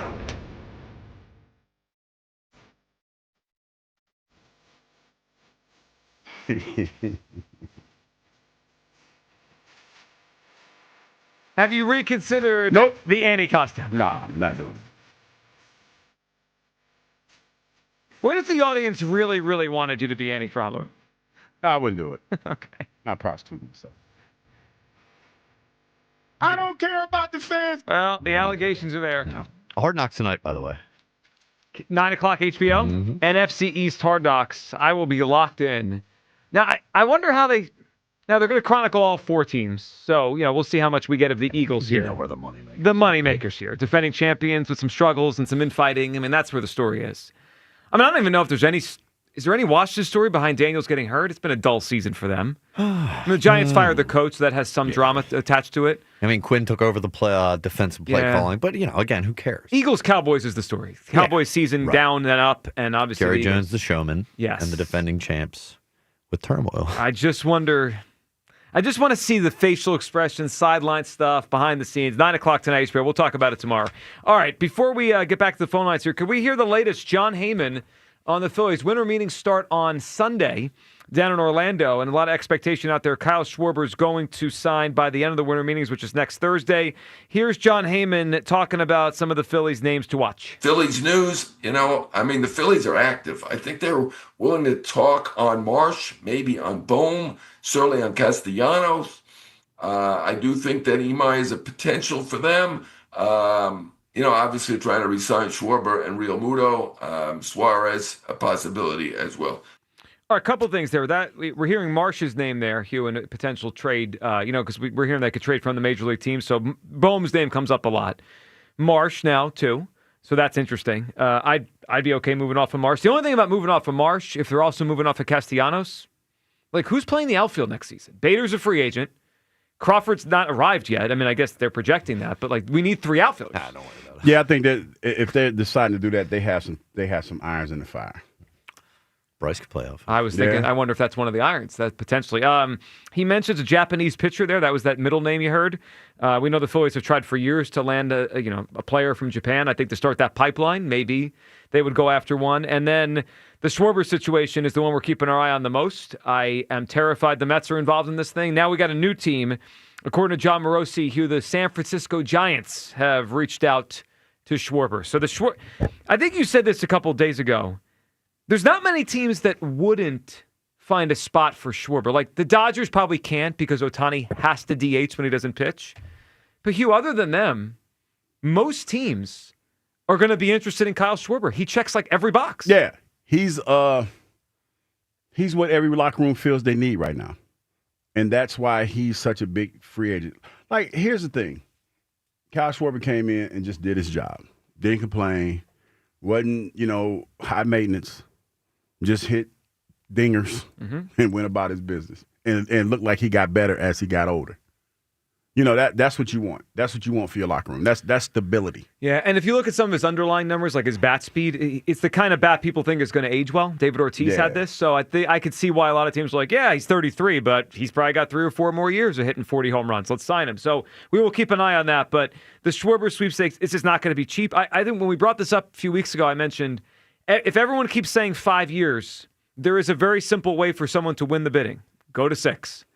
And we'll see if the Phillies are willing to do that when we get towards the winter meetings this coming weekend. 215-592-9494. All right, let's go back to the phone lines here. We'll get to you people. Did you people enjoy the conversation today about the Jalen situation? Yes, I'm sure they did. Very much Yes, okay, good. All right, Big V in Mount Laurel says he knows what would happen if Tanner McKee played quarterback. Hey, Big V. Well, that must mean he thought about it. Well, of course he did. Of course I didn't. Big V. Then how do you know what it would... Why would I do that? Okay. Well, you said you know what would happen. How would you get there without thinking about it? Because I'm looking at I'm kind of like Hugh on this one. Oh, sure. You can use your intellectual prowess to. Yeah, I have vision, Big V. I got vision. So you know what that's called? You can do that. You know what that's called in smaller words? With you. Thinking about it. Using your intellectual prowess to know what will happen is called thinking. That sounds like if you open up a dictionary, describe the word thinking. Okay, well, listen, I went through this whole bull crap with the you people yesterday, and that whole thread and all that back and forth was caused by 2 people. One, I'm going to speculate on, is more than likely AJ. The second one is some 20-something-year-old who lives in his mother's basement. He's waiting for his girlfriend to get off her waitress shift so he can take her tip money and go buy some gummies. Oh, he said waitress shift. Wow. This is some tough talk on Twitter today. I got in trouble for that. Yeah, well, you got to stop. But that's all it is. And here's the thing.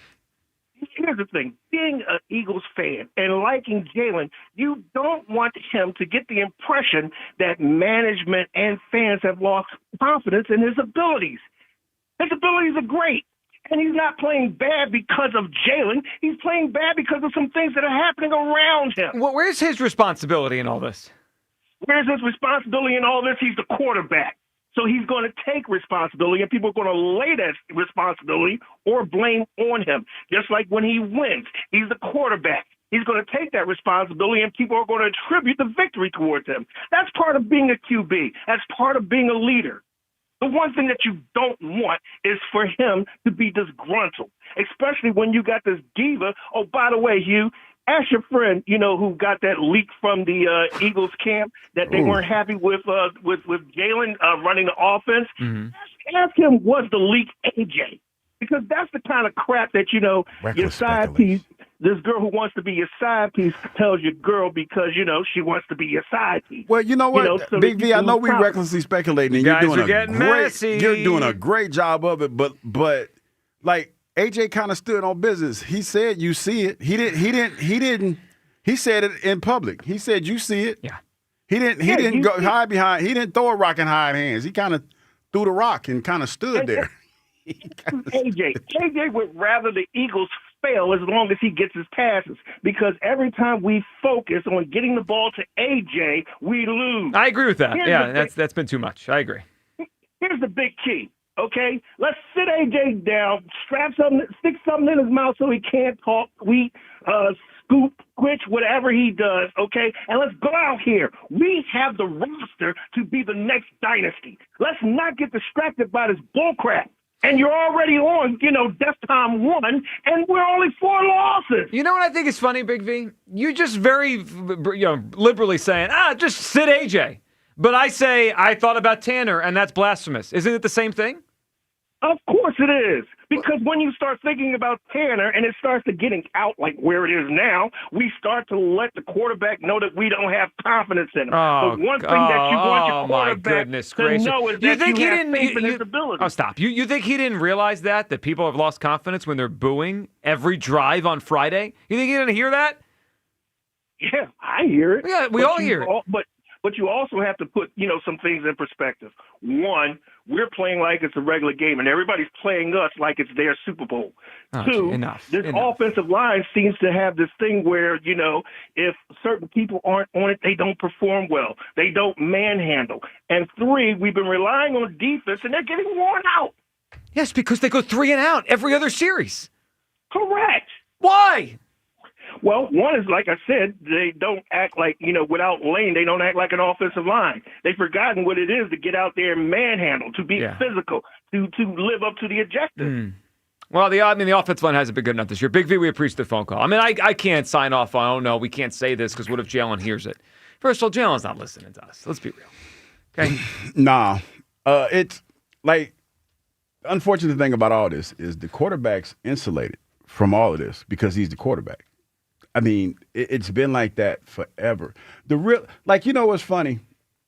I've been around a lot of quarterbacks, and I talk about Boomer all the time and how much of a Richard he was. To be honest, most quarterbacks are, especially when they're in the position that they're in because they're the face of the franchise, so they're treated totally different.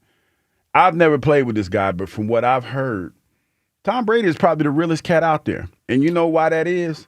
It's because Belichick had his foot on his neck the whole time. Until Tom couldn't stand it 20 years later. Yeah, and but that's how you have to handle those cats because, and I say this jokingly, but it always feels like when they get paid, they get brand new. Think about it. And I'm not saying Jalen is this, but it feels like it might be. Because when you think about the timeline and all the stuff that Jalen used to do. When you get bread, sometimes you got to change your social circle, right? And a lot of times when quarterbacks get their bread, and I'm not indicting him with this because I don't know who he hangs out with, but I have some reckless speculation that I could do. And him and AJ was real tight before he got that bread, right? They don't seem as tight anymore. They used to be on Zoom calls together and stuff like that. And then all of a sudden, somebody gets paid and, ain't showing up to certain functions, that family functions and stuff like that. And, all of a sudden, we getting on Twitch streams talking greasy about folks and stuff. It's just, man, I'm telling you.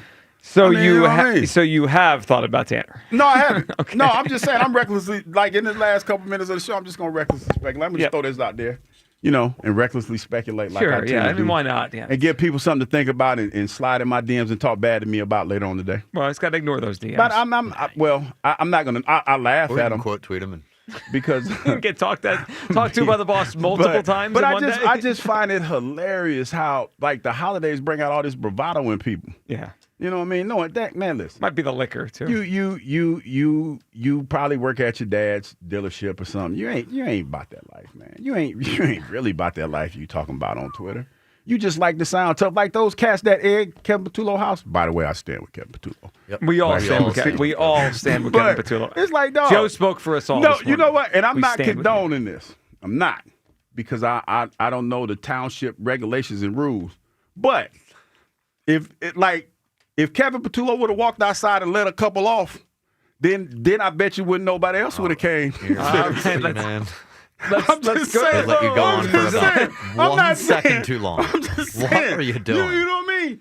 Like for real. Like you mean if he threw eggs back, right? Yeah, that's what I meant. That's what I meant. Right. If he threw a couple eggs back, the neighborhood to do that in. Yep. That's New Jersey. So what's that? The suburbs. Yeah, what you're saying is you really stand with Kevin. I'm just saying. Like, you get a different perspective when you hit them eggs cracking on the ground like cacao. Yeah, the eggs. When the eggs be cracking. Pasture raised too. We cracking them brown eggs. Yeah, not you know this what I mean? No. Yeah, this guy, he would never throw eggs. Hey, we cracking eggs. Cacao, they hit the ground like all right. Them eggs. Self eggs from a chicken. Self in North Philly. What's up, Self? Hey, yo, man. Let me give me a minute real quick, right? Yeah. I just need a quick minute. Because first off, no, hell no, I ain't never think about no Tanner McKee. You know what I'm saying? And I told Kyle, y'all might take my takes as crazy, but I ain't never lie to y'all. I ain't never think about no Tanner McKee. I'm riding with Jalen, man. You know what I'm saying? That's first and foremost. Secondly, y'all stole my Aunt Viv answer. I forgive y'all. It's all right. You know what I mean?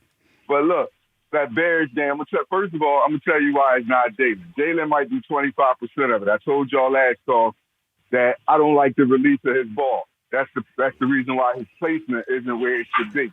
And although I give him praise, I can give him criticism too. I don't like the way he releases the ball, and his ball, he don't lead the receiver to the ball. He puts it right there or somewhere around, kind of around the big nub. You know what I mean? But I'm going to tell you why it's the play caller. When you look at it, everybody done said it already. It's not rocket science. You had Steichen, you had more experienced play callers. They went to Super Bowls. You get these inexperienced play callers. That's Sirianni's playbook. They're riding Sirianni's coattail. So it's not working. That's why it's the play caller. It don't take the rocket scientists to see that. As far as the Chicago Bear game, I'm gonna tell you like I told other people. Who better to get the plays from than former players? You had Swift, who played in that offense. You had CJ who played against that Alameda offense. Zacchaeus is there. Yeah, there's a lot of them. Yeah. If I'm a coach, I'm calling them players in. What do they do well? What do they like to do? And that's how you you do your homework. You know what I'm saying? And that's what they did. And not to mention, the Eagles play with a pretty boy softness.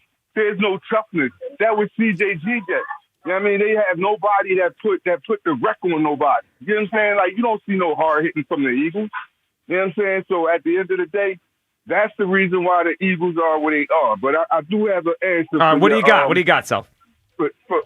I got one better than the Bears, right? Okay. I'm going to go with Val Kilmer replacing Michael Keaton as Batman. Val Kilmer replacing Michael Keaton. I love those Batman movies, Self. We appreciate it. But who's your favorite Batman, Hugh, of all the Batmans?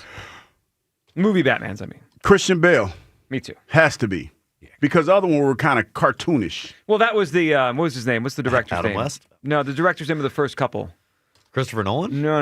That was the Christian Bale ones. Because, like, the first couple Batmans were in the vein of the Adam West. Like, Adam West is the OG. No question about that. You know, because I remember watching Tim Burton was the early ones. Yeah, kind of the goofy, cartoonish. Yeah, but when, like, because in the comic books, if you read the comic books, when they introduced Bane into the comics, that's where Batman kind of took a dark turn. Yeah, no, The Dark Knight, those are great movies. All right, we will pick a winner here coming up in a few minutes. Can we first hear from you people, see what they're up to on this Tuesday? You people.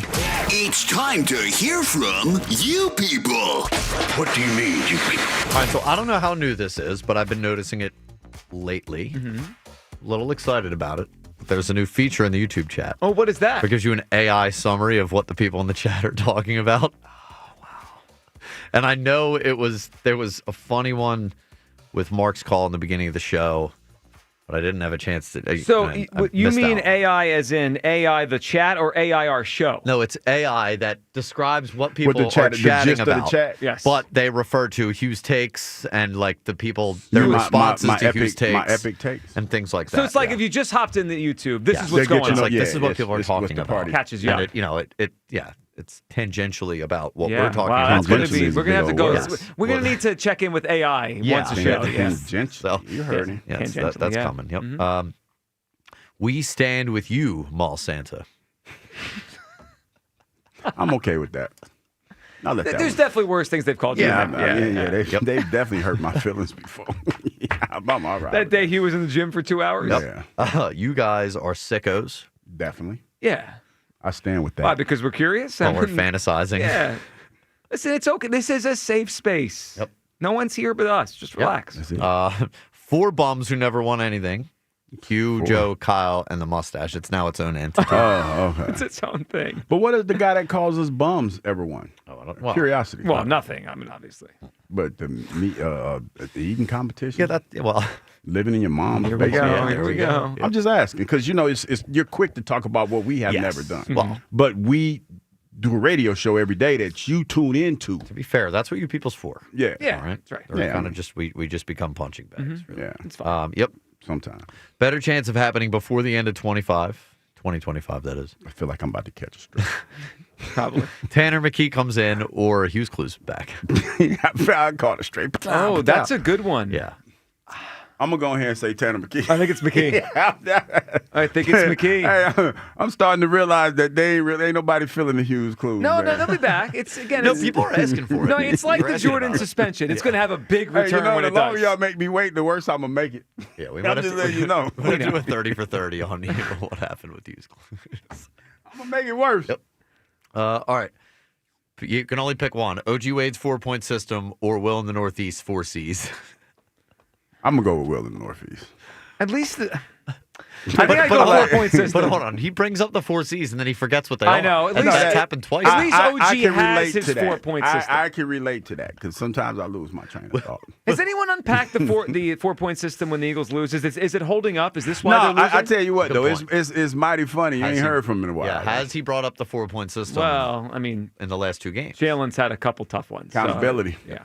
I haven't heard from OG. Tangentially. You know, we may have tied and gotten to the tiebreaker. though. Tangentially. How does the tiebreaker work? Whoever wins. I thought. Now I'm not sure if this is serious or not, but I'm not mistaken. He said it's the kicker. The kicker's the Yeah, tiebreaker? it's the tiebreaker. The kicker? Yeah. Okay. We're just that's enough for the system.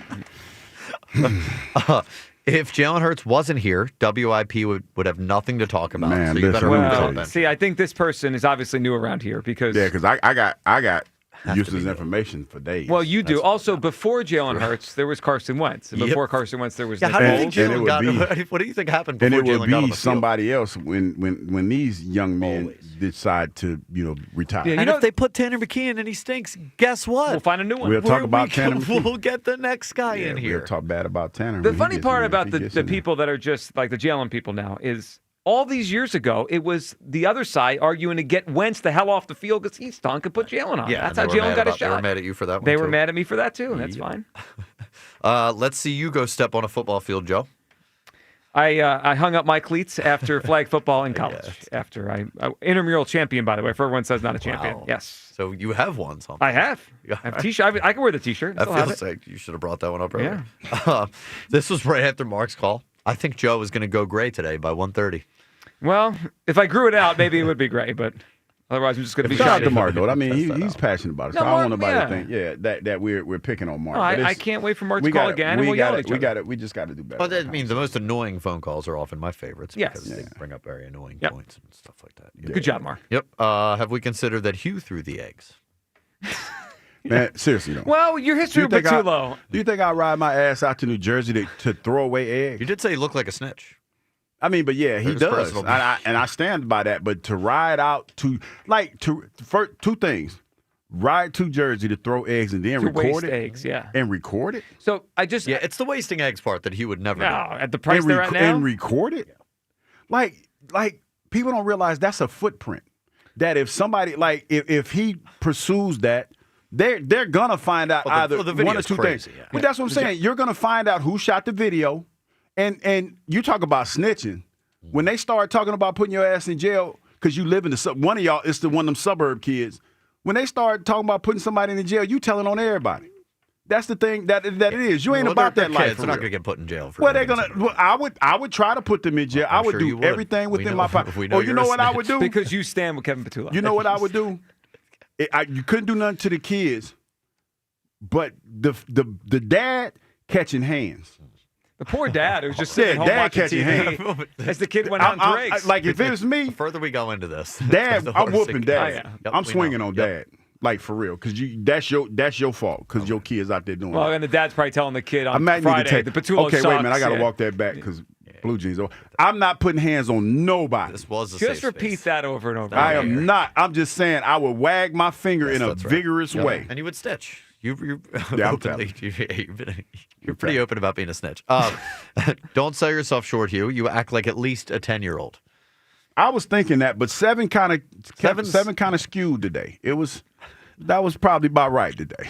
7 was about right. You don't throw as many tantrums as a 7-year-old. I don't throw. Yeah. I'm not a tantrum thrower. Yeah, Now I I will. think 10 or 11 is 11, accurate. yeah, it feels 11. But it has gotten to the point now where Blue Jeans was in the office, and I told him, I was like, because he monitors my Twitter. Yeah, well, it's That's probably did. a good idea. And I told him, I said, well, I sent that. yeah. Today he walked in here a couple of times to tell Hugh to just calm down. These are just jokes. Listen, these are family members. I'm allowed, we can tweet back and forth banter. But it's public. Yeah. I mean, and it gets a little spicy. Yeah. But there ain't nobody about to do nothing. It's quite well. Yeah. We got 401ks and Christmas gifts we got to buy. We ain't nobody trying to. I think the boss just doesn't really want to find out. Fisticuff.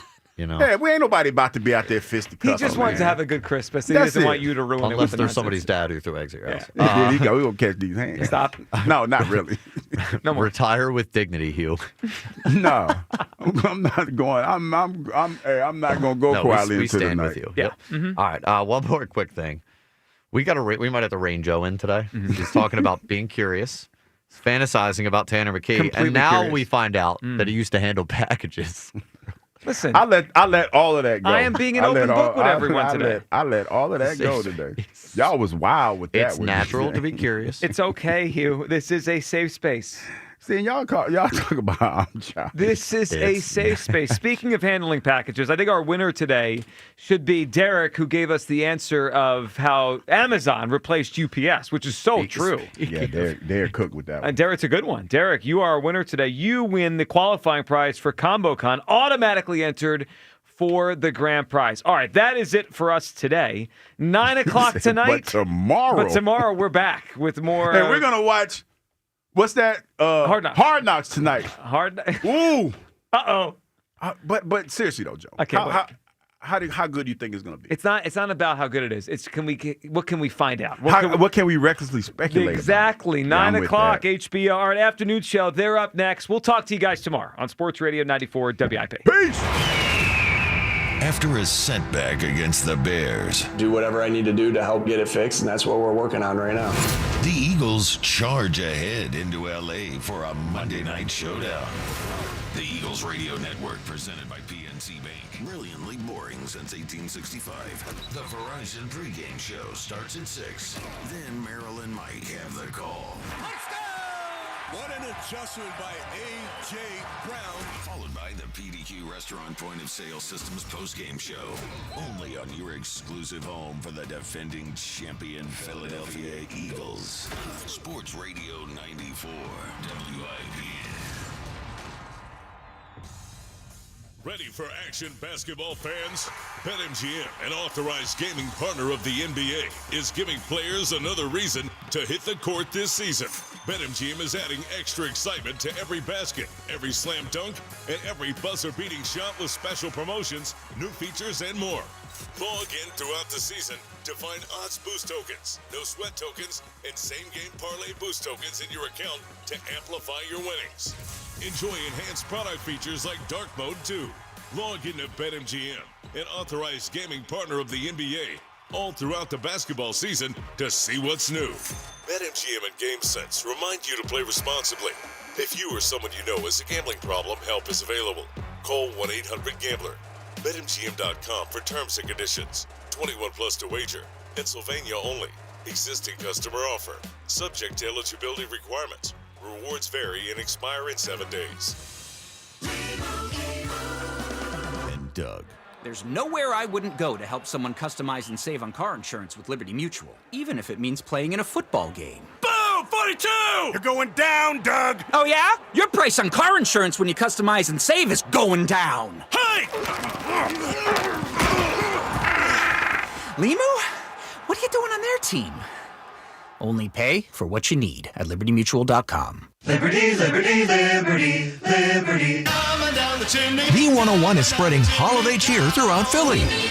Tune in for the soundtrack to your Christmas season, featuring all the holiday songs you love. Christmas music all day, every day, only on B101, Philly's official Christmas station. I'm Colonel Callahan of the New Jersey State Police. Before you go out and enjoy a night on the town, plan ahead for a safe ride home. Think of your family and all the people who depend on you. Driving under the influence can wreck it all. Make the right, responsible choice. Don't drive impaired. Roses are red, violets are blue. Call a Giant HVAC company and they'll screw you. This is Jonathan Cans, third generation owner of Marvin E. Cans Heating and Air Conditioning. Are you sick of HVAC companies coming to your house and finding 3 bogus repairs? They are lying. My grandfather started Marvin E. Cans 72 years ago and treated his customers like family. 72 years later, we're still doing the same. To schedule your winter service so you are not out in the cold, contact Marvin E. Cans Heating and Air Conditioning. That's MarvinEKanze.com. FanDuel, in partnership with Valley Forge Casino, is the #1 sports book for same-game parlays. From points and rebounds to threes and assists, FanDuel is the best place to combine your favorite picks into a same-game parlay or track every stat live, all in one easy-to-use app. And right now is the perfect time to join, because new customers get $150 in bonus bets if your first $5 bet wins. So bet on the players you love the way you want. Head to FanDuel.com/Ike to sign up today. FanDuel, official sports betting partner of the NBA. FanDuel Sportsbook is the official sportsbook of 94 WIP. 21 plus in President, Pennsylvania. First online real money wager only. $5 first deposit required. Bonus issued as non-withdrawable bonus bets, which expire 7 days after receipt. Restrictions apply. See terms at sportsbook.fanduel.com. Gambling problem? Call 1-800-GAMBLER. Jingle bells, jingle all the way. Nick, what are you doing? Well, Adam, Thanksgiving is over, so it's officially time for the holidays. And it's time for our Legacy Box Cyber Monday sale. Legacy Box is the most meaningful gift you can give this holiday season. It's simple, safe, and has been trusted by millions. That's right. It's our best sale of the year. Right now, when you go to LegacyBox.com, you can save an unreal 65% on your Legacy Box. And for a limited time, you can preserve your tapes, film reels, and photos for as low as $27, saving you hundreds. Hurry, our best sale of the year won't last long. Visit LegacyBox.com for an unreal 65% off during our Cyber Week sale. With limited quantities ready to ship, this deal will go fast. Shop our Cyber Week sale now at LegacyBox.com/value to take 65% off. Buy your Legacy Box today and send in when you're ready. LegacyBox.com/value. This is the story of the one.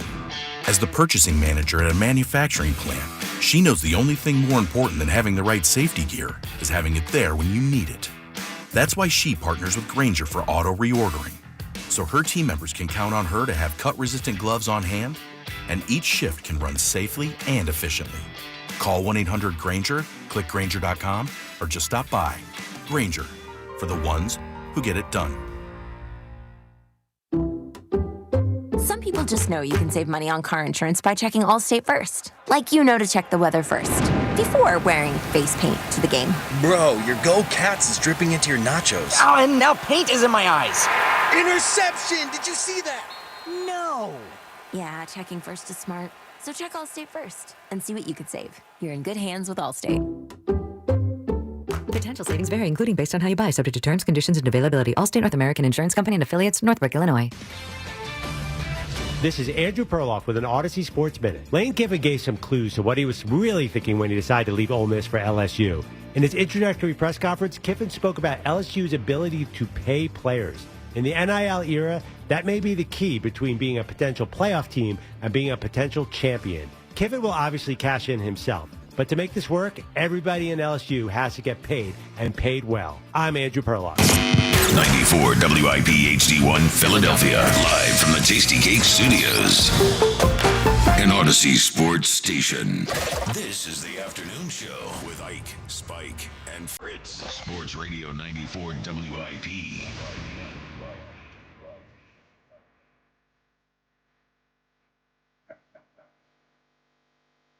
Hi, hello, we're back. It's the WIP afternoon show.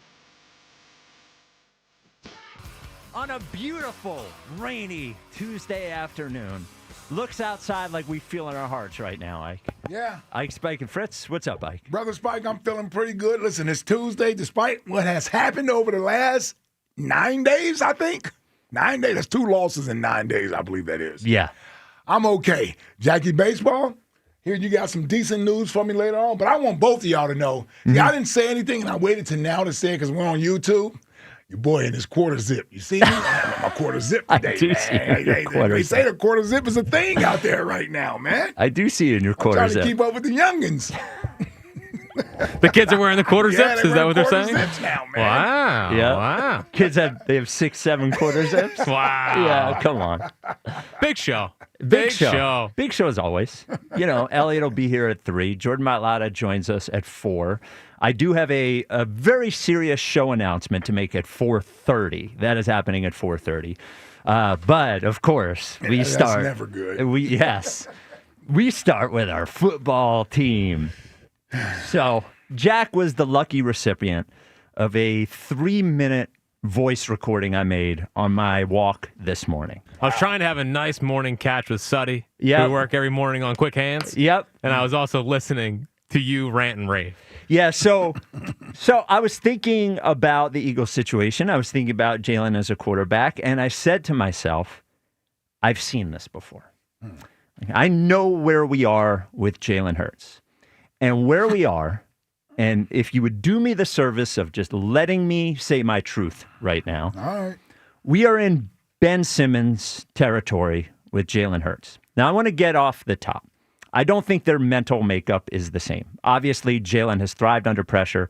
Ben Simmons did not thrive under pressure. Those things I agree with. I'm not saying everything is a parallel, but there are a lot of parallels that I see what's happening with Jalen Hurts that I saw with Ben Simmons.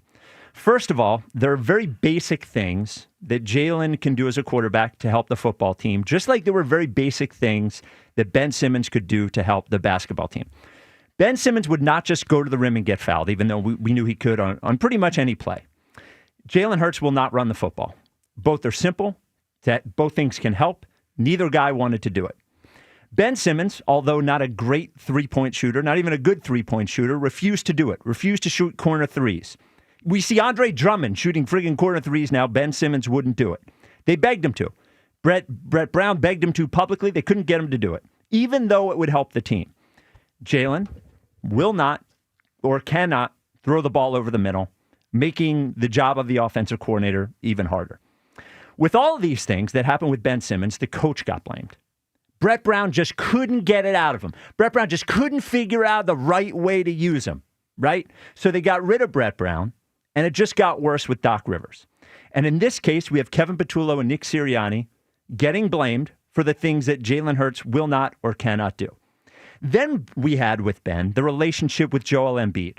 And we knew it was all frosty and kept getting told it's not a big deal. They don't need to be friends. They don't need to be friends. They don't need to be friends. They don't need to be friends, which I can agree with, right? They don't need to be friends, but they need to be able to make it work together on the court. And with Jalen, we have the A.J. Brown thing.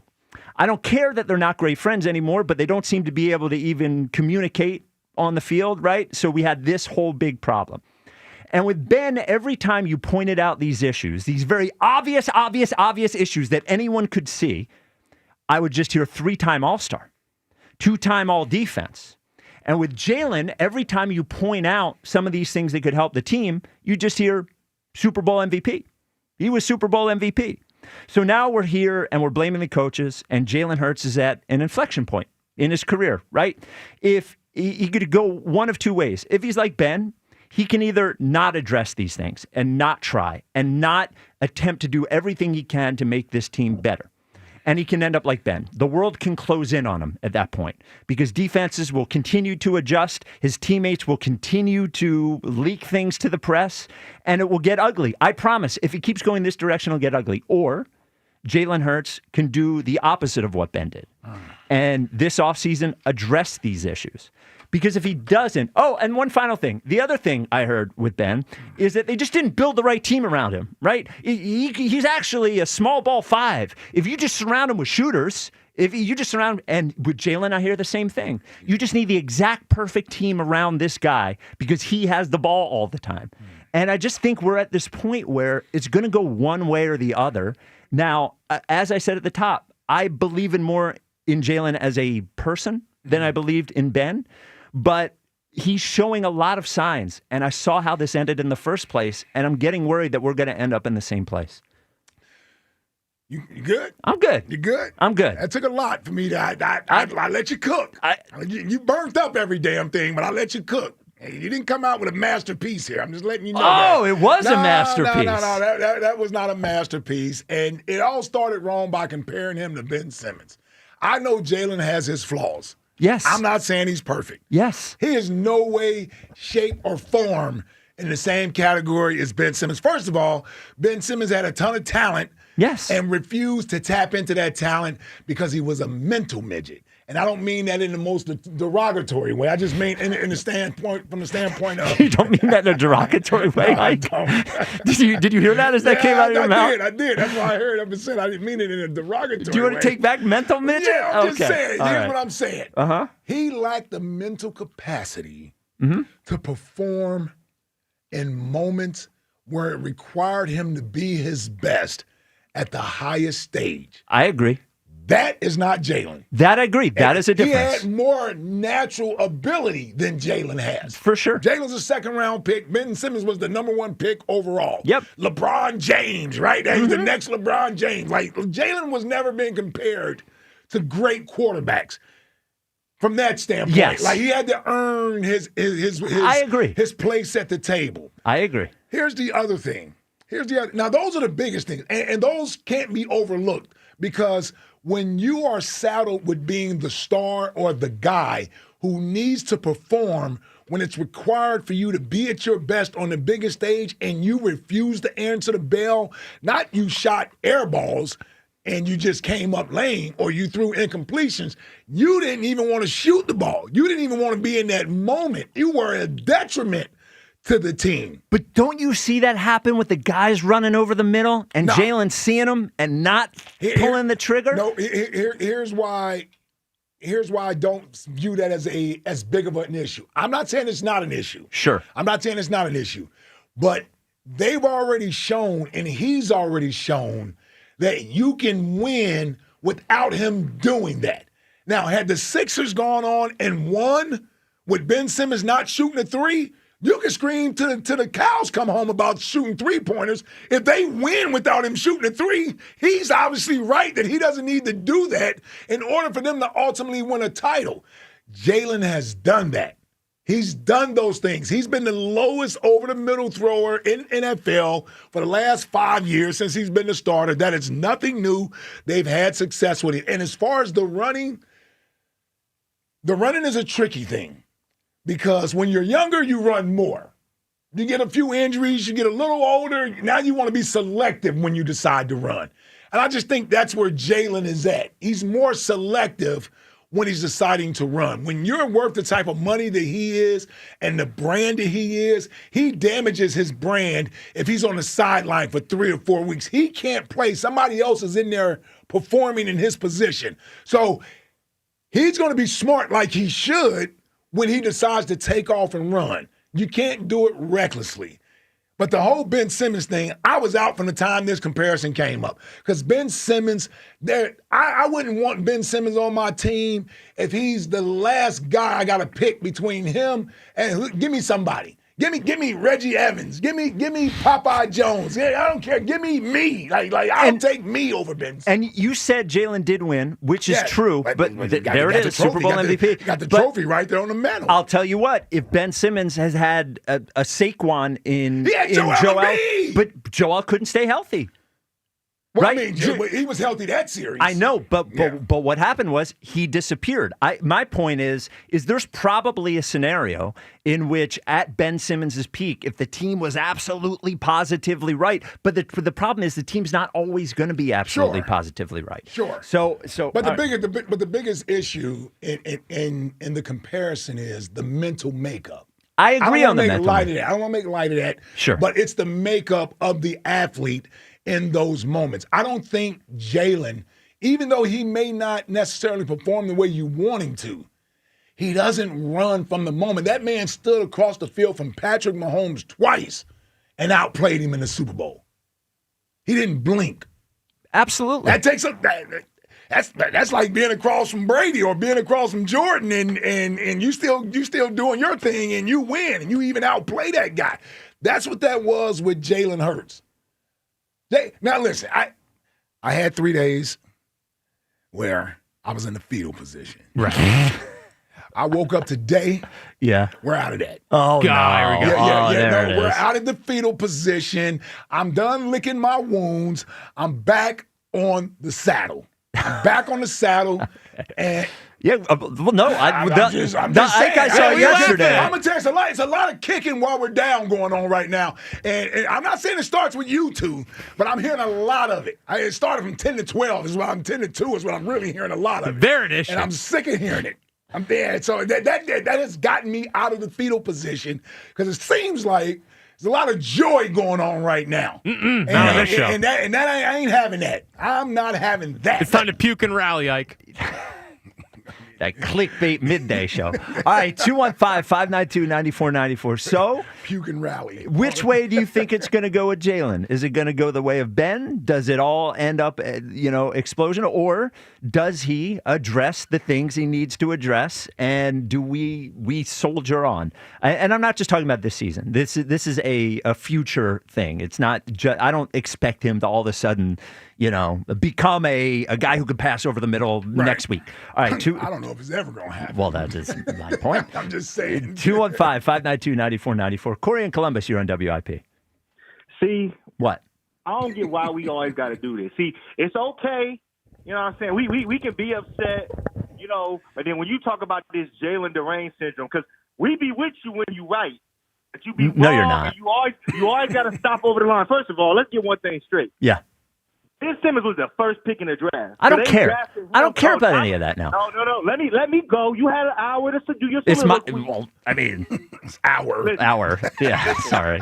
So what Jalen has already done, he already proceeded with people expect him to do his career. Of course. Over what Ben Simmons did was an underperformance, right? And you talk about Saquon, like, if Ben Simmons had a Saquon, Jalen been to 2 Super Bowls, not 1, 2. Right? This is what we do. This is what we do. You do the same thing that Ben Simmons people do. Corey, you got to remind them. You keep talking about the past. I'm talking about the future. I'm talking about the future. You're talking about the future and the past. We're talking about 8 months ago. Like, yes. It ain't like you act like he went to the Super Bowl 6, 4, 5, 6 Well, years they played ago. a lot of games since then, Corey. And we 8-4. Are we 8-4? And he stunk. Yes or no? Yes or no? What's that? No. I don't know. 25 touchdowns, 3 interceptions don't stink. Oh, Corey, stop. That's a good point. Live in, you're watching it. You see it. What are we, crazy? You're talking about one game 8 months ago? I'm talking about Sunday.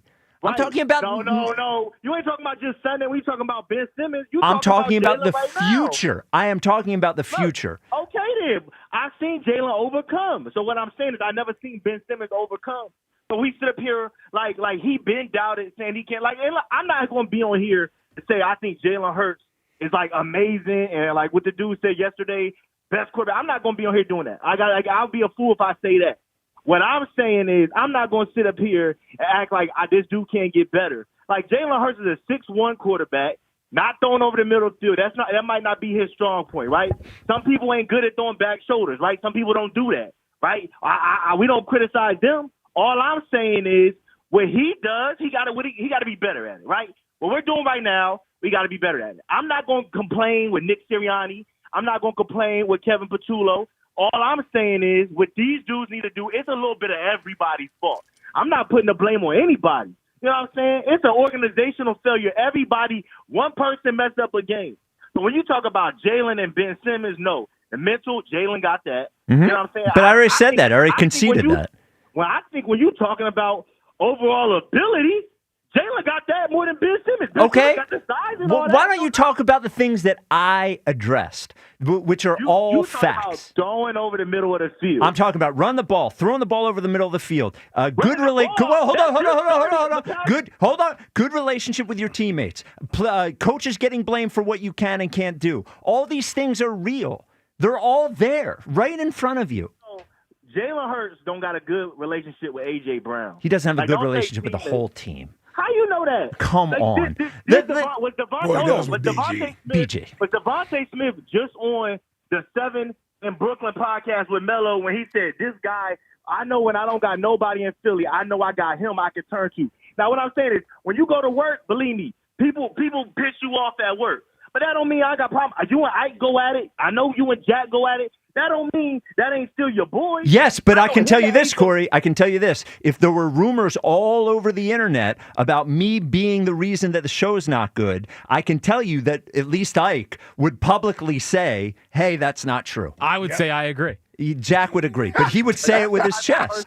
But look, that's the type of person that y'all are. Right. What I'm saying is these type of people, like we don't. This team ain't a lot of guys that just speak out. Like AJ speak out.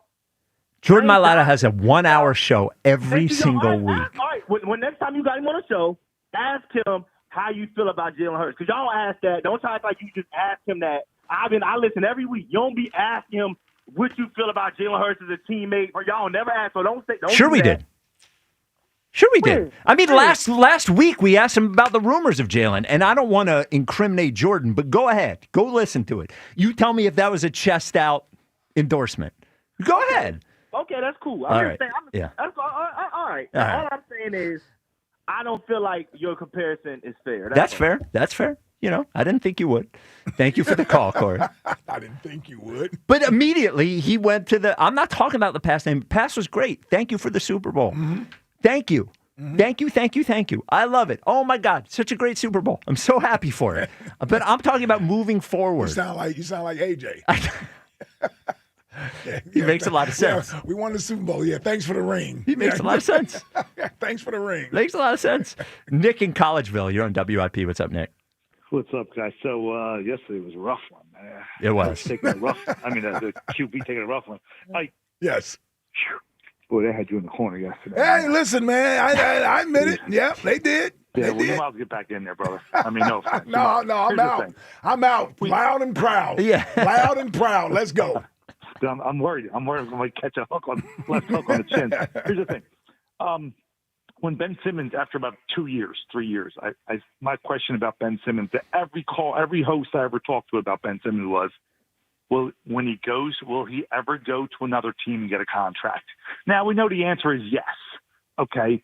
But he was fraudulent. Like he should have never got another contract. The whole I don't think he did. Actually, he never got another contract. I don't think he did. I was right then. Yeah, no, he never did. Well, it's not to say that he might not, but he didn't get one with the Nets, and they didn't get one with the Clippers. Yeah, it's a wrap. Oh yeah, he's a fisherman now. Yeah, right. Because he didn't care about basketball. He cared about the social media aspect of the NBA and NBA parties and that lifestyle. He never cared about the game. We knew that when he was LSU, et cetera, et cetera. Yep. Nobody wanted to believe it. Yep. Okay. We know Jalen loves the game. We know Jalen is a coach's son, et cetera, and he'll watch tape 27 hours a day, even though there's only 24 hours in a day. We know all that. Yep. Except on the sideline. But the question is, will he ever be another starting quarterback for another team? And my answer is no. Yeah.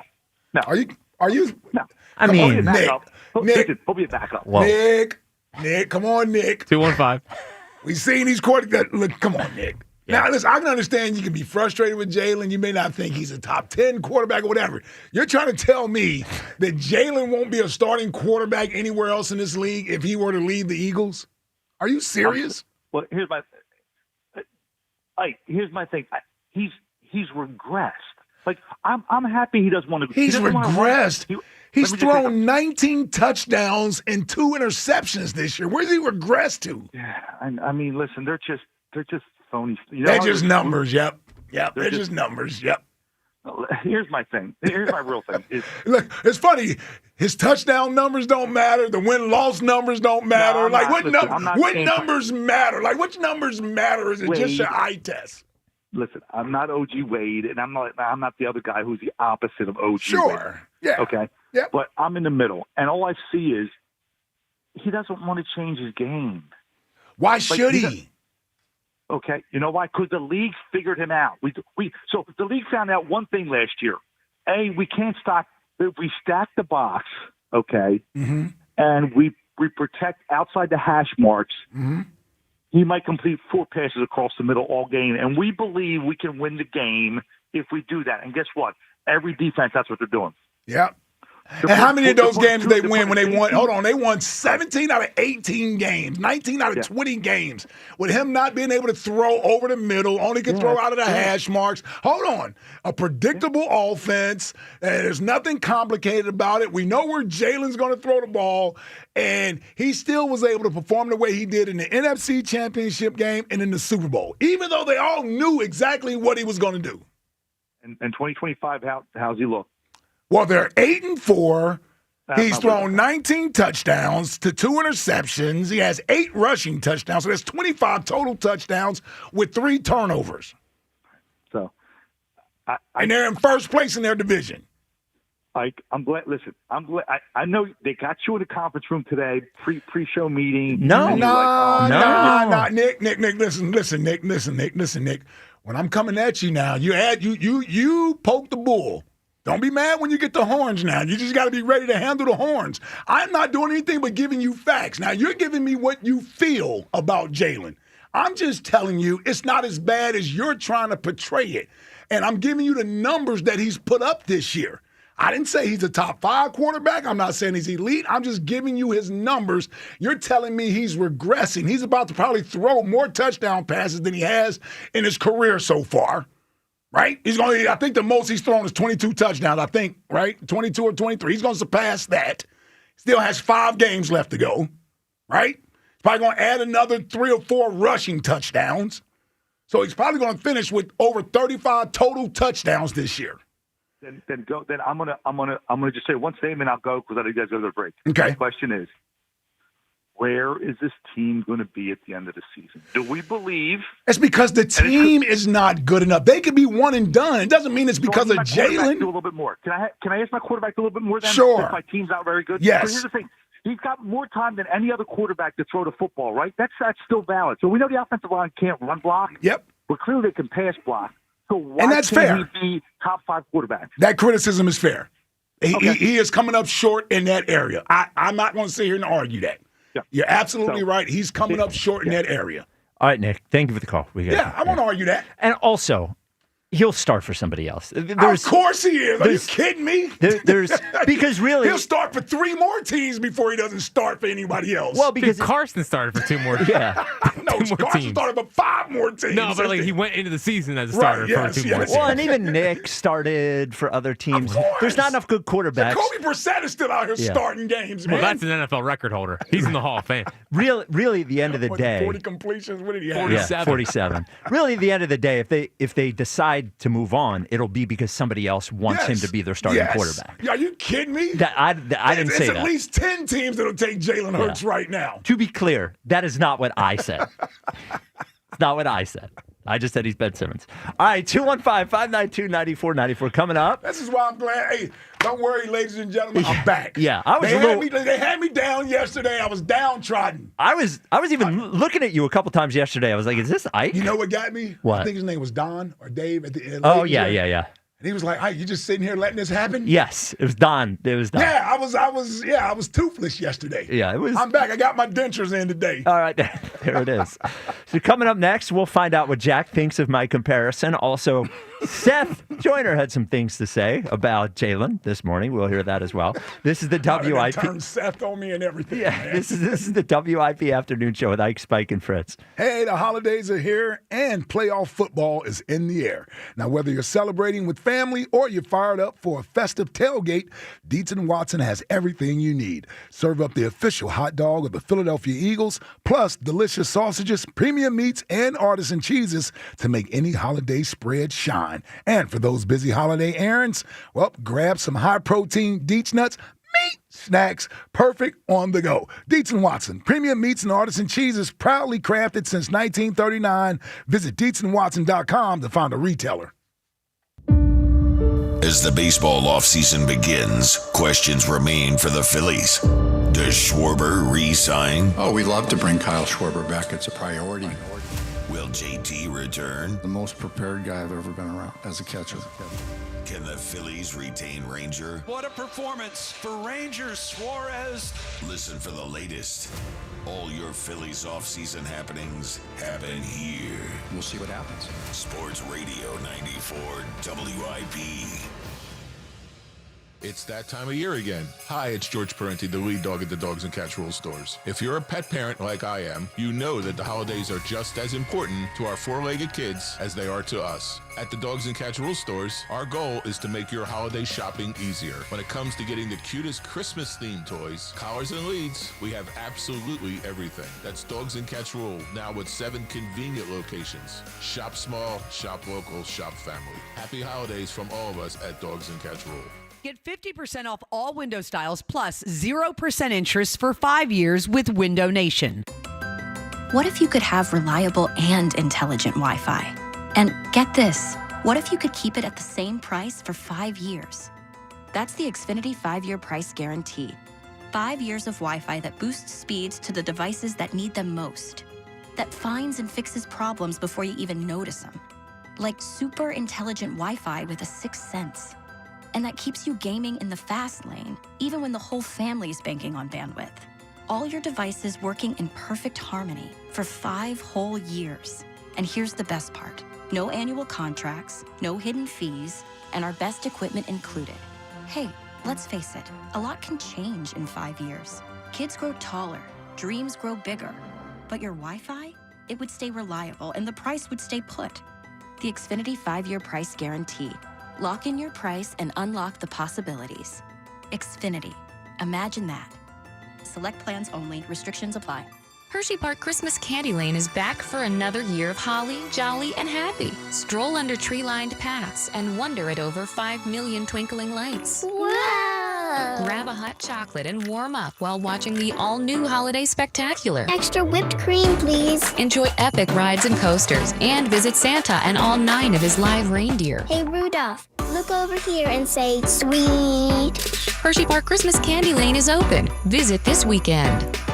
FanDuel, in partnership with Valley Forge Casino, is the #1 sportsbook for same-game parlays. From points and rebounds to threes and assists, FanDuel is the best place to combine your favorite picks into a same-game parlay or track every stat live, all in one easy-to-use app. And right now is the perfect time to join because new customers get $150 in bonus bets if your first $5 bet wins. So bet on the players you love the way you want. Head to FanDuel.com/GIGLIO to sign up today. FanDuel, official sports betting partner of the NBA. FanDuel Sportsbook is the official sportsbook of 94 WIP. 21 plus and present in Pennsylvania. First online real money wager only. $5 first deposit required. Bonus issued as non-withdrawable bonus bets, which expire 7 days after receipt. Restrictions apply. See terms at sportsbook.fanduel.com. Gambling problem? Call 1-800-GAMBLER.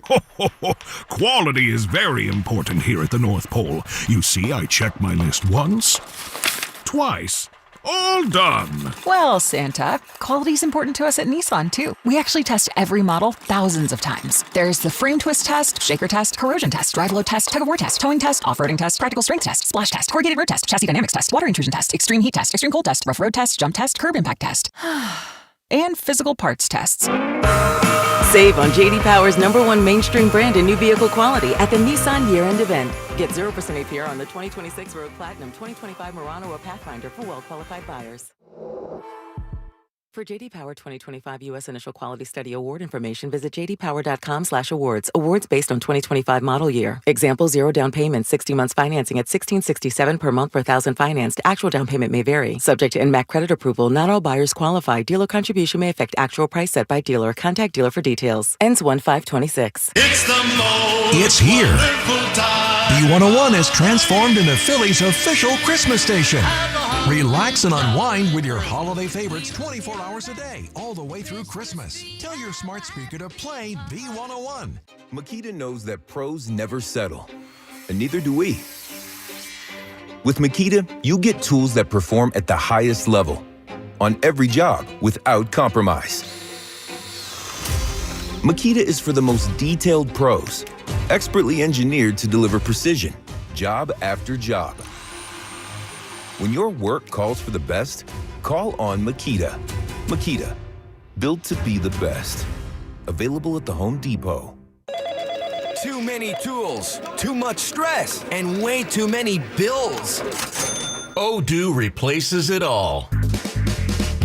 One connected platform for every part of your business, so you can work faster, smarter, and for less. Odoo, the only software you'll ever need. Try it free today at odoo.com. That's ODOO.com.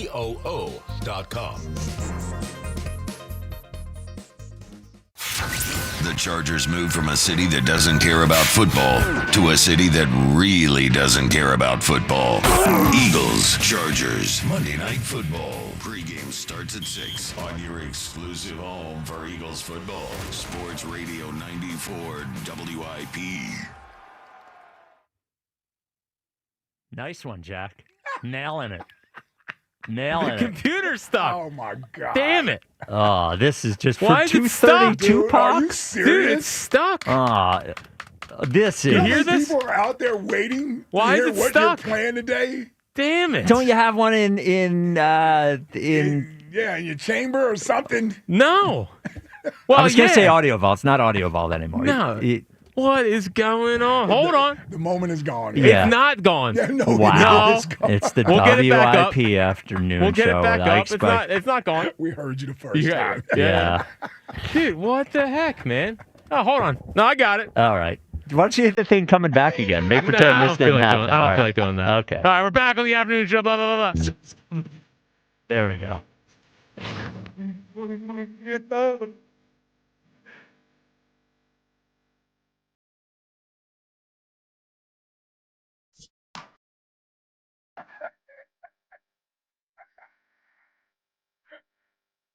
You know what it is? He's too busy thinking about 3:30 country. The computer was frozen. The Yeah, thing was sure- frozen. yeah, sure was. I closed it, reopened Yeah, sure it. was. Bang, we're good to go. Yeah. It's the WIP afternoon show with Ike Spike and Fritz. You always get 232 pucks, sometimes at 231. And I am starting to get a little. I don't know where to go with 3:30 country. You're in my head. You know. Oh man, don't let him Just get in keep your going. head. Yeah, but I don't know. Like, I can't tell if anyone likes it. You're not going to impress him anyway. I know, but like he sounds like he hates it every day. No. I just can't tell, man. Sometimes I say it's good. Sometimes I say it's good. I know. I don't know where to go with it. All right. The Twitter question is brought to you by Mark's Jewelers. Mark's Men's Night in Montgomeryville, Thursday night, December 18th. Ray Diddy will be there, sign in and selling the Eagles Encyclopedia, food, spirits. That is December 18th. The question, have you accepted this is who Jalen is? I noticed you didn't do the Ben Simmons thing in the question. Smart. Have you accepted this is who Jalen is, or do you expect him to get better? The two options, I've accepted it, and I expect him to get better. Ike, what do you think the results are? I've accepted it, and I expect it Or to get I better. expect him to get better. It's a good one. I'm not sure where this one is at. I'm going to say because it's such a good question, it's got to be 50-50 close. It's got to be. It is close. Yeah, it has to be. So let's go 54% I've accepted. Whoa, he nailed it. No. 53-8. 53-8. Wow. Yeah, you nailed it. You nailed it. You nailed it. And the right side? And the correct side. Oh, wow. Yeah. Okay. Jack, what do you think about about that? what do you think about the Ben Simmons comparison? Yeah, so it's pretty apt. You know, once you get past the Ben Simmons mental thing, and I do think Jalen obviously exudes way more winner qualities than that. But I think what could be happening here is he's a little stubborn, and he won Super Bowl MVP, and he feels like that's good enough. You know, like he wins how he wins, right? I mean, that's kind of like Ben Simmons announced me as a point guard. You know, I'm a point guard. Like, I do what I do, and that's fine when you're winning. But the problem is they're not winning anymore.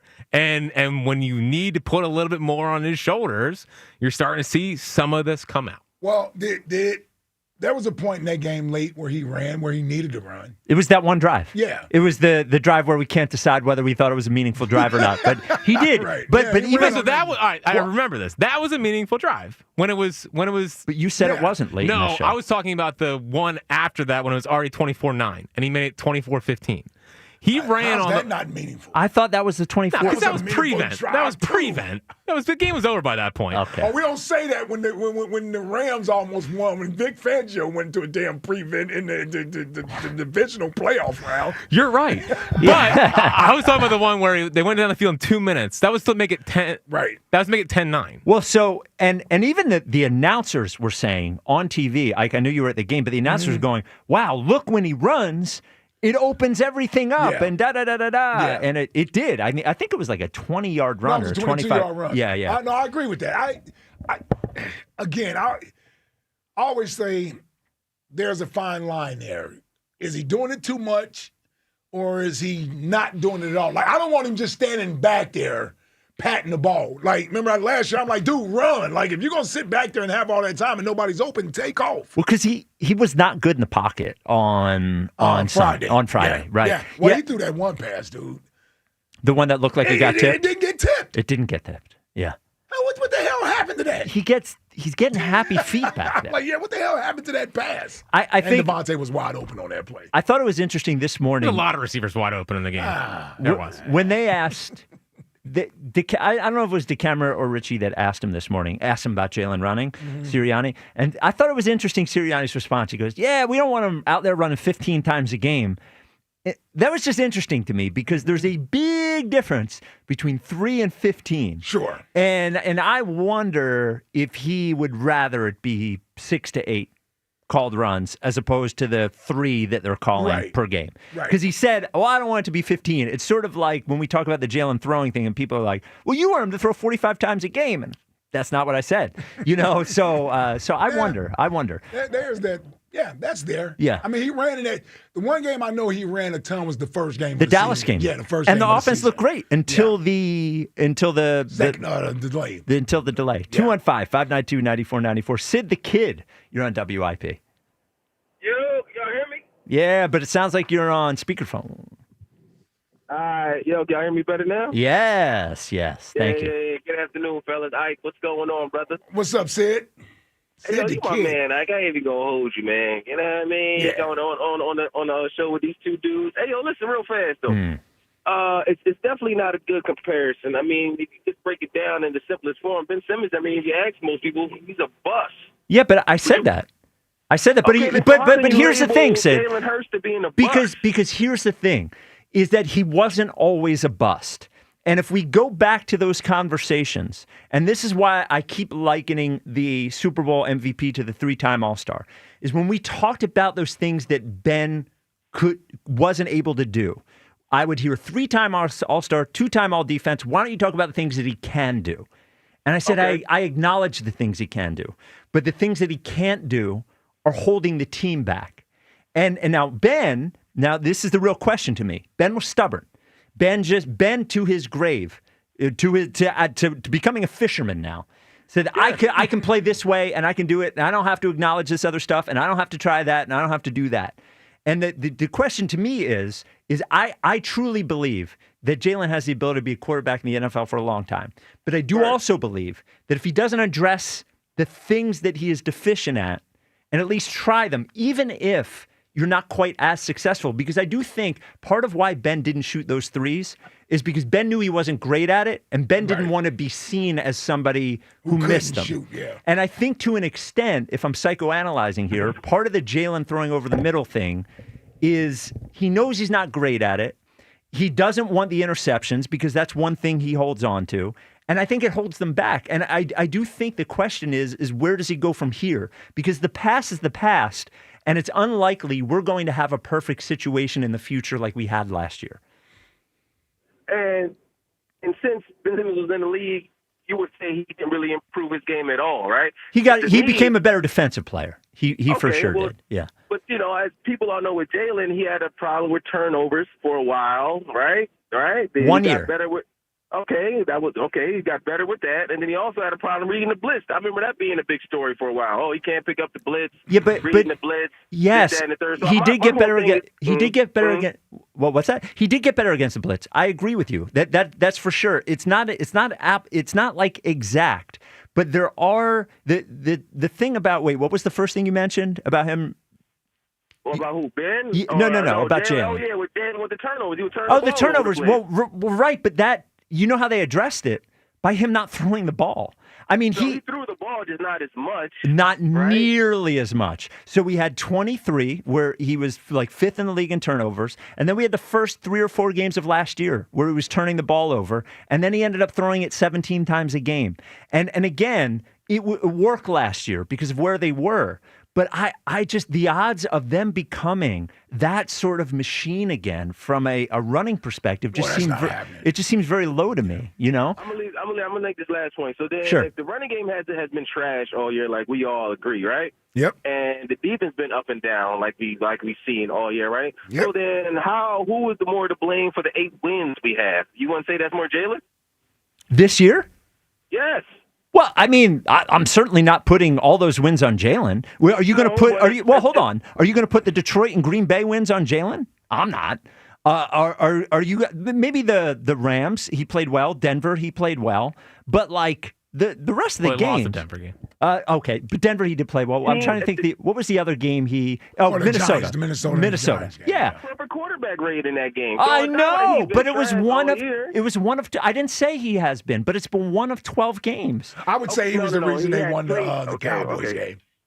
Sure. Yeah. I would say he was. But we can break down every game and find who's more at fault for. My whole thing is if the team isn't as good this year as we all can agree with the running game being this, who is more to blame for the 8 wins? You got to give him more credit about being, 8 wins this season. If the rest of the team is how much of the blame does he share for the 4 losses? He shares some of the blame for the 4 losses, right? Because in actually the game they won against Tampa, he didn't complete a pass in the second half. Yeah, because he played so well in the first half. Oh, stop. Okay, Sid. Okay. Well, he was great in the first. He was, but that's not why he didn't complete a pass in the second half.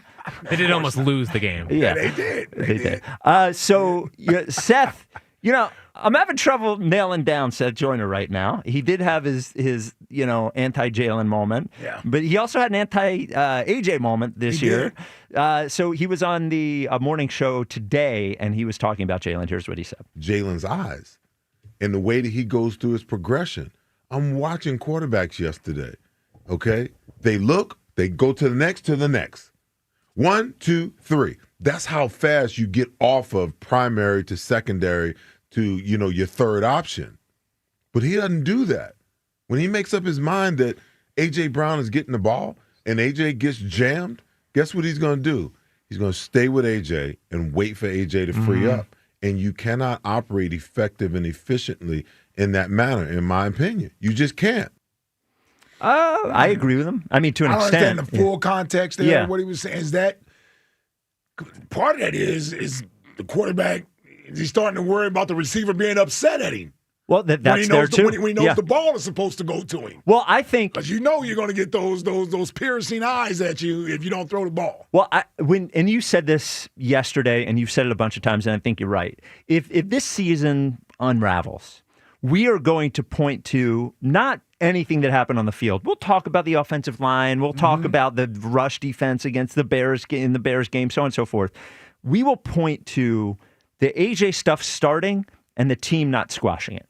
Yep. I think that is because that is the thing that has felt like they haven't been able to recover from is the AJ stuff starting. Then all of a sudden the other leaks come out. I continue to say they should have sent him home. They should have benched him for a drive. They should have, but instead they tried to appease everyone. They tried to appease the media and the fans by saying, "Hey, look at this meeting we had with him, with Jeffrey Lurie." But they tried to appease him by not really making him stop and throwing him the ball. They validated him by saying he's right. Yes. Yeah. Which undermines the quarterback who, in his mind, he's saying, aren't I supposed to throw the ball where the open guy is? Right, like whoever I view as being open. And Devontae was having a great season up until that point. That has changed over the last couple of weeks. Devontae still gets his targets, but it certainly appears that Jalen, and maybe this is the offense is being called. I would imagine it is the offense that's being called. That there is a conscious effort to get AJ the ball. Yes. To get AJ the ball. I think there's some of that. There is some validity to what Seth says there. I think the one completion you can look at is the one AJ thing over the middle. It was just like he waited. That AJ ended up making a real good catch, but he was basically stopped. He threw it right at the end there.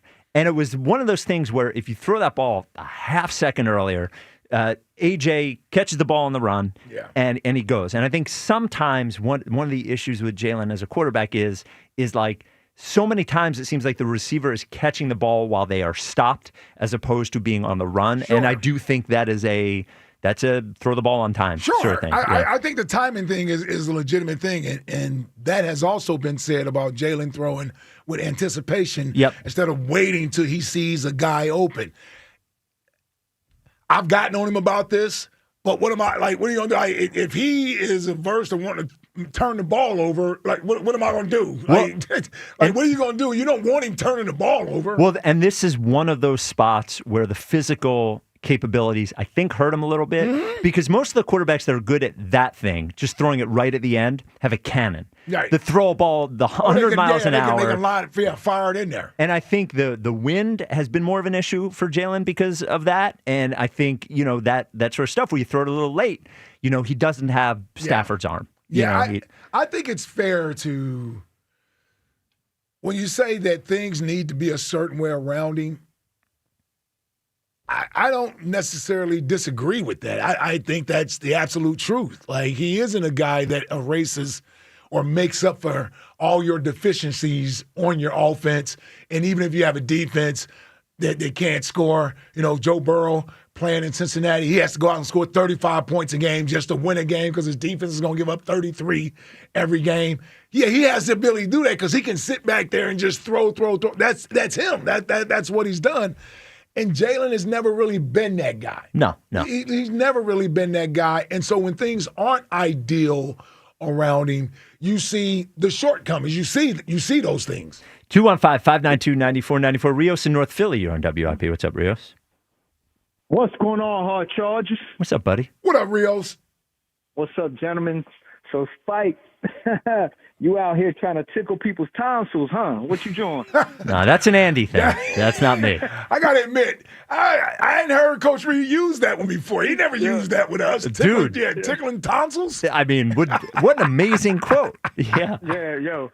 That was funny, man. That stuck with me since I just got back from the VA hospital driving, and I heard that. I'm like, man, that tickled me. Like, that stuck with me. But anyway, look, man, this is the comparison. So since we talking about the comparisons to Ben Simmons, I love you, Spike. This is so disrespectful. I'd rather you use Jack's term. Jack called him T.J. McConnell. You know what I mean? You better off doing that. Less MJ, more TJ. Yep. There you go. Almost Finals MVP, by the way. Kind of not a bad comp. Hey, look, TJ's still the man. But check this out. Like, I'm a type of person. It's like this.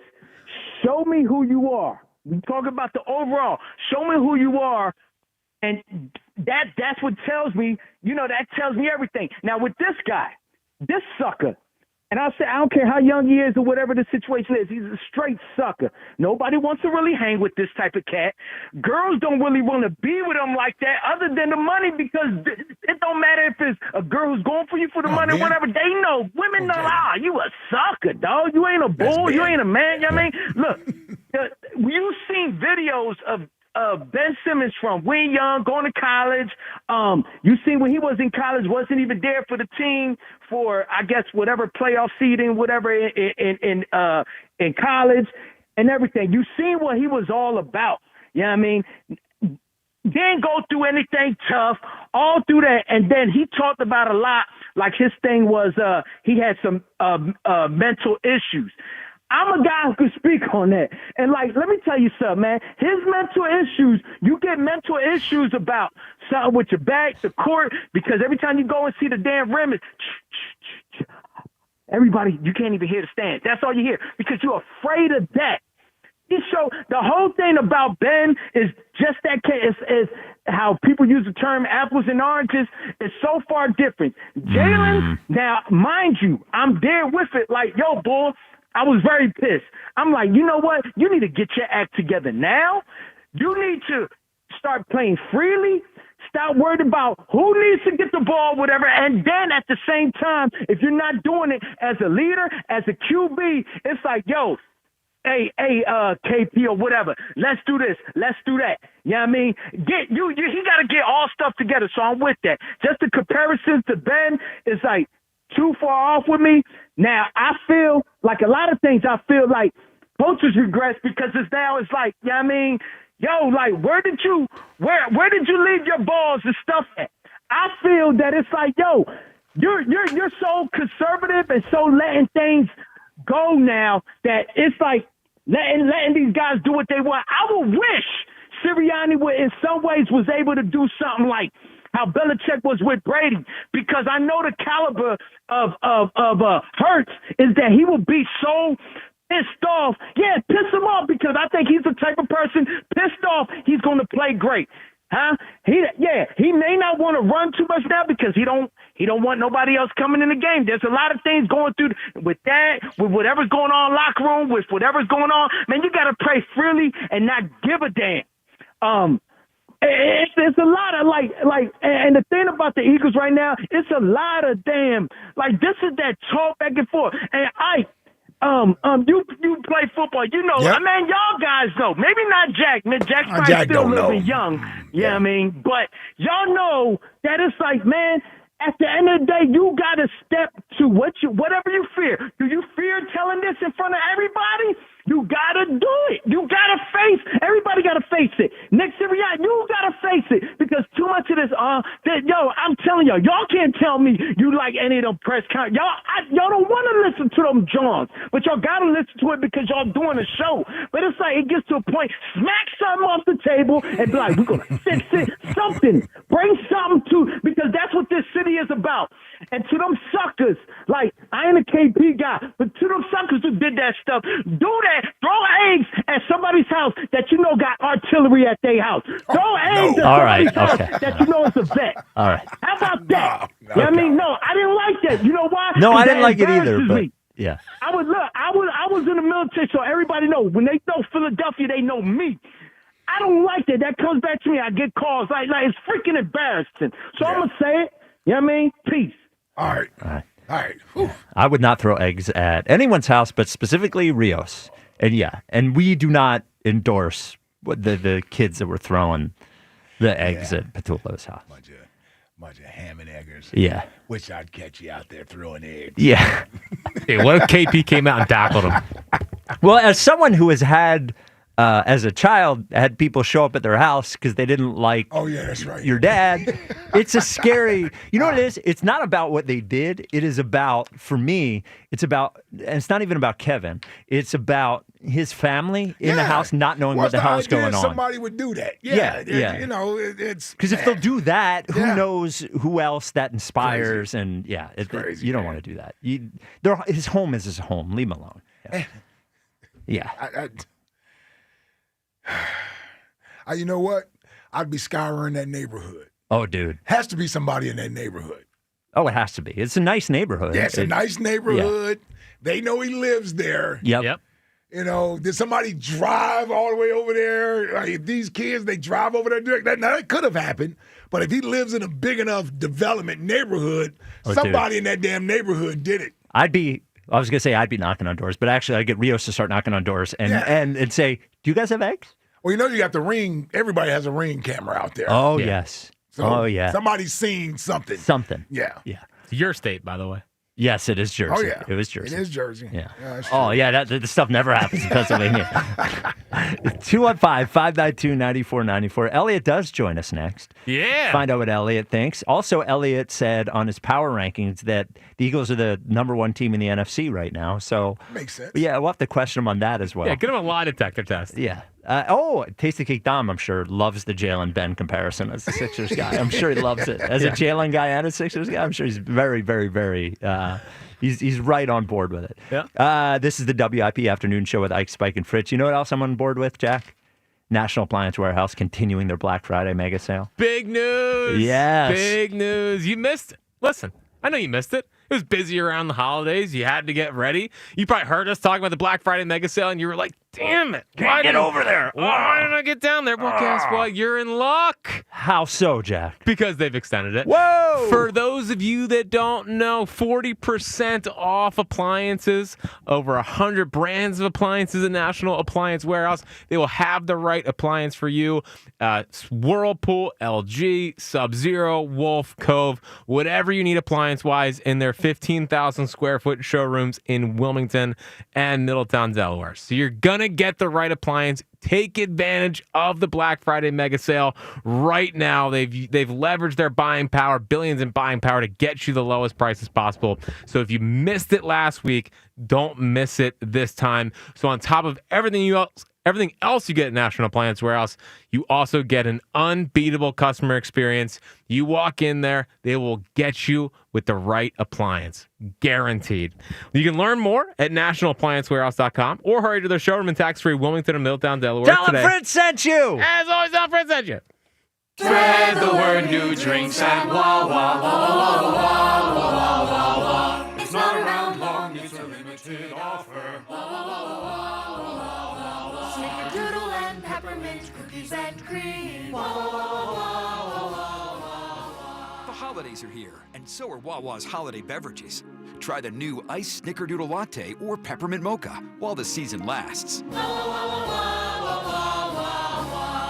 Gotta have a Wawa. Introducing the IHOP Value Menu, where all your breakfast faves are just $6 each every day. Where else can you get a big, filling, sit-down breakfast for only $6? Go to your happy plates with the $6 IHOP Value Menu. Available every day at IHOP. $7 in some locations. When it comes to sportsbooks, Bet365 has it all. Download the app today and see why it's never ordinary at Bet365. Gambling problem? Call 1-800-GAMBLER. 21 plus only. Must be located in Pennsylvania.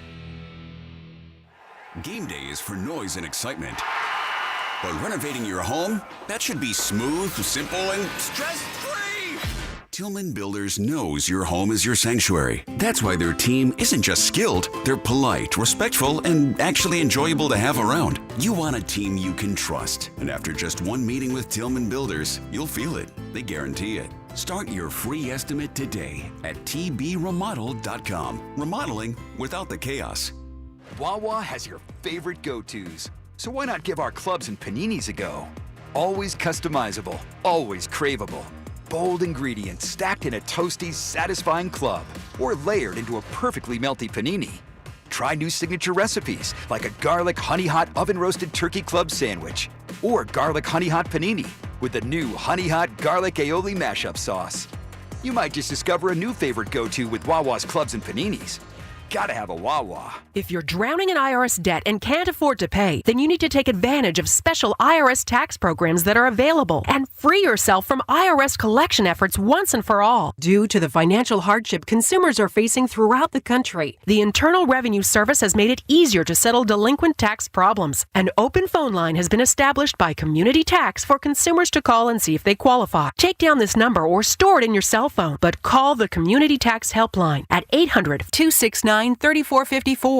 If you owe back taxes to the IRS and cannot afford to pay them back, or even if you have years of unfiled tax returns, there's no need to fear anymore. But you have to call the Community Tax Helpline today at 800-269-3454 for the help that you need. Don't take on the IRS alone. They can attack your wages, savings, pension, home, and even your Social Security check. Call 800-269-3454 for your free consultation and to see if you qualify. That's 800-269-3454. This is the story of the one. As the purchasing manager at a manufacturing plant, she knows the only thing more important than having the right safety gear is having it there when you need it. That's why she partners with Grainger for auto reordering, so her team members can count on her to have cut-resistant gloves on hand, and each shift can run safely and efficiently. Call 1-800-GRAINGER, click Grainger.com, or just stop by. Grainger, for the ones who get it done. Wesley Financial Group is not a law firm, and Chuck McDowell, definitely not an attorney. This is Chuck. Do you feel stupid for buying a timeshare? Don't. It's not your fault. You were most likely told you could rent it, and it was a great financial investment. And the deal was available today only. If this happened to you, contact your resort or Wesley Financial Group for help today. Call Wesley now for your free exit information kit. 800-242-3131. 800-242-3131. Find what you love and love what you find at Total Wine and More. There's so much waiting for you. With the lowest prices for over 30 years, find what you love only at Total Wine and More. Drink responsibly, B21. This is the story of the one. As an HVAC technician, he and his digital multimeter are in high demand. So when a noisy office HVAC turns out to be a failing blower motor, he doesn't break a sweat. With Grainger's easy-to-use website and product information, he selects the product he needs to keep everything humming right along. Call 1-800-GRAINGER, click Grainger.com, or just stop by.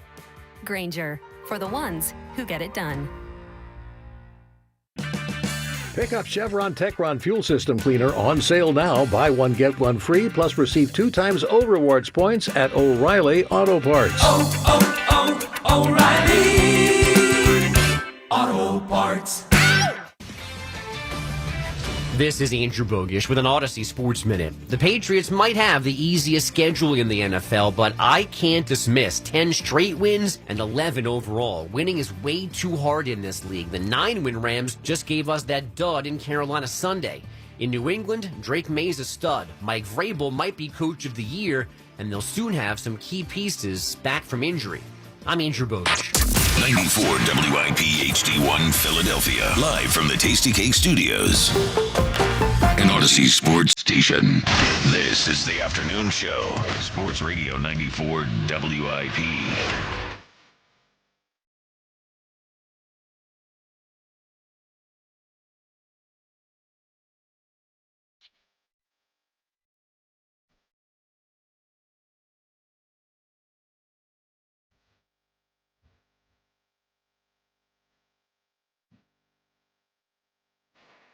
It is the WIP Afternoon Show with Ike, Spike, and Fritz. Eliot Shorr-Parks joins us. Tuesdays with Eliot. Eliot, are you terrified with the rain outside? We know how you and rain. I know. Well, it's been a while since I've got water in my basement, so I'm doing better. But yeah, it's never fun to see. Yeah. Never fun. Everyone used to laugh when I said I was afraid of rain. Then you get water in your basement one time, and no one laughs anymore. No, yes. It's horrible. It's the worst. It's a helpless feeling. It really is. Tell me about it. Oh, weather. Yeah. Let me tell you. Yeah, weather. How about the weather? Yeah. So did you happen to hear at the beginning of the show? And I heard a little bit. Seems like you had quite the opinion here. Well, I was comparing Jalen and Ben Simmons, acknowledging the differences. I think Jalen is made of something different than Ben is. But seeing sort of similarities in things that they could do for the team that, because of their past success, they maybe don't think that they need to address. Throwing the ball over the middle, running the ball, bad relationships within the locker room, coaches getting blamed for that sort of inability to do those things, and that sometimes if you don't address those things, the world sort of closes in around you, and it becomes very, very difficult to move forward without and also. When we talk about Jalen and his abilities right now, what always gets thrown out is, well, he was Super Bowl MVP. Yeah. And with Ben, it was always, well, he's a 3-time All-Star. What do you know? So little different. Well, it is. Yeah. No, I get your point. But one is excellence over 3 years. It would be ignorant to say that Ben wasn't a good player. Well, I think some Ben's point. time with the Sixers has aged well, but that's a debate for a different day. Yeah.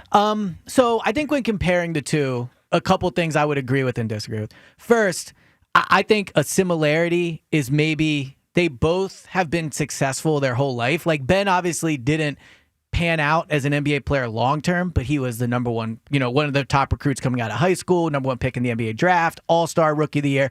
So I do think he had a belief of what I do works, right? Like not that he's completely closed to advice, but what he has done in his life to have success has worked for him. I think there is an element to that an element of that with Jalen.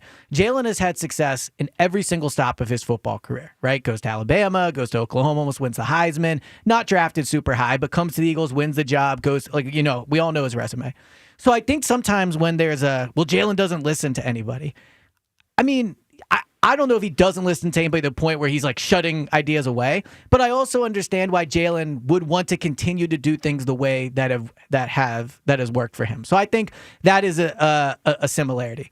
A difference, I would say, because the 3-point shot, I'd imagine, is probably something that came up. So I compared the 3-point shot to throwing over the middle. So just to show the difference, I know that Ben wouldn't have been a great 3-point shooter. However, if he had shot corner threes, probably could have helped the team. Yeah.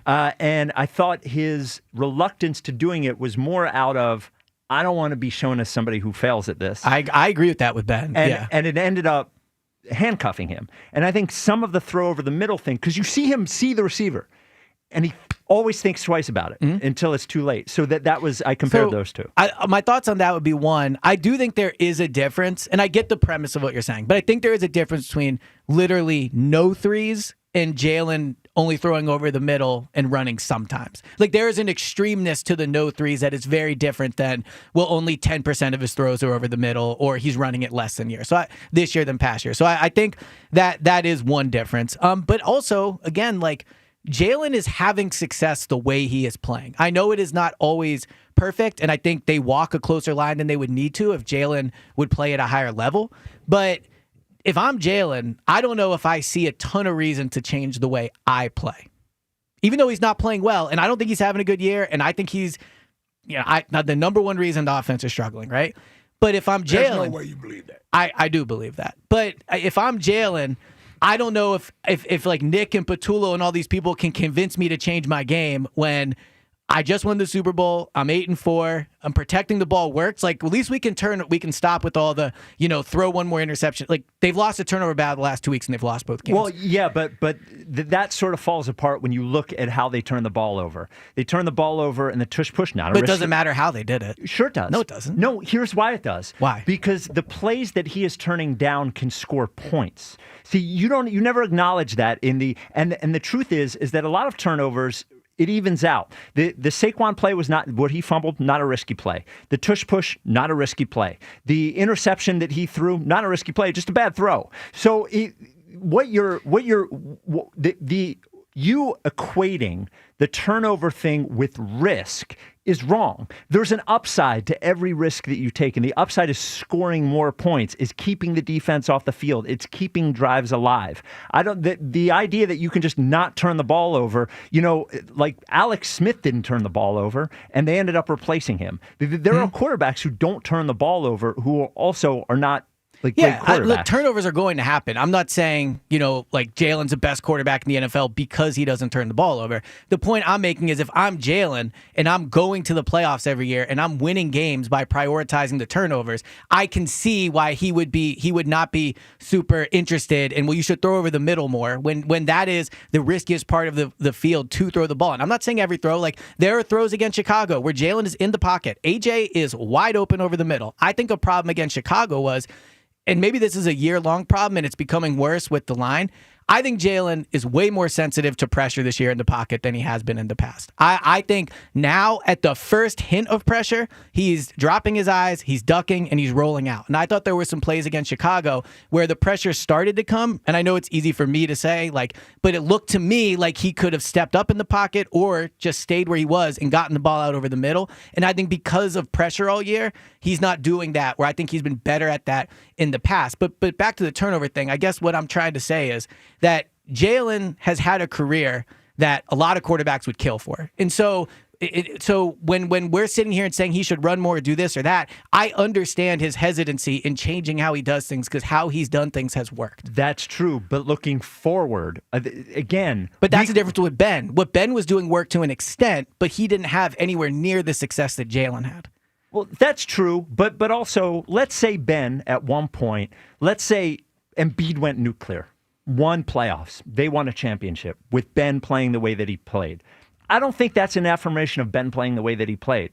I think it is, look, you were in the right situation 1 year. Again, I'm talking about the future, and I agree with you. I could, if I'm Jalen, I could look at everything that I did. Mm-hmm. But what I would present to him is, okay, but that's done now, right? So we're talking about the future. And this whole thing where you're saying he's seeing guys wide open over the middle, that's not turnover stuff. I agree with you on that. That is the world sort of closing in on him and him having a hard time making those decisions because of the situation that he's in. So I agree with that. Now, I think the over-the-middle stuff, the examples I'm using from Chicago, I think are more pressure-related than being risk-averse. I think there are times this year where I have, in my opinion, I've seen him double clutch and not want to get rid of it because of maybe he's not fully knowing what he's seeing or he feels like there are those moments. I just thought against Chicago, it wasn't a risk-averse thing. It was the pressure is coming in on him, and I don't think he's doing a good job dealing with it. Like, you, honestly, were one of the first people to highlight this last year, like his sack rate. Like, he doesn't actually deal with pressure that well. I think he can make plays that makes the offensive line look better and makes the offensive line look worse. Like, for all the blaming of the offensive line, Jalen also saves the offensive line quite a bit, right? Like, I know the offensive linemen probably don't love how long he holds onto the ball. He throws off timing. It makes them look like they're giving off pressure. But there's also lots of times where pressure comes clean and Jalen rolls out, and maybe it's not a successful play, but it's not like a 7-yard sack. See, the thing I would say with this is that's the way he's always played, though. Like, he's never been a guy who stands in the pocket. Yeah, I would agree with that. Yeah. He doesn't really step up in the pocket and make throws. He's usually escaping to his right or left. Well, and this is where the running thing becomes an issue.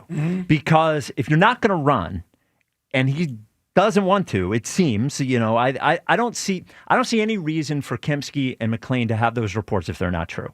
Because if the coaches wanted to run, they would just, and he was agreeable to it, they would just do it. There's no reason to leak to those guys that he doesn't want to do it unless he doesn't want to do it. Yeah, so I don't have the information they have, to be clear. This is their report. My read on it would just be, maybe at the beginning of the year, it was like, Jalen, I don't want to run as much. I don't want to get hurt. Like, we can move the ball without me running. Now, I'd imagine everyone's like, all right, let's try it. And now maybe, because it's not working, it feels like, frankly, more finger pointing, where it's like, why aren't you running the ball? Like, he won't run, right? Like, I would be. And who says that about their quarterback? Yeah, like I would personally be surprised if they are asking Jalen to run the ball and he's going no. Yeah, who says to me that this about sounds their more like a quarterback? plan that hasn't gone well. It's just my read on it. You like the over the middle thing. I would agree. That's Jalen. Like Jalen doesn't like to do it. He's run the ball a ton in his career. That's not like the Ben 3-pointer. Do you see what I'm saying? He runs. And you got to give him the benefit of doubt of seeing what's out there on the field. He tends to take off when his man coverage and the defense has their back to him. He does a great job of running then. There's also times where there's a spy there that we don't recognize it as a spy, and he does. So he's not, unless it's to pick up a first down or to get in the end zone, I think he's just more selective when he decides to run. But I also think a difference is, I agree with what you're saying. That to me is a little more when the play, like when he sees the coverage, the guys are running back. I think the called runs is a little different than that. And they're not doing as many called runs. Nor should they. I would just be surprised if Jalen's saying flat out no. That's just my read on it. That's not, I know their report, but do we really think Jalen's in the meeting room going, I will not run the ball? I would just be very surprised. There's one quarterback in this, two. The other one was just young and dumb. And we watched him last night. Jackson Dart. And he will never change. Like my advice to the Giants, I don't know, man. Once you have that in you, I think it's hard. Nah, he'll change. I mean, Carson never changed. All quarterbacks change as they get older running the ball because they don't want to get injured anymore. Josh Allen is the only quarterback I see in this league that embraces running in their offense as a part of their offense. No one else does that I could think of. Yeah. No other quarterback is doing that. They are worth too much money. And when you become an injury-prone quarterback, that's an excuse for the team not to want to pay you. Dak used to run an awful lot. Until he broke his ankle. Yeah. Well, he also became a great thrower. But the point is he still doesn't run as much. I agree, but this is the... I agree. I understand the injury thing. Yeah, that's real. I understand from a personal, from him making a personal choice. Yes. I'm just thinking about the football team. And the difference to me is between him and Dak. Yes, Dak did stop running, but Dak he's a better passer. Yes, he I agree with that. 4,500 yards. Yeah, I agree with that. But my point is that quarterbacks that run, Lamar Jackson doesn't run as much. Patrick Mahomes don't run like he used to run early in his career. I'm just telling you, they don't do that because if you're a $50 to $60 million player and you're a quarterback, your health is your biggest asset being out there on the field. Is being out there on the field. And if I'm Jalen, and if I'm just being honest, this year, the stuff that's coming out about me, you want me to put my body on the line so y'all can get rid of me when I'm injury prone or don't want to give me a contract extension this offseason. So I'm not going to be as willing to put my body on the line. Five stopped running when he started getting injured. Donovan was a runner too as well. Yeah. Early in his career. And then he stopped running as much when he had a torn ACL, he had a growing injury, broken ankle. Broken ankle, like he had the abdomen you thing. Just stopped. Yeah, you just stopped doing it. And I think that's just where Jalen is at now. Yeah, I think that could be part of it. I just part of it. I view the over the middle passing, the routes they run and stuff as more tailored to Jalen than I guess I do. I mean, he still runs the ball. He's not doing it as much. And I would guess in the game, not nearly as much. I would guess in like the playoffs and stuff, you will see them do it. Of course he will, because that's when it's more important. Right. Did he get injured? The last 3 times he's been injured, how did it happen? I mean, I remember that there was a Chicago game. Quick memory, it was on quarterback design runs. Yeah. There was a Chicago game last year. I'm trying to think when he got hurt. When he got hurt in Washington. That was a design run? Okay, yeah. That was a design run. Yeah. All right. I guess I'm agreeing with you halfway about the Ben thing. No, it's fine. I don't need you to agree fully. I think conceptually, what is going through my head when I think about it and the biggest problem with this offense is the offensive line, and we can't run the ball. Yes. Jalen's not the biggest problem with this offense. So I would Stop it. He's not the biggest problem I disagree. with this offense. I mean, Jalen is the most important player on offense. He controls where the ball goes. I agree the offensive line's not playing great. It's a running offense that can't run. Yes, but it's only a running offense because they can't pass it. That's the reason it has to be a running offense is because they can't pass it consistently, and that falls on Jalen, unless we think it falls on the receivers, which I don't. When they've had their most success as a team, they've been a run-first oriented football team. I agree, but why do you think they're a run-first team this year? It's because they can't pass it. They're always they're trying. I don't even know are they a run-first team this year? I don't know that. But I'm saying the idea that there have to be a run-first team is because they can't pass it now. Last year, I could get down with it. I defended Jalen. He did what it took to win, third down, no turnovers. This year, they can't run the ball, and they can't pass it well enough, and that falls on Jalen. Yeah, okay. My point is that the biggest issue with this team is that they can't run the football. What we're asking for is a different formula for success. I'm not saying it's not fair to ask for it, but to expect it when there's been no history of it. When this team was a pass-first team in 2023, he turned the ball over at an alarming rate. I agree. But that's the point I'm making, is the formula as a run-first team is only because they can't pass it. That's why they came up with that formula. No, it's not that they can't pass it. It's that they're not a pass-first team because there are shortcomings with him as the quarterback. Yes, there's nothing wrong with admitting that. But the point is that their formula for success has always been running first. But the point I'm making is that was not what they designed the formula. They went to two Super Bowls. They weren't a run-first team 2022. They were a pass-first team. They led the league in rushing. Right, but they threw it a ton that year in 2022. He also ran 165 times. No, I know, but I'm saying they threw the ball. They threw the ball a ton in 2022. Yeah, you know we're going to get the numbers. If I'm wrong, I'm wrong. But I'm saying he threw for 3,200 yards. Right, but Jalen was in the MVP discussion that year. Because, like Spike just said, the running aspect of his game as well. It wasn't because of his passing. So I view it that a little differently. That's not running the ball with the running back. I get your point, but they were more of a passing team in 2022 than they were in 23 and 24. All right, so you're going to lose this one, Eliot. That's fine. As far as pass percentage in 2022, they were 29th in the NFL. But they also won a lot of games that were big. But stop. I'm just being no, honest. you got to take the L on No, that. I'm willing to take an L, but I'm saying they were way more of a passing team in 22 than they were in 24. Yes, but 22. But that's what I'm saying. But in 24, they signed Saquon and went run first midway through the season because they couldn't throw it. There was a 6% difference. Hold on, but they didn't sign Saquon in the middle of the season. They didn't sign Saquon to be a pass-first offense. They signed Saquon because of what happened in 23 when they realized they couldn't be a pass-first offense. That's what I'm saying. No. You said they signed Saquon and then turned into a running team midway through the season. No. My point is that their formula for success, I don't care what they want to do. Yeah, they paid 2 receivers $30 million. That's on them. But that's why I'm saying... that's on them. What I'm saying is their formula for success has always been lead with the running game. Yes. That's where they've had their success. I agree with that. And it's not happening this year, and that is the biggest problem with this offense, is the running game. Yes, I agree the running game has been terrible this year. But the biggest problem? Yeah, but the biggest problem is they can't pass it consistently, so they have to be a running team. And then when the running doesn't work, they don't have passing to lean on. Like you just said, in 23, they tried to be a pass-first team, didn't work, so they went to the running game. And you've said, and I think it's fair, that they came out in 2024 wanting to pass the ball, didn't work, so they switched to a running game, right? So I agree this team's best path to winning over the past 2.5 years, whatever you want to say. 3 years. Yeah, has been running. I agree with you, but I'm saying that's only like that because they can't pass the ball consistently, so they have to go to the running game. regardless, my point is that this is the team, this is the personnel.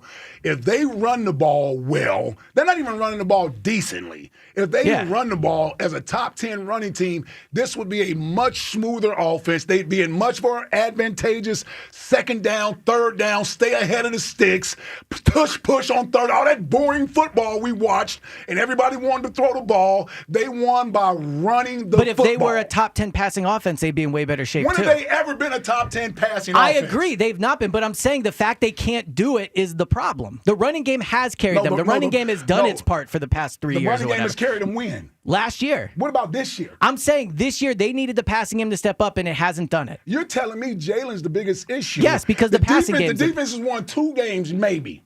2 games. Yeah. I'll give 1 to the special teams. The block punts, field goal, all that stuff. I'll get the other 5 to Jalen. So I'd give the Vikings game to Jalen. I would give the Cowboys game to Jalen.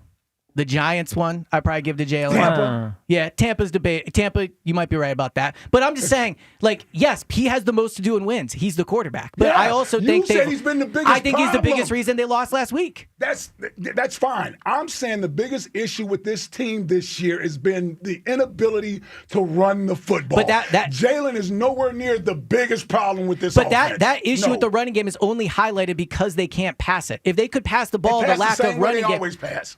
Right, but they've had to do What if I told you that. he's passing for more yards per game this year than he did last year? What if I told you he's already on pace? My bad. He's already passed. Didn't he pass more touchdowns already this year? Probably. He only had like 15 than or he 16 did last year. Yeah. So, right. yeah. But we know the passing game hasn't been good. The offense has been terrible all over. No, what I'm saying is it's better than it was last year when they won the Super Bowl. Marginally. But last year it wasn't great. I agree. Yeah, exactly. So it's been better by a little bit. I would agree with that. All right. Whew. It's the running game. It's the passing. The running game is the biggest issue with this team. Only because they can't pass the ball. I agree with you. All right. They normally lean on the run because they can't pass it. We got to take a break. Because all the numbers say I know I'm right. All the numbers say it. All right, that's it. I'm calling it. He gets last word. 215-592-9494. I'll take the L of the 2022. No. Turn off this mic. Ike, do you want to say something real quick? Okay. Nope. All right. We'll find out why Eliot says we got another segment. Yeah, we'll find out why Eliot says the Eagles are the best team in the NFC. Because they can run the ball. All right. There it is. This is the WIP Afternoon Show with Ike, Spike, and Fritz. FanDuel, in partnership with Valley Forge Casino, is the #1 sports book for same-game parlays. Now, from points and rebounds to threes and assists, FanDuel is the best place to combine your favorite picks into a same-game parlay or track every stat live, all in an easy-to-use app. And right now is the perfect time for you to join because new customers get $150 in bonus bets if your first $5 bet wins. So bet on the players you love the way that you want. Head to FanDuel.com/Ike to sign up today. FanDuel, official sports betting partner of the NBA. FanDuel Sportsbook is the official sportsbook of 94 WIP. 21 plus and present in Pennsylvania. First online real money wager only. $5 first deposit required. Bonus issued as non-withdrawable bonus bets which expire 7 days after receipt. Restrictions apply. See terms at sportsbook.fanduel.com. Gambling problem? Call 1-800-GAMBLER. After a setback against the Bears, do whatever I need to do to help get it fixed, and that's what we're working on right now. The Eagles charge ahead into LA for a Monday night showdown. The Eagles Radio Network, presented by PNC Bank. Brilliantly boring since 1865. The Verizon pregame show starts at 6. Then Merrill and Mike have the call. What an adjustment by A.J. Brown. Followed by the PDQ Restaurant Point of Sale Systems postgame show. Only on your exclusive home for the defending champion Philadelphia Eagles. Sports Radio 94 WIP.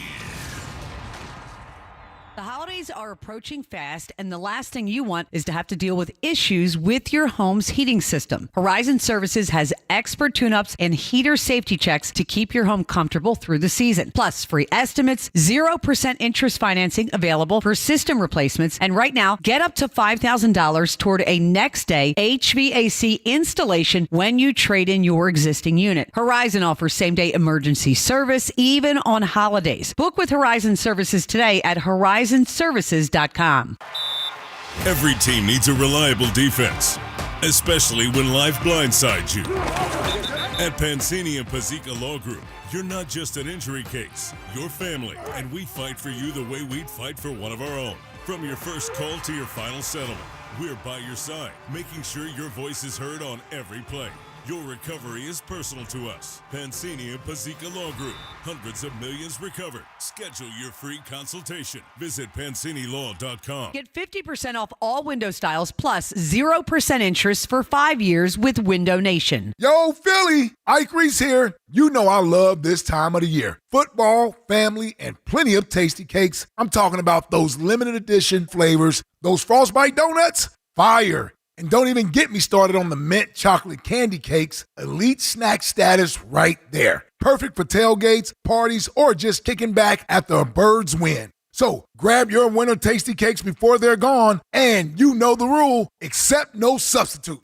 When you need to know, depend on KYW News Radio 103.9 FM. Wet weather today that brought snow to some parts of the far northern and western suburbs. Philadelphia police officer Andy Chan has died 6 years after he was struck by a van while riding his police motorcycle. And Eagles offensive coordinator Kevin Patullo's home was egged after the team's loss to the Bears on Friday. Get the latest anytime on KYW News Radio. Now on Crystal Clear 103.9 FM. You've never needed us more. You're a winner this winter when you play Borgata's Winning Wonderland. From now through December 27th, earn entries in slot and table games for your stake in over $1 million in prizes, including 2 Mercedes G550s, each valued at over $170,000. Drawings take place every Saturday with grand prize drawings on November 29th and December 27th. For details, visit theborgata.com. Must be 21 or older. Gambling problem? Call 1-800-GAMBLER. With Target, gifting has never been easier. This Saturday and Sunday, Target gift cards are 10% off with Target Circle. Treat everyone on your list to something you know they'll love. Gift cards for the trendsetters, the techies, the fashionistas, the foodies, and even yourself. The perfect time to save is now. This deal is a yearly fave, so hurry. Get more gifting for your buck and save 10% on Target gift cards with Target Circle for 2 days only. Only at Target. Restrictions apply. As a mom, comforting my family is what I do best. Vicks Vapor Stick provides soothing, non-medicated Vicks vapors in an easy-to-apply stick, and it dries fast, so there's no mess. I use it to comfort myself and my family. Thanks, Mom. Vicks Vapo Stick, soothing comfort for the whole family. And try Vicks Vapo Shower Max for steamy Vicks vapors when you need more comfort for yourself. Use as directed. You know your customers. Ralph likes his coffee black on Fridays, but Mondays he takes a little cream. Jennifer comes in every 3 years when her lease is up to get the newer and better model. And for some reason, pepperoni pizza sells like crazy on Friday nights. Who knew? At Odyssey, we have the expertise to get your media plan done right. With ads like you're hearing right now, to targeted social media campaigns, search engine optimization, and location-based advertising. Advertise with Odyssey and help us grow your business. Visit ads.odyssey.com. Turns out Justin Herbert is actually Phillip Rivers' 38th child.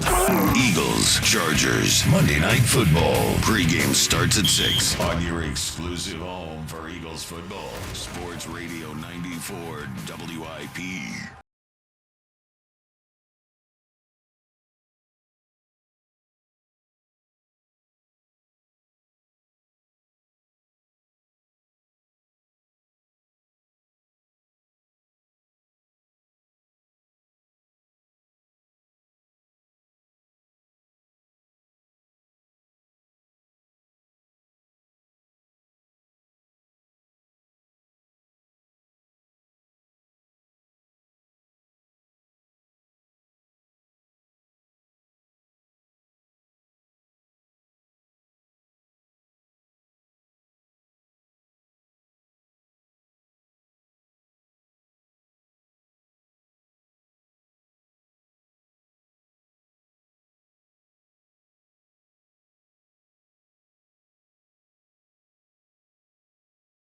Good one. I did. I know that one, yeah. Yeah, I picked that one. Jack, you shouldn't be afraid of 3:30 Country as long as you don't screw it up like you did yesterday. And look, I'm not going to get mad at you. I'm just going to make fun of it. What did you pick that one? Yeah, you texted me with that one. Oh, Okay. wow. All right. What do you do yesterday? Well, man, come on. I don't even know what it was. Beer Never Broke My Heart by Luke Combs? Yeah. That sounds pretty country. Yeah, it was just too... Beer Never Broke My Heart? I mean, it doesn't sound, Beer never broke my heart. Well, and then I started making fun of Philly people who love country, who act like they're from down south, and they go to the concert, they get all dolled That was actually up. pretty good. And then they also get their fake little Southern accent that they don't have. Yeah, cowboy hat. Yeah, but it's like every coach that takes over at LSU develops a little...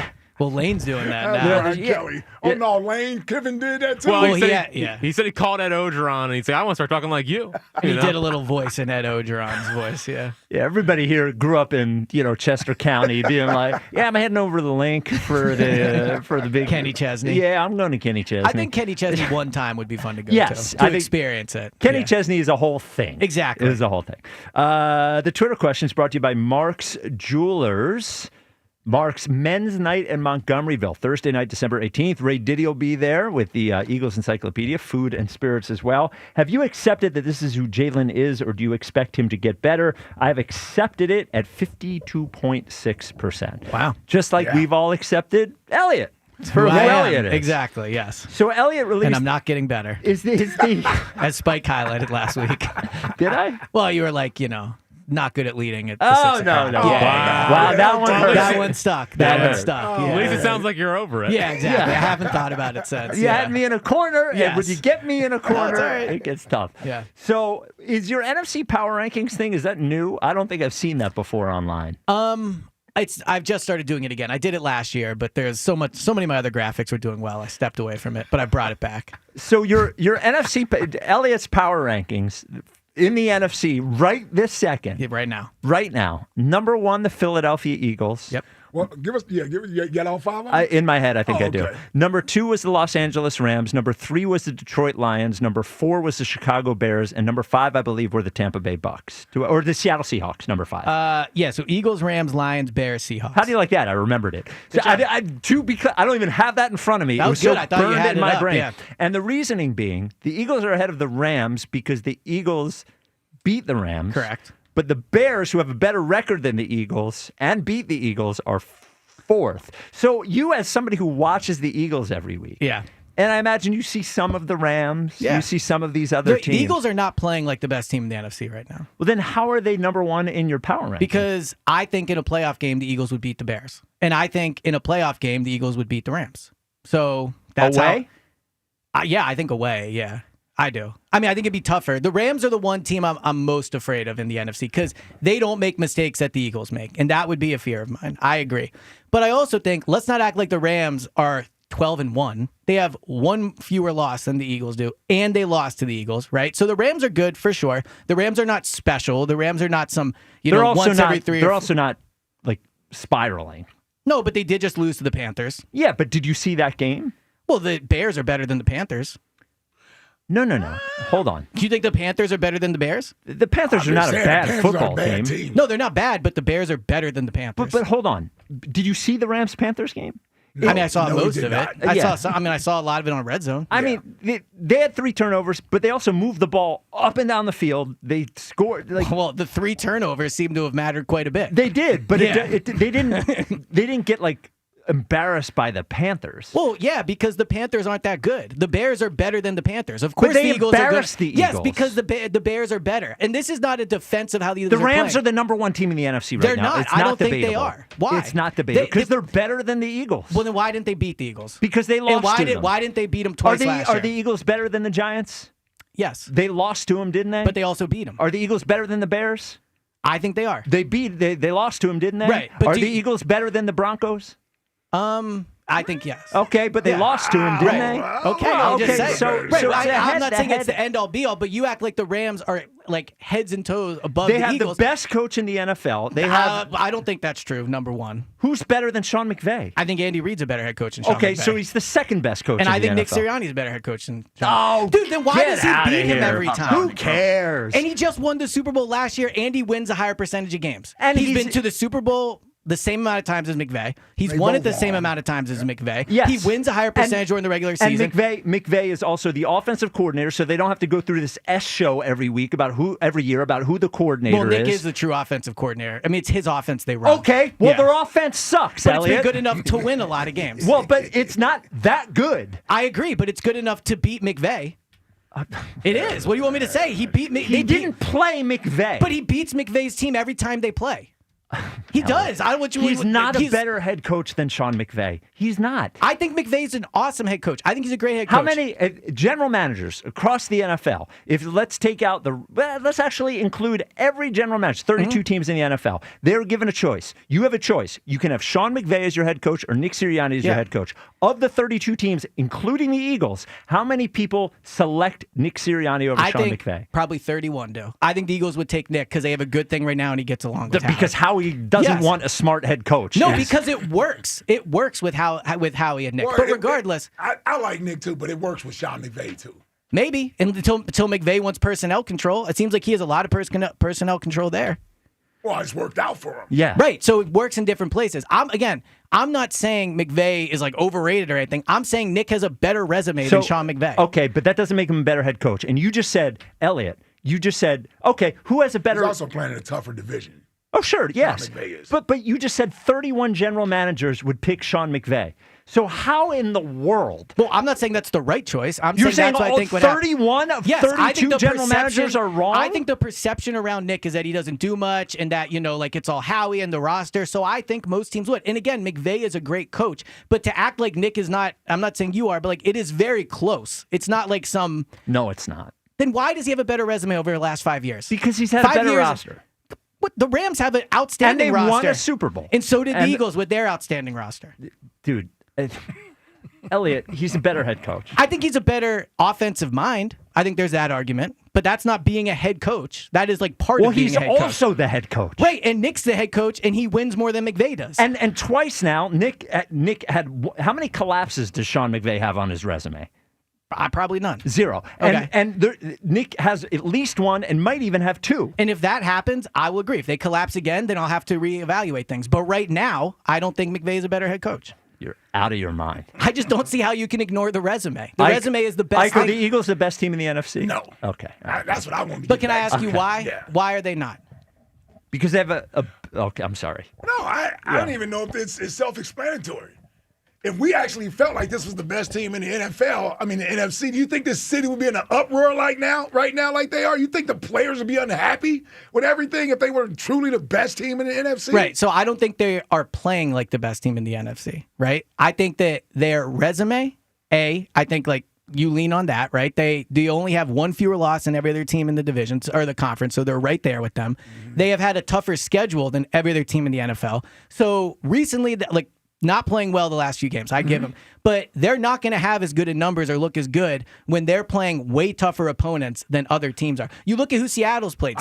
Seattle's lost to every good team they've played. Yep. They've lost to the Niners. They've lost to Tampa and the Rams. Yep. All the games they've won, all this like Seattle's better than the Eagles. Seattle's beat trash teams all year, and the only times they've played good teams, Sam Darnold's been awful. So I would absolutely take the Eagles over Seattle. Well, listen, I hear you there. I'm not. I just wouldn't have the Eagles over the Rams. Let me ask you this: to do the GM's thing, right? Yeah. Do you think? Are we back on that? No, I'm just like. Okay. Do you think more teams would rather go to LA to play the Rams or go to Philadelphia and face the Eagles in the playoffs? LA. I think they'd rather go to LA. Yeah. That's my point. Yeah. So that's why I would put the Eagles ahead of the Rams. Because of I don't think a team would have. Situation. I don't think the Eagles are playing well right now. I think the team no one would want to play is the Eagles in Philadelphia. I actually disagree with you. Really? Yeah. Why? Well, because they all hate each other. Their offense sucks, and their defense just got trampled. Yeah.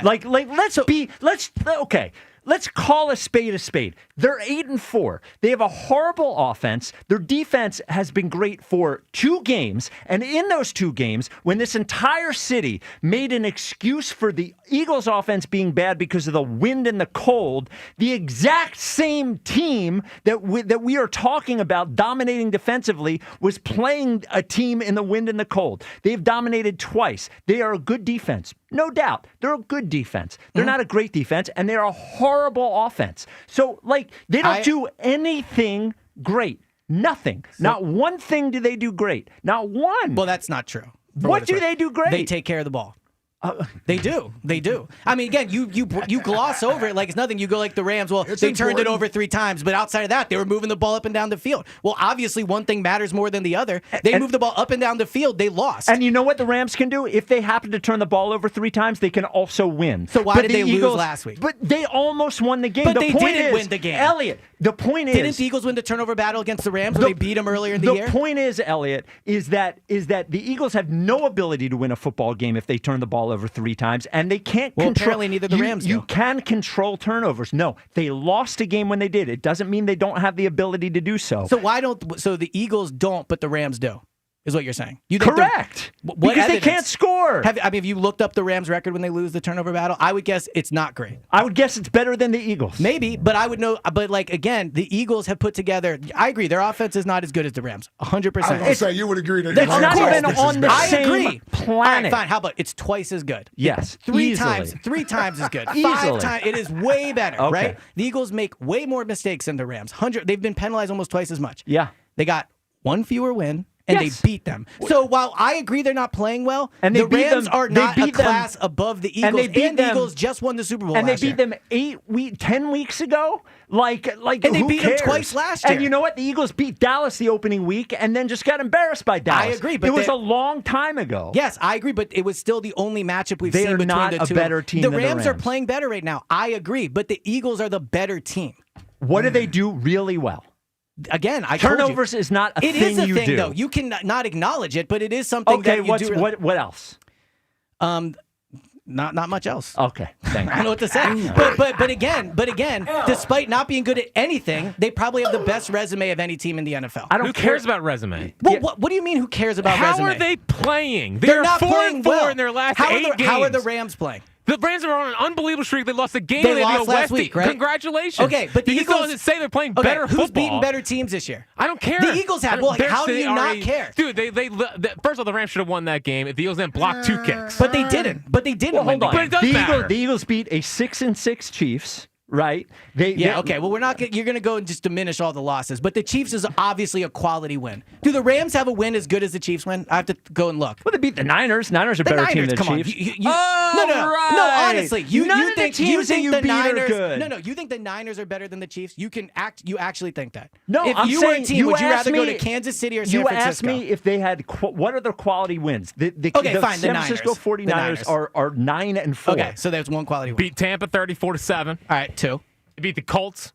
It's a good win. Okay, there, done. 3. Okay, now let's go over the Eagles. Jags 35-7. The Jags are not a quality. The Jags are 8-4. Okay, I don't think they're a quality. Wait, hold on. The Jags have the same record as the Eagles and a better point differential than the Eagles. And you think the Jags? They just know how to win. You think the Jags are a quality team? You actually think the the Jags are a quality team? You actually think they're 8-4? No. That's what I'm asking. I'm saying, do you think they are a quality team? You think going to Jacksonville beating the Jags is a quality win? They are 8-4. So obviously you don't. So that one doesn't count. So I'm saying you look at the Eagles wins. Okay. The Chiefs in week 2 is a quality win. That's a quality win. Tampa Bay, we agree, is a quality win. The Rams, who are apparently like the best version since the greatest show on turf, they beat them. That's a quality win, right? They have quality wins. But the Rams have more. You put the Cowboys in your top 5. The Cowboys is a quality win. The Cowboys are the hottest team in the NFL right now. Yes, but they beat them in week 1.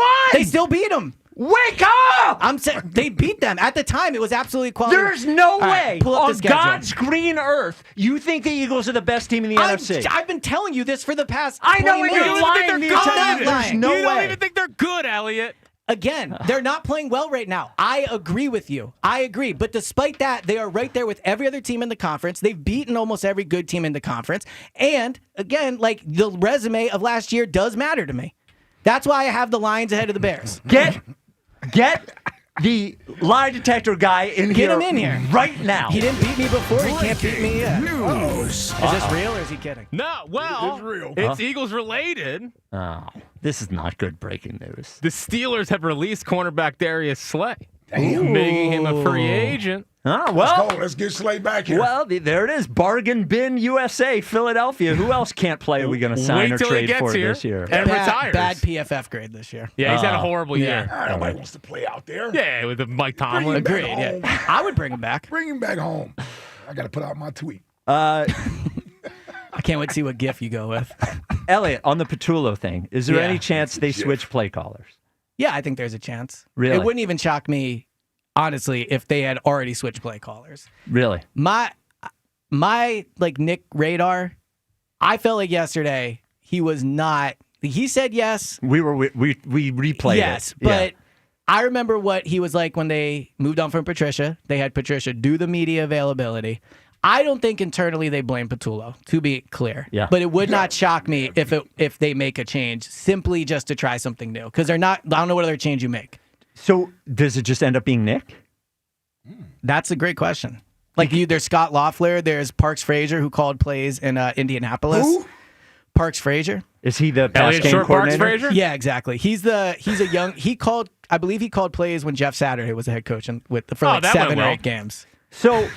Yeah, I mean, sticking with Patullo is obviously the best move. Also, if they wanted to sell continuity coming into the year, I think bailing on continuity now is not a good idea. Well, I also think if they truly don't believe it's his fault, I just have a hard time believing that they will pull play calling from him, then get to this offseason, then reinstall him as the play caller. I agree. It is such a weird position to be in if that were to be the case. I would prepare everyone for this. If he finishes the year as play caller, depending how it goes, I think they would rather have him come back next year as the play caller. Because all I hear is, Jalen's had 9 play callers in 9 years. And you got to bring him back. Yeah, like there is a real benefit to bringing Patullo back next year as the play caller. In terms of he'd have a full year on the job, he'd have a full year with Jalen, they'd get a full offseason together. How do you think this season has to end for that to happen? Let's say to stay? Yeah, let's say he stays as the play caller. Like if they end up 10-7 or 11-6 and they lose in the first round,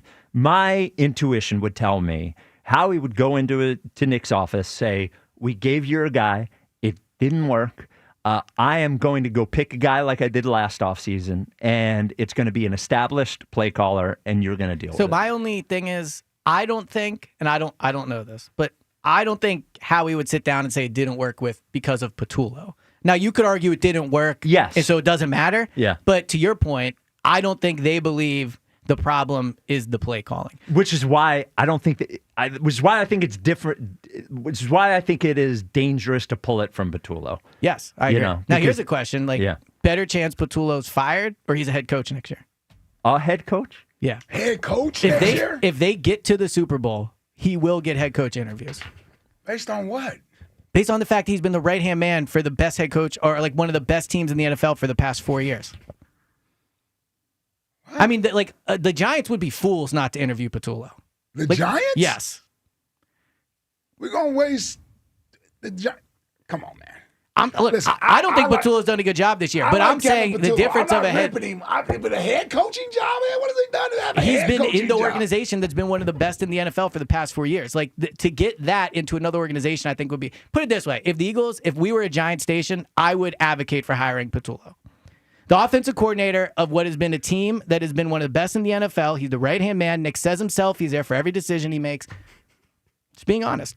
I can tell you right now, having an eye on WFAN, I don't think anybody's mentioned Kevin Patullo yet. Well, I'll tell you this right now. I don't think the Giants know what they're doing, so they might not be talking about Patullo. I'm but talking Patullo about, would I'm be a talking about smart hire for them. Okay. I'm just being honest, and I've said this weeks ago, so this isn't like a... Again, based on the fact that he's been the right-hand man of arguably the best head coach in the... I agree, but none of us believe he's the problem in the offense. None of us think it. You don't think when he's in a head... None of us? What are you talking about? Well, I'm saying, you think when he's in a head coach interview, he's going to be like, "Oh, man, I shouldn't have just run hitch routes"? Like, of course he's going to show the tape and be like... He's going to blame it all on Of course he is, yes. So when he sits in the meeting, they talk X and O's. I'm sure he's going to have great answers at. But he's also going to be able to be like, "I was around the culture of the Eagles. I saw how they ran things. I've won." You asked what's more likely. What's more likely is he gets fired. You think so? Well, because I think the odds of the Eagles winning the Super Bowl are... What if they go? Pretty slim. Even if they go, what about the championship? I also think that's that. I think that's slim. Oh my God! I can't even get it out. Come on, I was yelling really loud at him. Give me a break. So where would you have the Eagles in the NFC? I would have the Rams as better. I would have the. I would have the Seahawks. Not a great as better. The Seahawks. Get I would out have the of Seahawks. here. No. The Seahawks have the best defense in the NFL because they play trash quarterbacks every week. Look at their schedule. They still have the best defense in the NFL. That dude they just played this week was, I don't know where the hell that quarterback came from. Oh, it was like the fourth-string Vikings. Yeah. Now, they did dominate them, to be fair. They did. They're not number one, but he's not far off. I certainly would have him lower. And I right wouldn't now, have him lower than 3. I would have him behind the And right now, if they play the Bears in Chicago, they're going to lose. The Seahawks, you're saying, or the Eagles will lose if they have to play them in Chicago. I agree if they played them like next week in Chicago. I think in a playoff game, that's different. The Bears have no playoff experience, and I think the Eagles' playoff experience would matter. Well, the Eagles had playoffs experience when they got blown out in Tampa in 23. Agreed. So. Agreed. Now, the Bucks also had playoff experience. The Bears had none. Yeah, for the sure. Bears have none. Yeah. All right. Now, an hour. It will be cold in Chicago, I'll say that. And probably windy. Yeah, probably windy. Yeah, don't get this team with some wind. Everything falls apart. Look, I'm not on team wind. I think that's a weak excuse. Okay. Yeah, I don't like weather. Guy. You never catch me defending weather. I want to know everybody's out on Slay. No, I would sign Slay. Okay. Just keep throwing guys out there. I'm totally in on Slay. Yeah. Good culture guy, too. What we have out there? No, that's what I'm saying. Just keep throwing guys out there till something works. Now, what are we on, our 7th cornerback? Better chance that he ends the season with the Eagles or retires after 2 weeks. No, if he comes back and he's like, never mind. Yeah. Dude, if we have 3 retirees in 1 year, dude, we need Zaire. Wait, I'm sorry. What was his name? Zadarius Smith and Jair Alexander. We need them on this show. Yeah, podcast. What did you know? What did you know? They actually left and I haven't heard anything. No, not one word from either one of them. Not one word. You think they cut Slay because he wanted to go play elsewhere? Yeah. Yeah, I think so too. Yeah, I think once you're a healthy scratch and you're a vet like him, they'll let you go. Yeah, he's like, dude. I think there's a 60% chance he signs with the Eagles. Yeah. Save me they can start practicing this week. Does he have to go through waivers? He does have to go through waivers. Okay. Yeah. Yes, he does. No one's going to claim him though. I mean, I'd be surprised. There's not many players get claimed at this point. He's a veteran. He'd probably be like, I don't want to go there. Right. Yeah. All right. You can get the Go Birds podcast wherever you get your podcasts. Who is your special guest on ESPN tomorrow night? Zach Berman. Really? Finally locked him down. Oh, wow. It must have been tough. I know. No, it's tomorrow. Tomorrow night, yeah. It does feel like a Wednesday, I agree. I thought you moved the day. I was like, what's going on tomorrow? Well, I guess it's actually definitely a Tuesday because I'm here. All right. We've only been doing it for 4 years. Yeah. Can you have a convo with him about how long his tweets are? They're too long. I will. I'll bring it up if you'd like. Yeah. All right. Thank you. I've already addressed it online with him, but have you? I'll have to go check that out. I said you should have done a really long one. His nickname should be See More because for every tweet you have to see more. All right. You can get the Go Birds podcast wherever you get your podcasts. You get Go Birds Daily every single day. You get more of why the Eagles are the best team in the NFC when we're all mad at them. That is Eliot Shorr-Parks. Coming up next, you're not mad at him. That is Jordan Mailata. 215-592-9494. This is the WIP Afternoon Show with Ike, Spike, and Fritz. You know you're not mad at your pets. Well, if you're anything like me, you get mad. I get mad at Rebel or something. I yell at him, and within 15 seconds, I'm apologizing to him. You call him a moron every day on the phone with me. I did. Well, because they're morons when I walk them. Absolute morons. But morons nonetheless. They're going to get Christmas presents, right? You got to get your pets Christmas presents, Hanukkah presents, whatever you need, holiday presents. Dogs and Cats Rule has the perfect stuff. It's getting cold out there. Maybe your dog on the walk needs a coat. They've got fashionable coats. They've got warm fleeces. They got sweaters, all sizes and colors. Maybe you want to get them a toy. Maybe you want to get them a treat. Whatever it is, Dogs and Cats Rule, all 7 locations. They all have them. And while you're there, you're interacting with the best staff anywhere. The lead dog, George Parenti, has made sure that the staff at Dogs and Cats Rule is not only friendly and patient, but they're informed. So you go in there looking for a new food for your pet, maybe a supplement. They've got all the answers. I can attest to it. It's absolutely awesome. 7 locations, as I said. 2 in Jersey, Pennington and Princeton. 5 in Pennsylvania, Newtown, Doylestown, Maple Glen, New Hope, and Bluebell. DogsandCatsRule.pet is the website. Dogs and Cats Rule. Shop small, shop local, shop family. After a setback against the Bears, do whatever I need to do to help get it fixed, and that's what we're working on right now. The Eagles charge ahead into L.A. for a Monday night showdown. The Eagles Radio Network, presented by PNC Bank. Brilliantly boring since 1865. The Verizon pregame show starts at 6. Then Merrill and Mike have the call. What an adjustment by A.J. Brown. Followed by the PDQ Restaurant Point of Sale Systems postgame show. Only on your exclusive home for the defending champion Philadelphia Eagles. Sports Radio 94 WIP.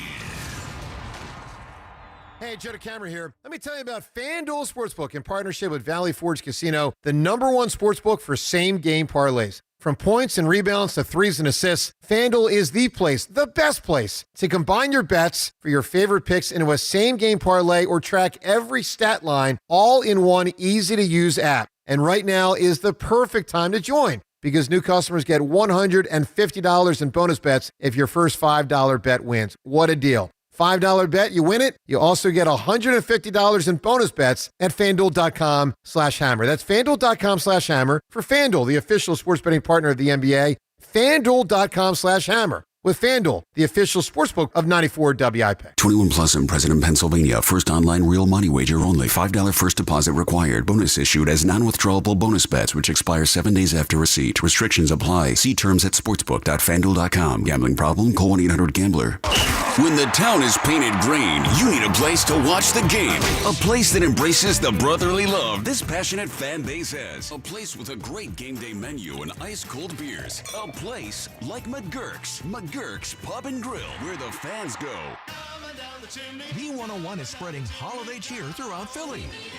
Tune in for the soundtrack to your Christmas season, featuring all the holiday songs you love. Christmas music all day, every day, only on B101, Philly's official Christmas station.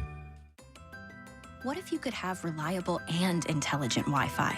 And get this, what if you could keep it at the same price for 5 years?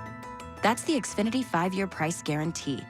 5 years of Wi-Fi that boosts speeds to the devices that need them most. That finds and fixes problems before you even notice them. Like super intelligent Wi-Fi with a 6th sense.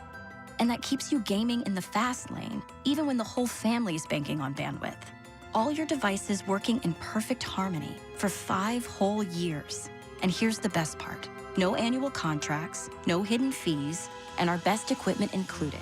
Hey, let's face it, a lot can change in 5 years. Kids grow taller, dreams grow bigger. But your Wi-Fi, it would stay reliable and the price would stay put. The Xfinity 5-year price guarantee. Lock in your price and unlock the possibilities. Xfinity. Imagine that. Select plans only. Restrictions apply. Welcome back to Winter Hack Radio, the place for clever hacks to survive the season. Icy driveway? Well, try spreading sand or birdseed to help with traction. Snowy puppy paws? Well, grab a whisk, brush it off, done. Catch COVID-19? Well, just get... Actually, there's no hack for COVID-19. But if you test positive, prescription medications for COVID exist. Ask your doctor if they're right for you. Visit PfizerForAll.com to learn more. Sponsored by Pfizer. Never have I ever called my sister from the finish line of my first marathon. Hello? You won't believe where I am. Are you running? Mile 26. I'm gonna make it. Switch to T-Mobile's 55 Plus plan and get iPhone 16e with its advanced camera system on us. Plus, 2 lines for just $30 a line. Guys, I can't believe it. I knew you could do it, babe. That was amazing. Mom, how do you feel? I feel great. I can't feel my feet. Let's take a picture. And then you may carry me to the car. Share every stride, every mile, every memory on America's best network. Switch to T-Mobile's 55 Plus plan and get iPhone 16e on us and 2 lines for just $30 a line. With 24 monthly bill credits and 2 eligible port-ins on Essentials 55 Plus for well-qualified customers with autopay plus taxes, fees, and $35 device connection charge. Credits end and balance due if you pay off early or cancel. Contact us. Finance agreement 128 gigabytes, $599.99 required. Best mobile network in the U.S. based on analysis by Ookla of Speed Test Intelligence data 1H 2025. Visit T-Mobile.com. This is the story of the one. As the purchasing manager at a manufacturing plant, she knows the only thing more important than having the right safety gear is having it there when you need it. That's why she partners with Grainger for auto reordering, so her team members can count on her to have cut-resistant gloves on hand, and each shift can run safely and efficiently. Call 1-800-GRAINGER, click Grainger.com, or just stop by. Grainger, for the ones who get it done. My name is Whitney Allen. I am a widow. My husband, Ryan, died. We never thought in a million years we'd have to use life insurance. The unexpected happened. With Ethos, it is so fast and easy. It's 100% online. You can get a quote in seconds, apply in minutes, and get same-day coverage. No medical exams, and you can get up to $3 million worth of coverage through Ethos. Get your free quote at ethos.com/game. That's ETHOS.com/game. Time spent on application may vary. Online health questions required. I'm Bill Ryder with an Odyssey Sports Minute. The New England Patriots are exactly what their record says they are. At 11-2, they're the best team in the AFC. And under Mike Vrabel, they've been transformed, having gone from one of the most incompetent offenses last year to one of the 7 best in almost every measurable category. Their defense, too, has had an utter turnaround because Vrabel is a stone-cold winner. With Drake May playing well in year 2 and that defense getting better and better, watch out for New England. I'm Bill Ryder. 94 WIP HD1 Philadelphia. Live from the Tasty Cake Studios. An Odyssey Sports Station. This is the afternoon show. Sports Radio 94 WIP.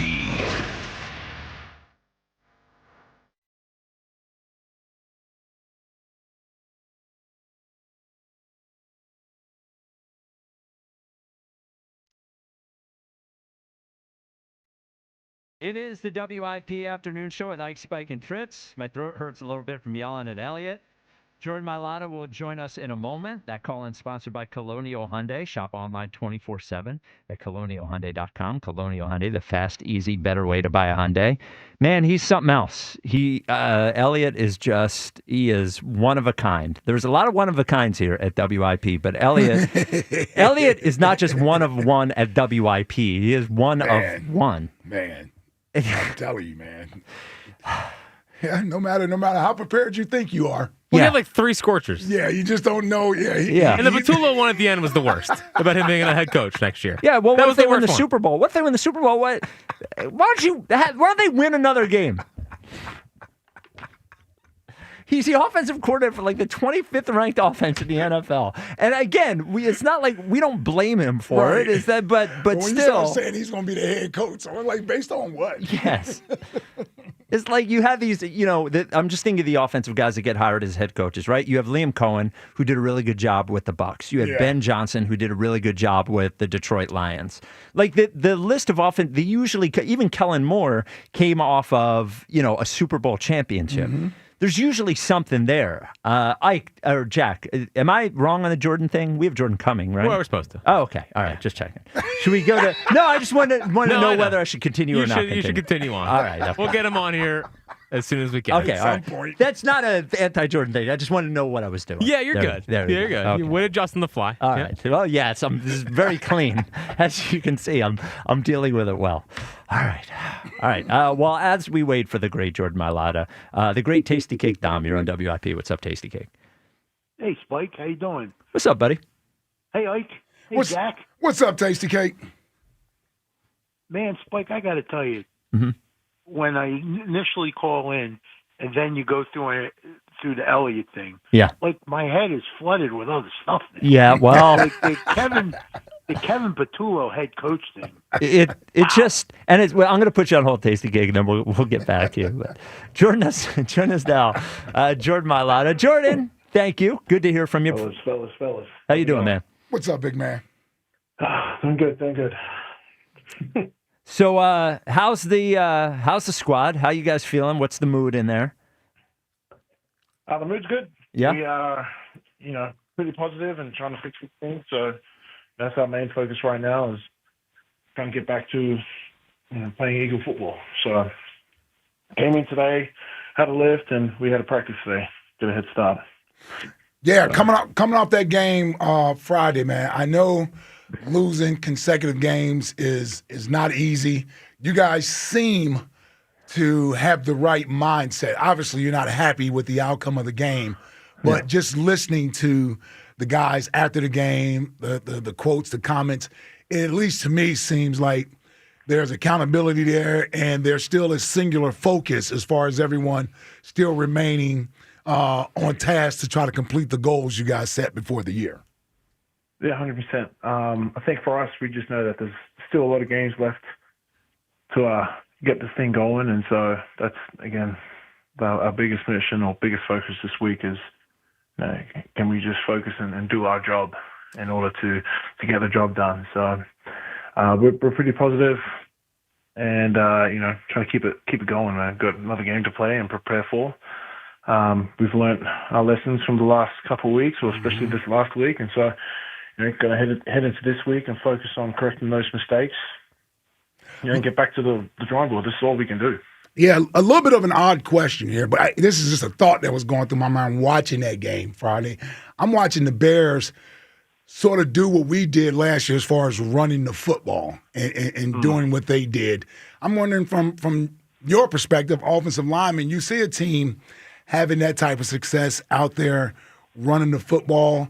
Is there anything you can sort of take away or gain from that? It's okay if you say no. If you say no, that's fine too. Yeah, that's fine. If you say you don't think so, yeah. The biggest takeaway is just execution. Yeah. And, taking care of the football and also not making mistakes, causing penalties. Mm-hmm. That's the correlation I made. Yeah. We talked a little bit last night about the penalties, which we have talked about for a couple weeks now. It is it must be confounding to you as, we've asked you about the work during the week, which you feel good about, and the attention and the stress on it during the week. I just wonder how you go. Is there a possibility that when you are thinking about not doing it, if almost that can have a reverse effect? Like, how do you concentrate on it without thinking about it? Which might even put you in a situation where you do it again, if that makes sense. I'll be honest. I get what you're saying. I don't know. Okay. I guess it's kind of true. I think the more you think about it, the more it's going to happen. And we just got to keep at it, man. Just keep at it. I don't know how to. I mean, do you have any suggestions for me that can carry forth onto the team this week during practice? All I know is just keep putting ourselves in that situation, and you just got to keep getting reps at it. Yeah, and listen, it's not like it's the same person each time something happens. So, you may concentrate on something, and you can go through a game where you've executed the things that you wanted to concentrate on, but it could be something else that still has a negative impact on the play. I honestly think that's really been, at least over the last two games, I know the overall numbers say it as well, as you guys are one of the bottom teams when it just comes to penalties. But I just think the last two games, that has been a major hindrance for you all. Like, as soon as you get something good working, something like that happens. And I know that has to be deflating at times. It is deflating, but, we have some great players on our team and in our offense. So, we've got to try and have each other's backs every time that happens. And, I think it works. When we get out of it, we're able to, again, make up for those mistakes, but we can't you can't win games if you keep making those mistakes, throughout the game. Like, I think a couple of the early drives, you're able to overcome that. But if you keep making those mistakes, that's how you get set behind and you're playing behind the sticks. Yeah. You've been with Coach Stoutland, obviously, your entire career. And I've heard you talk about the credit you give to him for help developing you as a player. I wonder what he is like in this sort of moment of, he takes a lot of pride in the work that he does with his O-line and Stoutland you, and you guys aren't necessarily playing to that standard. How has he been as a coach, and is he turning it up a little bit, or is he teaching more and longer? What's he been like during this time as a coach and the run game coordinator? Stout is very consistent, so it doesn't matter if we're winning or if we're losing. He's always stayed consistent with how he coaches, with the intensity. And so for us, he's just doubled down on what he knows, and that's what he's preaching to us. Just double down on your practice, on the technique that we're teaching you, and go out there and execute. So for us, it's kind of like just simplifying it, as an offensive line. But Stout does a great job of being consistent and, going back to the level of your training and, just going off that. Jordan, we all know Eagles fans are great, and there's a home field advantage. I will say, as an Eagles fan that has been in the stadium, when things aren't going well, it can be rough in there. Is there, when you guys are struggling a little bit, is there any advantage to playing an away game to sort of distancing yourself from the not just the game itself, of course, because you're playing the game, but the conversation and like that kind of crowd? Can it be an advantage playing on the road at a time like this? Well, to be fair, we haven't given them anything to cheer for. For sure. Yeah. So, I just calling it how it is. I think it's pretty. Yeah, for me, this is the Philly I know and love. This I understand what comes with if you play like how we're playing. That's what you're going to get, and so it doesn't matter what advantage or disadvantage you think it is. That's just how it is. That's how it's going to be. It doesn't matter where we are. The away, home. I don't think there really is a difference for us, up front. So. Well, Jordan, for all of the struggles, you guys are 8-4. You're a game out of the best record in the NFC, so it's all right there for you, as you said. Plenty of games to get that back right. So we wish you the best of luck on Monday night in LA, and hope to be talking to you after a win on Tuesday. All right, big dog. Thanks, lads. Appreciate it. Thanks, Jordan. Lads. That. Look, I wasn't trying to trick him with is it good to get away? It was an honest question, but he also handled it the right way. Yeah. Yes. Yeah, no, listen, there's something to that, getting away from the noise and being on the road, and that sort of, it should bring you together and you can sort of lock in.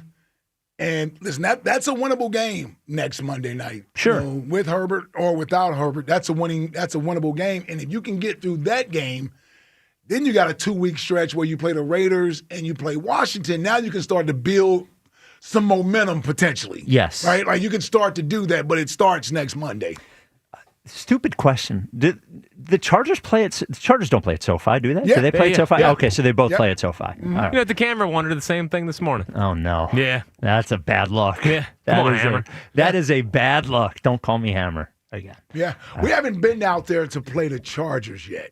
No, because last time we played them had to be the Super Bowl year when they played that soccer stadium. Well, the last time we played them out there. Out there. Yeah. We played them in 21. Right.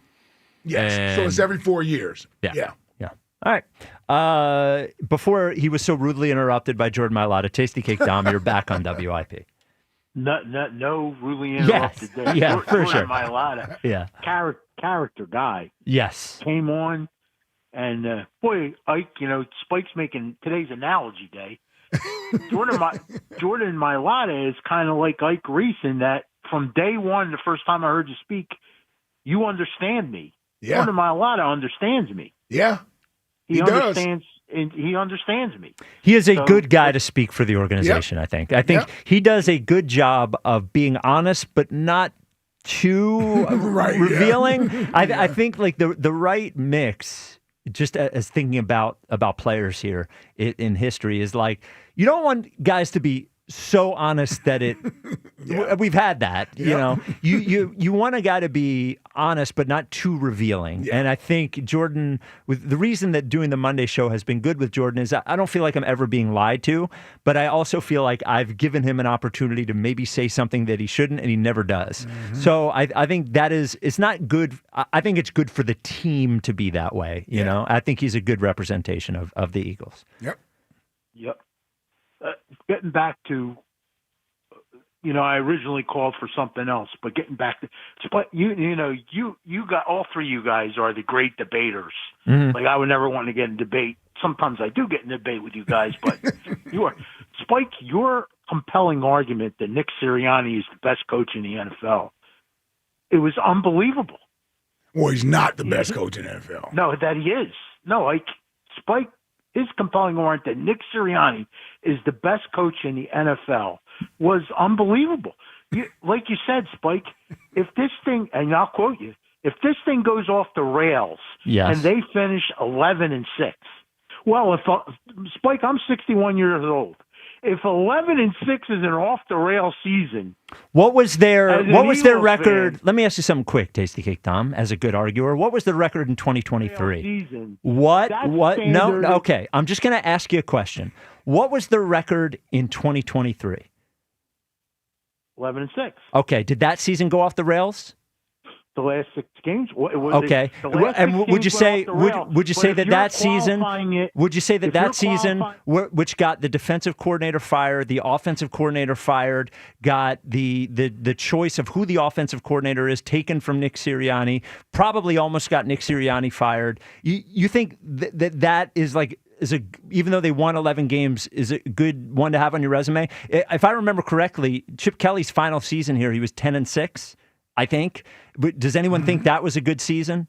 You know, like we all are all here. Nick Sirianni is not. I think Nick Sirianni is a good coach. I'm glad he's coach of the Eagles. He's not the best coach in the NFL. In fact, to be the best coach in the NFL in 2025 and not also be the offensive coordinator is a very, very, very tough thing to do.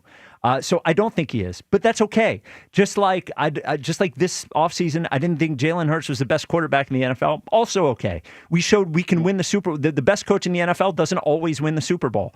It's okay. It's fine, but he's not the best coach in the NFL.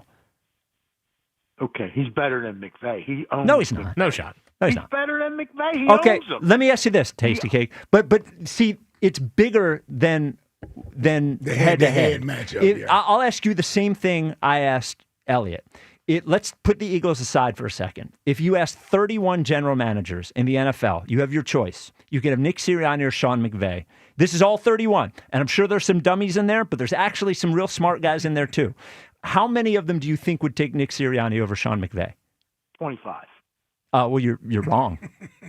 Well, of course you're going to say I'm well, but you are. I mean, Eliot thinks that Sirianni's better and said 31 would take McVay. But the record would say he's better. But the record is not always indicative of. Look, Brian Billick won a Super Bowl. He was not a great coach. No, it was his defense that won a Super Bowl. He's supposed to be an offensive guy. Yeah, he was decidedly not a great coach. It doesn't make you a great. I think Nick Sirianni is a really good coach. I don't think he's a better coach than Sean McVay, and I don't think most people in the NFL think that either. In sports history, Spike, they always go by the record. No, they always. don't. Bill Belichick is the greatest coach in the NFL. Because of the record. Over a long period of time. Coach without Tom Brady. Over a long period of time. Over a long period of time. Like that team was built and rebuilt over and over and over again. Tom Brady was there. Yes, great. Well, and they won different ways too. They won with run game and defense early. It's just silly to say say he's the best coach in the NFL is there's other coaches who have won the Super Bowl. So here's the biggest thing I would say, Tasty Cake, that would give McVay the edge. Well, he does the actual play calling. So if everything else was even culture, personnel, like all those things, the idea that he's able to design an offense and call plays. And he actually has a coaching tree that have gone on to be successful after him. I think that's why people would give McVay the edge over Sirianni. Because not having to replace your offensive coordinator every year is an enormous advantage. Both are good culture guys. Like, both of them are good culture guys. Sean McVay has actually won a Super Bowl, started over. Remember, F them draft picks. He had to start over, build it again, and now he's back to being his team is one of those Super Bowl contending teams. I think you got two good coaches. If we agree Andy is number one, and you say Sean McVay is number two, is it an insult to say Nick is number three or number four? No, it's not. Not an insult. But you agree that there's been a lot of transition with the Eagles the last 6 years. Yep. There's been a lot of transition. I mean, there's a different offensive coordinator every year. But that's because he's not the offensive coordinator. Right. Did you see like that when we're talking about who's great? No, it's because he gets people promoted. No, did he get Brian Johnson promoted? Head coaching job. Did he get Brian Johnson promoted? No, he did not. Okay, all right, thank you. And did Kellen Moore have head coach interviews before he was offensive coordinator here? The answer is yes. Just so we're clear. Look, I don't understand. Truthfully, there's nothing wrong with saying Sean McVay is the best coach. It's to say that Nick Sirianni is one of the 4 or 5 best coaches in the NFL. We would kill for that. That's fine. He doesn't have to be the best. Well, yeah. Hey, listen, Spike. and I'm a big Jalen guy and I'm a big Nick guy. Yeah. I thought it was important that this week I always love calling in your show. Yeah. I thought it was really important that I was present this week, because if I'm going to chirp when they have big wins. Yep. Yeah. Today, I mean, they're you said they're 4-4 in their last 8, Spike. If the defense 4-2 in their last 6. Honest, if their defense is not superhuman, they're 2-6 in the last. Right? I mean, the offense. And if they don't get lucky bounces first 4 weeks of the year, come on, absolutely. I mean, all of that is true. Jalen has not played well. I mean, there's a lot. But the other thing about Nick, Ike, is that you guys said earlier in the show a couple hours ago, the Eagles are like last in defensively and offensively in yards given and yards produced. Right? They're bottom of the barrel on both statistics. Right? I don't know. No, not in defense, I don't think, right? Well, they've given up more yards than they've had. I think all but 2 weeks this year, or 2 or 3 weeks. I don't know if they're bottom in yards given, but they are. And the other thing is they're like 27th in the NFL in penalties. Now that'll get you beat. Horrible statistics. Yes. Horrible. Yeah. And to be 8-4 after all of that, that's some pretty damn good coaching. Or it's lucky. How do you overcome all of that? Well, I don't know. Is Liam Cohen's also 8-4? Do you think he's also the best coach in the NFL? No, I don't think that he's. Does he have as much talent as the Eagles? No, he. How about the job? How about the job that? The talent thing, though, Spike. How about the job? How matters, Dom? Yeah, it matters. What? Of course, it matters. Okay, it matters. But who would you rather have for the next 5 years leading the Eagles? But it doesn't take away that Phil Jackson. Who would you rather have leading the Eagles for the next 5 years, Sirianni or Ben Johnson? I mean, great coaches have great talent. What has Ben Johnson done? Easy in there. Who would you rather have for the next 5 years, Ben Johnson or Nick Sirianni? You asking me, Jeff? Yeah. Well, I'm going to say Nick. Come on. What's your gut telling you? What's your little gut telling you? My gut, honestly, truly, honestly, and, sometimes I'm stubborn, they're going to pull out of this. I hope. I've always said the same thing. I'm going to say the same thing today. If you got Jalen, Howie, and Nick Sirianni, I'm writing down 12 wins every year till they put me 6 feet under. All right, we'll see what happens. That's what I think. We'll see what happens. I think they're going to get the same 12 this year. What do you think the job that Kyle Shanahan's doing in San Francisco this year, with all his best defensive players hurt, missing his quarterback for 8 weeks, losing his wide receiver? Good job, right? Unbelievable. Okay. Yeah, great job. Well, he's got some cake wins. I mean, he's got a win over the Rams. I mean, he's got patsy wins, right, Spike? Well, they're 9-4. Yeah. Yeah. And they play in that division. That's a good division. With the Seahawks and the Rams. Okay. All right. Thank you for the call, Tasty Cake.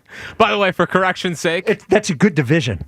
The 3 teams are 9-4. It's better than this division. Yes. Yeah. Well, Cowboys are heating up. Yes, but the Giants stink. The Commanders stink. Yeah. Okay. For correction's sake, by the way, Chip was 6-9 last year, fired before the last. 10-6 year before, I guess, right? And they didn't make the playoffs as the 10-6 year. I forgot about that. Come on, man. Who could forget the Pat Shurmur game? Yeah. He's the highest winning percentage in Eagles history. After the running back got him fired on the flight home. Marco. Right. Yeah. 10-6 was the year before where they didn't make the playoffs. Well, the Christmas party was actually the final straw. Yes. When he didn't show up to that Christmas party. As it always is. You got to respect the balls on that guy, though. Who? Chip? Yeah. Well, did you see the reports from out there about how he was screwing up his own play calls? Well, but to Gino? Did you read you didn't read the article? No shot. I listen to audio. All right. Okay. So, where do you get the time? You said today. This is all I do, dude. This is all I do. I'm a psychopath. Hey, would you lower your voice and take your tone down a little bit when you're talking to me? Okay. You were listening to a Zach Taylor press conference today. Yes. Why? Because I want to be informed. About what? He's consuming information. I want to see what was going on with the Trey Hendrickson thing. Why? Because we should have traded for him. Because he's not playing because he doesn't want to be there. Okay. What the article said, which is actually interesting from Crap Sheet, was that Chip was told to run by what's his face? Pete Carroll. By Pete Carroll, the offense that Pete Carroll was familiar with in Seattle. So the offense that Chip was calling was not his offense, which is why he was screwing up the calls. Oh, that's smart. Yeah. You're paying him $6 million a year. The highest offensive coordinator salary in the league. He can't even call his own offense. Yeah, to go run your other offense. Man, now, sounds like Chip's going to get another job. Well, I'm sure that was a Chip Kelly leak, but I think it's something that's very easy to go look at and look at the Raiders and see whether they were running a Chip Kelly offense or not running a Chip Kelly offense. All you gotta do, if you see a fullback back there, you know that wasn't Chip Kelly's offense. Right. Maybe he's the next Penn State coach. Huh? There's no way he's getting another head coaching job. Man. College he could, no right? way. I don't even think in college. You don't think so? I don't think man, so. He coordinated that Buckeyes team with Will Howard doing Natty. Yeah, a Buckeye team with 90% 5-star recruits on it. But Will Howard.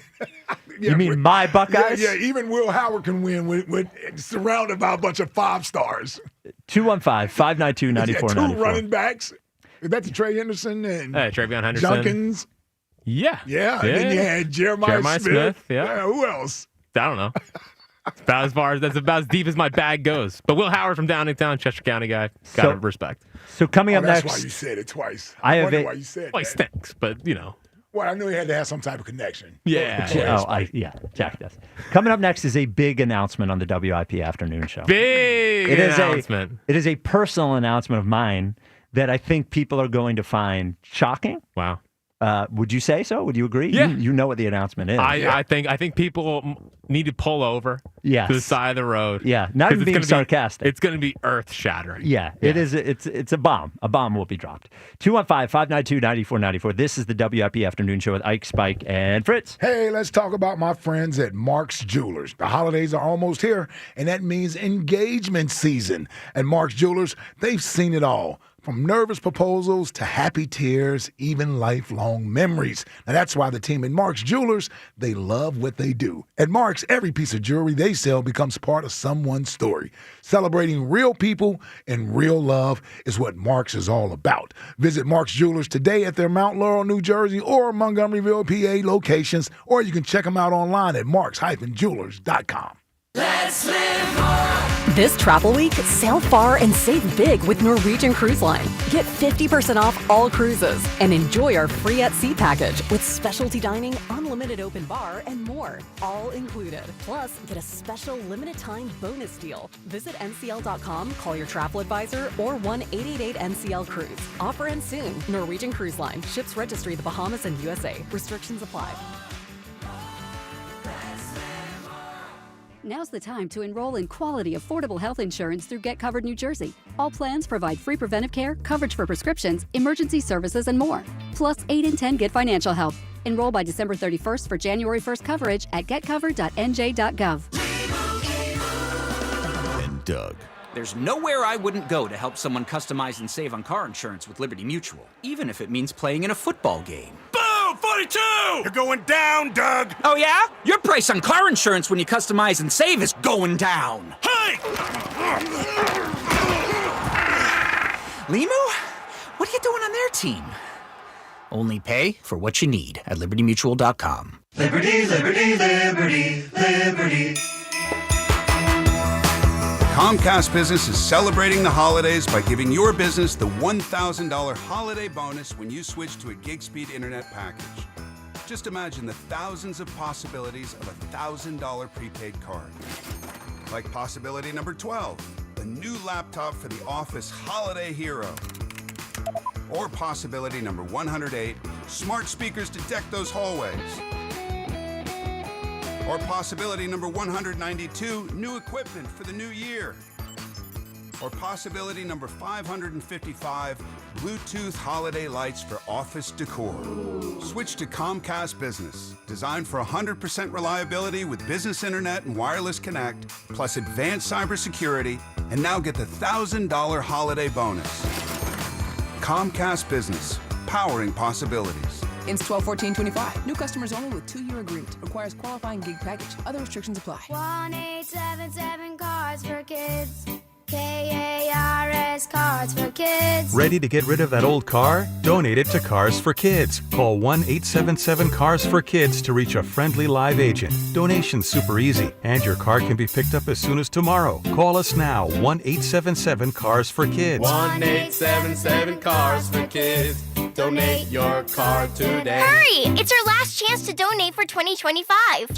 What's up, everybody? Nick Costos here with the Sports Betting Minute, brought to you by BetMGM. Make it legendary. Please gamble responsibly.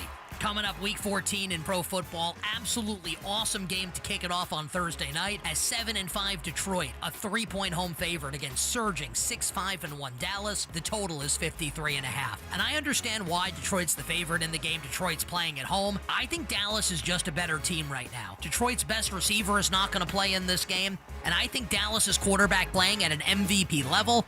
I think Dallas is going to win this game. So if you're going to give me 3 points, I'll take it. So let's take Dallas +3 Thursday night in Detroit. That's it for this Sports Betting Minute, brought to you by BetMGM. Download the BetMGM app today, and please gamble responsibly. BetMGM and GameSense remind you to play responsibly. See BetMGM.com for terms. 21 plus only. Pennsylvania only. If you or someone you know has a gambling problem, help is available. Call 1-800-GAMBLER. It's here. B101 has transformed into Philly's official Christmas station. Relax and unwind with your holiday favorites 24 hours a day, all the way through Christmas. Tell your smart speaker to play B101. At Straight Talk, we know the holidays are your time to say yes. So why put up with a wireless company that makes you say out of data? Or no service here? Switch to Straight Talk and say yes to real unlimited data on a reliable 5G network covered by Verizon. And with a free 5G phone when you activate select plans, someone else in your family can say yes! Available at straighttalk.com and Walmart. Based on RootMetrics State of 5G Report, United States 1H 2025. Experiences may vary. Not an endorsement of Verizon. For network management practices, visit straighttalk.com. You've got a big day, so you use Unstoppable scent boosters to give your laundry non-stop freshness. So no matter how long the day goes, you can't stop this power, this walk, this pose, this strut, this look, this talk. Your clothes will be so fresh you can confidently strut into that end of the day meeting like a boss, boss, boss, boss, boss, boss, bosses. Let's talk business in my office. Add new Unstoppables beads to your wash for 24-hour non-stop freshness so you can smell unstoppable. 94 WIP HD1 Philadelphia. Live from the Tasty Cake Studios. An Odyssey Sports Station. This is the afternoon show. Brought to you by Guida Door and Window. Call 1-877-GO-GUIDA or visit GoGuida.com. Sports Radio 94 WIP.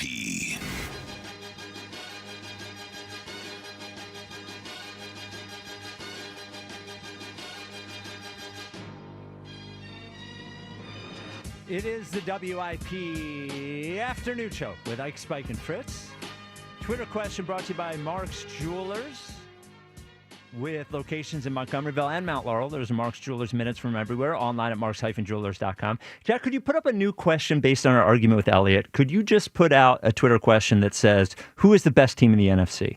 And list the Eagles, the Rams, Bears, and Seahawks? Is that it? Yeah. Not Lions, right? Nobody's going to say the Lions at this point, even though I think Elliott has them ranked third on his list. Should the Cowboys be on there? The best team in the NFC? No. I'm trying to if they win Thursday, they will be on a lot of people's lists. Yes, Eagles, yes, they will go Eagles, Chiefs, Lions. 3 straight. Yeah. Oh, is that who they play on Thursday, Lions? Yeah, finally, dude. Finally a good Thursday night game. Yeah. Well, it should had be. Some good ones. I feel like there's been a little bit of a lull. Yeah, it has been a little bit of a lull. Well, the first 3 weeks, you're like, man, Thursday night football. They finally figured it out. And then they get to like the Jags-Titans. Yes. One thing that before we get to our big announcement, or my big announcement, one thing Jordan said, which I didn't acknowledge, but he said they practiced today. They never practice on Tuesdays. They're off on Tuesdays. Yeah, I don't think they... He said practice. He said we practiced. He said I lift and we practiced. Yeah? He did. That'd be weird. Yeah. That's the extra day of work. Yeah. Hey, that's the extra day of work. You go Would back. the extra off day have something to do, or extra day to where maybe they could mix because today is really supposed to be Monday. Right? Yes. Yeah, and they don't practice Mondays or Tuesdays. No. They go in on Mondays. That's when they do their film stuff, and then Tuesdays they're off. Yeah. And maybe they lift a little bit, but he said he practiced. So that was notable. I didn't catch that, Yeah, it was notable. So I said I had a big announcement. And this happened to me on Sunday. And you probably weren't following the Sixers this weekend because why would you? You were pissed off about the Eagles or whatever.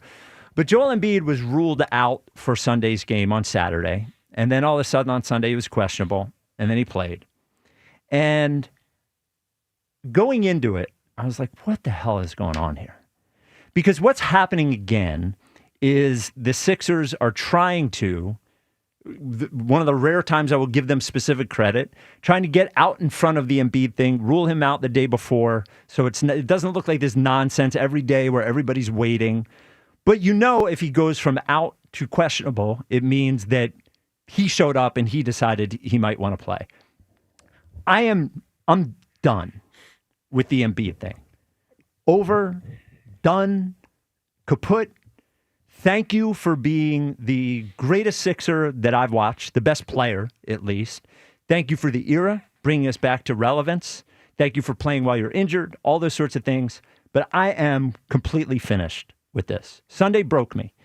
If you are going to decide every day, will he or won't he, and you're the best player in the NBA, or one of the 3 best players in the NBA, fine. Whatever. We'll deal with what we have to deal with. But when you are this version of yourself, it's unfair to your teammates. It's unfair to the coach. It's unfair to the fans to have, when you go in there, all of a sudden you got to shoot the ball every time you're down the court. You don't play any defense at all. He played 30 minutes and got 4 rebounds. There was this atrocious possession in overtime where he just decided, Maxey passed him the ball, he walked over to the nail, is dribbling, Maxey's calling for the ball back, he ignores him, shoots some weird fadeaway jumper, they end up losing the game. Yep. This entire time with the right knee thing, now the left knee thing was what happened last year with the surgery. He has been out since November 9th with a right knee thing. Forget about the fact we don't even know what the hell the right knee thing is. He has not been on the bench for a home game in that entire stretch of games. So he is forcing his entire team to adjust how they play each game. Maybe they don't know until an hour before. Tyrese Maxey's having the best year of his career. He goes from being the number 1 guy, and you could see it, and he won't say it, but you could see it in the first half of that game. Maxey didn't even know what the hell he was supposed to do. Am I supposed to set this guy up? Am I supposed to go get my offense? What am I supposed to do? This is just not fair anymore, and the upside is just not what it was. The upside used to be, if he can string it together, we have a chance to win a championship. But if anybody thinks, and this is what it appears to me as if Joel is thinking, well, I just need to be healthy in the playoffs. But you are not Michael Jordan, man. You're not Akeem Olajuwon. No one just thinks that you're going to show up in the playoffs, dominate, and lead us to a championship. This just doesn't have the upside. He can't be healthy for 2.5 straight months in the playoffs. He has played 7 games of 20, all with a minutes restriction, all as a completely, and I just don't think it's fair anymore. And I don't think, Jack has said this and Eliot has said it. It's just like a dark cloud over the organization. We have these young guys that are doing their best, and I'm sure they all like him as a person, respect him, all those things. But we can't do both of these at the same time. And I just don't think he's being a great teammate. I don't think he's being a great steward of the organization. I don't know how much he cares anymore. And I think at one point he cared a lot. And I just don't get that sense anymore. And I don't know what he's doing this for. And I know that they're in a situation now where just getting rid of him is almost impossible. You can't trade 3 draft picks or 2 draft picks just to get out from under the Joel Embiid era. But the truth is, Tyrese Maxey's in his prime right now, right this second. The next 3 years, 4 years, normally guys are in their prime 27, 28. He's hit his early. You can't just waste Tyrese Maxey's prime with $60 million going to Joel. Yeah. You can't do it. And I don't think you're going to win a championship with Tyrese as your best player, but at least you could have a cohesive team that is good, that is exciting, and maybe you give yourself a shot. Really, at this point, Joel is a bigger problem than Paul George even is. Because when Paul George steps in and plays, there's just a wing that can shoot and play defense. He's not primary anything. Right. They just play the same exact way they were playing before, but instead your 3 or 4 now can shoot and dribble, but before he couldn't. Yeah. I just I don't know what the positive is anymore, and I am drained by it. And if the being a great teammate thing, if you're going to be this guy, you got to be a great teammate. It doesn't seem like he's being a great teammate. If you're going to be this guy, you got to be the best player on the floor when you're out there. He has not been the best player on the floor when he's out there. It just feels like it's over and it's hit its spot. And I don't know what they do now that they can't do anything about it this year, but they're going to have a real decision to make after this season because it might be worth trading a draft pick to get out from under this and just reset. Yeah, I mean, man, I know that took a lot for you to get to this point. It did. It did. I'm sure did. Was my guy for years and years. It's just like... Yeah, and believe me, I still got a seat next to me if it's time to get back on it. Right. You know what I mean? Because he's going to be here. Yep. And they'll keep trotting him out there once a week or once every other week, something like that. Once every 3 weeks. Yeah, once every 3 weeks. He's already ruled out for tonight. Yep. So... Spike, I told you at the beginning of the season, we have to ignore. I hear you. Yeah. But the problem is you can't ignore it when he plays. And it affects how they play. Yeah. Do you see what I'm saying? Yeah, I know what you're saying. It was a good plan. Yep. I was with you on it. Yeah. But I was on, my perception was, we'll ignore it because when he plays, he's going to be great. He's been good. Yeah. He's been okay. He hasn't been great. No. He's 7-2. He had 4 rebounds in 30 minutes. They're just... Look at you caring about rebounding. Well, they're just going right by him to the rim when he's playing defense. Yeah. And it's all... He's moving around fine. This is all, I got to save myself. Meanwhile, Max is out there playing 43 and a half minutes a game. He played 52 minutes on Sunday. Yeah. Listen, and knock on wood, that's going to wear him down at some point. Of course. Yes. Mentally and physically. Putting all those minutes on his body and trying to shoulder the scoring load every night. I've come to love Maxey watching him play, and I love the energy that he plays with. He shouldn't be shooting the ball 30-plus times a night. He just shouldn't be. Right. But he feels he has to in order for this team to have a chance to win. And to your point about Embiid, I don't know where to go with it. I really don't. And he's in a weird spot because, quite frankly, the basketball community here doesn't care to see him play. That's the other thing. Yeah. The people that were on our boat, it's an empty boat. Yeah, it's an empty boat. Yeah, I think I'm there with one oar just out there in the water. Yeah, not a ship, a boat. A boat. A little boat. Yeah. Yes. So and you feel bad for Maxey too because he's trying to change the culture. He is. I mean, the beginning of the season, the media day, talking about how we're gonna play hard, we're gonna play all the time, and he has done that. He's playing all the time. Yeah. And when he's not out there, they do play hard. You know, it's just And I'll tell you, you were mentioning him being here and eventually needing to move on from him. I also believe, because I'm with you, I don't think Maxey can be the best player on a championship team. So without me even knowing the landscape right now, well, the Sixers could become an attractive team for a free agent somewhere to come and want to play with Maxey.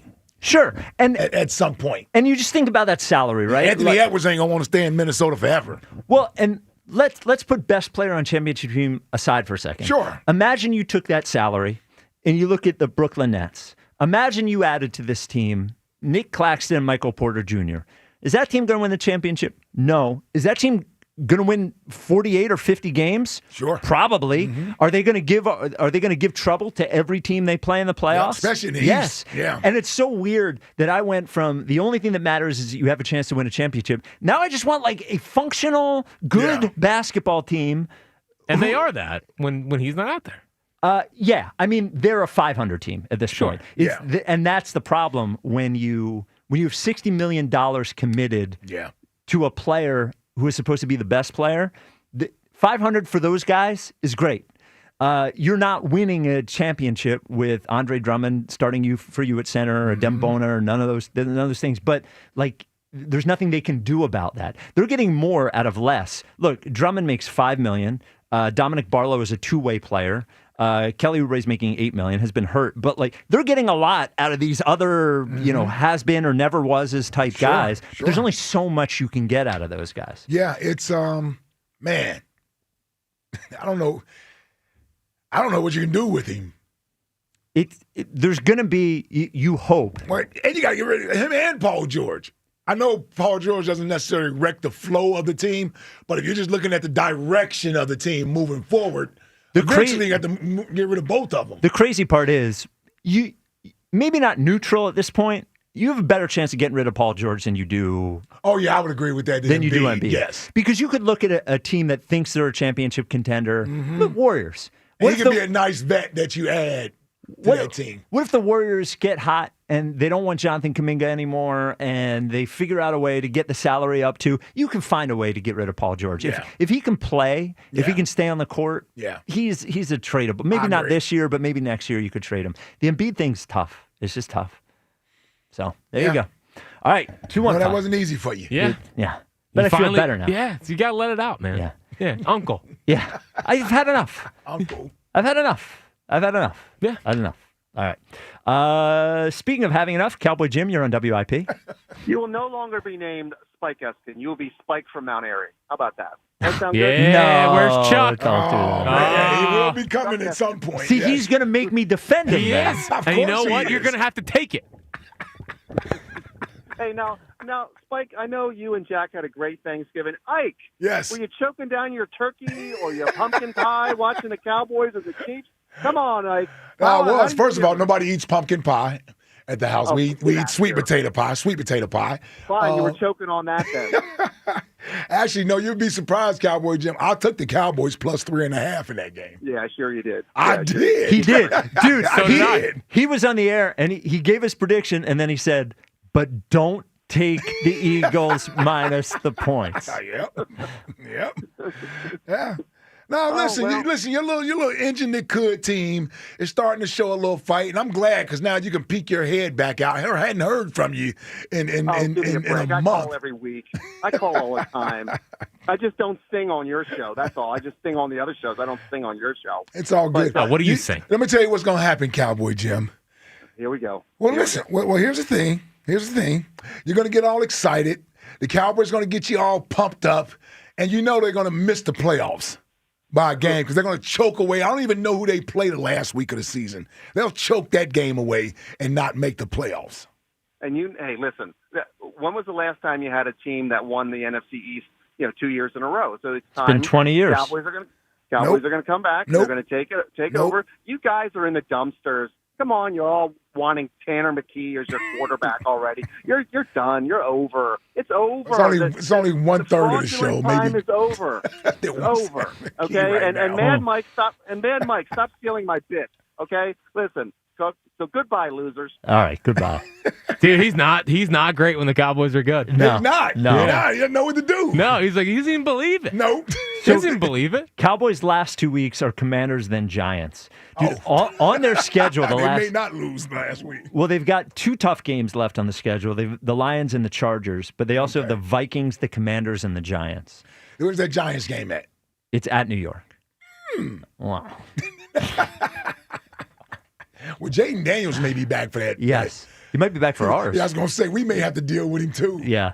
Although Mariota played well the other night. Yeah, do the deal. Dustin in the Northeast, you're on WIP. What's up, Dustin? Spike, Ike, Spritzy. What's up, fellas? There he is, the bigger fraud than the Philadelphia Eagles. Yeah. Boy. Oh. Yeah, wow. What happened to your crummy fantasy team, you loser? Dude, you got me, Spike. I don't know. Oh, we all got you. All of us. I know. I'm on a 3-game losing streak. I ran into the WIP head. Stick to your league with 9-year-olds. Big talker. Spritzy, I'm 13-0 in that league, brother. Of course you are. The kids in the league can't read. Yeah, they're trying to figure out their times tables. I'm rolled over on them, fellas. I don't even know if I'm getting the invite next year. That's what a couple parents were saying at the PTA meeting. It's like when Kramer does karate. Yeah, yes. Dude, you know what, though? Before I get into my sports talk, how about that loser, Stewardess Jim? We haven't heard from him since week 2, and now you're going to come puffing your chest out. Well, he called last week. He did call last week. You have arguably the best wide receiver in the league in CeeDee Lamb. You have arguably a top 5 wide receiver in George Pickens. And you have arguably a top 5 running back in the league. Well, what are you talking about? Yeah, so do we. Javonte Williams? Nah, dude. We got problems. That was the only thing that Cowboy Jim was right about, is the Birds do have problems. And I think it's a point that nobody's talking about because he's kept his mouth shut the past 2 weeks because he got his targets. I still think the whole A.J. Brown, everybody's saying we're a predictable team, right? Mm-hmm. When have we started hearing that? 4 weeks ago? 5 weeks ago? When AJ came out and started bitching and moaning that he wasn't getting the ball? Of course we're going to be a predictable team because we have to keep you happy. That's a problem. And, we talked about it right before the trade deadline when you said they can't win a Super Bowl without A.J. Brown, and I said they would be better off without him. This is exactly what you're seeing. You're seeing a team, of course we're predictable. Look what TJ said last week. They know where the ball's going every single time because we have to feed our drama-filled superstar. I just went on a tangent about the Dallas Cowgirls being a good team. We do have the team. We do have the talent on this team. But for whatever reason right now, and I don't know what Eliot was talking about earlier about Patullo because the play calling is horrible. But at the same time, when the defense knows what's coming, you're going to get what you're seeing from week in, week out of these guys. Yeah. That's kind of where it's been. Right, let's get back to the fantasy football, fellas, because I didn't catch you on that one. Your boy's still going to get a first-round bye. Your team's cooked, man. And guess what? Your team's cooked. They're like the fantasy Eagles. That's where I was going with it. Just like the Birds. The Birds are going to turn it around. We'll be all right. Cowboy Jim, just relax over there. I keep the powder dry because the Birds ain't done. We're in a little slump right now. Jalen's going to turn it around and show why he's one next of the best Monday in the night. league, brother. Oh, yeah. Oh, yeah. Oh, out in California, dude. Yeah. The sun shines and it's nice. And after I win the fantasy league, commissioner better be talking about our round of golf, fellas, because I do want to get out there and play a round of golf with you. You're not winning the fantasy league, Dustin. Yeah. Not against that. Who's the guy that's in first? 13-1? Marcus in New Jersey. Still hasn't lost a game. Yeah, he's a problem. Also, 2 quick notes. Thank you to Scott, who sent along strength of schedule this year. Okay. So of the Bears, the Rams, the Bucks, and the Eagles have the easiest strength of schedule as far as... Left? No, as far as they've played. Oh. As far as record of the teams that they played, current record of the teams that they played. Of those teams. Of those teams. Oh, okay. Yeah. So, who mentioned it to me? Hold on, let me find it. Jemai. So, Darius Slay's, was that wife, Jennifer? Yeah. Yes. Retweeted a tweet from 2023 about the Eagles, and then people are responding to her saying to go to the Eagles, and she's liking the tweets. Liking the tweets? Yeah. Yeah. He's going to be back. Well, I'm hearing that it could be the Eagles or the Lions. Oh. He gets to finish his career at his 2 favorite places. Yeah. The Lions the Lions just put, I think, Terry and Arnold on IR. Mm. And another fact for Eliot. Yeah. That was passed along. Yeah. That was the first time the Rams have trailed since week 6 in a game. Yeah. They've been pretty good. They're good. Yeah, I mean, Stafford had, I think he it's funny because I saw the beginning of that game and they were talking about his record, or he had tied Tom Brady's record of 27 straight touchdown passes without interception. Right, and then he threw 2. He broke it with 28, then he threw 2 interceptions. Then he threw the 2. Yeah. Yes. Tom Brady's pretty good, right, Spike? Yes, Tom Brady is good. He's just overrated. There it is. He's the system quarterback. I tell you what, Sean McVay is definitely the best thing to happen to Matthew Stafford. You know, the other when we were talking about it, it's not like everyone was accepting Matthew Stafford as some Hall of Fame quarterback when he got there. Nope. And here he is 4 years into it at 39 years old, the leading candidate for MVP. Still balling, has won a championship. That's McVay. If they win the Super Bowl, this year. Does Stafford go ahead of Rodgers in the all-time quarterback rankings? Ooh-wee. Corey in Columbus texted me that over the weekend. There's a good argument for it. Good argument there. He'll have the numbers, and he'll have 2 Super Bowls. Yeah. And Rodgers hadn't even been back to the Super Bowl in 20 years, it seems like. If Stafford wins 2 Super Bowls, he will be way up there. The funny thing is with Rodgers, before we go to break, he was once known for obviously his great ability to throw the ball, but he had won 4 MVPs, 4 or 5 MVPs. But those last years in Green Bay and what's happened since, there's more of a negative connotation around Aaron Rodgers. Like, literally, he lost 2 NFC championship games at home. Yeah, we scored, 3 points in one of them? Yeah, he lost 1 to Jimmy Garoppolo. He lost 1 to Eli. And he lost to Tom Brady. He did lose to Brady. So he lost 3 championship games. I think the back-to-back was Brady and Garoppolo. Yeah. Man, that wasn't an NFC championship game. He won the Garoppolo. No, I think that was earlier. It was just it was coming off the bye week. But that was the year he won MVP. Yes, and that was the year he won MVP. He's lost bigger games late in his career. I might have to put Stafford in front of Aaron Rodgers. It's interesting because I think Rodgers gets talked about a lot like Dan Marino if Dan Marino got 1 ring. Right. Well, like Rodgers and Marino I think have similar careers except Rodgers has 1 ring. Yeah. Yeah.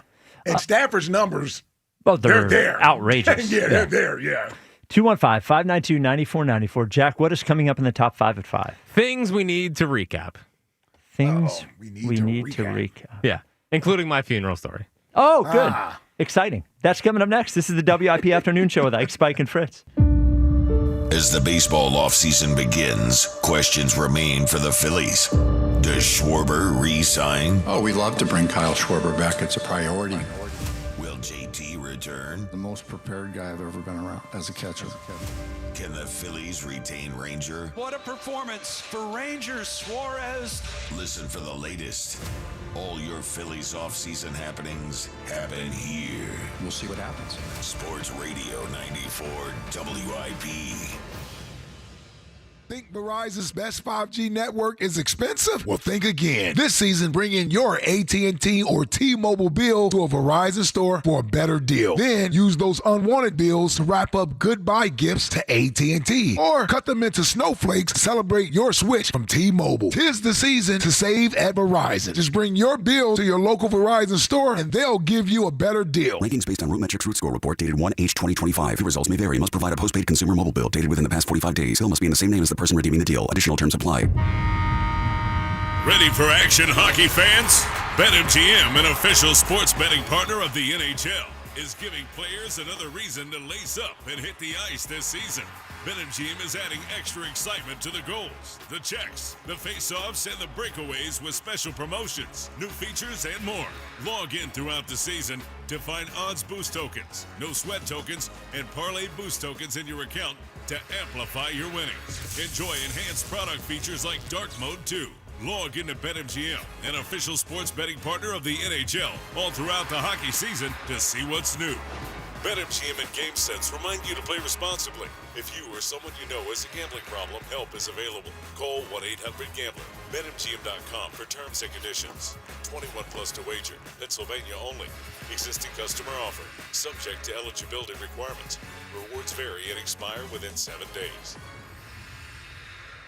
It's Montgomery County's only gentlemen's club, Creekside Cabaret. Creekside Cabaret, open Monday through Saturday, 4 p.m. to 2 a.m. Creekside Cabaret. Where this Wednesday, December 3rd, it's our monthly amateur night with a grand prize of $500. Creekside Cabaret is having a spectacular holiday party Friday, December 19th. Open bar from 9 to 11 p.m. and a fabulous buffet. Plus an appearance by Bad Santa with some of his naughty holiday gifts. Creekside Cabaret, 3225 Advance Lane, Hatfield. CreeksideCabaret.com.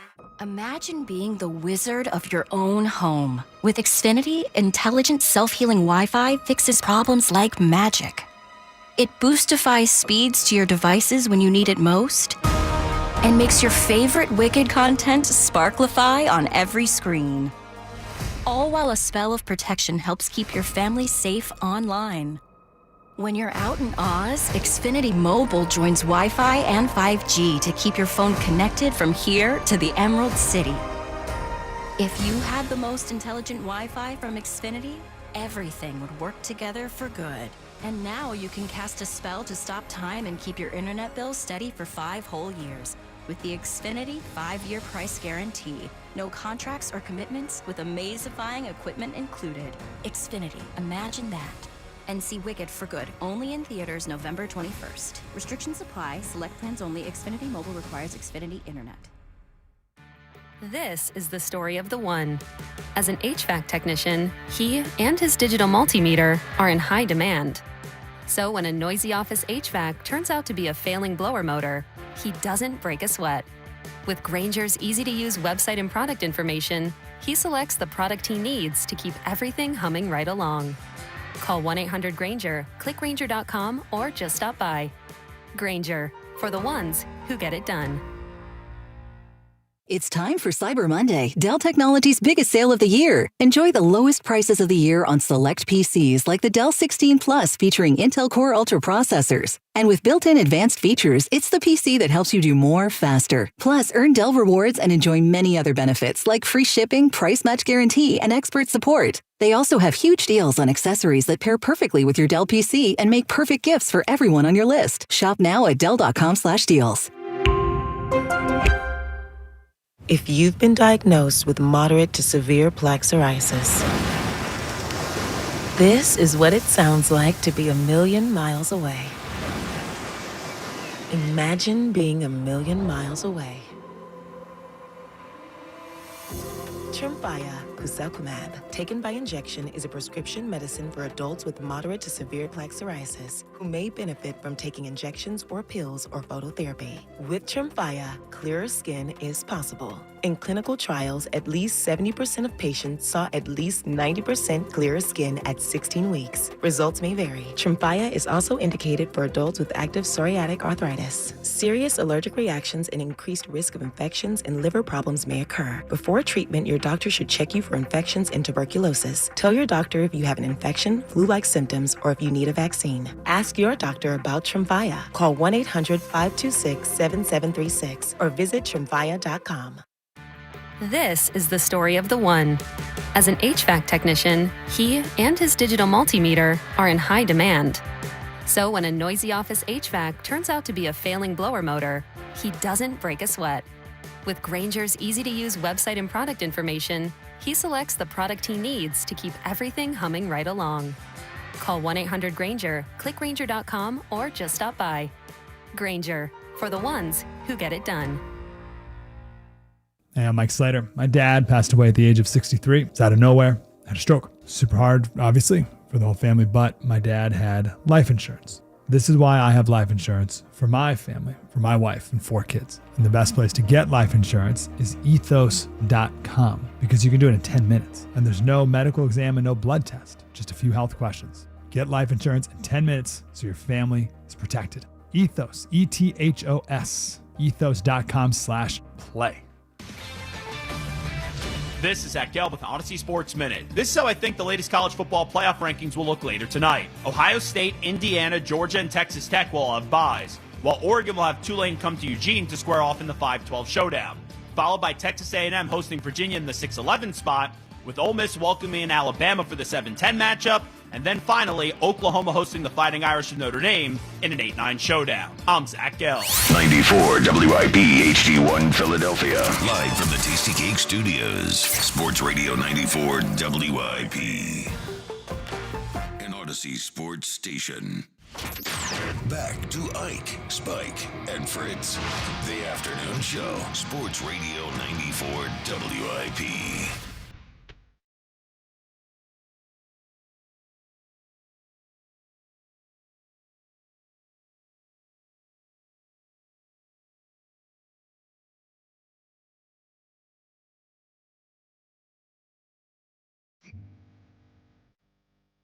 WIP Afternoon Show with Ike, Spike, and Fritz. Thank you for listening on your radio, 94.1, the free Odyssey app, and of course, streaming live on YouTube.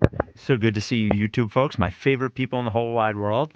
Come on, Max, don't take the camera off me while I'm doing that. All right, there we go. It's important content, Max. Yeah, come on, Max. Get on it. All right, it's time for the Top 5. It's the 5. Number 5. At 5. 5. With Jack Fritz.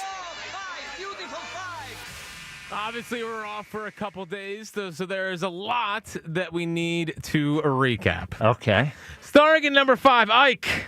Oh, boy. There it is. No. I know we talked about it earlier, but have you ever heard your former head coach talk like this? What's your level of confidence that things can start going your way and that you can win these next 5 games in a row? Yeah, well, I believe that. I mean, I believe you come, if you're coming to me on this, Matt, I'm telling you, we're going to go after you every game. And, that's how we roll.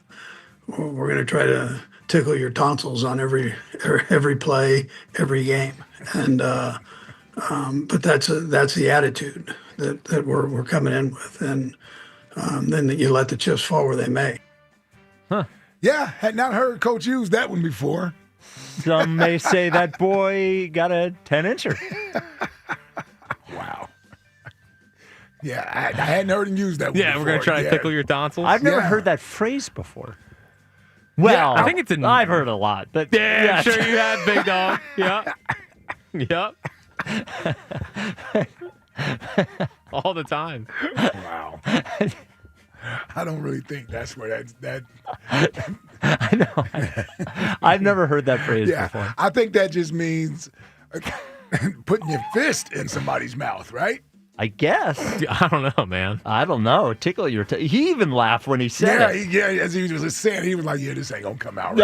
No. Yeah, we've all been there. And said it anyway. Yes. I give him credit. That's what I respect him. He started laughing. Anyway. He was like, what are they going to do, fire me? I'm Andy Reid. We're going to tickle your tonsils. Yep. The fourth thing we need a recap on is, Spike, you brought up last week in your funeral story about yes. Line cutter. The line cutters. Yeah. You said at Thanksgiving you were going to get to the bottom of it. Yeah. Did you get to the bottom of it at Thanksgiving? Nobody knew who it was. Now, everyone was interested in finding out who it was. They asked me to describe them. Unfortunately, it was a funeral for an older person, so there were a lot of old people there. So I goes, it was an old couple. Doesn't really narrow it down, so wasn't able to. I did find out, though. I told you guys a story how, like a decade ago, I told this story to my aunt's sister about quitting my job and working at a store for pets, and she believed me. Apparently, she's held a grudge against me for 10 years because of that. Was mad at me for doing it and did not talk to me the following Thanksgiving because she thought I was trying to make a fool out of her. Wow. I wasn't. I was just being an idiot, and my mom also. So we did not get to the bottom of it. But you did find out that your aunt's been mad at you for 10 years. My aunt's sister. Your aunt's sister has been mad at you for 10 years. For 10 years, yes. Okay. Yes. It was good to get it out in the open, though. Well, it's about time. Yeah. Your aunt's sister, isn't that also your aunt? No, because she's aunt by marriage. It's my dad's brother's wife is my aunt, so her sister. So officially we're not related, but we see each other every year at Thanksgiving. Okay. Yeah. I tried to figure that out, too, Yeah. because the funeral was for my aunt's mom. Okay. And I was like, well, is she anything? She was a person who I cared about, but I was trying to figure out if we are related. Yeah. We're not related at all. Oh. Yeah. Doesn't matter then. No, it doesn't. Yeah. Yeah. The third thing we need to recap on is we have strayed away, because I think most people have put their worms away. The old Novacare worm. Oh, yes. Yeah. So we've gotten away from monitoring people's worms. Yes. Yeah. Now, Eliot, I think he showed a little bit of worm today. Eliot was weird today. He's all over the place. One minute he's super negative, and the next minute he's drinking the Kool-Aid. Yeah. It's crazy. Yeah. He's no idea where he wants to go. Well, I heard a piece of audio today. Uh-oh. I believe old Scoops. Oh, well, of course. Well, yeah, I mean, we've seen this happen to sideline reporters before. Yeah. But listen to this wormed up report from Scoops earlier today on the midday show. I really do believe that this team bounces back in a really strong way. And it plays into what I was saying in them thriving with an underdog mindset a lot more than they thrive as kind of the front runners. And I think coming off a 2-game losing skid, they're going to be hungry, and they're going to be, they don't hear, they say they don't hear and pay attention to the outside noise, but you have to know that, some of that's getting through. And I think that it's a team that plays their best when they're playing with a chip on their shoulder, especially a guy like Jalen Hurts.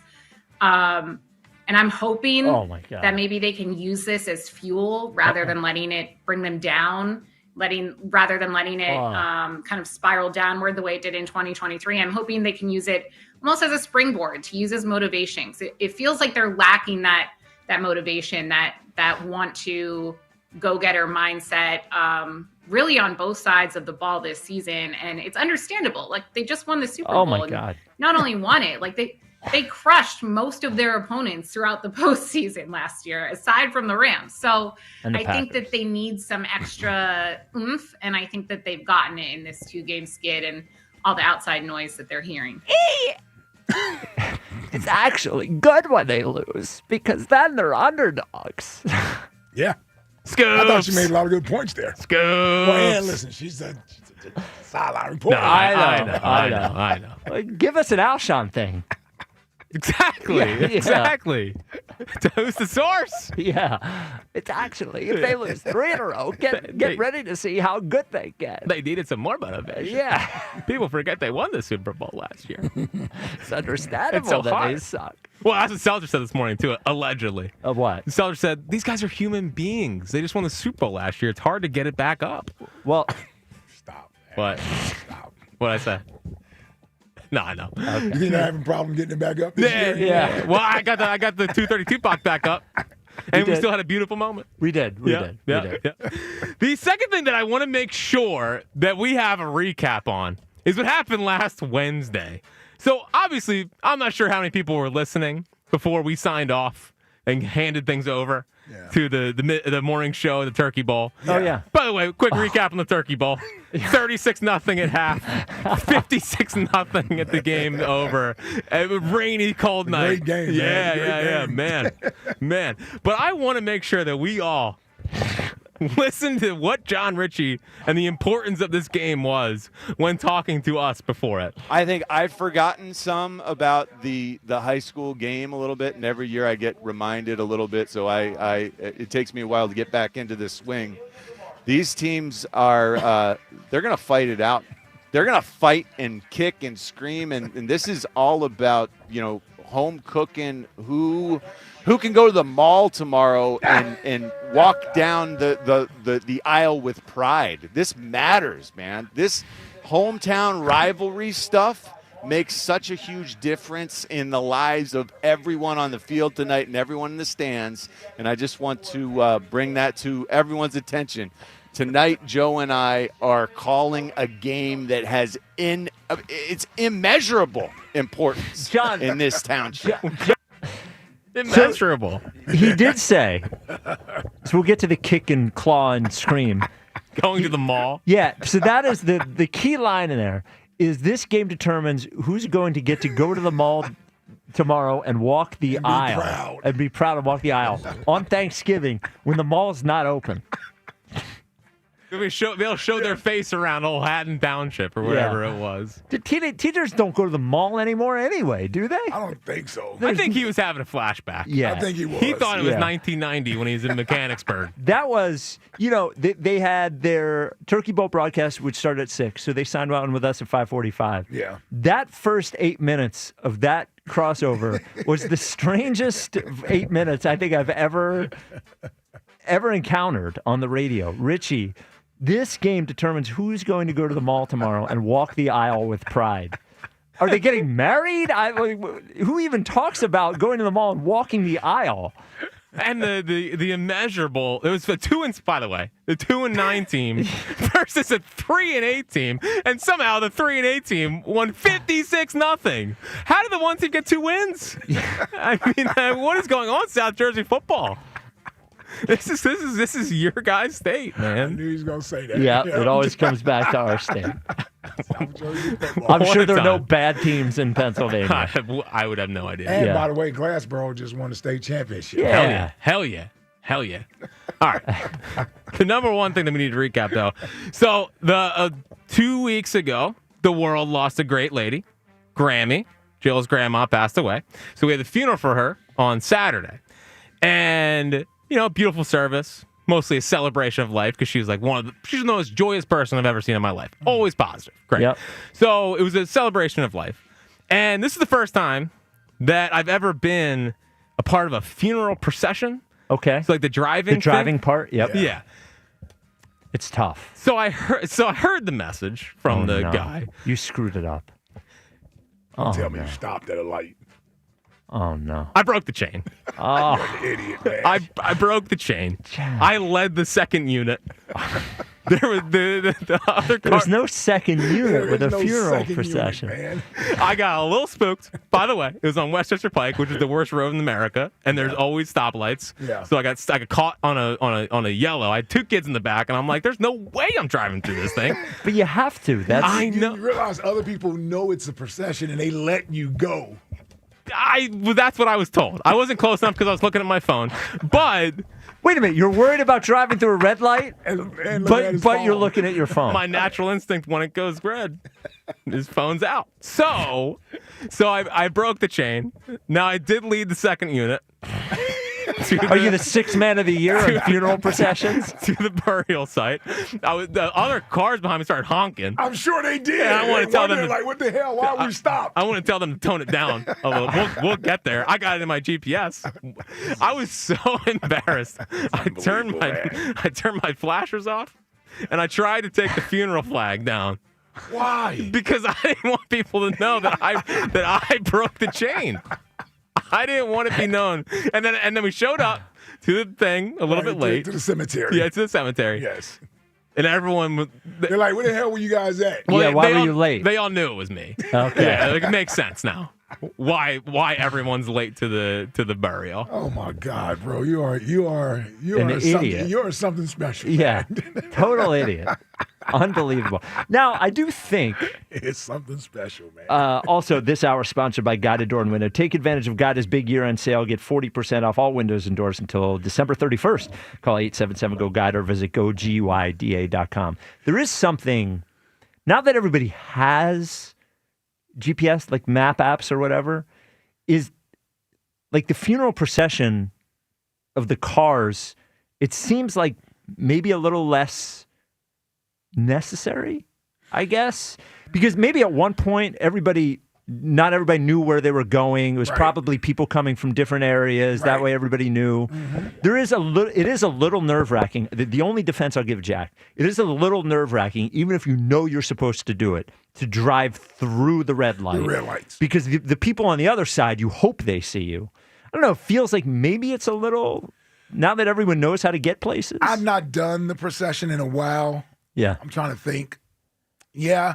But I just always, you stay close as you can. Yeah. And as long as the car in front of you keeps moving. Then you do it with that. You're fine. Dude, it was bad too. And you had the funeral flag on the car. Yeah. And the flashers on us. And the hazards on. Yeah.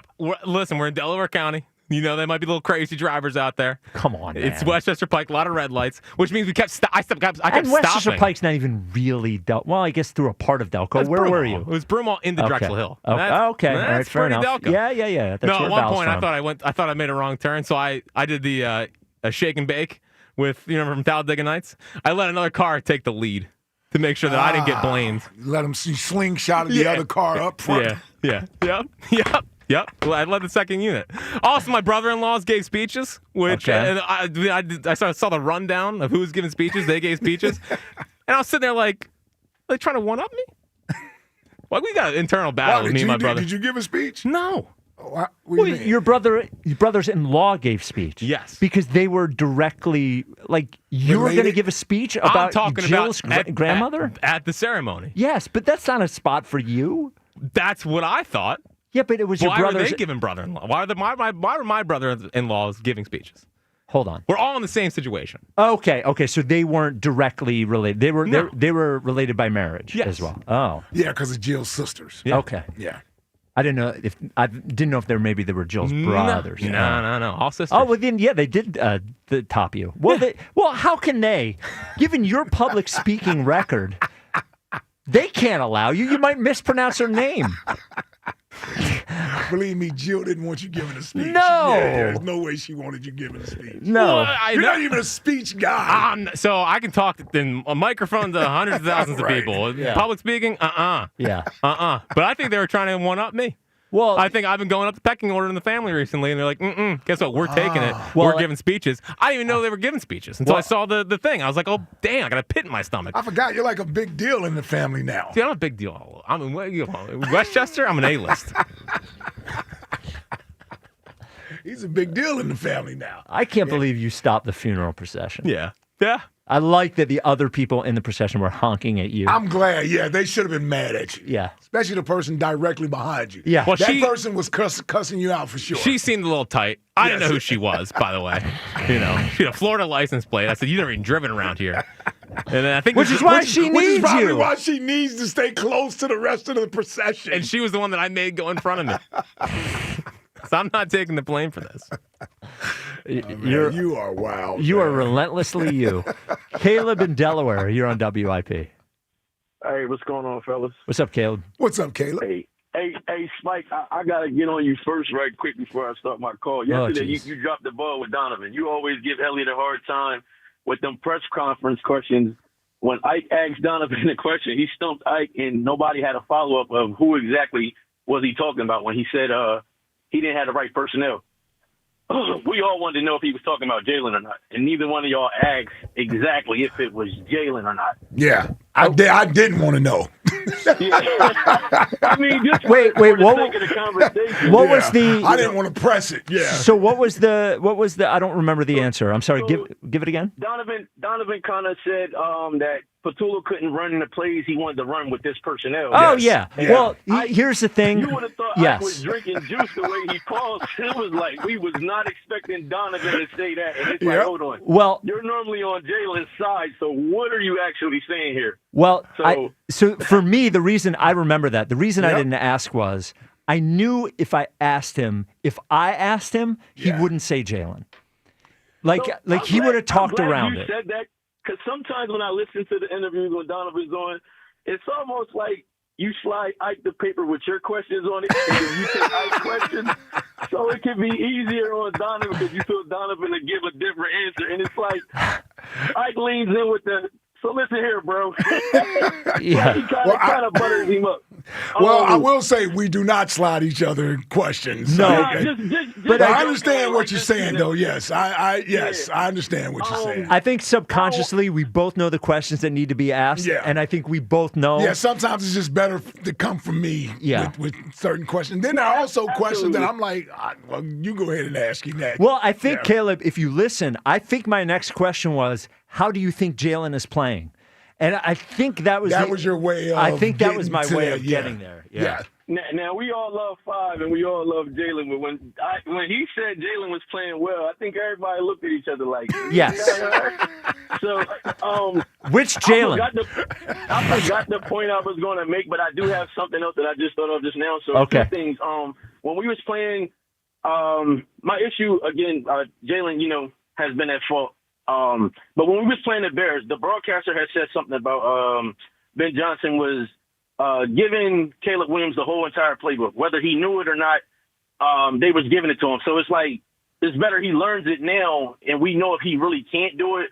Versus what we hear in Philly, where we hear they can't call certain things because of Jalen. And I'm like, if you're a teacher and you're a coach, like your job is to get him better by any means. So it's like don't shield him by not giving him the tough questions or making him, if you're a teacher, teaching a child a word that they don't know or new letters, like he's here to learn. So throw everything at him. And then if he can't do it, then we see. Okay, I remember my point is too. It was a comparison to Ben Simmons. I say the only difference is what Jalen is, and I say this every time I call.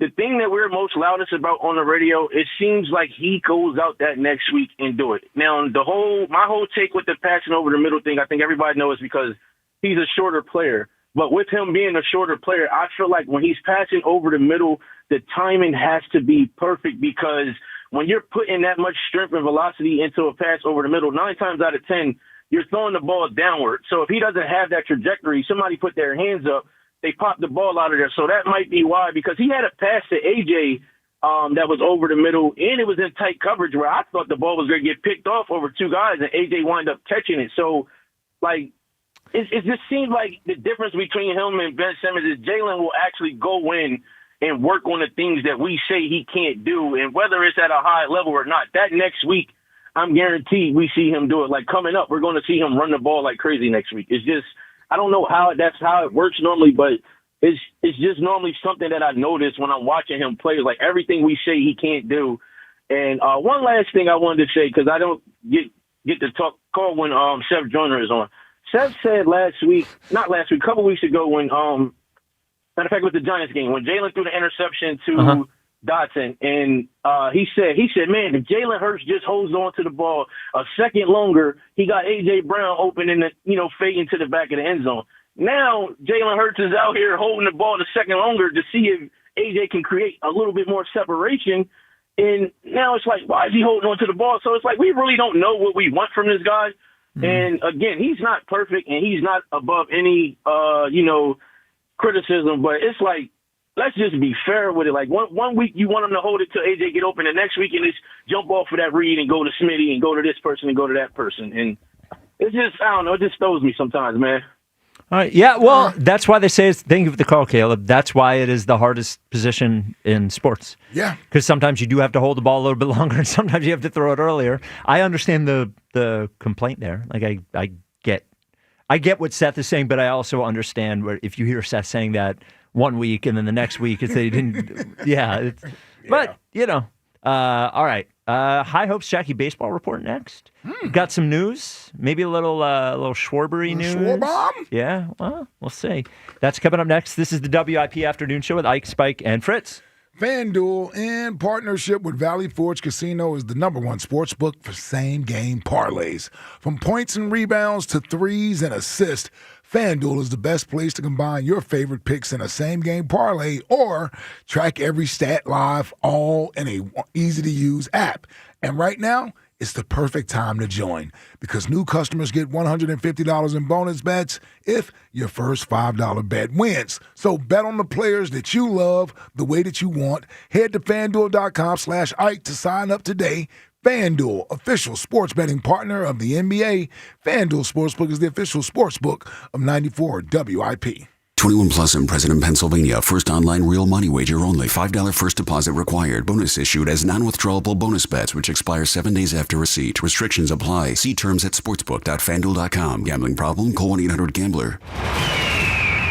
After a setback against the Bears, do whatever I need to do to help get it fixed, and that's what we're working on right now. The Eagles charge ahead into L.A. for a Monday night showdown. The Eagles Radio Network, presented by PNC Bank. Brilliantly boring since 1865. The Verizon pregame show starts at 6. Then Merrill and Mike have the call. What an adjustment by A.J. Brown. Followed by the PDQ Restaurant Point of Sale Systems postgame show. Only on your exclusive home for the defending champion Philadelphia Eagles. Sports Radio 94, WIP. Imagine being the wizard of your own home. With Xfinity, intelligent self-healing Wi-Fi fixes problems like magic. It boostifies speeds to your devices when you need it most and makes your favorite Wicked content sparklify on every screen. All while a spell of protection helps keep your family safe online. When you're out in Oz, Xfinity Mobile joins Wi-Fi and 5G to keep your phone connected from here to the Emerald City. If you had the most intelligent Wi-Fi from Xfinity, everything would work together for good. And now you can cast a spell to stop time and keep your internet bill steady for 5 whole years with the Xfinity 5-year price guarantee. No contracts or commitments with amazifying equipment included. Xfinity, imagine that. And see Wicked for good, only in theaters November 21st. Restrictions apply, select plans only. Xfinity Mobile requires Xfinity Internet. B101 is spreading holiday cheer throughout Philly. Tune in for the soundtrack to your Christmas season, featuring all the holiday songs you love. Christmas music all day, every day, only on B101, Philly's official Christmas station. Nationwide is so much more than a great insurance company. They're one of America's largest financial services companies. Like how I'm more than Saquon Barkley, the NFL's reigning leading rusher. I'm also the NFL's leading husher. Hey, shh. Nationwide Investment Services Corporation, member FINRA, Columbus, Ohio. Philly, it's Jordan Spector, the artist behind SpectorSportsArt.com. The holidays are here, and if you're looking for the perfect gift for a Philly sports fan, I've got your canvas covered. From exclusive artwork and limited edition trading cards to collectibles made in collaboration with legends like Devontae Smith and Brandon Graham, every piece tells a story. Give something that actually means something this year, a piece of Philly sports history. Find the perfect gift for the diehard fan in your life at SpectorSportsArt.com. What's up, everybody? Nick Costos here with the Sports Betting Minute, brought to you by BetMGM. Make it legendary. Please gamble responsibly. Coming up week 14 in pro football, absolutely awesome game to kick it off on Thursday night as 7-5 Detroit, a 3-point home favorite against surging 6-5-1 Dallas. The total is 53.5. And I understand why Detroit's the favorite in the game. Detroit's playing at home. I think Dallas is just a better team right now. Detroit's best receiver is not going to play in this game, and I think Dallas's quarterback playing at an MVP level. I think Dallas is going to win this game. So if you're going to give me 3 points, I'll take it. So let's take Dallas +3 Thursday night in Detroit. That's it for this Sports Betting Minute, brought to you by BetMGM. Download the BetMGM app today, and please gamble responsibly. BetMGM and GameSense remind you to play responsibly. See BetMGM.com for terms. 21 plus only. Pennsylvania only. If you or someone you know has a gambling problem, help is available. Call 1-800-GAMBLER. When you need to know, depend on KYW News Radio 103.9 FM. SEPTA says it's going to miss Friday's deadline to install thermal detectors on its rail cars. Philadelphia police officer Andy Chan has died 6 years after suffering a traumatic brain injury in a crash. And a 5-year-old Delaware County boy who's battling cancer is going on his dream vacation. Get the latest anytime on KYW News Radio. Now on Crystal Clear 103.9 FM. You've never needed us more. Hey, it's Brian Balding here. Pros don't just show up. They prove how it's done. Makita tools at the Home Depot are built with precision. Without shortcuts, Makita delivers results that reward hard work. Year after year, designed for the toughest jobs. It's a choice for pros who invest in performance, not just tools. When the job calls for the best, call on Makita. Built to be the best, available at the Home Depot. How pros get more done. You've got a big day, so you use Unstoppable scent boosters to give your laundry non-stop freshness. So no matter how long the day goes, you can't stop this power, this walk, this pose, this strut, this look, this talk. Your clothes will be so fresh you can confidently strut into that end of the day meeting like a bosses. Let's talk business in my office. Add new Unstoppables beads to your wash for 24-hour non-stop freshness so you can smell unstoppable. Because you don't need to hear that Mariah Carey Christmas song for the 8,000th time. Listen to Sports Radio 94 WIP on the free Odyssey app.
Thursday night, December 18th. Ray Diddy will be there. Not the Diddy, Ray Diddy Wow. will be there. Oh, wow. That's a big get. Yes.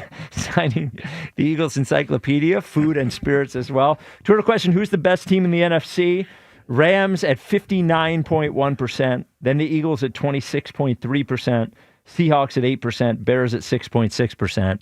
It is tough. I'm going to have it that way. It is. It's just funny, the Bears thing. Everybody calls them frauds. They come in here. They kick our asses. They have a tougher schedule than us. They have a better record than us, and they kicked our ass. And everybody's like, "Yeah, we're better than them, though." Yeah. How about their coach? saying they're winning in spite of the passing game. Yeah, was honest about it. Would like to hear something similar. He was honest about it. See how that would go. Well, if Jalen's numbers look like Caleb's. Yeah. Well, I mean, he's right. Oh, no, I agree. Yeah. Well, and that's his specialty, so he's looking at that like, we're not what the hell's going on? Yeah, we're not even doing what I really want to do. Well, but when AJ says it. Well, when it was funny, the thing that Caleb brought up about Ben Johnson just throwing the whole playbook at Caleb and saying, just learn it, you got to do it. Yeah. And why don't they do that with Jalen? There's just a different situation. Caleb Williams is second year in the league. And you can do that. This is a team that's not.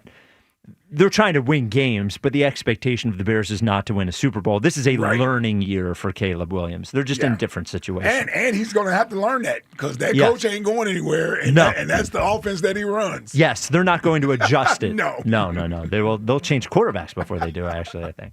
High Hopes Jackie Baseball Report, sponsored by NJM Insurance. It's time for the High Hopes Jackie Baseball Report. Joining me right now is Jackie Baseball. Fritz. Yes, Jackie Baseball. All right, so Kyle Schwarber wait continues. It seems like he could be, according to Jeff Passan, the first big bat, the big domino to fall next week at the winter meetings. Which days are the winter meetings? You don't know. I think they start Sunday. Okay. Run all next this week. Sunday. And it runs all week? Yeah. Okay. Yeah, so maybe we get some action, probably a Schwarber signing. He did also report that the Mets are in on Kyle Schwarber because they're probably going to lose Pete Alonso. It doesn't seem like they want to pay him, and I think he might be a Red Sox, so they're looking for some thump. They're looking for new leadership as well. So Mets in on Schwarber. Obviously, I think Mets, Red Sox, Cubs, Reds. Those are the teams that are in on Schwarber. Yeah. Yeah. And the Mets would be the one team that I'm like, no. Yeah, I don't want to see Kyle Schwarber with the Mets. You put him with Lindor and Soto out there. Nah. You see the report that Lindor and Soto don't like each other? Well, yeah, that Soto's business-like, I guess, and he's a little icy in the clubhouse. Yeah, Lindor is not. Lindor got in a shouting match with McNeil, I guess, for a play that happened here. Yeah. Oh, yeah, I saw that. Yeah. It seems like the Mets are trying to rid themselves of Nimmo, Alonso, and McNeil. Which was the triumvirate that Sal Licata said was toxic 2 years ago. Correct. He got shouted down over by those 7-line guys. Is that like the Jake Arrieta era when they were playing video games? And who was that took the bat to the TV? Carlos Santana. Yeah, Carlos Santana. Yeah. Now the difference is they are pretty good all time. Like Pete Alonso's the all-time Mets home run king. Nimmo's been the longest tenured Met. Yeah. Great Mets. They're good. Like those guys were just stopgaps, I guess. Yeah. But still, I mean, they seem frustrated with the culture. Remember when Evan Roberts, also a WF fan, said months ago that they needed Schwarber because of a culture change in the clubhouse. Well, look, all right. First of all, I think Jeff Passan's doing. Who's Schwarber's agent? Casey Close.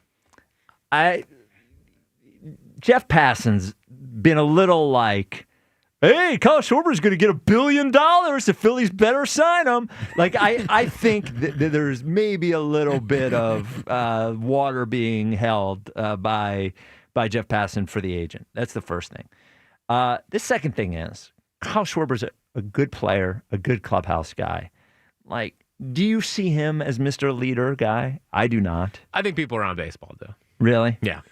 I think he's viewed as arguably the best clubhouse guy in baseball. I mean, I know. What does that mean? I know. Yeah. I'm just telling you what it seems like is talked about with Kyle Schwarber. Okay. Yeah. Well, people love him. And I want us to remain loving him.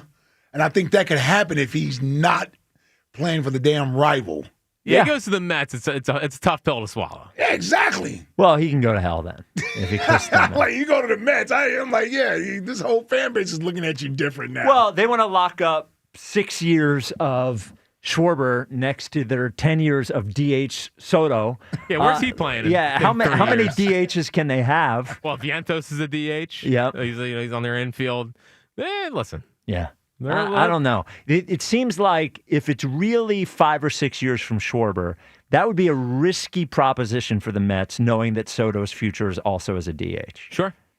Just be risky. And I know Soto is 26 or whatever, but he looks a lot closer to DH at 26 than most guys do at 26.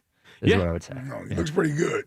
Yeah, good player, but not defensive player. Yeah. So, listen, I feel like maybe the Phillies are in the mindset of go prove to us you're getting this big, lucrative offer, and we'll match it.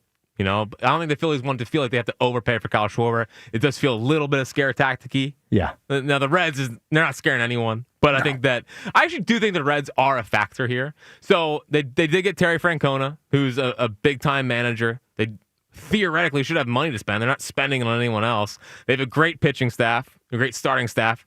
If there's one guy to bring in and put him over the top, he's going to hit 500 home runs in that ballpark. I mean, I think the Reds are being a little bit poo-pooed, in my opinion. Yeah, poo-poo. Yeah. I know. I'm talking Captain Sing. Okay, so let's say the Reds offer 5 years and $180 million. Do you want the Phillies to give Kyle Schwarber 6 years? No. Or would you match 5 years, 180? No. Go enjoy Skyline Chili. So what do you want? First of all, that was unnecessary. Unnecessary. Totally agree. I was lashing out. My bad. It's okay. That was totally unnecessary. I know. It was. Dave Portnoy saying he liked it. He did. He was confused as to why the pasta was on top. A lot of people are. Yeah. So what would you do? What's your breaking point? What's your cutoff point? Well, I guess as far as a contract goes. I'll swallow the 5 years. Slow down. I know. I guess 160. I know. I don't want to go to 6. So is it the years or the money?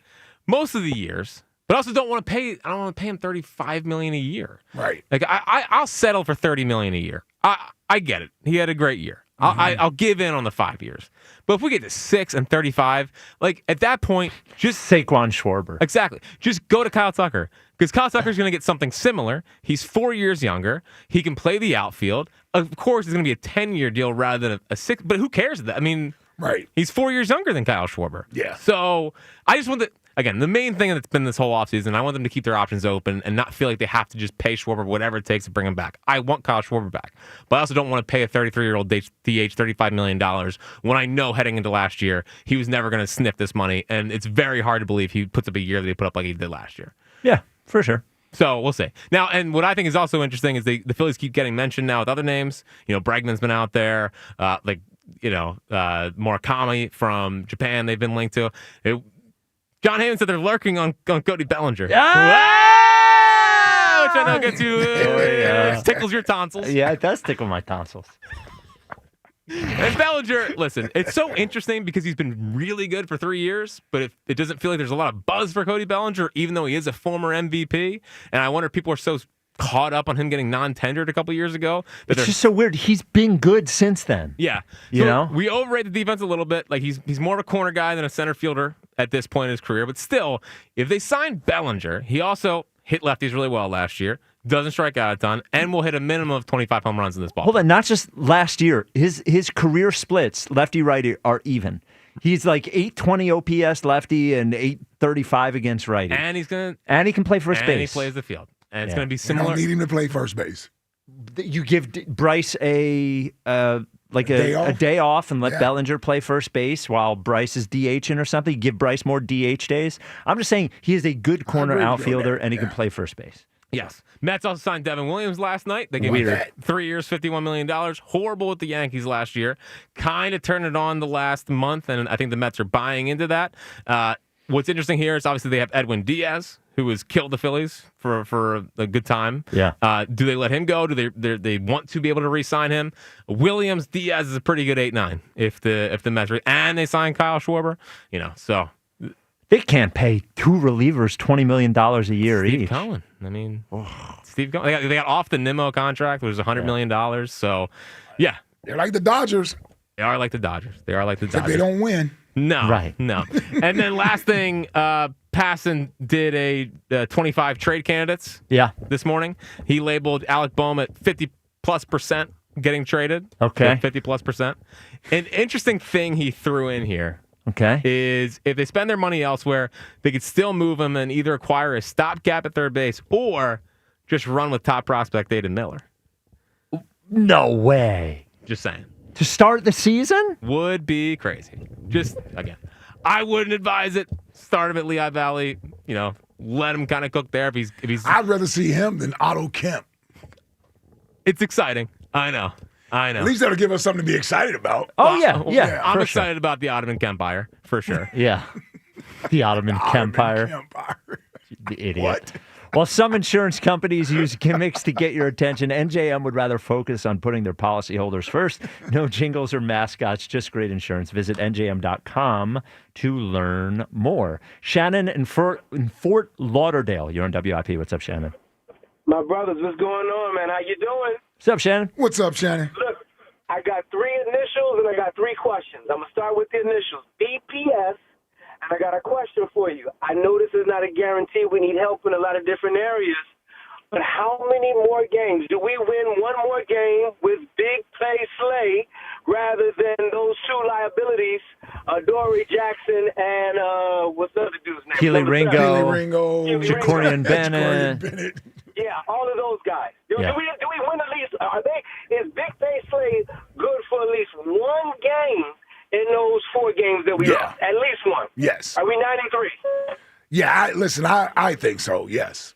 No, I haven't watched him at all. Right. I don't know. Yeah, from the looks of it, he hasn't been great in coverage this year. Right, yeah. He can't be any worse than Dory Jackson because he's like a Dory Jackson. Yeah, Dory's played all right football the last couple of weeks. Well, you know what's weird about that CB2 spot is that it's almost like you're punished because Quignon's on the other side, which means that you're going to get targeted. You're getting targeted a lot. Even more. Yep. So Slay did a great job last year, but he's 35. Yeah. So, but he can't be any worse than Ringo That's what I'm is. saying. And, you know. Yes, at least Yeah. I'd feel more confident with him out there. Yeah.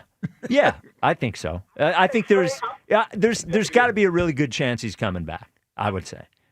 Let me tell you, I would say Slay with 2 hamstring issues, a calf issue, chickenpox, mumps, and scurvy. It doesn't matter over Dory Jackson because he's been a liability. So I think that allows the defense to get to the quarterback a little bit faster. We still got to solve the run game, but I think it makes us better. What do you think? I agree. It's worth a try. Listen, if I'm Howie, I'm at least calling to see Slay. What's the deal? Might as well. I mean, how many guys have we traded for or signed once the season started? It's like we forgot John Mechie was an Eagle. Yep. You know, Zadarius Smith, Jair Alexander. How many other guys were here and then gone? Seems like whatever happened to Azeez Ojulari? Is he still on the team? Yeah, is he? Where's Josh Uche? Where's Josh Uche? Yeah. Yeah, I don't see either one of those guys. Are they still on the team? No, I have no idea. I assume they are. IR. Yeah. IR? No, it's fake IR. What did he get? Yeah, what is it? What do you think we could do? I know they're double teaming Jaden Carter and Jordan Davis. Should we call this other guy in, Wilkinson, in, another big body to get some more attention for this run game so we can kind of solidify that a little bit more? Because I didn't like what I saw with the Bears either. Who's Wilkinson? He's an old vet. He's still a free agent. He's out there like a 350-pound monster, but he's old. He's like 30. He's up Vince in age, Wilfork? Wilfork, you're going way back to the Patriots. No, not Wilfork. But I think his last name is Wilkinson.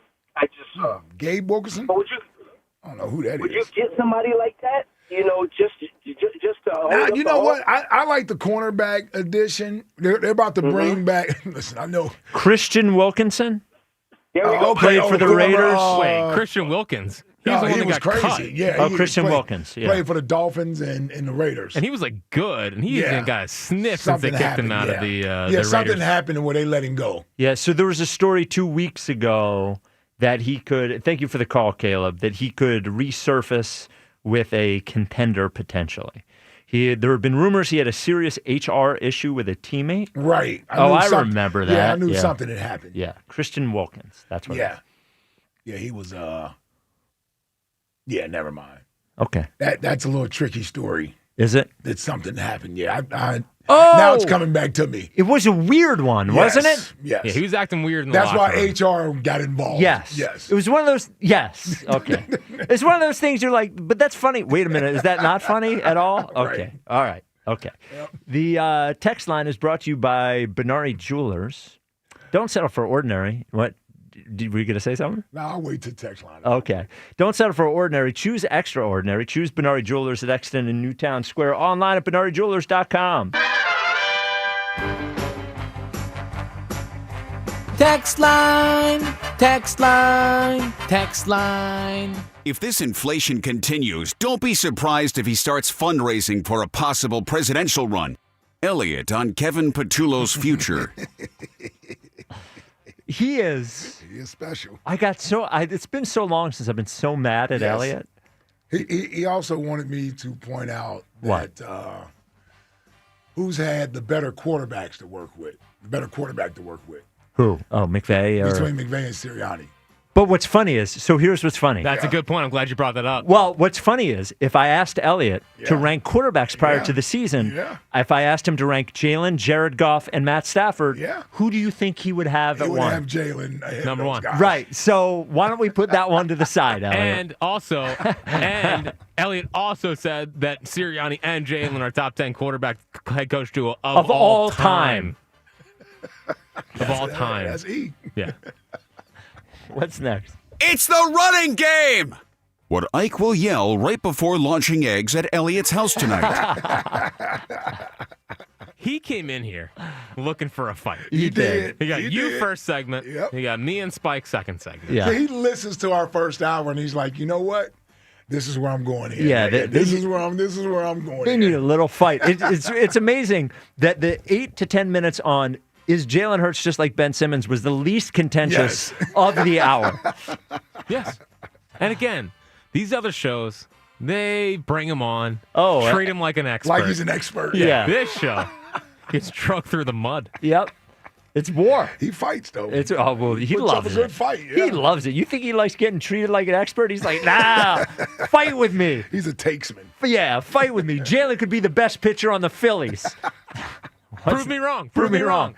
Prove me wrong. He wins, doesn't he? And what's his starting pitcher supposed to do? Win? What's next? That's the most ridiculous thing he's ever said. Listeners reacting not to the Ben Simmons comparison, but to when Spike said, let's just say that Joel went nuclear one year and they actually won a title. Alex in Lancaster. It's fair. It's fair. It is fair. Yep. I'm wondering how long this is going to last. The Joel thing? Yeah. It's stuck. Yeah? I think so. I think it's pretty stuck. No. I meant you. Yeah, that's what I mean. On this side? Yeah. Oh, I'm on this side. What do you think, Fritz? I think he's on the side until someone calls in going over the top of That's what I'm talking about. Well, okay. So in other words, he's not going to agree when Chuck calls in. Well, but see, Chuck, what I won't agree with is he's always been a loser. He can go to hell. I hate him. We should have traded him after his third year.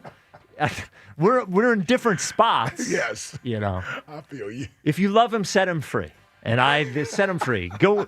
I am so over it that if they go and they trade him to the Kings, and they win a title with Joel, God bless. I even let you have that little. He's the best Sixer you've seen in your lifetime. He is. No, he's not. But I'll let that go He is. because you were on a roll.